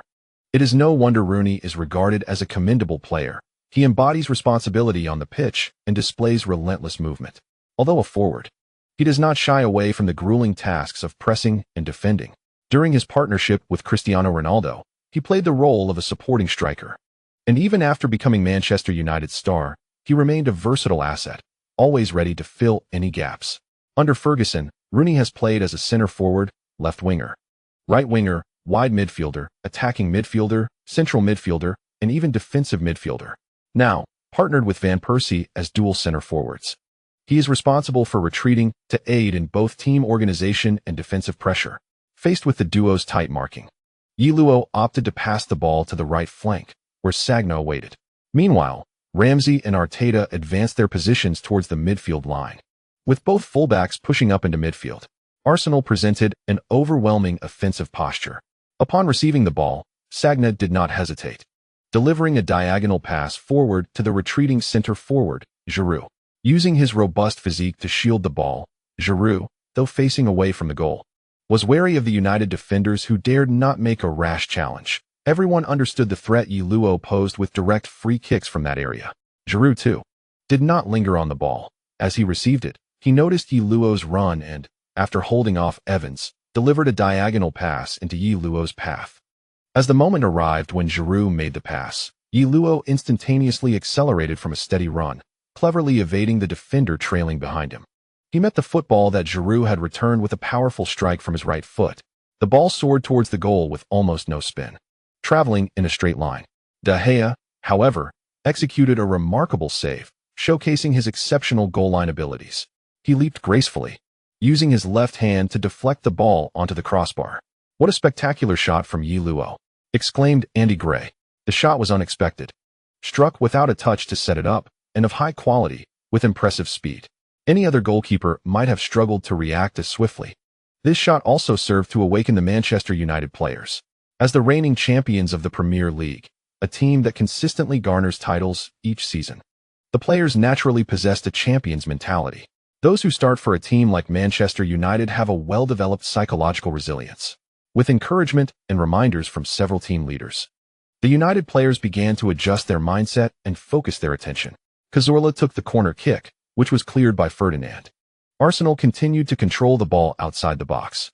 However, Manchester United soon demonstrated their counter-attacking prowess, even when positioned defensively. In the 23rd minute, after Evans intercepted the ball, United launched a swift counter. The ball quickly found its way to Carrick, who passed it to Valencia. Valencia surged forward along the touchline and, upon reaching the vicinity of the goal line, delivered a powerful cross into the box. The ball skimmed along the ground towards the small box. During this process, Arteta fell to the ground attempting to block it, while his partner Ramsey, faced with the approaching Cleverly, could only hurriedly nudge the ball forward. It fortuitously landed at Yi Luo's feet, who awaited the pass on the edge of the penalty area. With his back to the attacking direction, Yi Luo was unaware of the situation behind him, but soon showcased his technical prowess. It was as if he had eyes in the back of his head. Without glancing back, he delicately flicked the ball with the outside of his foot, sending it airborne and past Van Persie's left side. The ball spun through the air, tracing an elegant arc. Meanwhile, Yi Luo pivoted on his standing left foot, executing a perfect turn and separation from the defender. "What a play!" Duan Xin exclaimed, unable to contain his excitement upon witnessing Yi Luo's evasion. Many fans at Old Trafford gasped in amazement. This nimble maneuver left numerous spectators replaying the breathtaking moment in their minds. Van Persie, caught off guard, could only watch helplessly as Yi Luo distanced himself. Yellow accelerated forward with the ball, driving towards the goal. Arsenal's counterattack was once again underway. Amidst the enthusiastic cheers of the commentators, Yellow advanced along the central path, deftly evading Carrick. As he forced all Manchester United's defenders to converge towards the center, he threaded a pass into the flank, creating a direct shot opportunity for Schürrle. Schürrle's left-footed shot skimmed low across the ground towards the goal. In a pivotal moment, De Gea executed a remarkable save, deflecting the ball out of the penalty area, where it landed at Ferdinand's feet. Ferdinand seized the moment and initiated a long counterattack. If Arsenal failed to score, Manchester United would counterattack immediately. Such scenarios often lead to goals. The ball crossed midfield and found Ashley Young on the flank. Young, with a step inward, assumed the stance for his signature rainbow flick shot. Arsenal, of course, did not dare to underestimate him. Although Young was later regarded as one of Manchester United's 4 Dark Kings, he was still formidable at that moment, swift, accurate in his crosses, and possessing his own trademark move. When the defenders saw Young preparing to shoot, Coquelin and Sagna rushed forward, ready to block the shot. Realizing the shot was not feasible, Young opted to pass, delivering the ball to the edge of the penalty area, where it fell to Van Persie's feet. Van Persie positioned himself with his right foot as Ramsey lunged forward. He feigned a shot and deftly shifted the ball to his left foot. This time, with his renowned left foot, Van Persie was determined to strike. He unleashed a powerful shot. Just as the ball soared into the air, a sliding tackle intercepted it, sending it out of play. Van Persie's shot was thwarted by Yellow. Oh, what a splendid block. Following his involvement in the counterattack, Yellow swiftly retreated to defend, crucially blocking Van Persie's left-footed strike. A corner kick was awarded to Manchester United, yet it seemed the players were less than eager for it, as Van Persie was well positioned for a left-footed strike on goal. Had Yellow not intervened, Szczesny might have faced significant trouble. The corner was taken, and Van Persie focused intently on the incoming ball, assessing its trajectory. He feigned a run before charging towards the ball, preparing to leap for a header. However, standing in his path was Yellow. Yellow positioned himself strategically, opting not to challenge for the ball directly, but allowing goalkeeper Szczesny to collect it. Van Persie collided with Yellow's back, only to find himself crashing against an immovable wall. The sequence of attack and defense concluded. The camera zoomed in on Yellow, who calmly advanced, raising his hand for the ball, his expression serene. The focus then shifted to Van Persie, whose face displayed a sense of helplessness. On the defensive end, Yellow had easily evaded him, while in the offensive phase, Yellow had twice thwarted Van Persie's assured attempts on goal. It could be said that in this exchange, Van Persie was entirely outperformed by Yellow. The Arsenal fans were exhilarated. They shouted from the stands, "Our new number 10 is far superior to you, Robin Van Persie." Upon hearing this exclamation, Van Persie glanced towards the stands before refocusing his attention on the pitch. "We need to attack, Robin," Rooney remarked, giving his shoulder a reassuring pat. He said little else. For the team, in their current predicament, indeed required an offensive push. Manchester United adopted a quintessential English 4-4-2 formation, with Rooney and Van Persie partnering as twin strikers. The Arsenal players brimmed with confidence, well aware of Van Persie's prowess. Yet, on 2 occasions, he failed to make a significant impact. Moreover, as the leading team, they gradually shed the initial tension that characterized the match's opening phase. However, as the saying goes, too much confidence can lead to complacency, while excessive anxiety might result in mistakes. Unexpectedly, under the pressure of repeated thwarted attempts, Manchester United's offense not only remained undeterred, but gained momentum. The players harbored a clear objective: to equalize before halftime. Though Rooney and Van Persie had only recently formed their striking partnership, the understanding of football among top-tier players is invariably on the same wavelength. Under the leadership of these 2 elite forwards, United's offensive onslaught began to gain traction towards the latter half of the first period. Ferguson's Manchester United undeniably exemplified resilience. In the face of adversity, they showcased their tenacity. In the 41st minute, United launched an attack from the right flank. Valencia, Raphael, and the drifting Van Persie created a localized triangular formation. Through a series of precise passes, Raphael found himself in a position to deliver a cross near the byline. Rather than blasting the ball into the penalty area as Valencia might have, he carefully executed a back-angled pass to Van Persie's feet. Van Persie controlled the ball with his right foot and unleashed a left-footed shot, the motion fluid and seamless. Szczesny instinctively raised his hand, deflecting the ball back into the penalty area. Chaos ensued within the box, culminating in a clearance from Yellow, who sent the ball forcefully out of play. In the 44th minute, United's offensive resurgence was palpable. Rooney received the ball on the left flank, cutting inside before threading a pass into the penalty area for Van Persie. After controlling the ball, Van Persie stepped forward, evading Koscielny with a sudden feint. Seeking to break through, Koscielny, caught off balance, stumbled as he turned, inadvertently collapsing onto Van Persie's right foot, leading both players to lose their footing and fall within the box. "Koscielny and Van Persie have both gone down inside the penalty area," exclaimed commentator Andy Gray, immediately recognizing the potential gravity of Koscielny's actions. Indeed, the referee, Oliver, did not hesitate amidst the chorus of boos that echoed through Old Trafford. Oliver made a momentous decision that elicited jubilant cheers and applause from the Manchester United supporters as he blew his whistle and pointed towards the penalty area. A penalty kick. The referee, Oliver, had awarded a penalty. Just before the end of the first half, Manchester United was granted a penalty. In the commentary booth, numerous commentators gasped in astonishment. Andy Gray shook his head slightly, remarking that after taking the lead, Arsenal had not anticipated the ferocity of Manchester United's counterattack, nor perhaps the determination that Van Persie would exhibit in this match. It was evident that most of Manchester United's attacking threat stemmed from Van Persie's feet. For him, it was a fervent desire to make an impact in this match. At that moment, within Arsenal's penalty area, their players were fervently appealing to the referee on behalf of Koscielny. Meanwhile, the Manchester United players lifted Van Persie, celebrating and embracing him in joyous camaraderie over the awarded penalty. Inside the box, emotions were starkly defined. Van Persie glanced at the captain, Yellows, who was negotiating with the referee. Last season, that role had belonged to him, but this season it was Yellows who held that honor. Yet, Van Persie looked towards the visiting stands, proclaiming silently, "Do you see? This is the very reason I transferred to Manchester United. Even with Yellows, I firmly believe that Manchester United is the true sovereign of the Premier League, and here, I shall undoubtedly claim the championship." Surely, the penalty was indisputable. Arsenal's players' pleas fell on deaf ears. The referee would not rescind his decision. For Arsenal, their sole hope was that the referee would refrain from issuing a card to Koscielny. However, Oliver remained resolute and promptly displayed a yellow card to Koscielny. As the starting centre-back, bearing a yellow card before the second half had even commenced would undoubtedly affect his performance significantly. As the Arsenal players reluctantly dispersed, Van Persie had already positioned himself at the penalty spot. In truth, Manchester United's primary penalty taker remained Rooney. Yet, allowing Van Persie to take this penalty carried a sense of vindictiveness. Not only would I steal away your core player, but I would also have him excel against Arsenal and score. Ideally, he would celebrate with a slide on his knees. However, Van Persie did not immediately slide in celebration.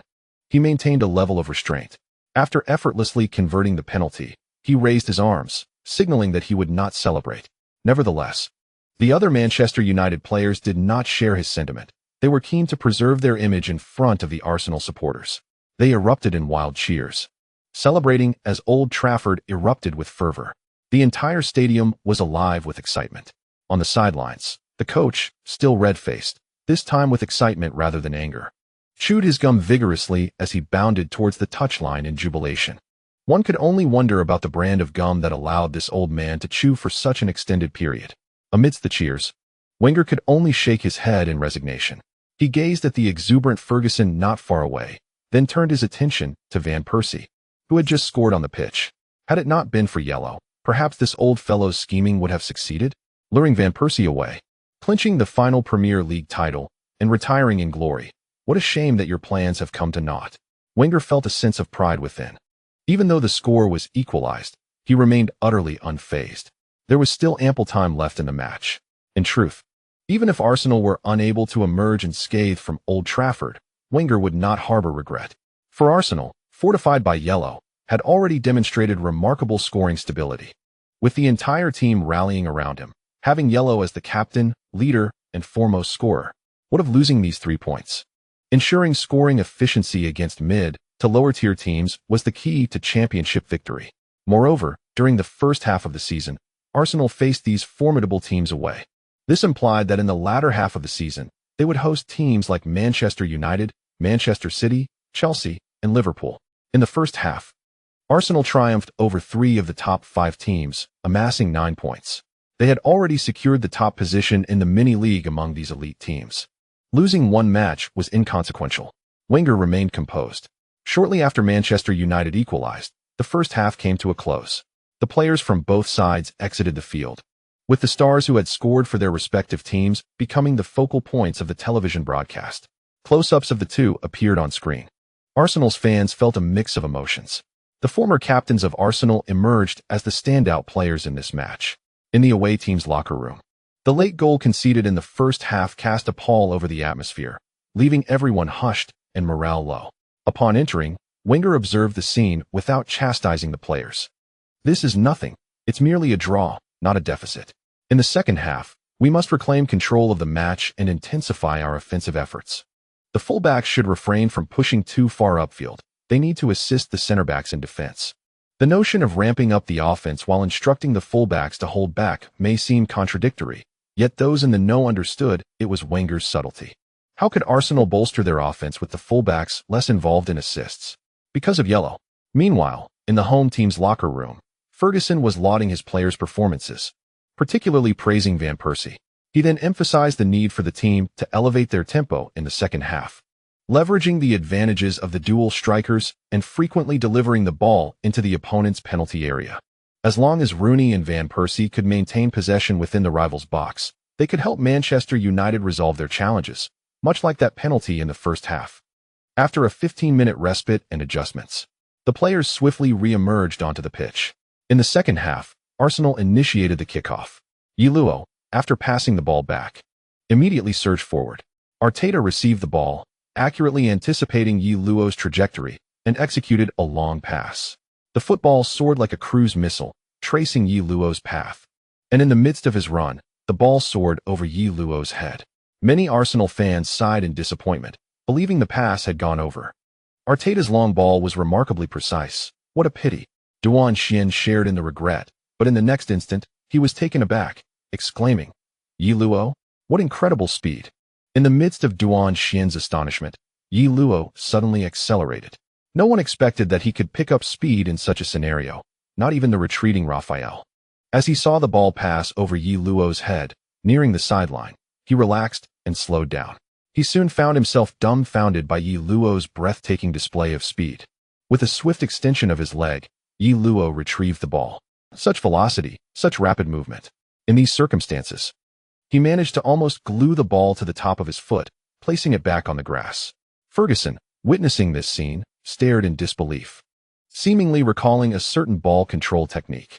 The finesse, the touch, reminiscent of Ronaldinho, who almost joined Manchester United back in the day. While not exactly identical, the similarities were uncanny. However, unlike Ronaldinho, Luo possessed not only such finesse and skill, but also formidable physical attributes. His speed, resilience, and stamina far surpassed those of Ronaldinho. Moreover, crucially, Luo was seldom seen in nightclubs, unlike Ronaldinho, who often lingered in the nightlife. This lad was truly born for football. Ferguson's heart raced as he anxiously observed Luo accelerating towards the penalty area. Luo, brilliant. A splendid touch. Raphael was left behind. Luo charged towards the box. 1 against 2. Now, within Manchester United's defensive zone, only Ferdinand and Evans stood in Luo's way. The commentators erupted in awe. After Luo skillfully brought the ball down from the air, he immediately surged towards the penalty area. Ferdinand and Evans charged in from both sides. Luo glanced at the goal, feigned a shot, momentarily shifting the balance of both defenders. Then deftly brought the ball from his right foot to his left, pushing it forward. What a dazzling move! Andy Gray exclaimed. Luo weaved between Ferdinand and Evans. In a critical moment, both defenders lunged for the ball. Countless cameras captured this moment. The two center-backs made simultaneous tackles, yet Luo pressed on, advancing with the ball.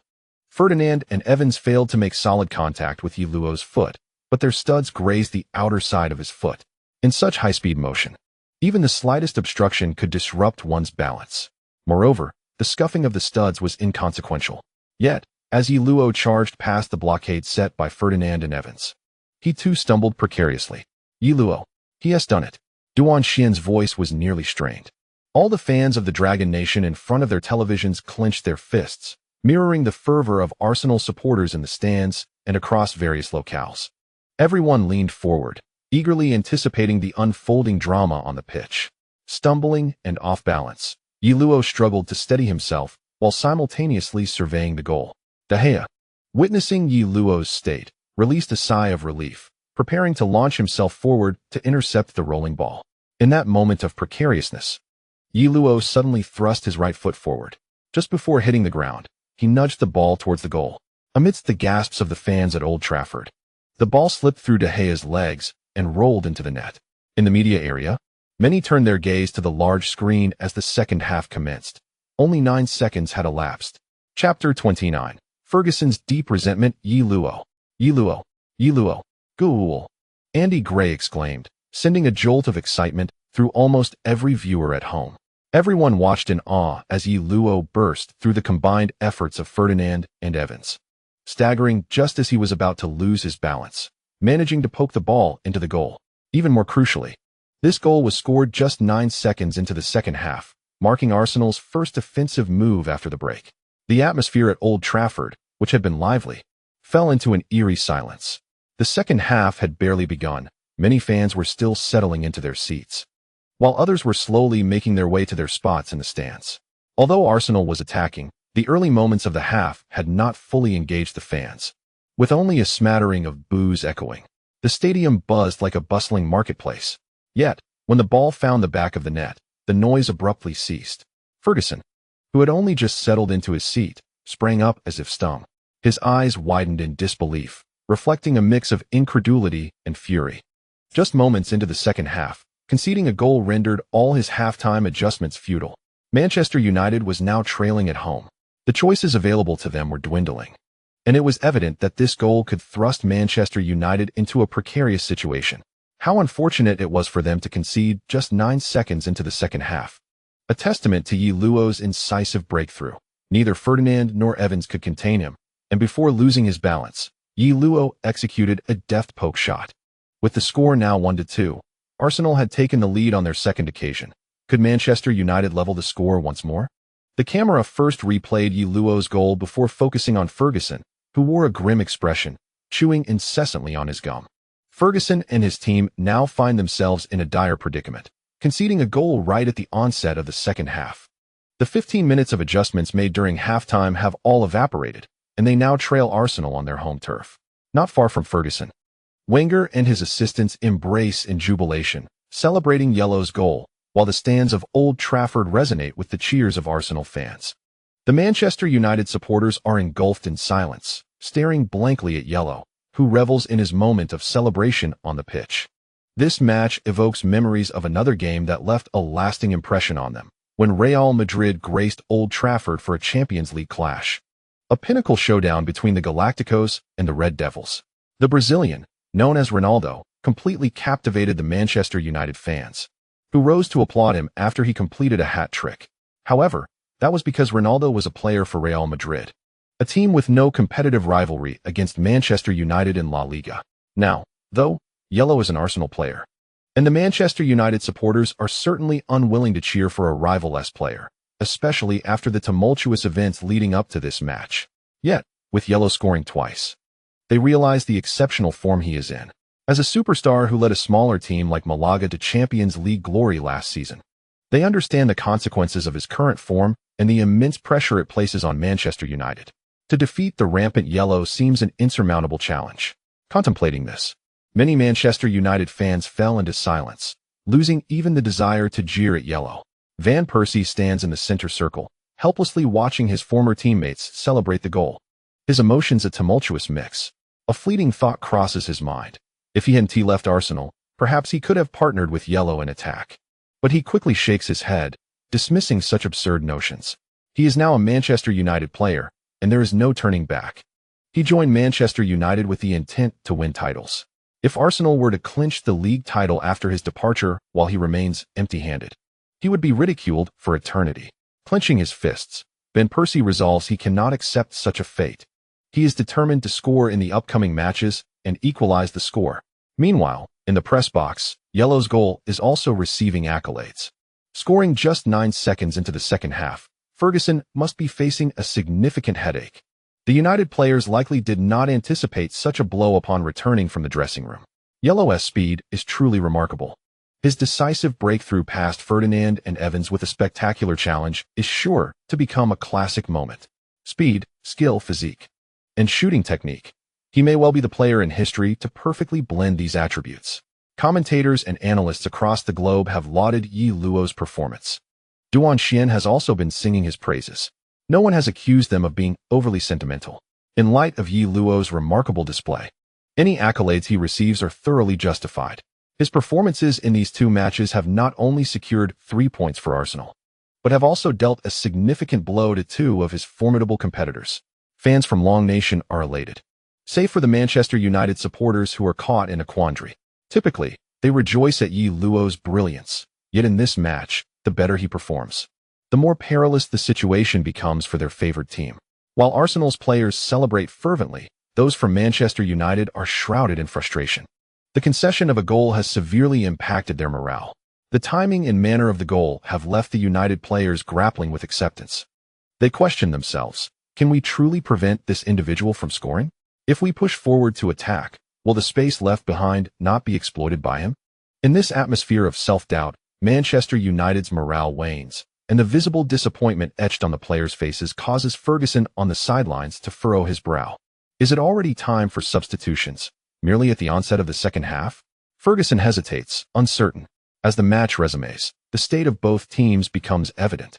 Arsenal's players exhibit exuberance, their movements light and swift, as if their calves were equipped with rocket engines. In stark contrast, Manchester United's players seem somewhat disoriented. Their movements appear laborious, akin to having lead weights strapped to their legs. Van Persie is notably active, however, amidst the broader decline in morale. The center forward finds himself with limited opportunities to shine. Unlike Yi Luo, who possesses unparalleled breakthrough capability, Van Persie, as a central striker, requires support from his teammates. Unfortunately, his comrades are currently unable to provide him with the necessary backing. Arsenal has taken command of the match, completely suppressing Manchester United. Yi Luo's expansive range of movement compels United's defenders to concentrate considerable effort to counter him, rendering Manchester United increasingly passive. To defend against Yi Luo, they frequently need to marshal at least 3 players in the same area, 2 up front and 1 for support. Such an extensive mobilization is solely to contend with Yi Luo. In other words, he single-handedly draws the attention of at least 3 opponents, with each lateral movement. He forces Manchester United's defensive structure to undergo a process of disassembly and reassembly. During this transformation, the United players are not machines, and their defensive organization is bound to encounter moments of disarray. Moreover, on the field, there are a total of 11 players, and to counter Yi Luo, only 3 were assigned, leaving other defensive areas exposed. In the 59th minute of the match, as Yi Luo drifted from the center towards the right flank, Manchester United's central defense faltered. Carrick and Cleverly were drawn away by Yi Luo, resulting in a gaping hole in their defense. Meanwhile, the Arsenal players were brimming with confidence and in fine form. With the central defenders occupied, they were well aware of their next steps, as they were seasoned players of the Premier League. However, when Yi Luo received the ball on the wing, feigning a breakthrough, the other Manchester United players instinctively gravitated towards him. At that moment, Yi Luo chose not to force his way through, but rather threaded the ball through a tight gap. Following up was the defensive midfielder Arteta. When he received the ball, he found himself in a space devoid of defenders within a 5-meter radius, allowing him to calmly adjust his stance and unleash a powerful strike with his right foot. The ball skimmed along the ground towards the goal. De Gea made an attempt to save it, but it was too late. Many Manchester United players, upon witnessing the goal, could not help but place their hands on their hips in despair. This goal all but sealed their fate in this crucial clash. Arteta's long-range shot. It's in. Assisted by Yi Luo, Arsenal leads by 2 goals at 3-1. In a match of this caliber, a 2-goal deficit nearly guarantees the loss of suspense. Andy Gray raised his arms in triumph. What a splendid pass. Lineker applauded. Meanwhile, on the sidelines, Ferguson wore a grim expression, his fists clenched in frustration. Yet, what could he do? Faced with a player like Yi Luo, how could Manchester United hope to conquer this adversary? Ferguson's aim had shifted from winning to merely equalizing. Even that seemed a formidable challenge. Arsenal had discovered a method to counter Manchester United, as Luo's influence was overwhelming, and with a 2-goal lead, Manchester United found their options severely limited. Defensively, they needed to deploy sufficient manpower to contain Luo. However, this would leave their attacking front unsupported, rendering their offense akin to a tree without roots or a stream without a source. Furthermore, the defensive structure of the team would be completely disrupted by Luo. Even if he did not score himself, he could create space for other Arsenal players, as exemplified by Arteta's goal. Ferguson's brow furrowed in concern. In such a predicament, Manchester United struggled to find any solutions. If Ferguson felt powerless, then the players had little hope.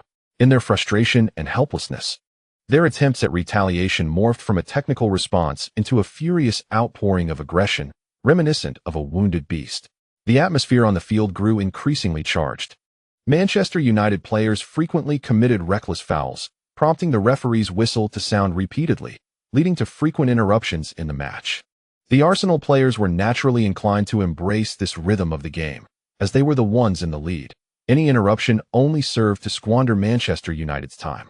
With a 2-goal deficit at home, the players of Manchester United had already lost their composure, as noted by Andy Gray. Lineker shook his head slightly, declaring their defeat inevitable. Many concurred with Lineker's assessment, as both teams were ensnared in a meaningless tussle. The match time slipped away amidst incessant fouls, falls, and conflicts. In the 87th minute, Yero delivered a cross from the flank, and Giroud headed the ball into the net. 4-1. Arsenal extended their lead once more. A goal that unequivocally signified Manchester United's complete downfall at home. Ferguson sat dejectedly on the bench, his expression grim. The stoppage time for this match was set at 7 minutes, a rather extended duration. However, no one dared to jest about Ferguson time anymore, given the circumstances. Even if the match were to continue for half an hour, Manchester United would remain unable to recover.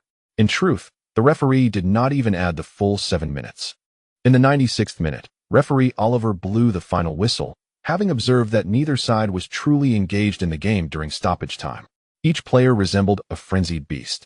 Their focus far removed from the football, engaged instead in a series of fouls and confrontations that rendered the match disjointed and unsightly. With no one interested in playing, it seemed prudent to end the match prematurely. When the final whistle sounded, Wenger remained composed, first approaching Ferguson to shake his hand. "Congratulations, old friend," he said. Ferguson managed to regain his composure. After all, victory and defeat are commonplace in football, although a 4-1 loss at home to Arsenal was indeed an unusual occurrence. "We made our comeback," Wenger remarked with a smile. "Not necessarily." Ferguson shook his head, insisting it was merely a single match's outcome. "If you cannot stop him, do you think other teams will find a way to do so?" A smug smile appeared on Wenger's face, which only served to redden Ferguson's with irritation. "That fortunate Frenchman," Ferguson grumbled as he turned back toward the locker room, feeling resentful that he had only been a few days late, allowing Wenger to seize the moment. Meanwhile, Wenger raised his arms in triumph, rushing onto the pitch to celebrate the victory with his players.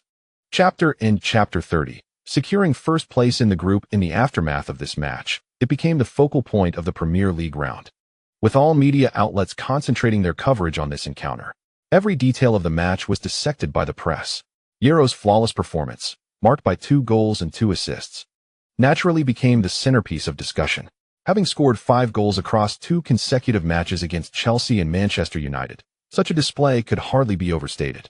Manchester United succumbed to a true genius, which comes as no surprise, as Yellow has consistently displayed astonishing prowess against formidable teams.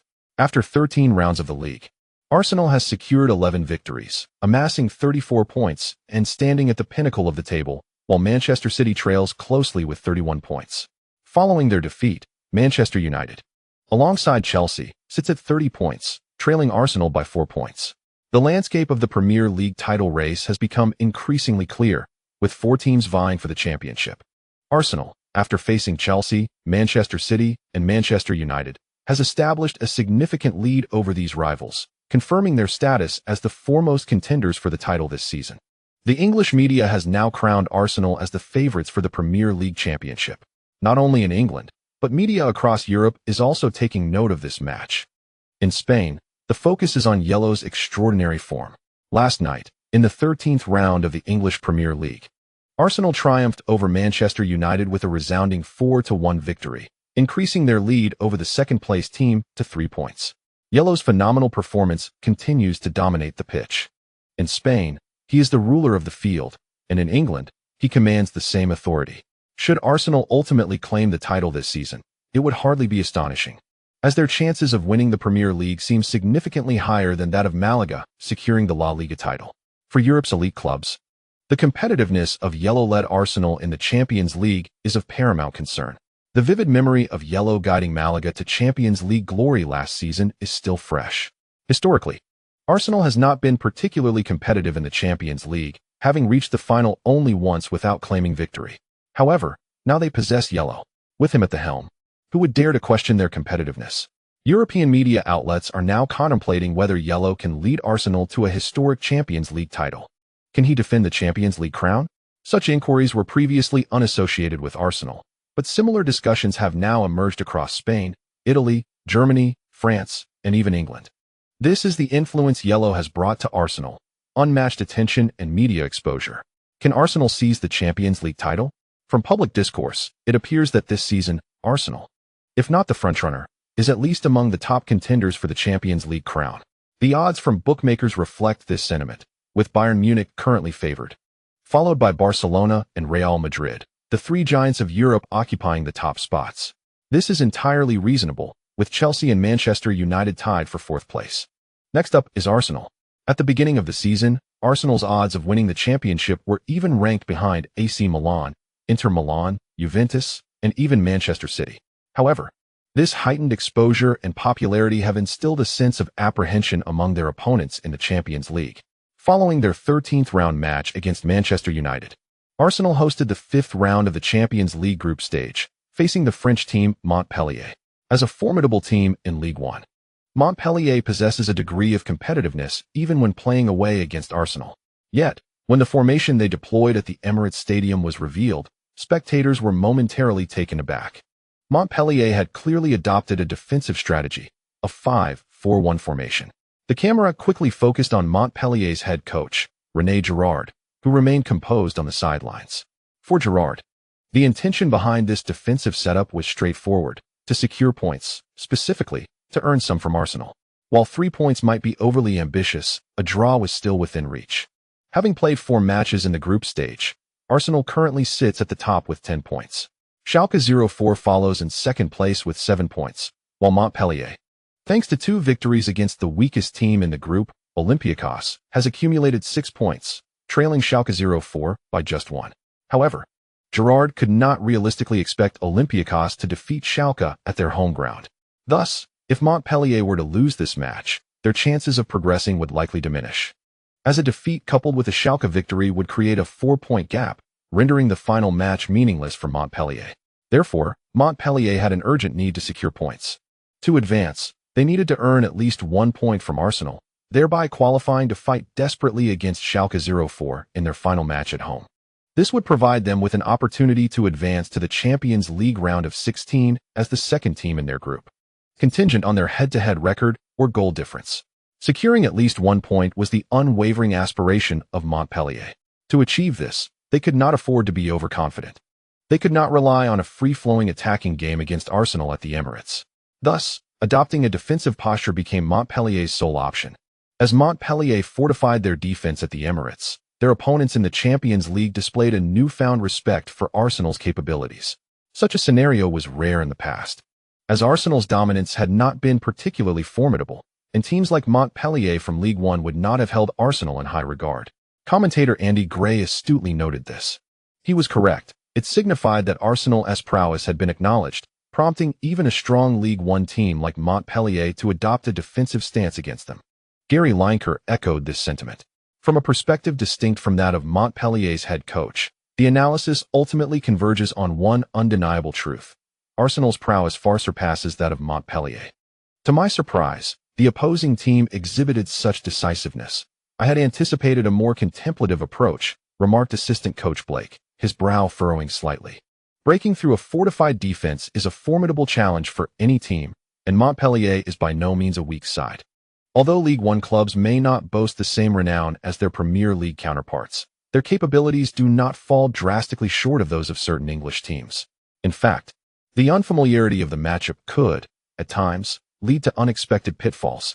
We must acclimate ourselves to such scenarios moving forward. Wenger remains unfazed. He is seasoned in the crucible of competition.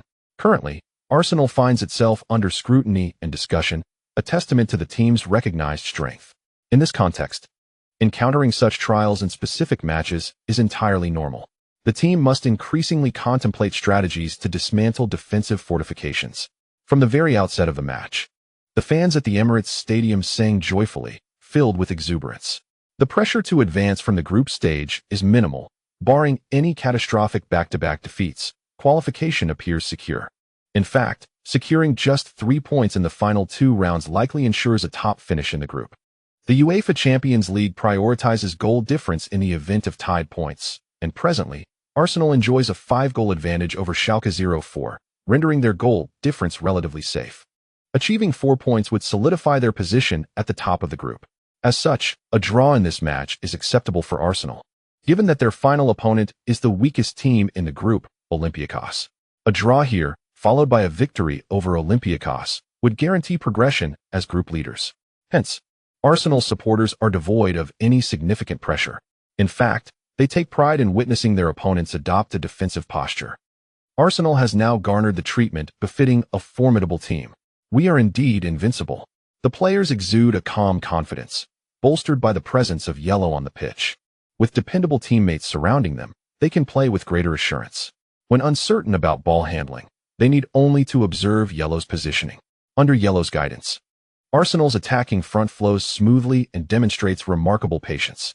In the 9th minute, yellow advanced the ball to the edge of the penalty area, drawing defenders before distributing it to the left flank and subsequently moving towards that side himself. This maneuver attracted Montpellier's players to the left, and upon seeing yellow approach, left-back Monreal refrained from improvisation, dutifully passing the ball to yellow. In the midst of this movement, yellow lifted his foot, executing a precise switch without pausing, transferring the ball from the left to the right flank. As Montpellier's defense had just shifted collectively to the opposite side, this single pass necessitated another collective shift of several meters to the right. Under such alternating maneuvers, Montpellier's defensive structure was continually stretched, inevitably leading to fleeting gaps, which, while momentary, would typically elude the grasp of ordinary players. Yet, yellow was no ordinary player. As he executed a precise switch of play, Montpellier's defenders maintained their distance while shifting to the opposite flank. In this fleeting moment, yellow discerned an opening on the right edge of the penalty area and immediately darted into the space. The receiving player, Sagna, also quickly noted yellow's positioning. As he observed yellow's movement into this area, he promptly delivered the ball to that very zone. Yellow. The commentators gasped in astonishment. In the midst of his run, yellow had already initiated his shooting motion. The commentators were deceived by yellow's feint, and it was no surprise that the Montpellier players were as well. As Montpellier's defenders attempted to block the shot, yellow deftly nudged the ball into the penalty area with his lifted right foot. A feigned shot, a genuine breakthrough. This single maneuver sent Montpellier's defense into disarray. Before they could regain their composure, yellow, having carried the ball into the box, unleashed a powerful strike. The ball thudded against the underside of the crossbar, ricocheting into the net. Yellow's shot, his dribble within the box, magnificent. The ball found the back of the net. In the 10th minute of the match, Arsenal scored. They led Montpellier 1-0. Montpellier's defensive wall crumbled after merely 10 minutes. On the sidelines, Montpellier's head coach wore a look of frustration and helplessness. He had set up the most formidable defensive formation, yet within just 10 minutes, yellow had breached it. What was to be done now? To continue to defend resolutely? Or to launch an offensive? Just as Gerrard was grappling with this dilemma, his assistant delivered exhilarating news. Schalke 04 was trailing away from home. Olympiacos had scored at home. Fortify the defense. Continue to hold the line. Gerrard exhaled deeply with relief. Even if they were to lose this match, as long as Schalke 04 did not secure all 3 points away, there remained a chance in the final round at their home ground. Thus, they would persist in their defensive stance, and if an opportunity to equalize arose, even if Schalke 04 managed to come back, the team would still have a shot at qualification. Therefore, the squad could not afford to panic. They were only 1 goal down. They must continue to defend resolutely and avoid conceding further. Gerrard's directives swiftly reached the Montpellier players on the pitch, though they were initially stunned after conceding. The coach's insistence on maintaining their defensive posture helped stabilize their resolve and unify their mindset. Consequently, upon the resumption of the match, observers noted that Montpellier, trailing by a goal, steadfastly adhered to their strategy from the outset. The defensive bus. Breaking through a compact defense is a challenge of world-class proportions. This sentiment has been reiterated ad nauseum by the media. However, the frequent recitation of this phrase by numerous journalists and fans underscores the truth that breaking down a well-organized defense is indeed a formidable task. Furthermore, various strategies to penetrate such defenses have been articulated. In essence, it is merely a matter of individual breakthroughs, long-range shots, and headers. Just moments ago, Yellow's goal was a testament to personal ingenuity, as he unexpectedly altered the rhythm of the match, seizing the opportunity to strike. Consequently, the players of Montpellier have become increasingly vigilant in their defense against Yellow's incursions. They intentionally maintained their distance, unlike Milan, who had succumbed to Yellow's advances. However, while they managed to thwart Yellow's penetrative runs, they were powerless to prevent his long-range shot. In the 32nd minute of the match, Yellow unleashed a powerful strike from the edge of the penalty area, piercing the net. 2-0. Arsenal took a commanding lead in the first half. Arsenal had secured their victory, as remarked by Andy Gray. The Arsenal supporters in the stands shared this sentiment, convinced that Montpellier could mount no effective counter against Arsenal. They reveled in joyous song and dance, turning this UEFA Champions League group match into a grand celebration for Arsenal fans. On the pitch, with a 2-goal advantage, Arsenal chose to control the game, passing the ball among their defenders to run down the clock. Should Montpellier push forward, Arsenal had no qualms about launching swift counterattacks to score more. Conversely, if Montpellier opted to remain passive, Arsenal was content to maintain the current scoreline. Arsenal's objective for this match was to secure all 3 points. They had no need to concern themselves with goal difference. Thus, there was no imperative for them to be merciless. In the realm of football, there exists a certain decorum. Montpellier's decision to continue defending without pressing forward indicated their lack of desire to engage in a desperate struggle against Arsenal. Furthermore, for Montpellier, a loss in this match did not preclude their chances. In the final round, returning to their home ground, they could still advance by defeating Schalke 04. Especially since Schalke had yet to equalize. The match concluded in a rather subdued manner, with Arsenal triumphing 2-0 over Montpellier. Schalke 04, meanwhile, was held to a draw by Olympiacos. Arsenal amassed 13 points, 5 points clear of second-placed Schalke 04, securing the top position in their group with a round to spare. Chapter complete. Chapter 31, FIFA Ballon d'Or, Arsenal's pursuit of the Champions League. Following the match, a prominent newspaper in London, known for its pro-Arsenal stance, featured a headline on the front page of the North London flag, which could be regarded as the voice of Arsenal. Although the newspaper's position is decidedly supportive of Arsenal, its content aligns closely with that of other English newspapers reporting on the conclusion of this Champions League match. Yellow, representing Arsenal, is a frontrunner for the Champions League title this season. Such an assertion is not solely the perspective of the North London flag. It is echoed by outlets such as the Mirror, the Daily Mail, and Sky Sports, all of which concur that securing the top spot in the group around early signifies Arsenal's resurgence from previous struggles in the Champions League group stages, underscoring their overall prowess. For Arsenal's players and coaching staff, the implications are profound. Securing the top position in the group stage ahead of schedule, does it serve as a testament to Arsenal's potential to contend for the Champions League title this season? Prior to the commencement of the season, Arsenal certainly did not contemplate how to celebrate the prospect of clinching the Champions League title, as such an achievement would be unprecedented. Presently, the atmosphere within Arsenal remains modest. Wenger, keen to alleviate pressure on his players, stated during a post-match interview with Sky Sports, "Winning the Champions League is undoubtedly a dream cherished by every team, yet we prefer not to entertain such thoughts while the group stage is still ongoing. Securing the top position in advance grants us greater flexibility in our upcoming fixtures, which holds significant importance as we approach the demanding schedule of December."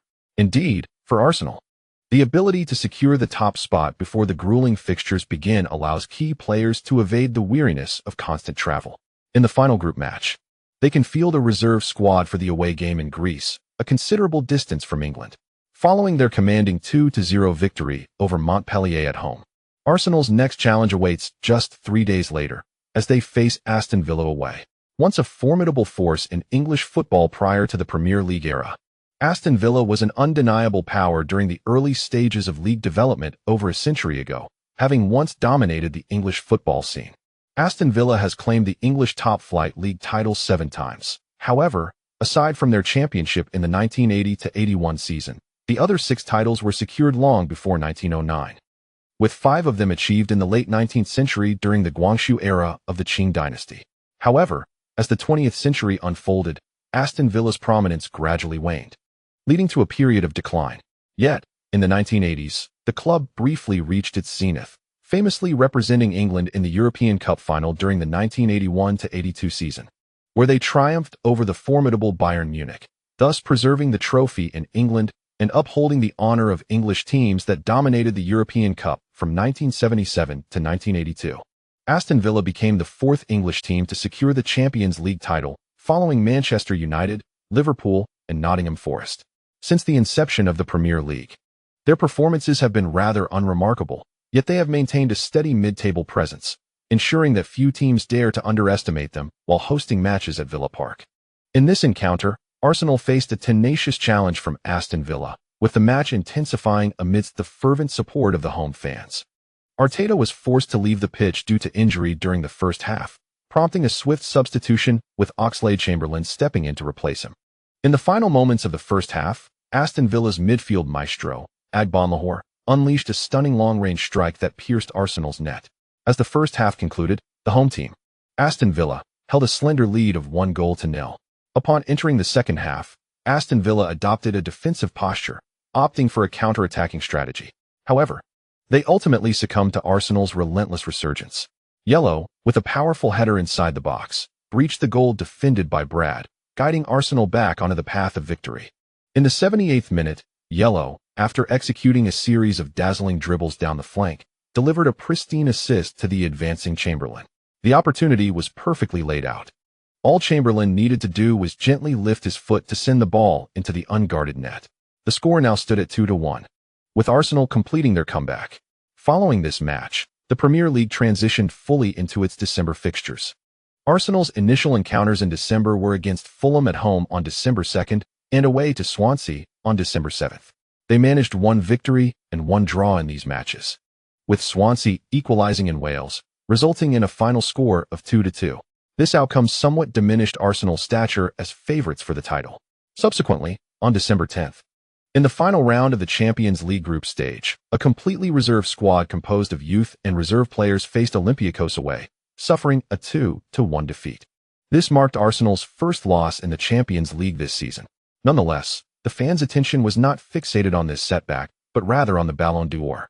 With the conclusion of the Champions League and Europa League group stages, UEFA was set to conduct the draw for the last 16 of the Champions League and the 32 of the Europa League. Simultaneously, FIFA was poised to announce the recipient of the FIFA Ballon d'Or, a merger of the World Footballer of the Year and the Ballon d'Or, in December. Following this amalgamation, Messi had secured the FIFA Ballon d'Or in 2010 and 2011. Would he achieve a 3rd consecutive victory? And could Yellow clinch the Ballon d'Or this year? As December approached, these inquiries became a hot topic in media discussions, especially as the voting for the Ballon d'Or commenced, with various reports flooding the media landscape.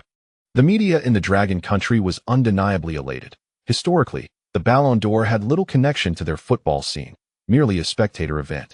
However, this year was markedly different. Yellow emerged as the frontrunner for the prestigious award. Thus, with just days remaining until the Ballon d'Or ceremony, the media began inundating fans with various insights related to the award. National television in the Dragon country took an active role in promoting Yellow, featuring highlights of his spectacular performances from the previous season on their sports channel. Furthermore, the sports channel began generating hype for the live broadcast of the Ballon d'Or ceremony 20 days in advance.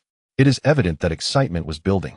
This year's Ballon d'Or award ceremony is poised to achieve unprecedented viewership in the Dragon country.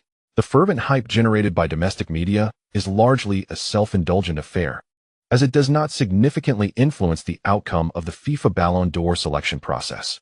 In terms of media impact, the football media of the Dragon country even when combined with the entirety of its media landscape, pales in comparison on the global stage.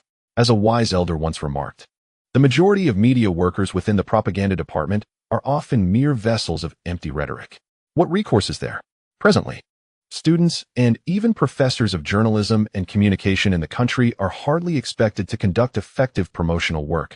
They themselves are akin to echo chambers, their minds smoothed over by the larger Western media apparatus. Consequently, the true efforts of public relations must rely on Yi Luo, primarily through Mendes and his agency SPR department. Mendes, with his extensive network across Europe, has established himself as one of the continent's most successful agents. Under his stewardship, European media outlets have frequently reported on Yi Luo's myriad accomplishments from the previous season. Do not underestimate the significance of such promotion. Since the merger of the World Footballer of the Year and the Ballon d'Or, a player's fame has become a crucial factor in the selection process. According to the voting rules of the FIFA Ballon d'Or, the votes from over 100 authoritative sports media outlets constitute only 1/3 of the total votes. The remaining 2/3 are determined by the votes of national team captains and coaches from each country. It is difficult to guarantee that these votes are cast from a purely professional standpoint. Various factors influence the voting inclinations of national team captains and coaches, with fame being the most significant. With over 200 national teams globally, many of which are ranked lower than the Dragon Country's team, one cannot expect the captains and coaches of those lower-ranked teams to possess a high level of professionalism. Teams from nations such as Guam, Bhutan, and the Maldives are composed of amateur players, where the coaches might simply be physical education teachers and the players, tradespeople or chefs, participating in football as a side endeavor. Their voting choices may mirror those of casual fans, primarily based on reputation. Moreover, the voting weight of captains and coaches from these amateur teams is equivalent to that of Iker Casillas, the captain of the World Cup-winning Spanish team, and his coach, Vicente del Bosque. Therefore, despite the recent analyses indicating that Yi Luo's performance last season was nothing short of exemplary, and that no other player could present a more compelling case in this year's Ballon d'Or competition from a professional standpoint, the award will inevitably be influenced by a substantial number of irrational votes. The voting process, which wholly considers the players' reputations while disregarding their performances during the season, may ultimately influence the selection of the Ballon d'Or recipient. Catalan media analyses acknowledge that this could be the sole reason Messi might have a chance of winning the award, as his fame surpasses that of Yi Luo. Although Yi Luo has emerged as a formidable force in the past 2 seasons, capturing the attention of the global football community, Messi's longer tenure in the limelight gives him an edge, resulting in a greater number of devoted fans outside of Longwa. Nevertheless, Yi Luo possesses certain advantages as well. As an Asian player hailing from the continent with the largest number of countries, some national teams may cast their votes for Yi Luo based on the collective interests of Asian football. The head coaches and captains of the South Korean and Japanese national teams have been approached by the media regarding their Ballon d'Or voting intentions, yet they have remained reticent, suggesting they are not inclined to write Yi Luo's name on their ballots. This reticence is understandable, as both nations likely harbor envy towards Longwa for having a Ballon d'Or winner. Conversely, smaller nations may take into account the overall benefit of Asian football when voting for Yi Luo. However, the precise voting dynamics remain speculative at this point. Even publicly disclosed voting intentions may not accurately reflect true sentiments, as human thought is not transparent, leaving room for discrepancies between words and actions. Media outlets also inquired about the voting intentions of Longwa's national team coach, Camacho, and captain, Zheng Ji. It is worth noting that regulations stipulate that the captain and coach of a national team cannot vote for players from their own country.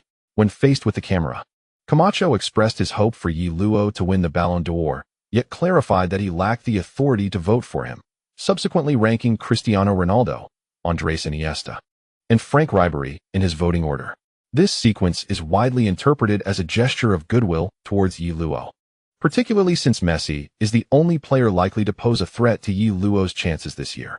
By omitting Messi from his rankings, Camacho effectively diminishes Messi's potential score, indicating that while he cannot vote for Yi Luo, he has chosen not to support Messi either, thereby aiding Yi Luo's cause.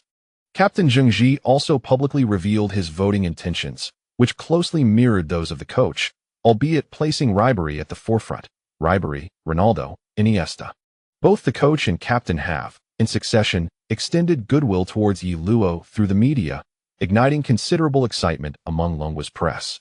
Many speculate that this reflects an attempt by the national team to improve relations with Yi Luo. However, the media is destined for disappointment, as decisions within the national team are not solely dictated by the coach and captain. The media and fans of Longwa are bound to feel a sense of futile exhilaration. Yet this is an all-too-familiar sentiment. After all, when has the Football Association of Longwa ever prioritized the sentiments of its fans? Do the preferences of the fans hold any significance for the bureaucrats within the association? For Yi Luo, this reality remains. He exhibits little concern for the national team of Longwa or the captain's votes, and is even less interested in the stance of the Football Association. Their influence on the Ballon d'Or selection is virtually non-existent. Following the conclusion of the final round of the UEFA Champions League group stage, Yi Luo received a call from his public relations officer, Ms. Vera. During the conversation, Ms. Vera informed Yi Luo that the Longwa Football Association had discreetly contacted his agent, Mendes, expressing a desire to send officials to the Ballon d'Or award ceremony. Yi Luo's response was unequivocal. They should remain where it is comfortable for them. Yi Luo was fully aware that the officials sought to attend the Ballon d'Or ceremony merely to ride on his coattails. There was no way he would grant them that opportunity. Subsequently, domestic media reported on the incident, with some public opinion suggesting that the Football Association was attempting to provide Yi Luo with a graceful exit, but Yi Luo showed them no courtesy, being deemed utterly disrespectful. Nonetheless, a majority of fans supported Yi Luo's stance, expressing disdain for the Football Association's attempts to claim credit without merit. The news not only failed to impact Yi Luo, but instead subjected the Longwa Football Association to a new wave of online backlash, forcing them to retreat into their shells. Meanwhile, Yi Luo, accompanied by Arsenal's coach Wenger and the club's executives, flew to Zurich, Switzerland, home to FIFA's headquarters. His presence there was, of course, due to the announcement of the top 3 candidates for the Ballon d'Or this year: Messi, Ribery, and Yi Luo. Each of the 3, alongside their respective clubs, arrived in Zurich. Upon his arrival, Yi Luo was met with unprecedented adulation. From the moment he disembarked from the plane, he was greeted by cheers from fans, attention from the media, and the gaze of global press. The privileges reserved for superstars were generously bestowed upon him. As he entered the award hall, FIFA's president, Blatter, was already waiting near the entrance. Upon seeing Yi Luo, Blatter's eyes lit up. "Ah, welcome our Dragon Kingdom's football king." Blatter greeted him with a smile. Yi Luo reciprocated with a handshake and a warm embrace, then followed the staff to his designated seat. "Why is he so enthusiastic towards me?" Yi Luo pondered, glancing at Ms. Vera beside him. "Isn't it obvious?" Ms. Vera shrugged. "You know about the conflict between Blatter and Platini, don't you?" Yi Luo suddenly understood. Blatter, while not a saint himself, was indeed a bitter rival of Platini. The relationship between Platini and UEFA and that of FIFA had always been strained, primarily due to deep-rooted issues of conflicting interests. FIFA and the various continental football associations do not operate under a strict hierarchical framework, and the same applies to the relationships between continental associations and national federations, which are entangled in a web of shared interests. For instance, FIFA mandates that football associations must be private entities. However, it is well known what the situation is with the Longwa Football Association. Yet, would FIFA or the AFC dare to impose sanctions on Longwa football? They would not, due to their reluctance to offend major powers. FIFA imposed a 2-year ban on the Kuwaiti national team, citing the close relationship between the Kuwait Football Association and the Kuwaiti government. Presently, the football industry has gradually entered an era of saturated competition. While the possibility of expanding the market remains, it is undeniably challenging. Hence, everyone's focus has shifted towards how to share the existing resources. In this context, FIFA and UEFA have secured the largest portions of the football industry pie. With FIFA boasting the prestigious World Cup, it is noteworthy that the benefits derived from hosting a World Cup are comparable to those of the Olympic Games, with direct revenue exceeding $4 billion. The World Cup serves as the financial backbone for FIFA, making it the most significant slice of the pie. As for the remaining portions, outside of the World Cup, UEFA has claimed the majority of the football industry's assets. This is inevitable, as Europe stands as the epicenter of football, with its leagues and clubs capturing the attention of fans worldwide. Exceptional athletes aspire to join Europe's elite teams, while global audiences revel in high-caliber events such as the Champions League, Premier League, La Liga, Bundesliga, and Serie A. Historically, South American club competitions were comparable to their European counterparts. However, with countries like Brazil and Argentina facing economic crises, Argentina has regressed from a developed to a developing nation. The disarray in league organization and the economic dominance of European leagues have exacerbated the situation. In the past, players like Pelé, representing the Brazilian giant Santos, garnered global attention without the necessity of European engagement. Nowadays, any emerging talent in South America quickly becomes the target of European clubs, exemplified by Neymar, who recently transferred from the Brazilian league to Barcelona. Decades ago, Santos was a formidable global powerhouse, and Barcelona would have struggled to acquire their star player. However, now Santos merely hopes to secure a lucrative deal for Neymar, with any thoughts of retaining him being utterly unrealistic. The notion of Neymar leading Santos to South American glory or becoming a club legend pales in comparison to the allure of 60 million euros. How could Santos possibly resist such temptation? What is the value of the Copa Libertadores to them? Their priority is simply to generate revenue. After all, the world's finest players are now in Europe, and even if they wish to keep Neymar, it would be an impossible endeavor. A player of Neymar's caliber cannot remain in a relatively small locale like Brazil, which lacks the capacity to attract the globe's elite talent. This is the foundation of UEFA's strength in its rivalry with FIFA. At times, FIFA must heed UEFA's influence, as the latter holds substantial leverage. Blatter welcomed Yellow at the entrance. The host of the national television sports channel, Hiway, expressed his excitement. The personal reception by the FIFA president surely suggests that the Ballon d'Or is all but secured for him, doesn't he? Hiway's words provided ample hints to the fans. The camera swiftly shifted to the three candidates present, Yellow, Messi, and Ribery. The trio sat in the front row, close to one another, yet devoid of any interaction.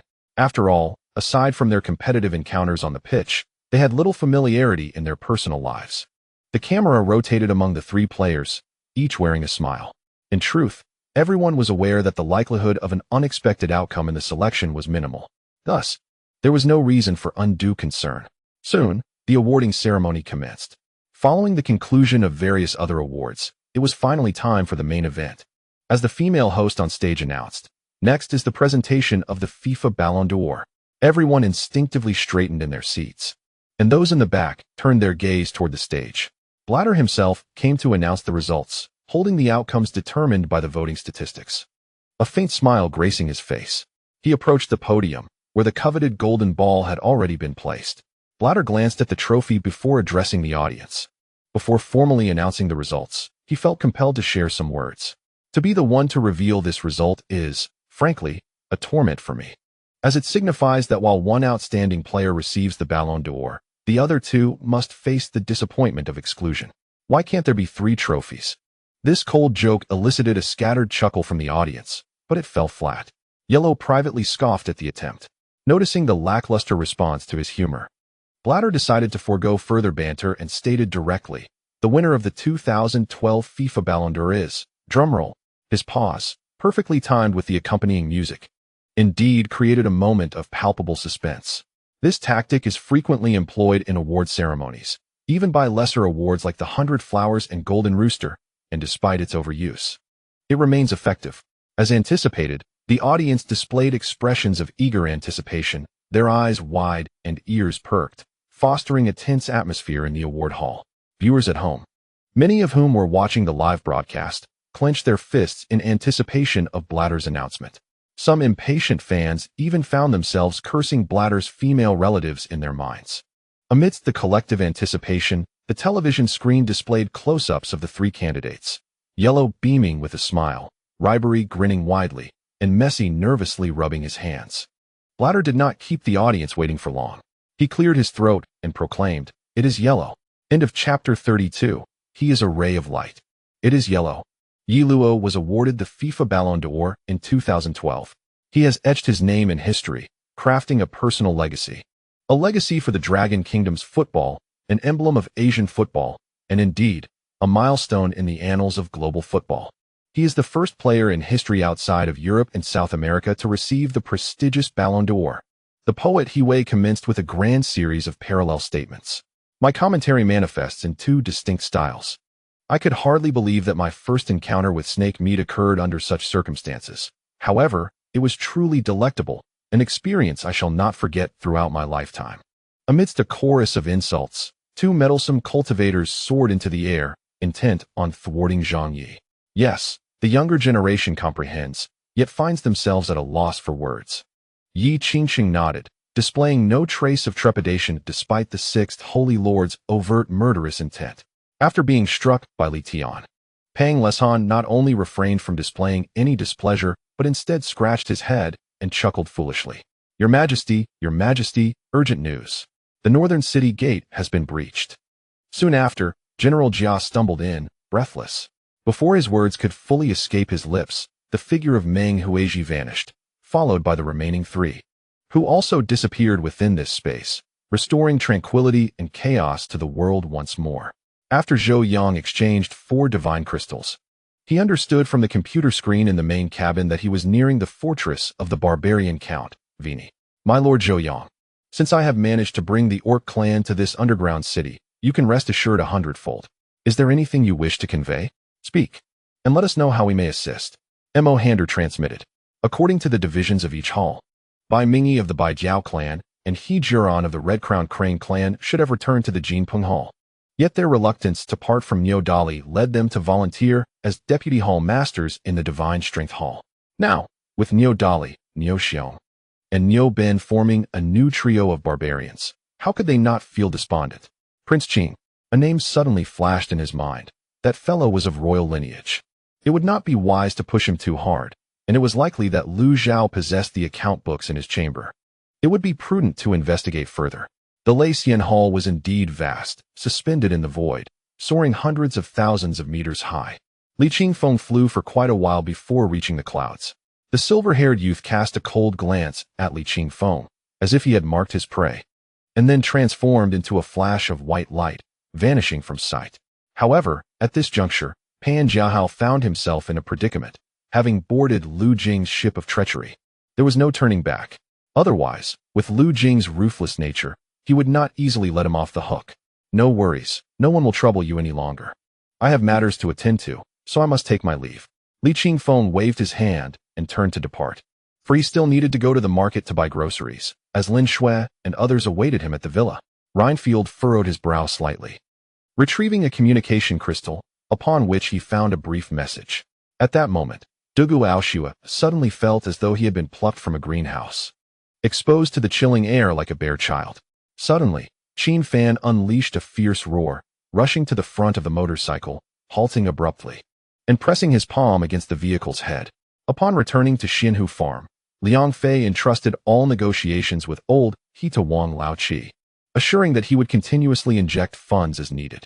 Seated at the forefront was Jiang Sanyi, the same Jiang who had presided over the vacation resort during their previous encounter. Of course, it is possible. Jia Luo altered her demeanor, escorting Rainfield for quite a distance, inquiring about his well-being and reminding him to visit her when time permitted. Lin Yi, standing nearby, was astonished, unable to close his mouth. It was his first experience of someone expressing gratitude for delivering stones. The Xianyi Chamber of Commerce boasts a vast presence across the 5 major domains of the wilderness realm, its wealth considered unparalleled. Yet the exact extent of its riches remains a mystery, even to its president. In Chapter 33, he himself had stated this: I must extend my gratitude to many. I thank Malaga Club and my coach, Mr. Pellegrini. Furthermore, I am grateful to my teammates from last season. This award belongs not solely to me, but is a testament to our collective glory. Yi Luo clenched his fist and struck his chest as he spoke. The atmosphere quieted, and the audience witnessed the glimmer in Yi Luo's eyes. It became evident that this individual was not merely a prickly hedgehog. He possessed a tender side as well. At that moment, the radiant essence of humanity caused many to temper their smiles and begin to applaud earnestly. Amidst the applause, Yi Luo descended from the podium, and the ensuing events bore little relevance to him. After the awards ceremony, he returned to London. However, with 10 days designated as national team match days in December, Yi Luo found himself somewhat idle during this period, training vigorously alongside Arsenal's first-team players who had not been selected for the national squad, as well as those promoted from the youth academy. These 10 days were crucial for the Dragon Country national team. following their back-to-back defeats against Iraq in November of the previous year during the 2012 World Cup Asian qualifiers, where they lost both home and away by a score of 1-0. The national team had lost all hope of advancing to the final 12 of the World Cup qualifiers. Consequently, the national team had not participated in any official matches for an entire year, spending that time in friendly games. Initially, after their elimination from the World Cup qualifiers, the call from fans for Yi Luo's inclusion in the national team was resounding. However, this year, the demand had significantly diminished, primarily due to the national team's impressive performance in friendly matches. Since January 22, 2012, the national team had successively triumphed over Saudi Arabia with a score of 2-0 at the Halong Sports Center in Changsha, defeated Jordan 4-1 at Tianhe Sports Center in Guangzhou, and secured a remarkable 1-1 draw against the world champions, Spain, an event that sent shockwaves through the domestic fan community. Many from the new faction of Ma that took the opportunity to stir the narrative. We have managed to draw against the world champions. Do we still need Yi Luo? The subsequent friendly matches. The performance of the Dragon Country national team has been undeniably impressive. They triumphed over Vietnam with a score of 5-0, defeated Ghana 1-0, held Sweden to a scoreless draw, lost to Brazil 2-0, and claimed victories against New Zealand and Oman with scores of 2-1 and 1-0 respectively. Apart from the loss to Brazil and the draw with Sweden, they have won all other 6 matches throughout the year.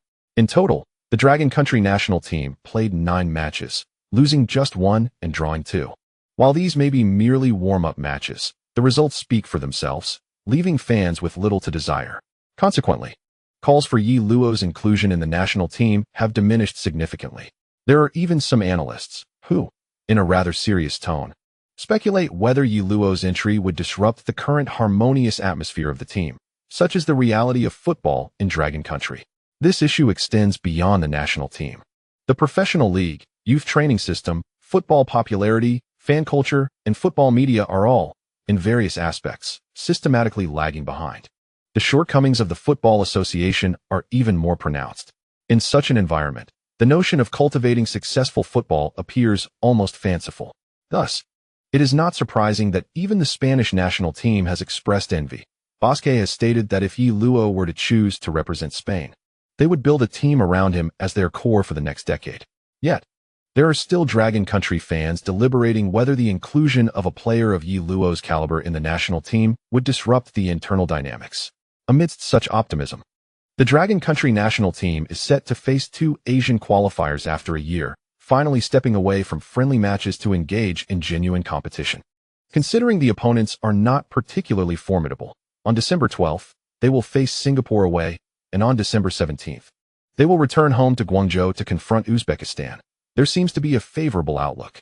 In the lead-up to the matches, the media in Dragon Country conducted what appeared to be professional analyses.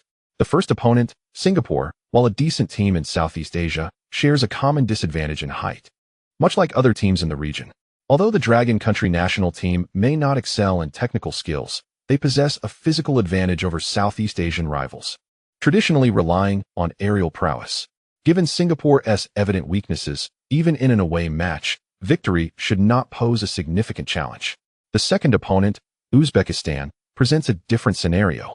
Lacking the physical disadvantages, Uzbekistan's football has roots in the former Soviet Union's youth training system, which the Dragon Country national team also drew from during the era of physical training, emphasizing toughness and stamina. Moreover, Uzbekistan ranks only slightly behind the Dragon Country national team in Asia, making them evenly matched adversaries. Some media outlets have taken into account these objective factors, noting that the Dragon Country national team will be competing on home turf, which adds a slight advantage. Furthermore, the competition is held in Guangzhou, and the Uzbekistan team from Central Asia may not adapt well to the climate there, which adds another layer of challenge. Additionally, the Dragon Nation's national team has been performing exceptionally well over the past year, consistently achieving victories. This time, they are undoubtedly expected to win. After a seemingly rational analysis, the majority of media outlets in the Dragon Nation arrived at a conclusion that heightened the anticipation among fans. The national team is poised for a consecutive victory. However, in light of such lofty expectations, the Dragon Nation's team faced an unexpected setback in their first match of the Asian qualifiers, drawing 1-1 against Singapore. This outcome incited fury among fans, who questioned how they could fail to secure a win against Singapore. The media, which had previously generated excitement, was met with disillusionment as the reality diverged from their predictions. In the subsequent match, witnessed by tens of thousands of fans at Tianhe Stadium in Guangzhou, the Dragon Nations team conceded 2 goals within a mere 3 minutes in the second half, suffering a 0-2 defeat to Uzbekistan. Once hailed as the kings of warm-up matches, they faltered in official competition. First, they were held to a draw by a team that could barely be considered professional. And then they suffered a decisive loss at home to Uzbekistan. With the Asian qualifiers just beginning, the national team was met with a harsh reality check, leading to an outpouring of criticism from fans and calls for refunds. The media swiftly transitioned from a state of exuberance to one of profound pessimism, beginning to question whether the Dragon Nations team could advance to the finals of the Asian Cup. Should the national team indeed fail to qualify for the finals, it would be a monumental embarrassment. Under the immense pressure of public and media scrutiny, the Dragon Nation Football Association responded by assembling a roster of 40 players, essentially summoning all active players who had previously been selected for the national team for military-style training. They urged the players to realign their mindset, correct their attitudes, and exhibit a spirit of determination. The Chinese Super League was even suspended.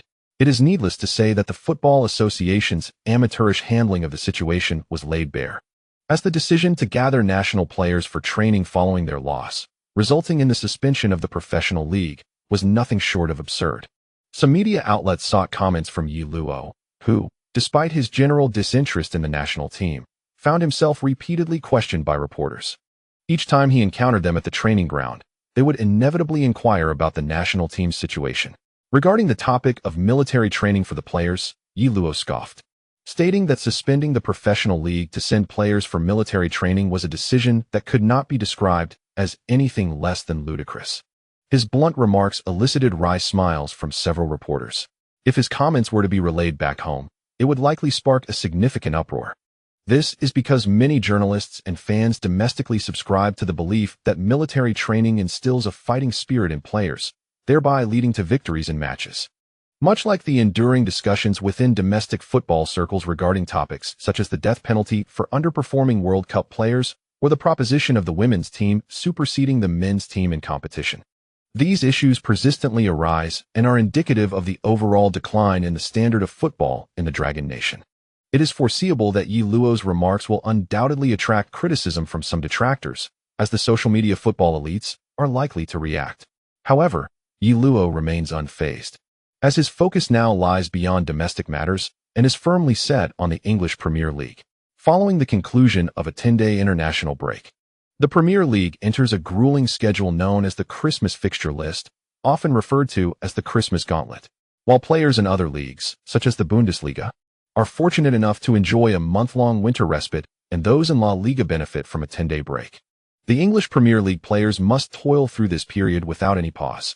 From December 20th to January 1st, they are required to participate in 4 matches within an 11-day span, often facing the daunting challenge of playing 2 games within a mere 48 hours. Arsenal's first encounter during this demanding stretch is the 16th round of the Premier League, where they will host West Bromwich Albion on December 20th. There is little to elaborate upon, as the fully reassembled Arsenal squad is anticipated to secure a decisive 2-0 victory at home. Following this, they will face Chelsea in the quarterfinals of the League Cup, scheduled for December 23rd at 5 p.m. local time. The subsequent fixture, a hallmark of the Premier League season, is the much-anticipated Christmas clash. As a title contender, Arsenal is set to compete on Christmas Day, December 25th, against Newcastle at St. James Park at 5 p.m. This match is particularly challenging, as St. James Park is renowned for its formidable atmosphere, and the time between this game and the previous League Cup encounter is a mere 48 hours. This tight schedule leaves players with insufficient time to recuperate, necessitating crucial decisions from Arsenal's management. They must choose whether to rotate their squad for the League Cup clash against Chelsea or the 17th round Premier League match away at Newcastle. Many media outlets are speculating on Arsenal's strategy, with a consensus suggesting that they may prioritize the league, as the League Cup is often seen as less significant. If it were the FA Cup round of 16, there might be a consideration for fielding key players. However, given the League Cup status and the imminent challenging away fixture, Foregoing the League Cup appears to be a rational decision in light of Arsenal's strong aspirations for the Premier League title this season. In truth, Wenger is also troubled by this issue. He is acutely aware that playing 2 matches within 48 hours without rotation is an impossible feat. The players are not machines that can simply be recharged or fueled. Moreover, even machines require rest. Wenger actually favors prioritizing the league over the League Cup. Given the depth of Arsenal's squad, this is a reasonable choice. While securing the League Cup would certainly be a commendable achievement, relinquishing it is not a significant loss. It is merely a trivial pursuit. The league, however, is a different matter altogether. In the 17th round, a victory against Newcastle provides Arsenal with the opportunity to clinch the halfway championship 2 rounds early. The highlight of this festive round is not Arsenal's away match against Newcastle, but rather the Manchester Derby, where Manchester United faces Manchester City at home. Should that match end in a draw, and if Arsenal triumphs over Newcastle, they could extend their points gap over both Manchester teams to 6. Following Chelsea's recent defeat to Stoke City, they now trail Arsenal by 7 points. If the Manchester Derby results in a stalemate, Arsenal stands to benefit and sees the halfway championship 2 rounds ahead of schedule. Thus, although Wenger hesitates, he swiftly makes his decision to field a reserve lineup in the League Cup. However, he is caught off guard when, after training that day, Yellow enters his office. "Boss, I have a suggestion," Yellow states. "Please, go ahead," Wenger replies, lifting his teacup. "I believe I don't need to be rotated. I can play even if it means a match every day." Wenger, taken aback, chokes on his tea. "What did you say?" he asks, frowning at Yellow. Tactical arrangements have always been the prerogative of the head coach. Wenger commands immense authority at Arsenal, and even if players are dissatisfied with his decisions, they dare not voice their concerns in his presence. Yet Yellow's gaze is earnest as he articulates, "I am well aware of my physical condition. I understand that you have made a choice between the League Cup and the Premier League, but I implore you not to rotate me in the League Cup." Wenger's brow furrows. He knows Yellow enjoyed the privilege of not being rotated at Malaga, but that was Malaga, not Arsenal. Moreover, Yellow is crucial to Arsenal's success. Wenger realizes he must exercise caution with his players. No rotation? How could that possibly work? What if injury strikes? Yellow senses Wenger's apprehension. "I understand your concerns, but you might already know my resilience. Playing every 2 days poses no burden for me, and I can assure you that I will not sustain an injury in the League Cup. Should I play and we still lose, I will accept rotation in the future." Yellow bites the bullet and declares. Wenger's eyes light up. "Ah, this is your own declaration." End of chapter. Chapter 34. To toy with the Ballon d'Or winner? The League Cup, prior to the semi-finals, requires a draw to determine whether matches are played at home or away. It is a knockout competition akin to the FA Cup, and is known for its propensity to produce unexpected outcomes. The teams participating in the League Cup are all members of the English Professional League, all possessing commendable strength. Thus, it is not uncommon for lower-tier teams to eliminate those from higher leagues, as the importance each team places on the League Cup must be considered. In the match between Arsenal and Chelsea, luck did not favor Arsenal, as they drew the away game. Had they played at home, Wenger might have chosen to forego rotation altogether. However, playing away presents greater challenges in eliminating opponents and entails more physical exertion. Not only Wenger, but any coach in the world would prioritize the league over the League Cup when faced with Arsenal's current predicament. The rigorous test of player stamina posed by 2 away games within 48 hours is indeed severe. A lack of rotation would be inhumane for the players. As English media previewed this League Cup match, many speculated that Arsenal would implement some rotation, especially since Chelsea, with a match on December 26th, needed not to make substantial changes. The difference between resting for 3 days versus 2 is significant. Thus, it is predictable that Chelsea will not make extensive rotations at home, especially considering their squad depth surpasses that of Arsenal. Even with rotation, the quality of Chelsea's substitutes is likely higher than that of Arsenal's. Would Arsenal truly allow Yero to start this match? The Daily Mail posed this rhetorical question in their preview. For Arsenal, securing a robust lineup for league matches is paramount in their pursuit of the title. The risk of overexerting key players and incurring injuries due to the League Cup would be an unwise gamble for Wenger. In this encounter, Chelsea, playing at home, stands a greater chance of defeating Arsenal and advancing to the League Cup quarterfinals, a conclusion reached by the Daily Mail. Benitez shares this perspective, having emphasized to his players the determination to defeat Arsenal at home and progress to the quarterfinals. Unlike Arsenal, Chelsea's squad depth is rivaled only by Manchester City in the Premier League. Even Manchester United's squad depth pales in comparison, often relying on veterans like Giggs and Scholes during Ferguson's tenure. Chelsea, on the other hand, has grown formidable through years of investment. As a club that heralded the financial era of the Premier League, their foundation is more profound than that of Manchester City. Such a team is well equipped to contend across multiple fronts, a certainty that Benitez holds firmly. He will not relinquish any line of competition. In the league, the FA Cup, the League Cup, and the Europa League, Chelsea is striving to excel in all fronts. This season, the absence of Chelsea from the Champions League has, in some respects, alleviated the burden of competing on multiple fronts. Coupled with the advantage of their schedule, Benitez did not regard this match as a true clash of titans in his preparations. It was only when he glimpsed Arsenal's starting lineup that his perspective shifted. The lineup was revealed an hour prior to the match, as the team was just entering the stadium, with players commencing their warm-up exercises under the guidance of the assistant coach. Arsenal indeed made significant rotations, essentially substituting all their regular starters, except for Yellow. Arsenal had rotated, but not entirely. What on earth was Wenger thinking? Benitez couldn't help but furrow his brow. He scrutinized the roster, noting that Arsenal's eclectic ensemble comprised substitutes alongside a few youth academy players, culminating in Yellow's inclusion. Even the goalkeeper was replaced by the second-choice Minoni. In defense, the center-back pairing featured the recently recovered Vermaelen alongside the youth player Giroud. The fullbacks were Gibbs and the veteran Santos. The midfield also bore the names of two relatively unfamiliar players, Hayden and Isfield, whose shirt numbers, 44 and 34, indicated their youth academy elevation. Additionally, there was a German named Gnabry, presumably positioned as a left winger, with Oxlade-Chamberlain on the right. In the forward line, Yellow was partnered with a rather unfamiliar Japanese player named Ryo Maichi. The sight of Yellow, who simultaneously appeared both unfamiliar and yet the most formidable in Benitez's eyes, was perplexing. Benitez set aside the starting lineup, his face betraying confusion and astonishment, leaving his mind in a state of chaos. After a prolonged moment, clarity gradually returned. For words surfaced in his mind. Is Wenger unwell? Yellow starting? Am I seeing this correctly? What on earth is Wenger up to? With all others as substitutes, only Yellow is in the starting lineup.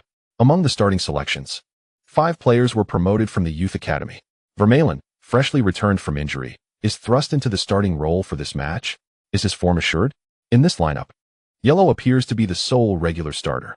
Setting aside the implications of having Yellow as a starting player, after all, he is Arsenal's most pivotal player. His presence in the starting lineup poses a dilemma with their upcoming match against Newcastle just 2 days later. Are they forsaking the league to prioritize the League Cup? Surely not. No. Wenger seems to be prioritizing the league while neglecting the League Cup.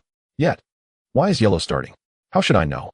He rotated, yet did not fully commit to it. Such an arrangement is utterly baffling. In the press box, journalists who received the starting lineup were left bewildered. What on earth is Wenger's strategy? If the goal is to defeat Chelsea and advance, the main players should surely take the field. If the intention is to abandon the League Cup, why was Luo chosen to start in this match? Isn't this merely depleting his stamina? It seems almost a guaranteed defeat. Does his presence on the field hold any significance? With all the rotations, why not include Luo in the changes? Has Wenger deemed Luo's fitness too exceptional? I am reminded of the female star of the Rockets. And the fans from the Dragon Nation expressed their confusion upon seeing the starting lineup. They took to the internet to voice their critiques of Wenger's decisions. On the television screen, the camera focused on Wenger as he arrived at the stadium. The starting players were already waiting in the tunnel, and the lively atmosphere at Stamford Bridge lent an intensity to what might otherwise be considered a less significant League Cup match. Both teams' starting players were lined up in the players' tunnel at Stamford Bridge, ready to emerge.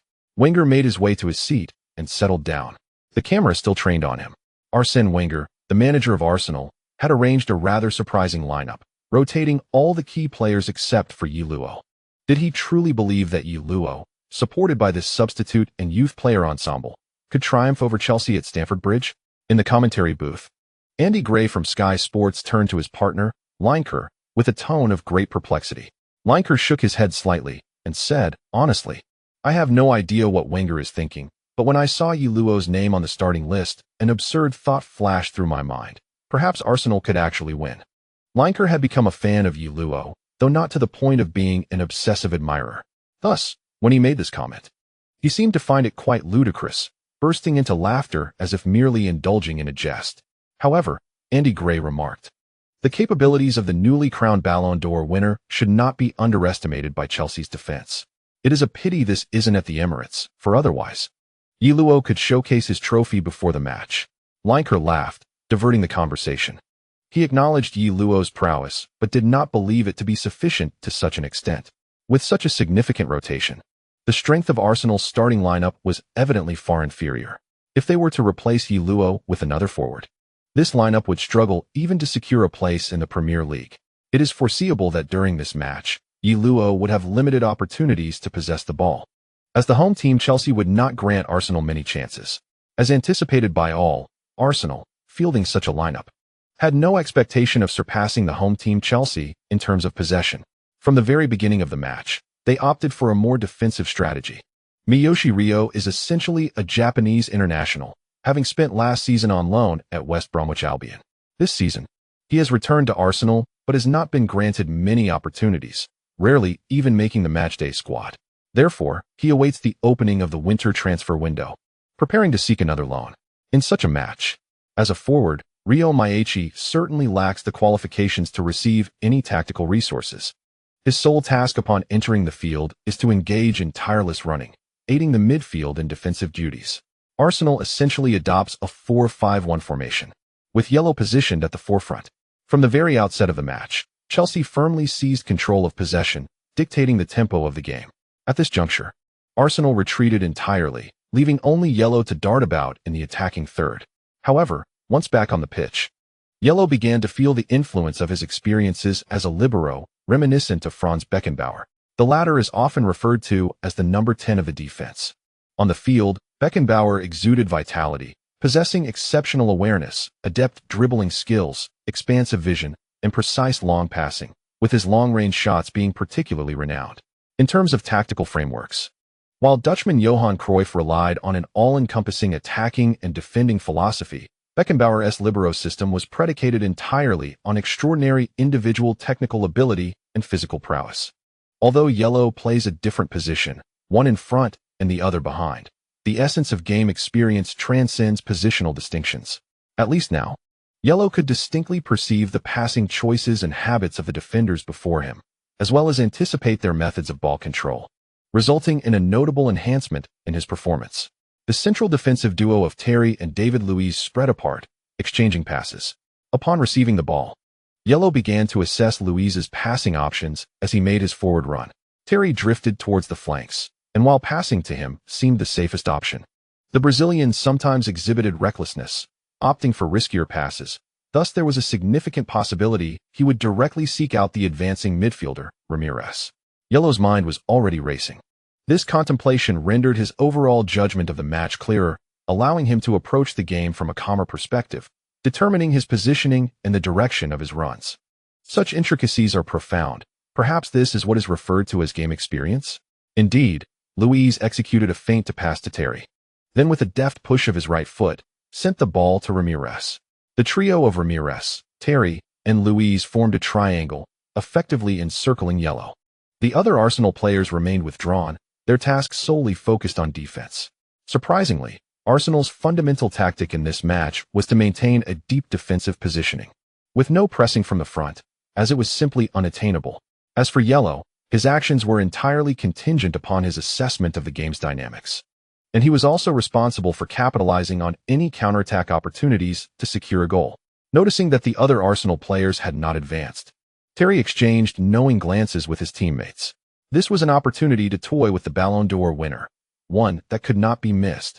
The trio exchanged passes, reveling in the exhilarating sensation of watching Yellow chase the ball, their excitement reaching a fever pitch. Let the games begin. Is this truly the Ballon d'Or winner? He resembles a headless fly. The fans at Stamford Bridge are reveling in delight. Such a scene is a rarity. If Arsenal were to field their strongest lineup, Chelsea would hardly dare to play so recklessly in their own half. Yet now, there is a palpable sense of safety, for no Arsenal players are pressing forward. Up front, there is only Yellow. No matter how swift his pace, can he outrun the ball? In the eyes of Chelsea supporters, it is nearly impossible for yellow to seize possession. Nevertheless, yellow continues to sprint, validating and confirming his own judgments. Terry, Ramirez, and Luis each possess distinct passing habits. Yet yellow has begun to anticipate their passing directions with relative accuracy. Beckenbauer, a landmark figure in football history, single-handedly established a new tactical framework. His match experience and insight into the dynamics of the game have greatly benefited yellow. During this period, all the fusion points he has amassed have been allocated to Beckenbauer's experience template. Fusion progress, 91. Yellow has now reached a pinnacle in his individual capabilities. Perhaps for him, re-evaluating and analyzing the game from a different perspective is a joy in itself. Laughter and derision echo around Stamford Bridge. Some Arsenal players, filled with indignation, wish to rush in to assist yellow, but he restrains them. He insists that they maintain a cohesive defensive line. Since Chelsea's players are so overconfident, let them play. Yellow again sprints towards David Luiz, who wears a carefree smile. It seems the shadows of previous matches where yellow dominated him have dissipated. The fear of yellow has vanished entirely. David Luiz feels remarkably good now, relishing the opportunity to toy with the newly crowned Ballon d'Or winner. He beckons his teammates to draw near. How could such a splendid opportunity be missed? You wish to press forward? Then come on.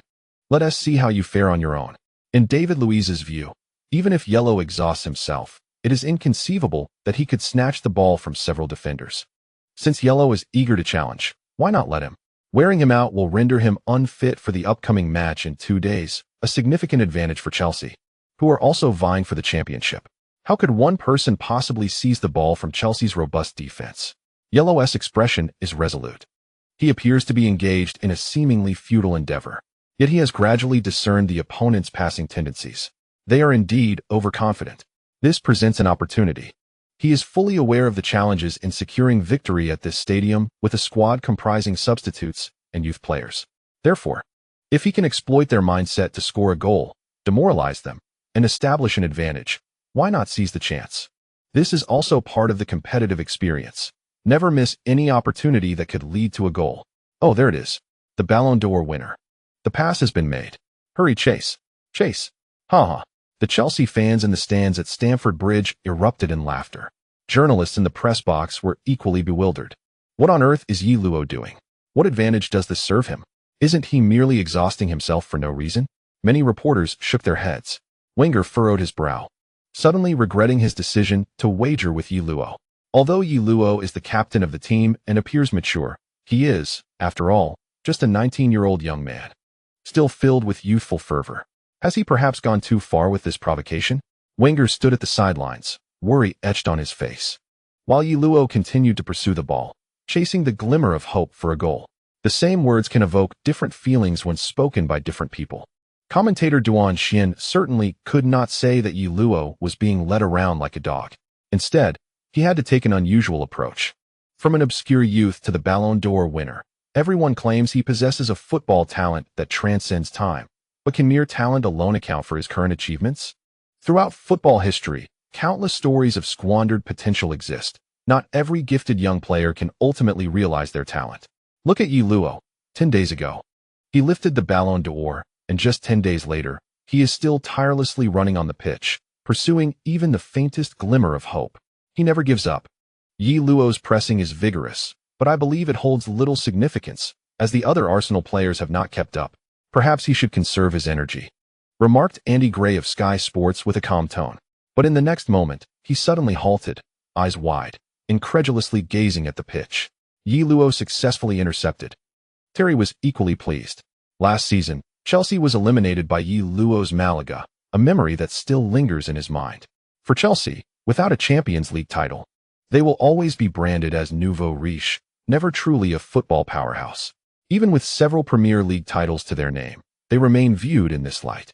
While there may be no fixed standard for what constitutes a football giant, possessing a Champions League title is almost a requisite. Without it, others will dismiss their significance. Last season, when drawn against Malaga, Chelsea's players believed they were assured of a place in the semi-finals, only to be eliminated in the quarterfinals by Malaga.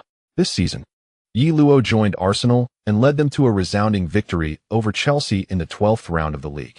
The very figure who has inflicted so much pain on Chelsea now stood before them, and it seemed an opportunity for revenge had arisen. Yi Luo actively pressed forward, leaving them in disarray. Terry, with the ball at his feet, felt no concern.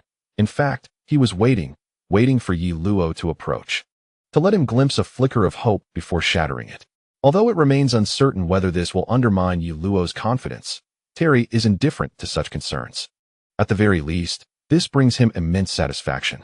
Observing Terry's movements, Yi Luo's mind races with calculations. The opponent's mentality has shifted. They remain oblivious to the fact that their actions bear little relevance to the match, which is still scoreless. Unbeknownst to them, their objective in the game has subtly transformed from defeating Arsenal to toying with Yi Luo. This metamorphosis has occurred quietly and imperceptibly. Such a shift in mindset has endowed Yi Luo with greater assurance in his judgments regarding Terry's passing choices. Were Chelsea to maintain a conventional competitive mindset, Terry would typically return the ball to check, subsequently creating space for a forward pass. However, if the aim is to mock Yi Luo, a back pass to the goalkeeper would seem rather unrefined. Even passing to the wing-back would not align with the objective of ridiculing Yi Luo. Thus, Terry is left with two viable options: a lateral pass to Luiz or a direct pass to Ramirez. From the perspective of mockery, the latter is evidently more provocative. Oh, look at that. There's this year's Ballon d'Or winner. Oh, he is being toyed with by us. He resembles a clown. Oh. Little boy from the Dragon Kingdom, you are but a jester. The stands of Stamford Bridge erupted with song, as Chelsea fans spontaneously crafted humorous lyrics to the melody of their usual chants. Quite a display of creativity. Yet, Yi Luo's focus was not on the stands. He made his assessment and executed his move, precisely as he anticipated. Terry feigned a lateral pass to Luiz, and Yi Luo, seizing the bait, leaned in that direction. However, as Terry pulled the ball back and propelled it forward, Yi Luo sprang into action. His speed surged, but as the ball departed from Terry's foot, the Chelsea captain felt a jolt of apprehension. He witnessed Yi Luo, akin to an arrow released from its bow, darting towards the trajectory of the pass intended for Ramirez. This was dire. A chill ran down Terry's spine. In an instant, Yi Luo intercepted the ball and charged towards him. Even the seasoned Terry found his mind momentarily blank. What are the consequences of facing Yi Luo one-on-one? He knew all too well. Yet, as Yi Luo skillfully maneuvered past him, Terry instinctively reached out, attempting a sweeping kick that inadvertently caught Yi Luo's foot. He had momentarily forgotten that he was still within the penalty area. Yi Luo continued to press forward, and Terry delivered a direct pass to him. Oh, magnificent! Yi Luo suddenly accelerated. He had executed a successful interception. Andy Gray exclaimed. Meanwhile, the fans at Stamford Bridge, who had been singing taunts at Yi Luo, were left dumbfounded. Yi Luo had outmaneuvered Terry, who had now found himself in a significant predicament. Andy Gray exclaimed in astonishment. Terry had committed a foul. A foul occurred within the penalty area, disrupting Yi Luo's clear shot on goal. Yi Luo had already maneuvered past. Yet Terry's hands and feet were in motion. The commentators in the booth gasped in unison. The consequences of such a foul were well understood by all present. Every gaze turned towards the referee. Chelsea and Arsenal players alike looked to the official. Hey, he fouled. A foul in the penalty area. He jeopardized a clear shot with his foul. Wenger shouted from the sidelines, having long forgotten his wager with Yi Luo. Victory can be intoxicating, rendering one heedless of the consequences. As Yi Luo rose from the ground, chaos reigned within the penalty area. Terry raised both hands, fully aware of his actions. Yet he believed he could salvage the situation. Thus, he addressed the referee. I did not foul. He dove. Terry grasped for an excuse, which Yi Luo overheard. Diving. Nonsense. Yi Luo retorted without hesitation. The referee blew his whistle and rushed over to prevent any potential altercation, pointing to the penalty spot. Then, from his pocket, he produced a red card. A red card. Terry clasped his head in disbelief and confusion. Unlike before, he felt no lightheartedness as he had when mocking Yi Luo. Regret was futile now. Had he known, he would have acted differently. A penalty. A red card. Chelsea faced a dire penalty. The red card meant Terry was sent off, and Arsenal was awarded a penalty. What had seemed a straightforward match now held suspense. Even with such a lineup, one must not forget that Yi Luo was still a starter. Terry had squandered all of Chelsea's advantages. Chapter conclusion. Chapter 35, Self-inflicted wounds on the sidelines. Wenger displayed no signs of elation. Rather, he appeared perplexed. He exchanged glances with his assistant, Blake. Had he predicted Terry's pass? That must be the case. Wenger pondered as he redirected his gaze to the field. This player, if positioned as a defensive midfielder or center back, could indeed be top tier. He silently criticized the notion of wasting such talent by placing Luo in a defensive role. Stamford Bridge was enveloped in silence, save for the jubilant cheers and songs of the visiting Arsenal supporters. Prior to this, they had remained quiet. After all, once the starting lineup was announced, they understood their chances of victory were slim, and they were puzzled as to why the old man had chosen to start Luo. What significance did it hold? Yet now, it was evident that the old man was indeed shrewd. We can rely solely on Luo to defeat you, the Arsenal fans sang in unison, a makeshift anthem in response to the earlier taunts from Chelsea fans. Meanwhile, the Chelsea supporters were too stunned to engage with Arsenal fans, their eyes fixed on the field. They understood all too well the meaning of joy turning to sorrow, of fortunes shifting dramatically. Many in attendance at Stamford Bridge were seasoned fans, well-versed in the game. And they certainly knew. In this match, once Arsenal takes the lead, the situation becomes exceedingly challenging for their opponents, even with a lineup comprising substitutes and several youth players. They are still players of professional caliber. Should they resolve to defend with 9 players, Chelsea, down a man, will find it arduous to breach their opponent's goal. Conversely, Arsenal can now fully rely on Yellow, posing a counter-attacking threat to Chelsea's net. With Yellow exerting pressure, Chelsea's task of equalizing becomes increasingly formidable. In fact, with Chelsea already a man down, they risk conceding another goal to Yellow. The only hope for Chelsea lies with Cech. Benitez, observing from the sidelines, shakes his head slightly. He refrains from directly criticizing Terry, for although Benitez may not be adept at managing locker room dynamics, he is acutely aware of Terry's stature within the Chelsea dressing room. If he were to sour his relationship with Terry, commanding this colossal ship would prove immensely challenging. Yet, he offers no words of comfort to Terry.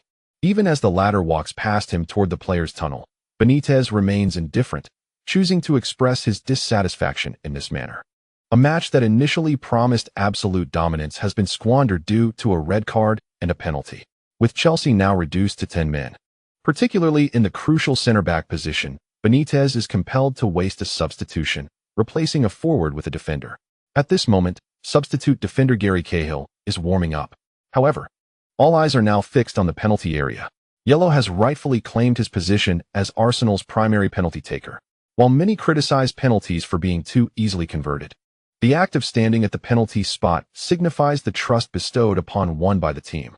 Moreover, taking a penalty is no trivial matter.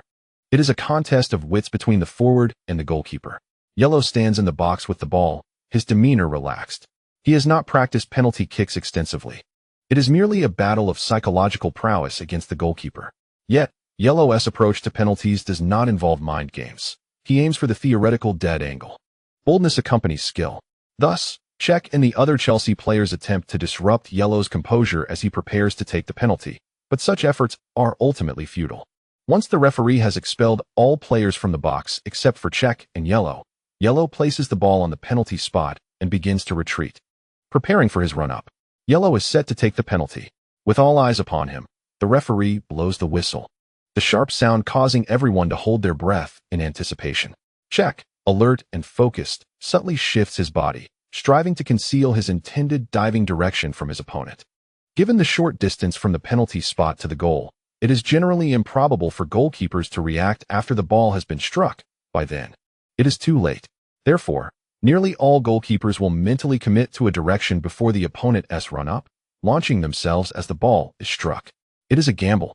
As Luo took his final stride towards the ball, Cech suddenly lunged to his right. He had anticipated correctly. The moment Luo struck the ball, a flicker of joy crossed Cech's face. However, in the next instant, that joy was frozen in shock. The ball's angle was exceedingly acute. Luo had executed a shot into the upper corner, grazing the junction of the post and the crossbar as it found its way into the net. An absolutely impossible angle. Oh, the stands erupted in gasps. Arsenal supporters initially thought the ball had sailed over, but upon witnessing the football burrow into the goal, they erupted into cheers. At that moment, the home fans seemed to awaken from a dream, unleashing sharp boos to drown out the visitors' jubilations. Yet, in the face of Arsenal players celebrating right before them, they found themselves utterly powerless. Those boos felt more like a venting of frustration, an exasperated outburst. Magnificent. What a splendid strike. Theoretically, it was an absolute dead angle. Typically, few players opt for a shot into the upper corner during a penalty, as it is prone to sailing over. However, Iluo decisively chose to aim high, and even Czech, formidable as he was, could do nothing against such a shot. Andy Gray exclaimed. Arsenal had taken the lead away from home. The match had become intriguing. Despite fielding a lineup composed largely of substitutes and youth players, they now led not just in score, but also in numbers. Lineker's tone suggested he was relishing the unfolding drama. Terry had received a straight red card. For Chelsea, the ramifications extended beyond this match. Typically, a straight red incurs at least a 3-match suspension. Given that red cards in the League Cup count towards suspensions in all domestic competitions in England, such as the Premier League and the FA Cup, Terry's ban could very well translate to a 3-match suspension in the Premier League. As Arsenal's title rivals, Chelsea's main central defender being sidelined for 3 matches could be advantageous for Arsenal if Chelsea were to drop points as a result. If this led to Chelsea's fall from title contention, it would be even better. However, the Arsenal players were too caught up in the moment to ponder such future implications. They exuberantly rushed over to celebrate with Yi Luo. Splendid. Ha ha ha. Did you see the look on Terry's face? He aimed to mock Yi, but ended up playing with fire. What a deserved outcome. They jovially discussed Chelsea's plight. Most of the Arsenal players were still in disbelief. They understood the difficulty of making a successful tackle in such circumstances. If Yi Luo had scored through a breakthrough, a long-range shot, a header, or a well-timed strike, no one would have been surprised. But just moments ago, Yi Luo had single-handedly executed a tackle in the attacking third. That was truly unexpected. After winning the ball, he had created a penalty opportunity. This added to the excitement. Initially, many of Arsenal's fringe players and youth prospects had little faith in the match. Yet now, buoyed by this goal and spurred on by the numerical advantage over their opponents, everyone believes that eliminating Chelsea to reach the quarter-finals of the League Cup is no longer a formidable challenge. While it remains uncertain whether these individuals will have the opportunity to continue as starters after reaching the last 8, this does not dampen the collective joy of the moment. How did you achieve that, Yi-sang? Inquired the Japanese player, Ryo Maichi, with a look of incredulity as they returned to their half after the celebration. That was Terry, a world-class center-back. Of course, Yi Luo is also a player of international caliber, but as a forward, he has never been particularly noted for his defensive prowess. Although Yi Luo previously participated in pressing during the attack, his efforts primarily involved positioning to compel opponents to pass the ball to the flanks, thus directing it toward less threatening areas. Directly intercepting the ball seemed utterly impossible. He underestimated me, and they harbored thoughts of toying with me. If it weren't for that, I truly wouldn't have found the opportunity, Yi Luo explained. Maichi's face reflected admiration. This is precisely because Yi Sang refused to give up that he ultimately accomplished this feat. Indeed, even at Yi Sang's level, an unwavering determination is indispensable. Yi Luo was momentarily taken aback.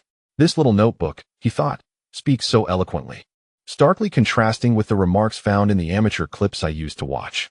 In the media section, journalists from Long Country were jubilant, cheering and raising their arms in exultation, while their counterparts from England stood in stunned silence. This delighted the journalists from Long Country, as just a minute prior, they had been the target of ridicule from their English peers. Despite Yi Luo's status as a prominent star in the Premier League, he remained a foreigner, specifically a citizen of Long Country. England, at its core, harbors a certain exclusivity. The media does not extend the same warmth to players from other nations as it does to its own. Thus, when the opportunity arose to mock Yi Luo, the English media did not hesitate to showcase their sharp tongues. Yet now, they found themselves faced with the consequences of their scorn. Before the match, numerous English media outlets had derided Wenger, deeming him out of touch for allowing Yi Luo to start amid significant rotations. Did he really believe that Yi Luo alone could lead Arsenal to victory? Such words lingered in the air. Yet the outcome was astonishing. Yi Luo indeed helped Arsenal gain a significant advantage. He forced Terry to receive a red card and earned a penalty, which he then converted. This result truly took many by surprise. Gary Cahill replaced a somewhat disheartened Torres, and Chelsea would now have to contend with 10 players. End of chapter. Chapter 36. The arrow can also pass the ball. What a relief. How exhilarating. Where's the black sheep? Come out and face your demise. What a headless fly. That reflects relentless effort in the match. This is the reason behind Yi Luo's success. Not to mention, his attitude towards the game is something domestic players could learn from. Fans from Long Country were equally thrilled. Prior to this, within the realm of the Dragon Kingdom, the detractors were notably active. They seized the opportunity as if emerging from the mire, akin to loaches surfacing from the mud, reveling in their chance to spew their vitriol. Their mockery of Yi Luo's pressing tactics was relentless. They were more akin to headless flies than mere nuisances. In the Dragon Kingdom, not everyone was an ardent admirer of Yi Luo, as there existed a faction that prided themselves on independent thought, believing themselves to be the lone sober individuals amidst a sea of intoxicated minds. While the majority supported Yi Luo, a minority diverged from the prevailing sentiment, often oblivious to their own nonconformity, bolstered by the internet's capacity to amplify niche perspectives. A group of frogs congregated in various wells through cyberspace, each one affirming and reinforcing the limited worldview that the sky was no larger than the well's mouth. Meanwhile, those who thrived on sarcasm and reveled in the misfortune of others within the Dragon Kingdom found themselves exhilarated as they witnessed Yi Luo being toyed with by Chelsea's defensive line. They were electrified, as though clutching at a lifeline. Look, see how your beloved Yi Luo falters. He is being toyed with. Ha ha ha, look at him. Yet, at that moment, the fans of the Dragon Kingdom were engrossed in the match, paying little heed to their derision. It wasn't until now that they finally found the time to retaliate, only for the detractors to vanish once more, like mice retreating to the darkest, dirtiest corners, lurking amidst the refuse, awaiting the feast that would come with the next misstep. Nevertheless, Arsenal now held an undeniable advantage, leading in both score and numbers. The scales of victory had decidedly tipped in their favor. Yet, Chelsea remained unwilling to concede. If both sides had fielded rotated squads, a loss would have been inconsequential. However, this was not the case. Chelsea had deployed their first-choice players, intent on eliminating Arsenal on home ground and advancing to the quarterfinals of the League Cup. Now, not only were they at risk of elimination, but Terry also faced a potential suspension. The duration of the ban awaited the verdict of the English Disciplinary Committee, but it would likely commence at a minimum of 3 matches. Should the foul be deemed malicious, the suspension could extend beyond that. According to the suspension regulations in England, red card offenses generally fall into 2 categories. The first involves a player receiving a red card due to 2 yellow cards, resulting in a 1-match suspension. The second pertains to direct red cards, which can arise from various scenarios. However, Terry received his red card as the last defender committing a foul against an opposing player. Such infractions, unless excessively severe, are typically not classified as malicious.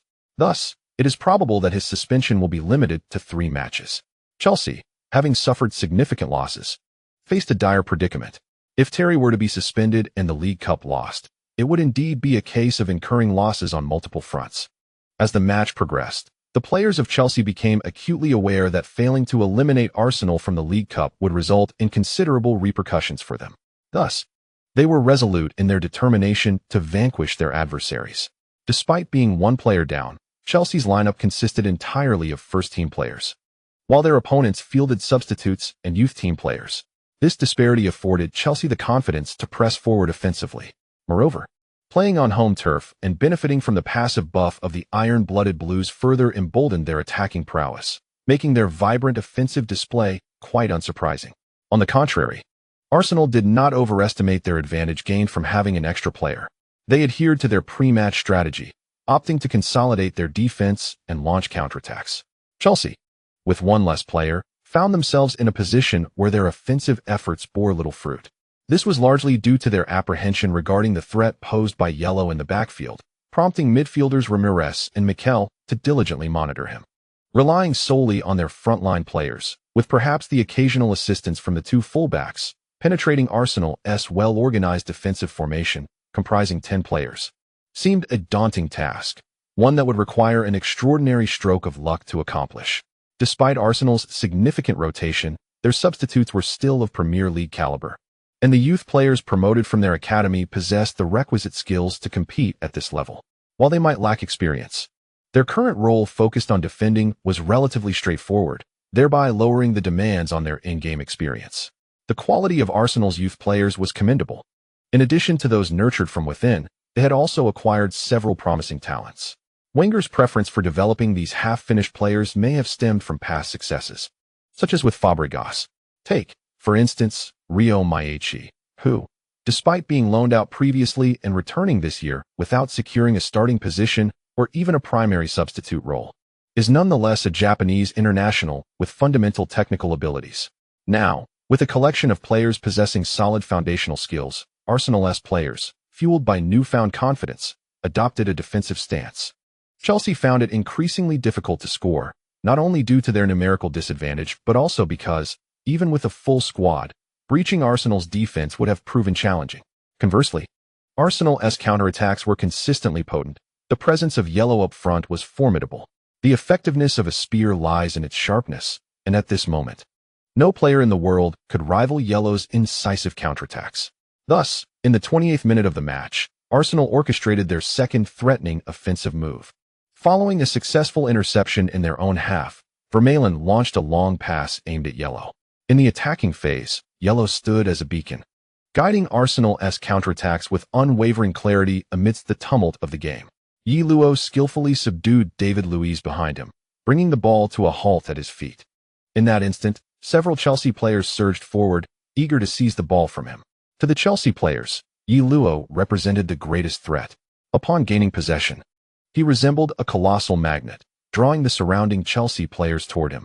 However, this diversion left other areas of Chelsea's defense vulnerable. Faced with multiple challengers, Yi Luo effortlessly executed a step-back maneuver. His unexpected backward dribble caught the Chelsea players off guard, as he had predominantly advanced with the ball in the past. What was his intention with this unusual backward move? Before the Chelsea players could react, Yi Luo had already pivoted, using the inside of his foot to scoop the ball. It soared over the heads of several Chelsea players, spinning and curving gracefully before descending swiftly. Upon landing, the ball's speed diminished slightly. Simultaneously, a figure clad in red surged forward into the attacking zone, Gnabry. Amidst the commentators' astonished exclamations, the German prodigy exhibited his speed. He had darted forward the moment Yi Luo acquired the ball. According to their pre-match tactical plan, once Yi Luo gained possession, both Gnabry and Rio Maiachi were to charge forward without hesitation, racing towards the opponent's penalty area. Even if Yi Luo did not pass to them, their mere presence would alleviate some of the defensive pressure upon him. The ball found its way to Gnabry's feet. Its speed slightly reduced due to the friction between the grass and its spin, making it easier for him to control. He advanced with a deft touch, slicing into the penalty area. Yi Luo's masterful pass was exquisite. Gnabry was through on goal. Commentators erupted in excitement as Gnabry comfortably brought the ball into the box. The pass was impeccably placed along his path, neither too fast nor bouncing, allowing him to maintain his momentum seamlessly. At that moment, the focus of the other Chelsea players was nearly entirely on Yi Luo. No one anticipated that he could deliver such a precise pass amidst such a dense crowd. By the time Chelsea players turned to respond, they only caught sight of the backs of two Arsenal players, Gnabry and Maiachi. Having started their run early, they had already distanced themselves from the Chelsea players by 5 or 6 strides, making pursuit impossible. The only obstacle remaining was Cech, but facing a 2-on-1 situation. The outcome was all too obvious. Unless Gnabry, eager to score, decided to take the shot himself, Chelsea might have a slim chance. Cech shared a similar sentiment. He did not charge aggressively at Gnabry, but rather adopted a somewhat hesitant stance. This was a trap, a temptation for Gnabry to take the shot himself. If the young player succumbed to impulse and chose to strike, then Cech would have his opportunity. However, Gnabry was not deceived. This was indeed a prime opportunity. Scoring on his first team debut would be a remarkable achievement. Yet, if he squandered this golden chance, it would severely tarnish his impression in the eyes of the coach. Thus, he remained composed. Faced with the goalkeeper Cech, Gnabry surveyed his options and chose not to be selfish. Instead, he passed the ball across to the on-rushing Rio Maiachi, who had a clear shot at the open goal. Maiachi required no adjustment. He simply lifted his foot and struck. Cech was left with no recourse but to watch as the ball nestled into the net. Chapter 37. The protagonist everywhere. Following the goal, Maiachi was bursting with excitement. This marked his first official goal for Arsenal this season, a moment of great significance.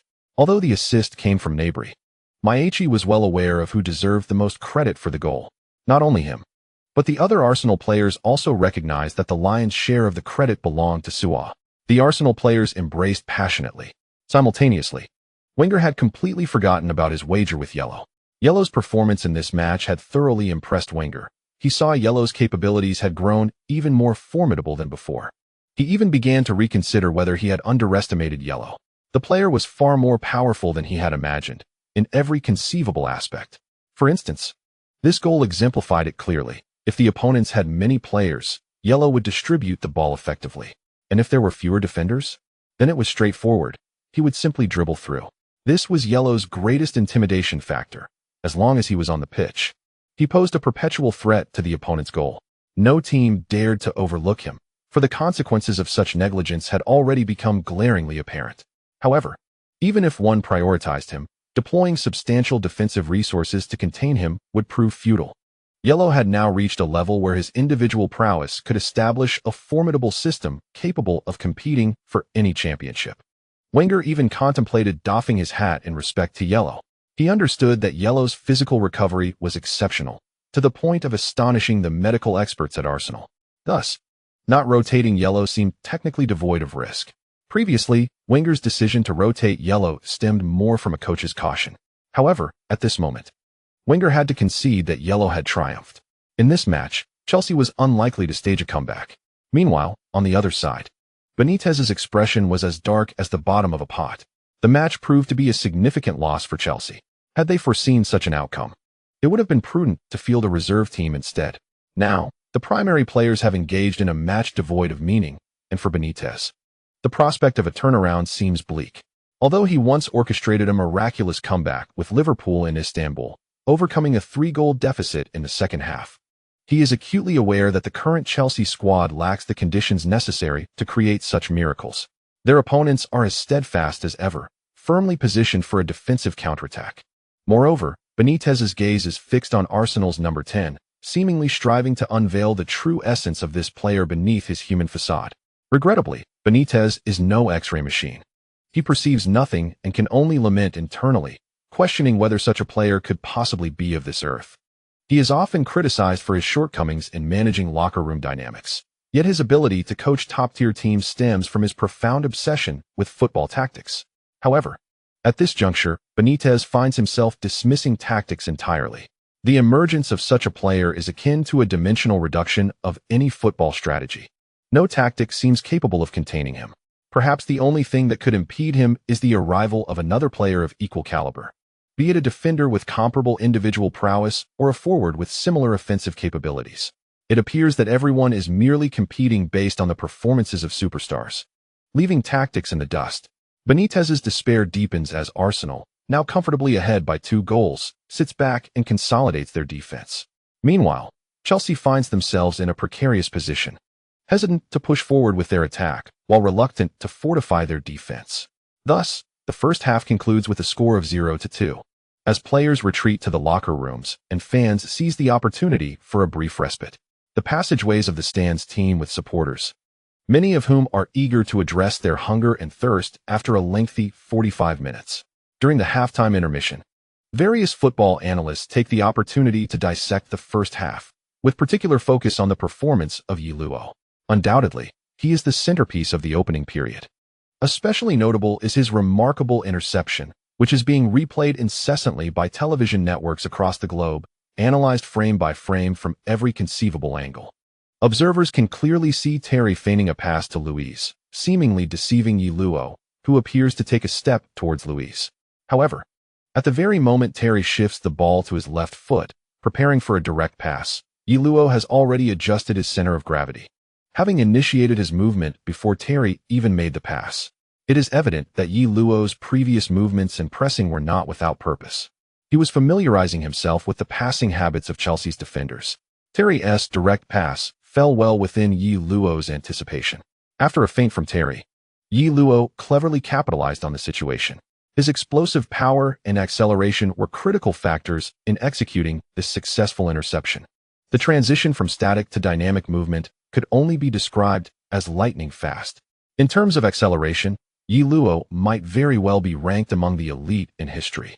Experts marveled at Yellow's initiation, his deception, and his astonishing speed, which culminated in the interception that led to Terry's foul. This moment marked a significant turning point in the match. The 15-minute halftime swiftly passed. Upon the players returning to the pitch, it became apparent that Chelsea had made substitutions. Malouda and Lampard entered the game, replacing Ramirez and Mata, respectively. Chelsea withdrew a defensive midfielder to bolster their attacking force, while simultaneously adding another midfielder to the central area. Clearly, this indicated an intention to adopt an aggressive stance in the second half. This adjustment was unmistakable. Benitez was determined not to suffer a humiliating defeat at home. To intensify the offensive pressure, even David Luiz, as a central defender, advanced his position to that of a defensive midfielder during attacking phases. As a Brazilian player, Luiz possesses commendable technical skills and has a notable long pass capability. For a time, Chelsea entrusted him with taking direct free kicks in the attacking third. Thus, he certainly has the capacity to play as a defensive midfielder. In recent years, a central defender with organizational and playmaking skills has become increasingly valued. A trend in modern football development is the versatility of the playmaking core position. The traditional number 10 has retreated to the role of a defensive midfielder, exemplified by Pirlo's style of play. Additionally, the playmaking core has shifted to the flanks, as seen with players like Mata and David Silva, who are typical organizers positioned wide. The rationale behind these changes is to allow the playmaking core to evade the opponent's dense central defense and engage in distribution within the relatively less fortified defensive and wide areas. Given that the playmaking core can occupy the defensive midfield or flanks, it is a natural progression for central defenders to possess passing capabilities as well.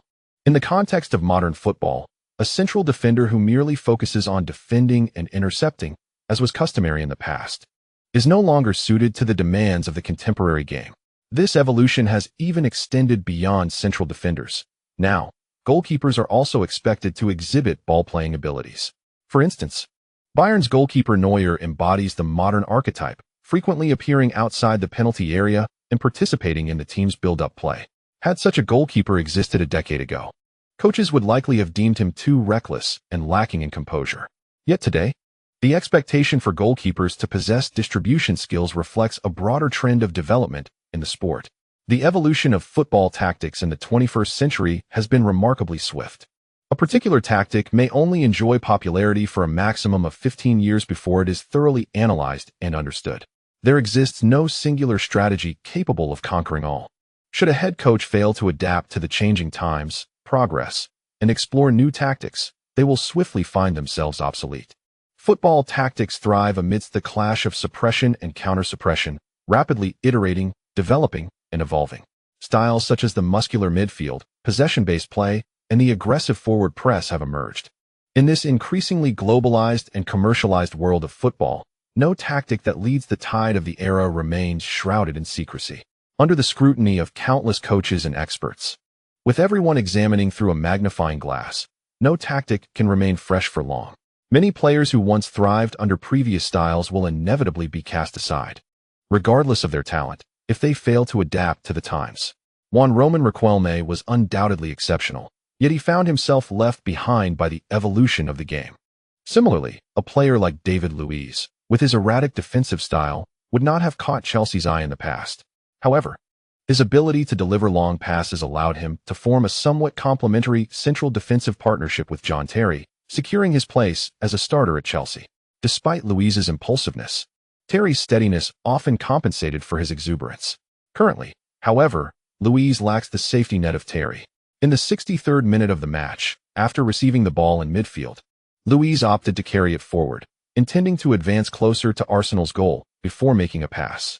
At that moment, he could not only shift the ball to either side, but also take a long-range shot. The intention was commendable. However, he failed to notice that Yellow had already set his sights on him.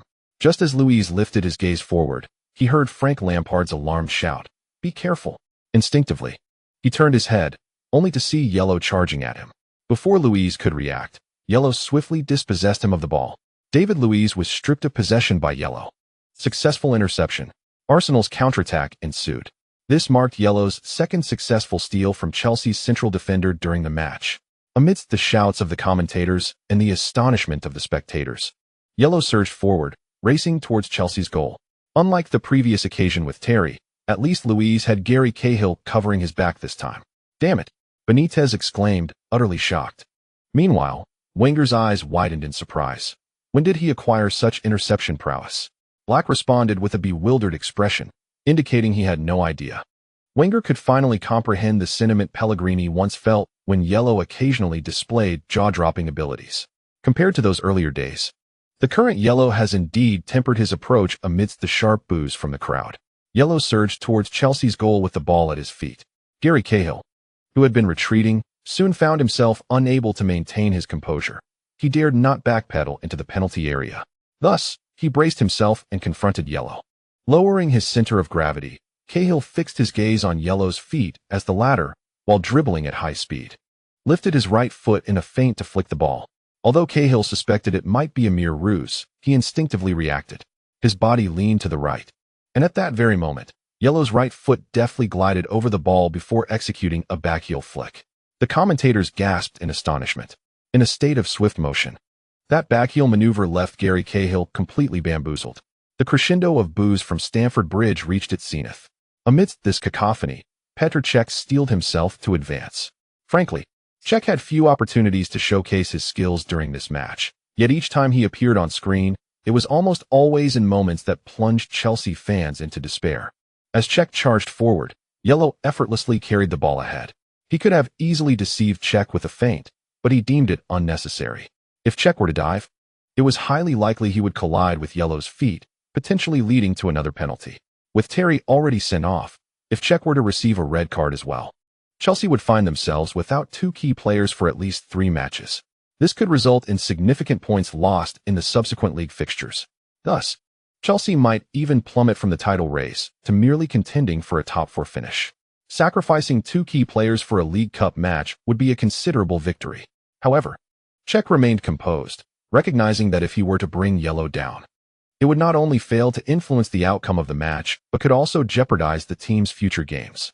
A red card would mean Chelsea would be down a player, leading to certain defeat. Furthermore, he would face suspension in the following league matches. Such a red card was not worth it for a mere League Cup round of 16 encounter, rather than a decisive Champions League final. Therefore, at that critical juncture, Cech held back. Yellow skillfully maneuvered past Cech without difficulty, with Cech refraining from a challenge. Yellow seized the opportunity and swept the ball towards the goal with his right foot. As the ball crossed the goal line, the crescendo of boos abruptly ceased, suspended for a heartbeat as if caught in a melodic pause, before another wave of excitement surged forth. Amidst the cacophony of boos, Yellow spread his arms wide to embrace his celebrating teammates. Once Arsenal's celebration concluded, the jeers from the crowd subsided. The Chelsea fans, having regained their composure, settled back into their seats. Trailing by 3 goals, the match was undeniably lost. Many Chelsea supporters sat in stunned silence, their expressions somber, while others opted to exit the stadium early. The outcome of the match was all but determined, and a significant number of Chelsea fans chose not to linger any longer in the stands. After the match resumed, the camera focused on the road outside Stamford Bridge, revealing a multitude of fans clad in blue jerseys departing in droves. As for Chelsea's players, they were utterly bewildered, trailing by 3 goals and down a man. Any flicker of hope had been extinguished. Facing a nearly entirely reserve squad with their full-strength team, the outcome was disheartening. The players of Chelsea were plunged into deep frustration.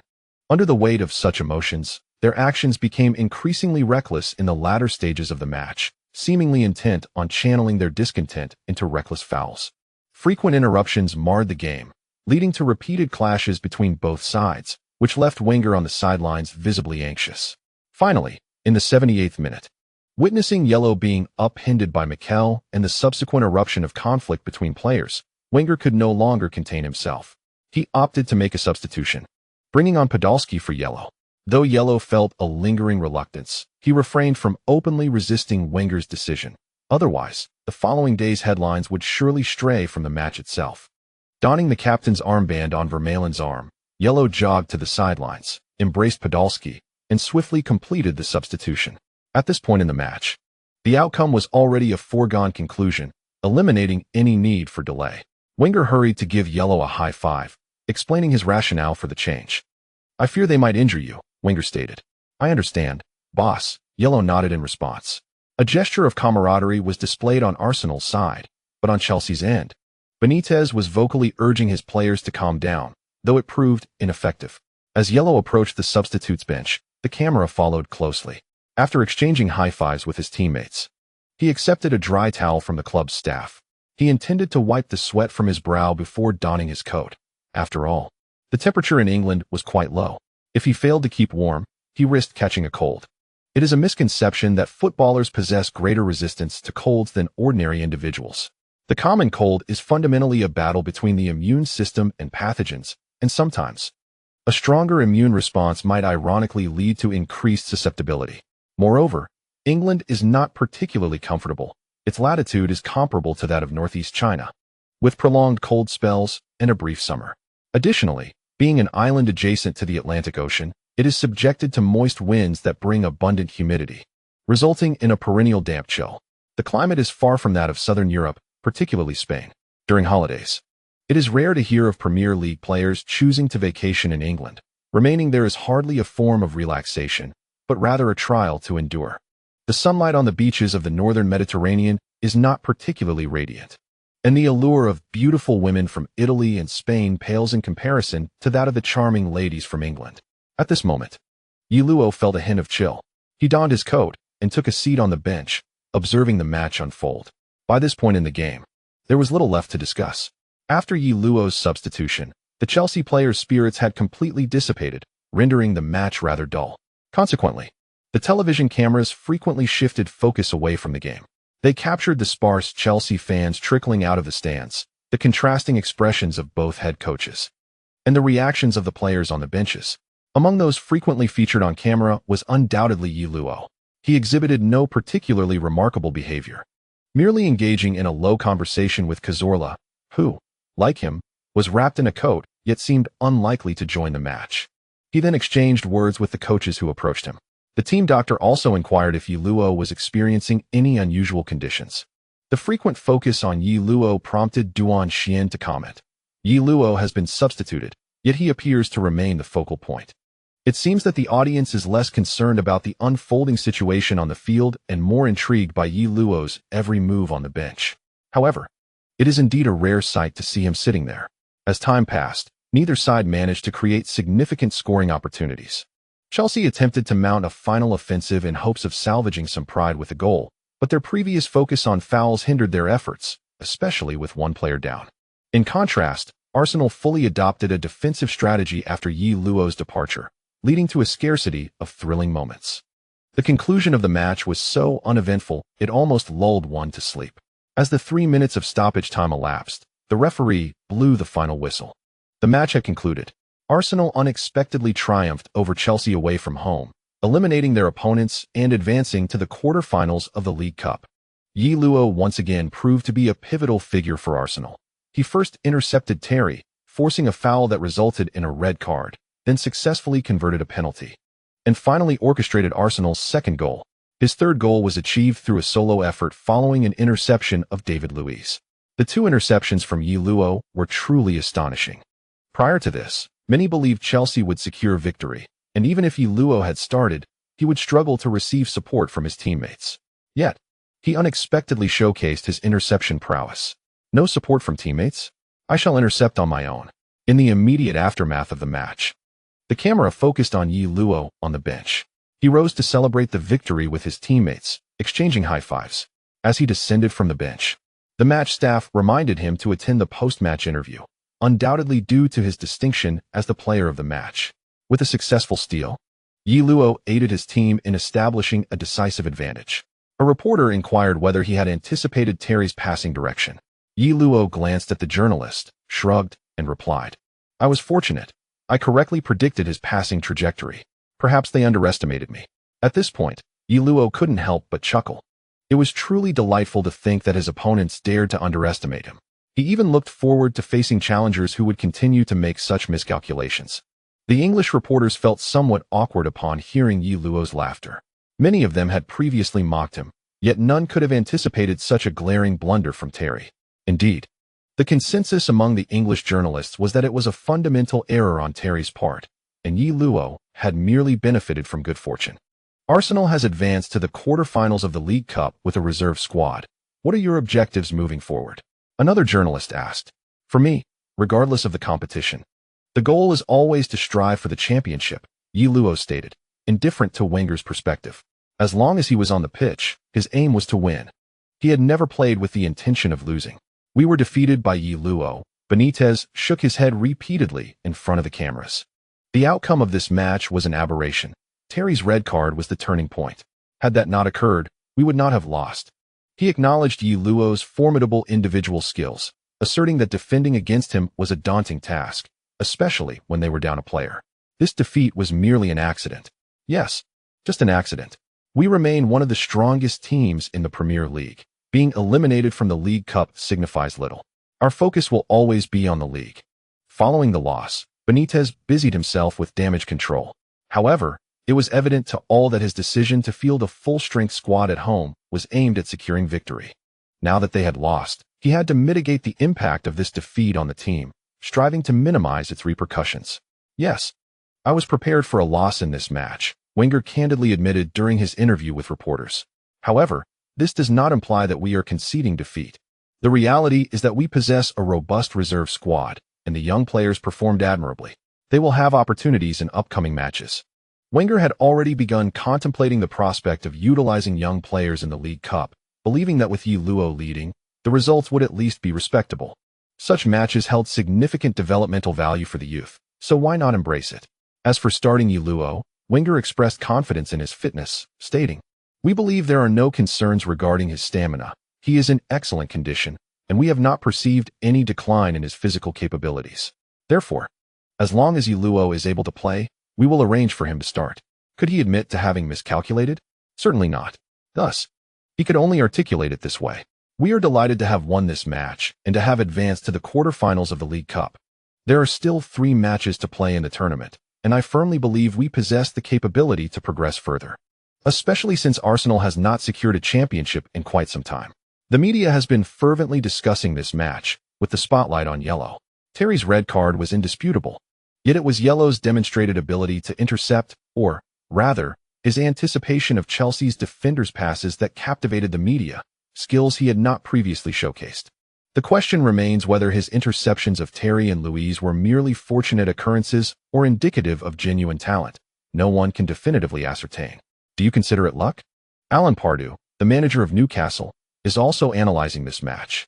Typically, this match would hold little research value. But Yellow's unexpected display of new abilities compelled Pardew to scrutinize the footage closely. After pausing the video, he turned to his assistant, who pondered for a moment before shaking his head and asserting, "I do not believe it is luck. He indeed exhibited such capability. However, it is likely that his stamina was significantly depleted during this match. Perhaps we can exploit this weakness against him." Stamina, Pardew mused. Newcastle was once a formidable force in the Premier League, but now they are a shadow of their former selves. This season, after 16 matches, Newcastle has only garnered 16 points. The silver lining is that 15 of those points were earned at home. Although theoretically, they have not yet secured their survival. Their home record is quite impressive. If we consider only their home matches, they would rank 4th in the league, having played 7 home games with a record of 4 wins and 3 draws, remaining undefeated at home. Thus, for Pardew, capitalizing on home advantage is crucial for the team's survival this season.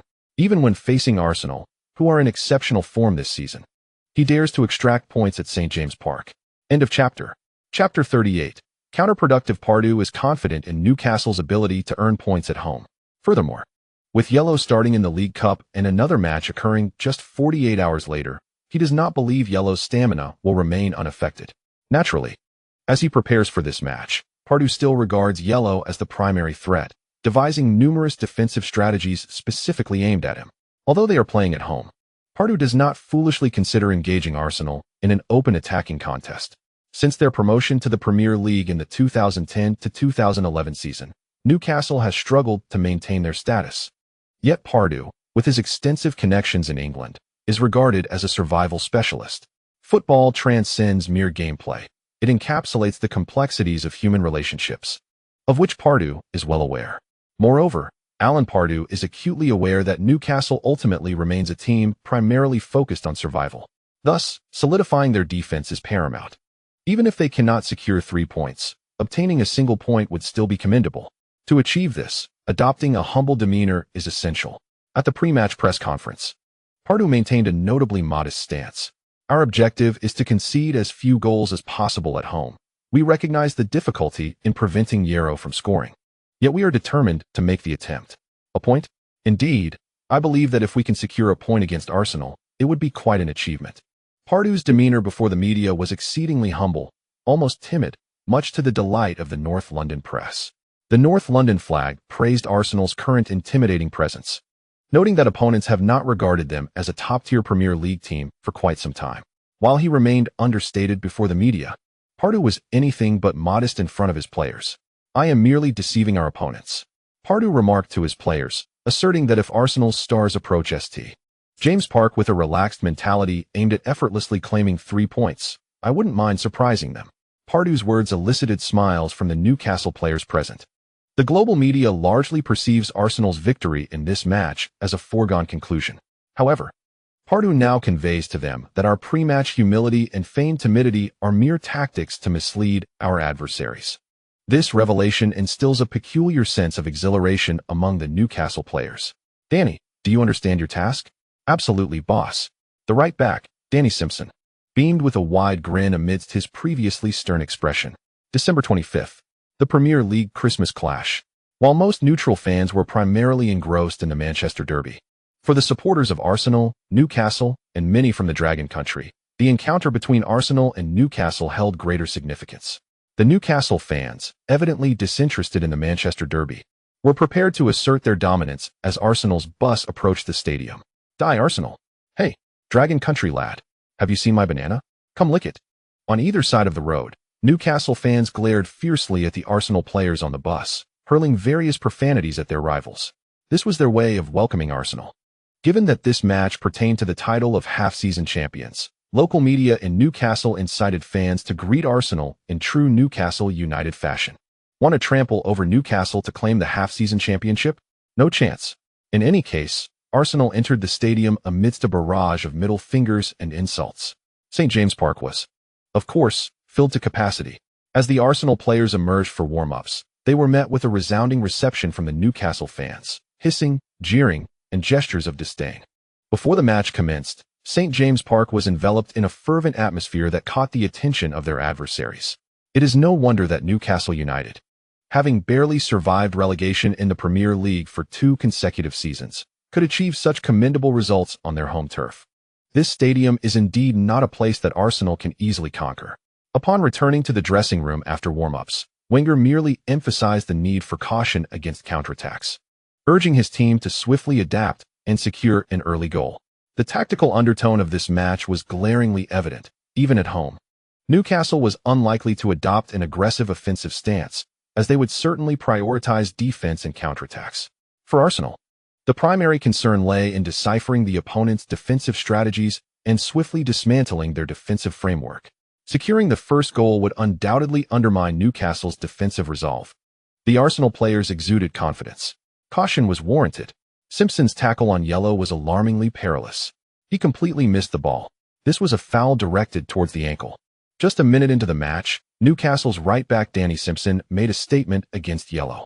Such a significant foul so early in the game suggested that Arsenal's path would not be an easy one. Duan Xian furrowed his brow. As the player Simpson had just taken down was Yellow, Arsenal's most threatening player. It seemed that Newcastle had premeditated this approach to confront Yellow, particularly through Simpson. A product of Manchester United's youth academy, Simpson had been loaned to several teams for development after his limited opportunities with the first team during the 2007-2008 season, where he made 17 appearances, mostly as a substitute. Nevertheless, he garnered an English Premier League title and a Champions League title during that time. Subsequently, after several loan spells, he transferred to newly promoted Newcastle United in the 2010-2011 season, solidifying his position as the starting right back. As a quintessential English defender, he possessed speed, strength, and a hint of mischief. Given these traits, he was often tasked with the dirty work in Newcastle's defense, which entailed employing various tactics to hinder the opposing team's key players. This was evident in his current approach, using fouls to greet Yellow. Simpson embraced this role wholeheartedly, hailing from Salford, a district in Manchester adjacent to Old Trafford, known as a bastion of ardent Manchester United supporters. The majority of the local populace backs Manchester United, and Simpson was no exception. As a staunch devotee of the Red Devils, his idol was the former captain, Roy Keane. Danny Simpson has not acquired the defensive prowess or leadership qualities of Roy Keane. Instead, he has remarkably excelled in the art of performing dirty work. He commenced the match with an utterly unnecessary tackle, sending Yellow sprawling to the ground. A surge of immense satisfaction coursed through him. What constitutes a world-class superstar? What does it mean to be the best player in the world? What significance does it hold? With a single tackle, do they not all find themselves rolling on the grass? There is nothing particularly special about it. The media may label him as a monster, an alien, but it is all sheer nonsense. No matter how formidable he is, a well-placed tackle will bring him down. Such world-class stars are often the most cautious. Perhaps he fears injury in his heart, thought Danny Simpson. A faint smile graced his dark visage as he approached Yellow. Although Yellow felt some discontent regarding the foul, he did not initially suspect it was intentional, having witnessed numerous players resorting to fouls to halt his progress. However, the words that followed from Danny Simpson caused Yellow's expression to stiffen slightly. Do you see this halfway line? This is your boundary. Step over it once, and I shall tackle you again. Let us see whose ankle is sturdier, yours or the studs of my boots. Very well. This little black fellow is indeed deliberate. Yellow's demeanor grew cold. Simpson, having attempted to show off, retreated, oblivious to the dangerous glint in Yellow's eyes. The referee issued a warning to Simpson. Perhaps considering that the match had only just begun, yet his tackle was undoubtedly worthy of a yellow card. Duan Xian felt a twinge of concern. This match was being held at Newcastle United's home ground, leading him to worry about the referee's leniency. Should the referee adopt a lax approach, granting Newcastle a slight home advantage, it would prove detrimental to Arsenal. Moreover, Duan Xian was troubled by the possibility that such fouls could result in Yellow's injury, particularly since he had played an intense match just 2 days prior. The physical toll must have been considerable if fatigue were to set in during this match. Combined with a rough opponent, the likelihood of injury would exponentially increase. Many teams often suffer from widespread injuries later in the season, primarily due to the accumulation of fatigue. Contemplating this, Duan Xian could not help but lament Wenger's decisions. Why start Yellow in a trivial League Cup match? However, he did not anticipate that Wenger was also considering rotation. On the sidelines, Wenger was equally alarmed when he witnessed Simpson's tackle. He turned to glance at Alan Pardew not far away, convinced that Simpson's actions were undoubtedly instigated by him. Pardew likely aimed to exploit the fact that Yellow had played just 2 days earlier. This thought led Wenger to recall what the medical staff had said when assessing Yellow's physical condition before the match. There was no evidence indicating any signs of fatigue. How could he recover so swiftly after playing just 2 days ago? Although Wenger was taken aback, the assessment from the medical department was undeniable. Given this, the opposing side's actions might indeed prove counterproductive. Provoking Yellow would yield no benefits for Newcastle United. End of chapter.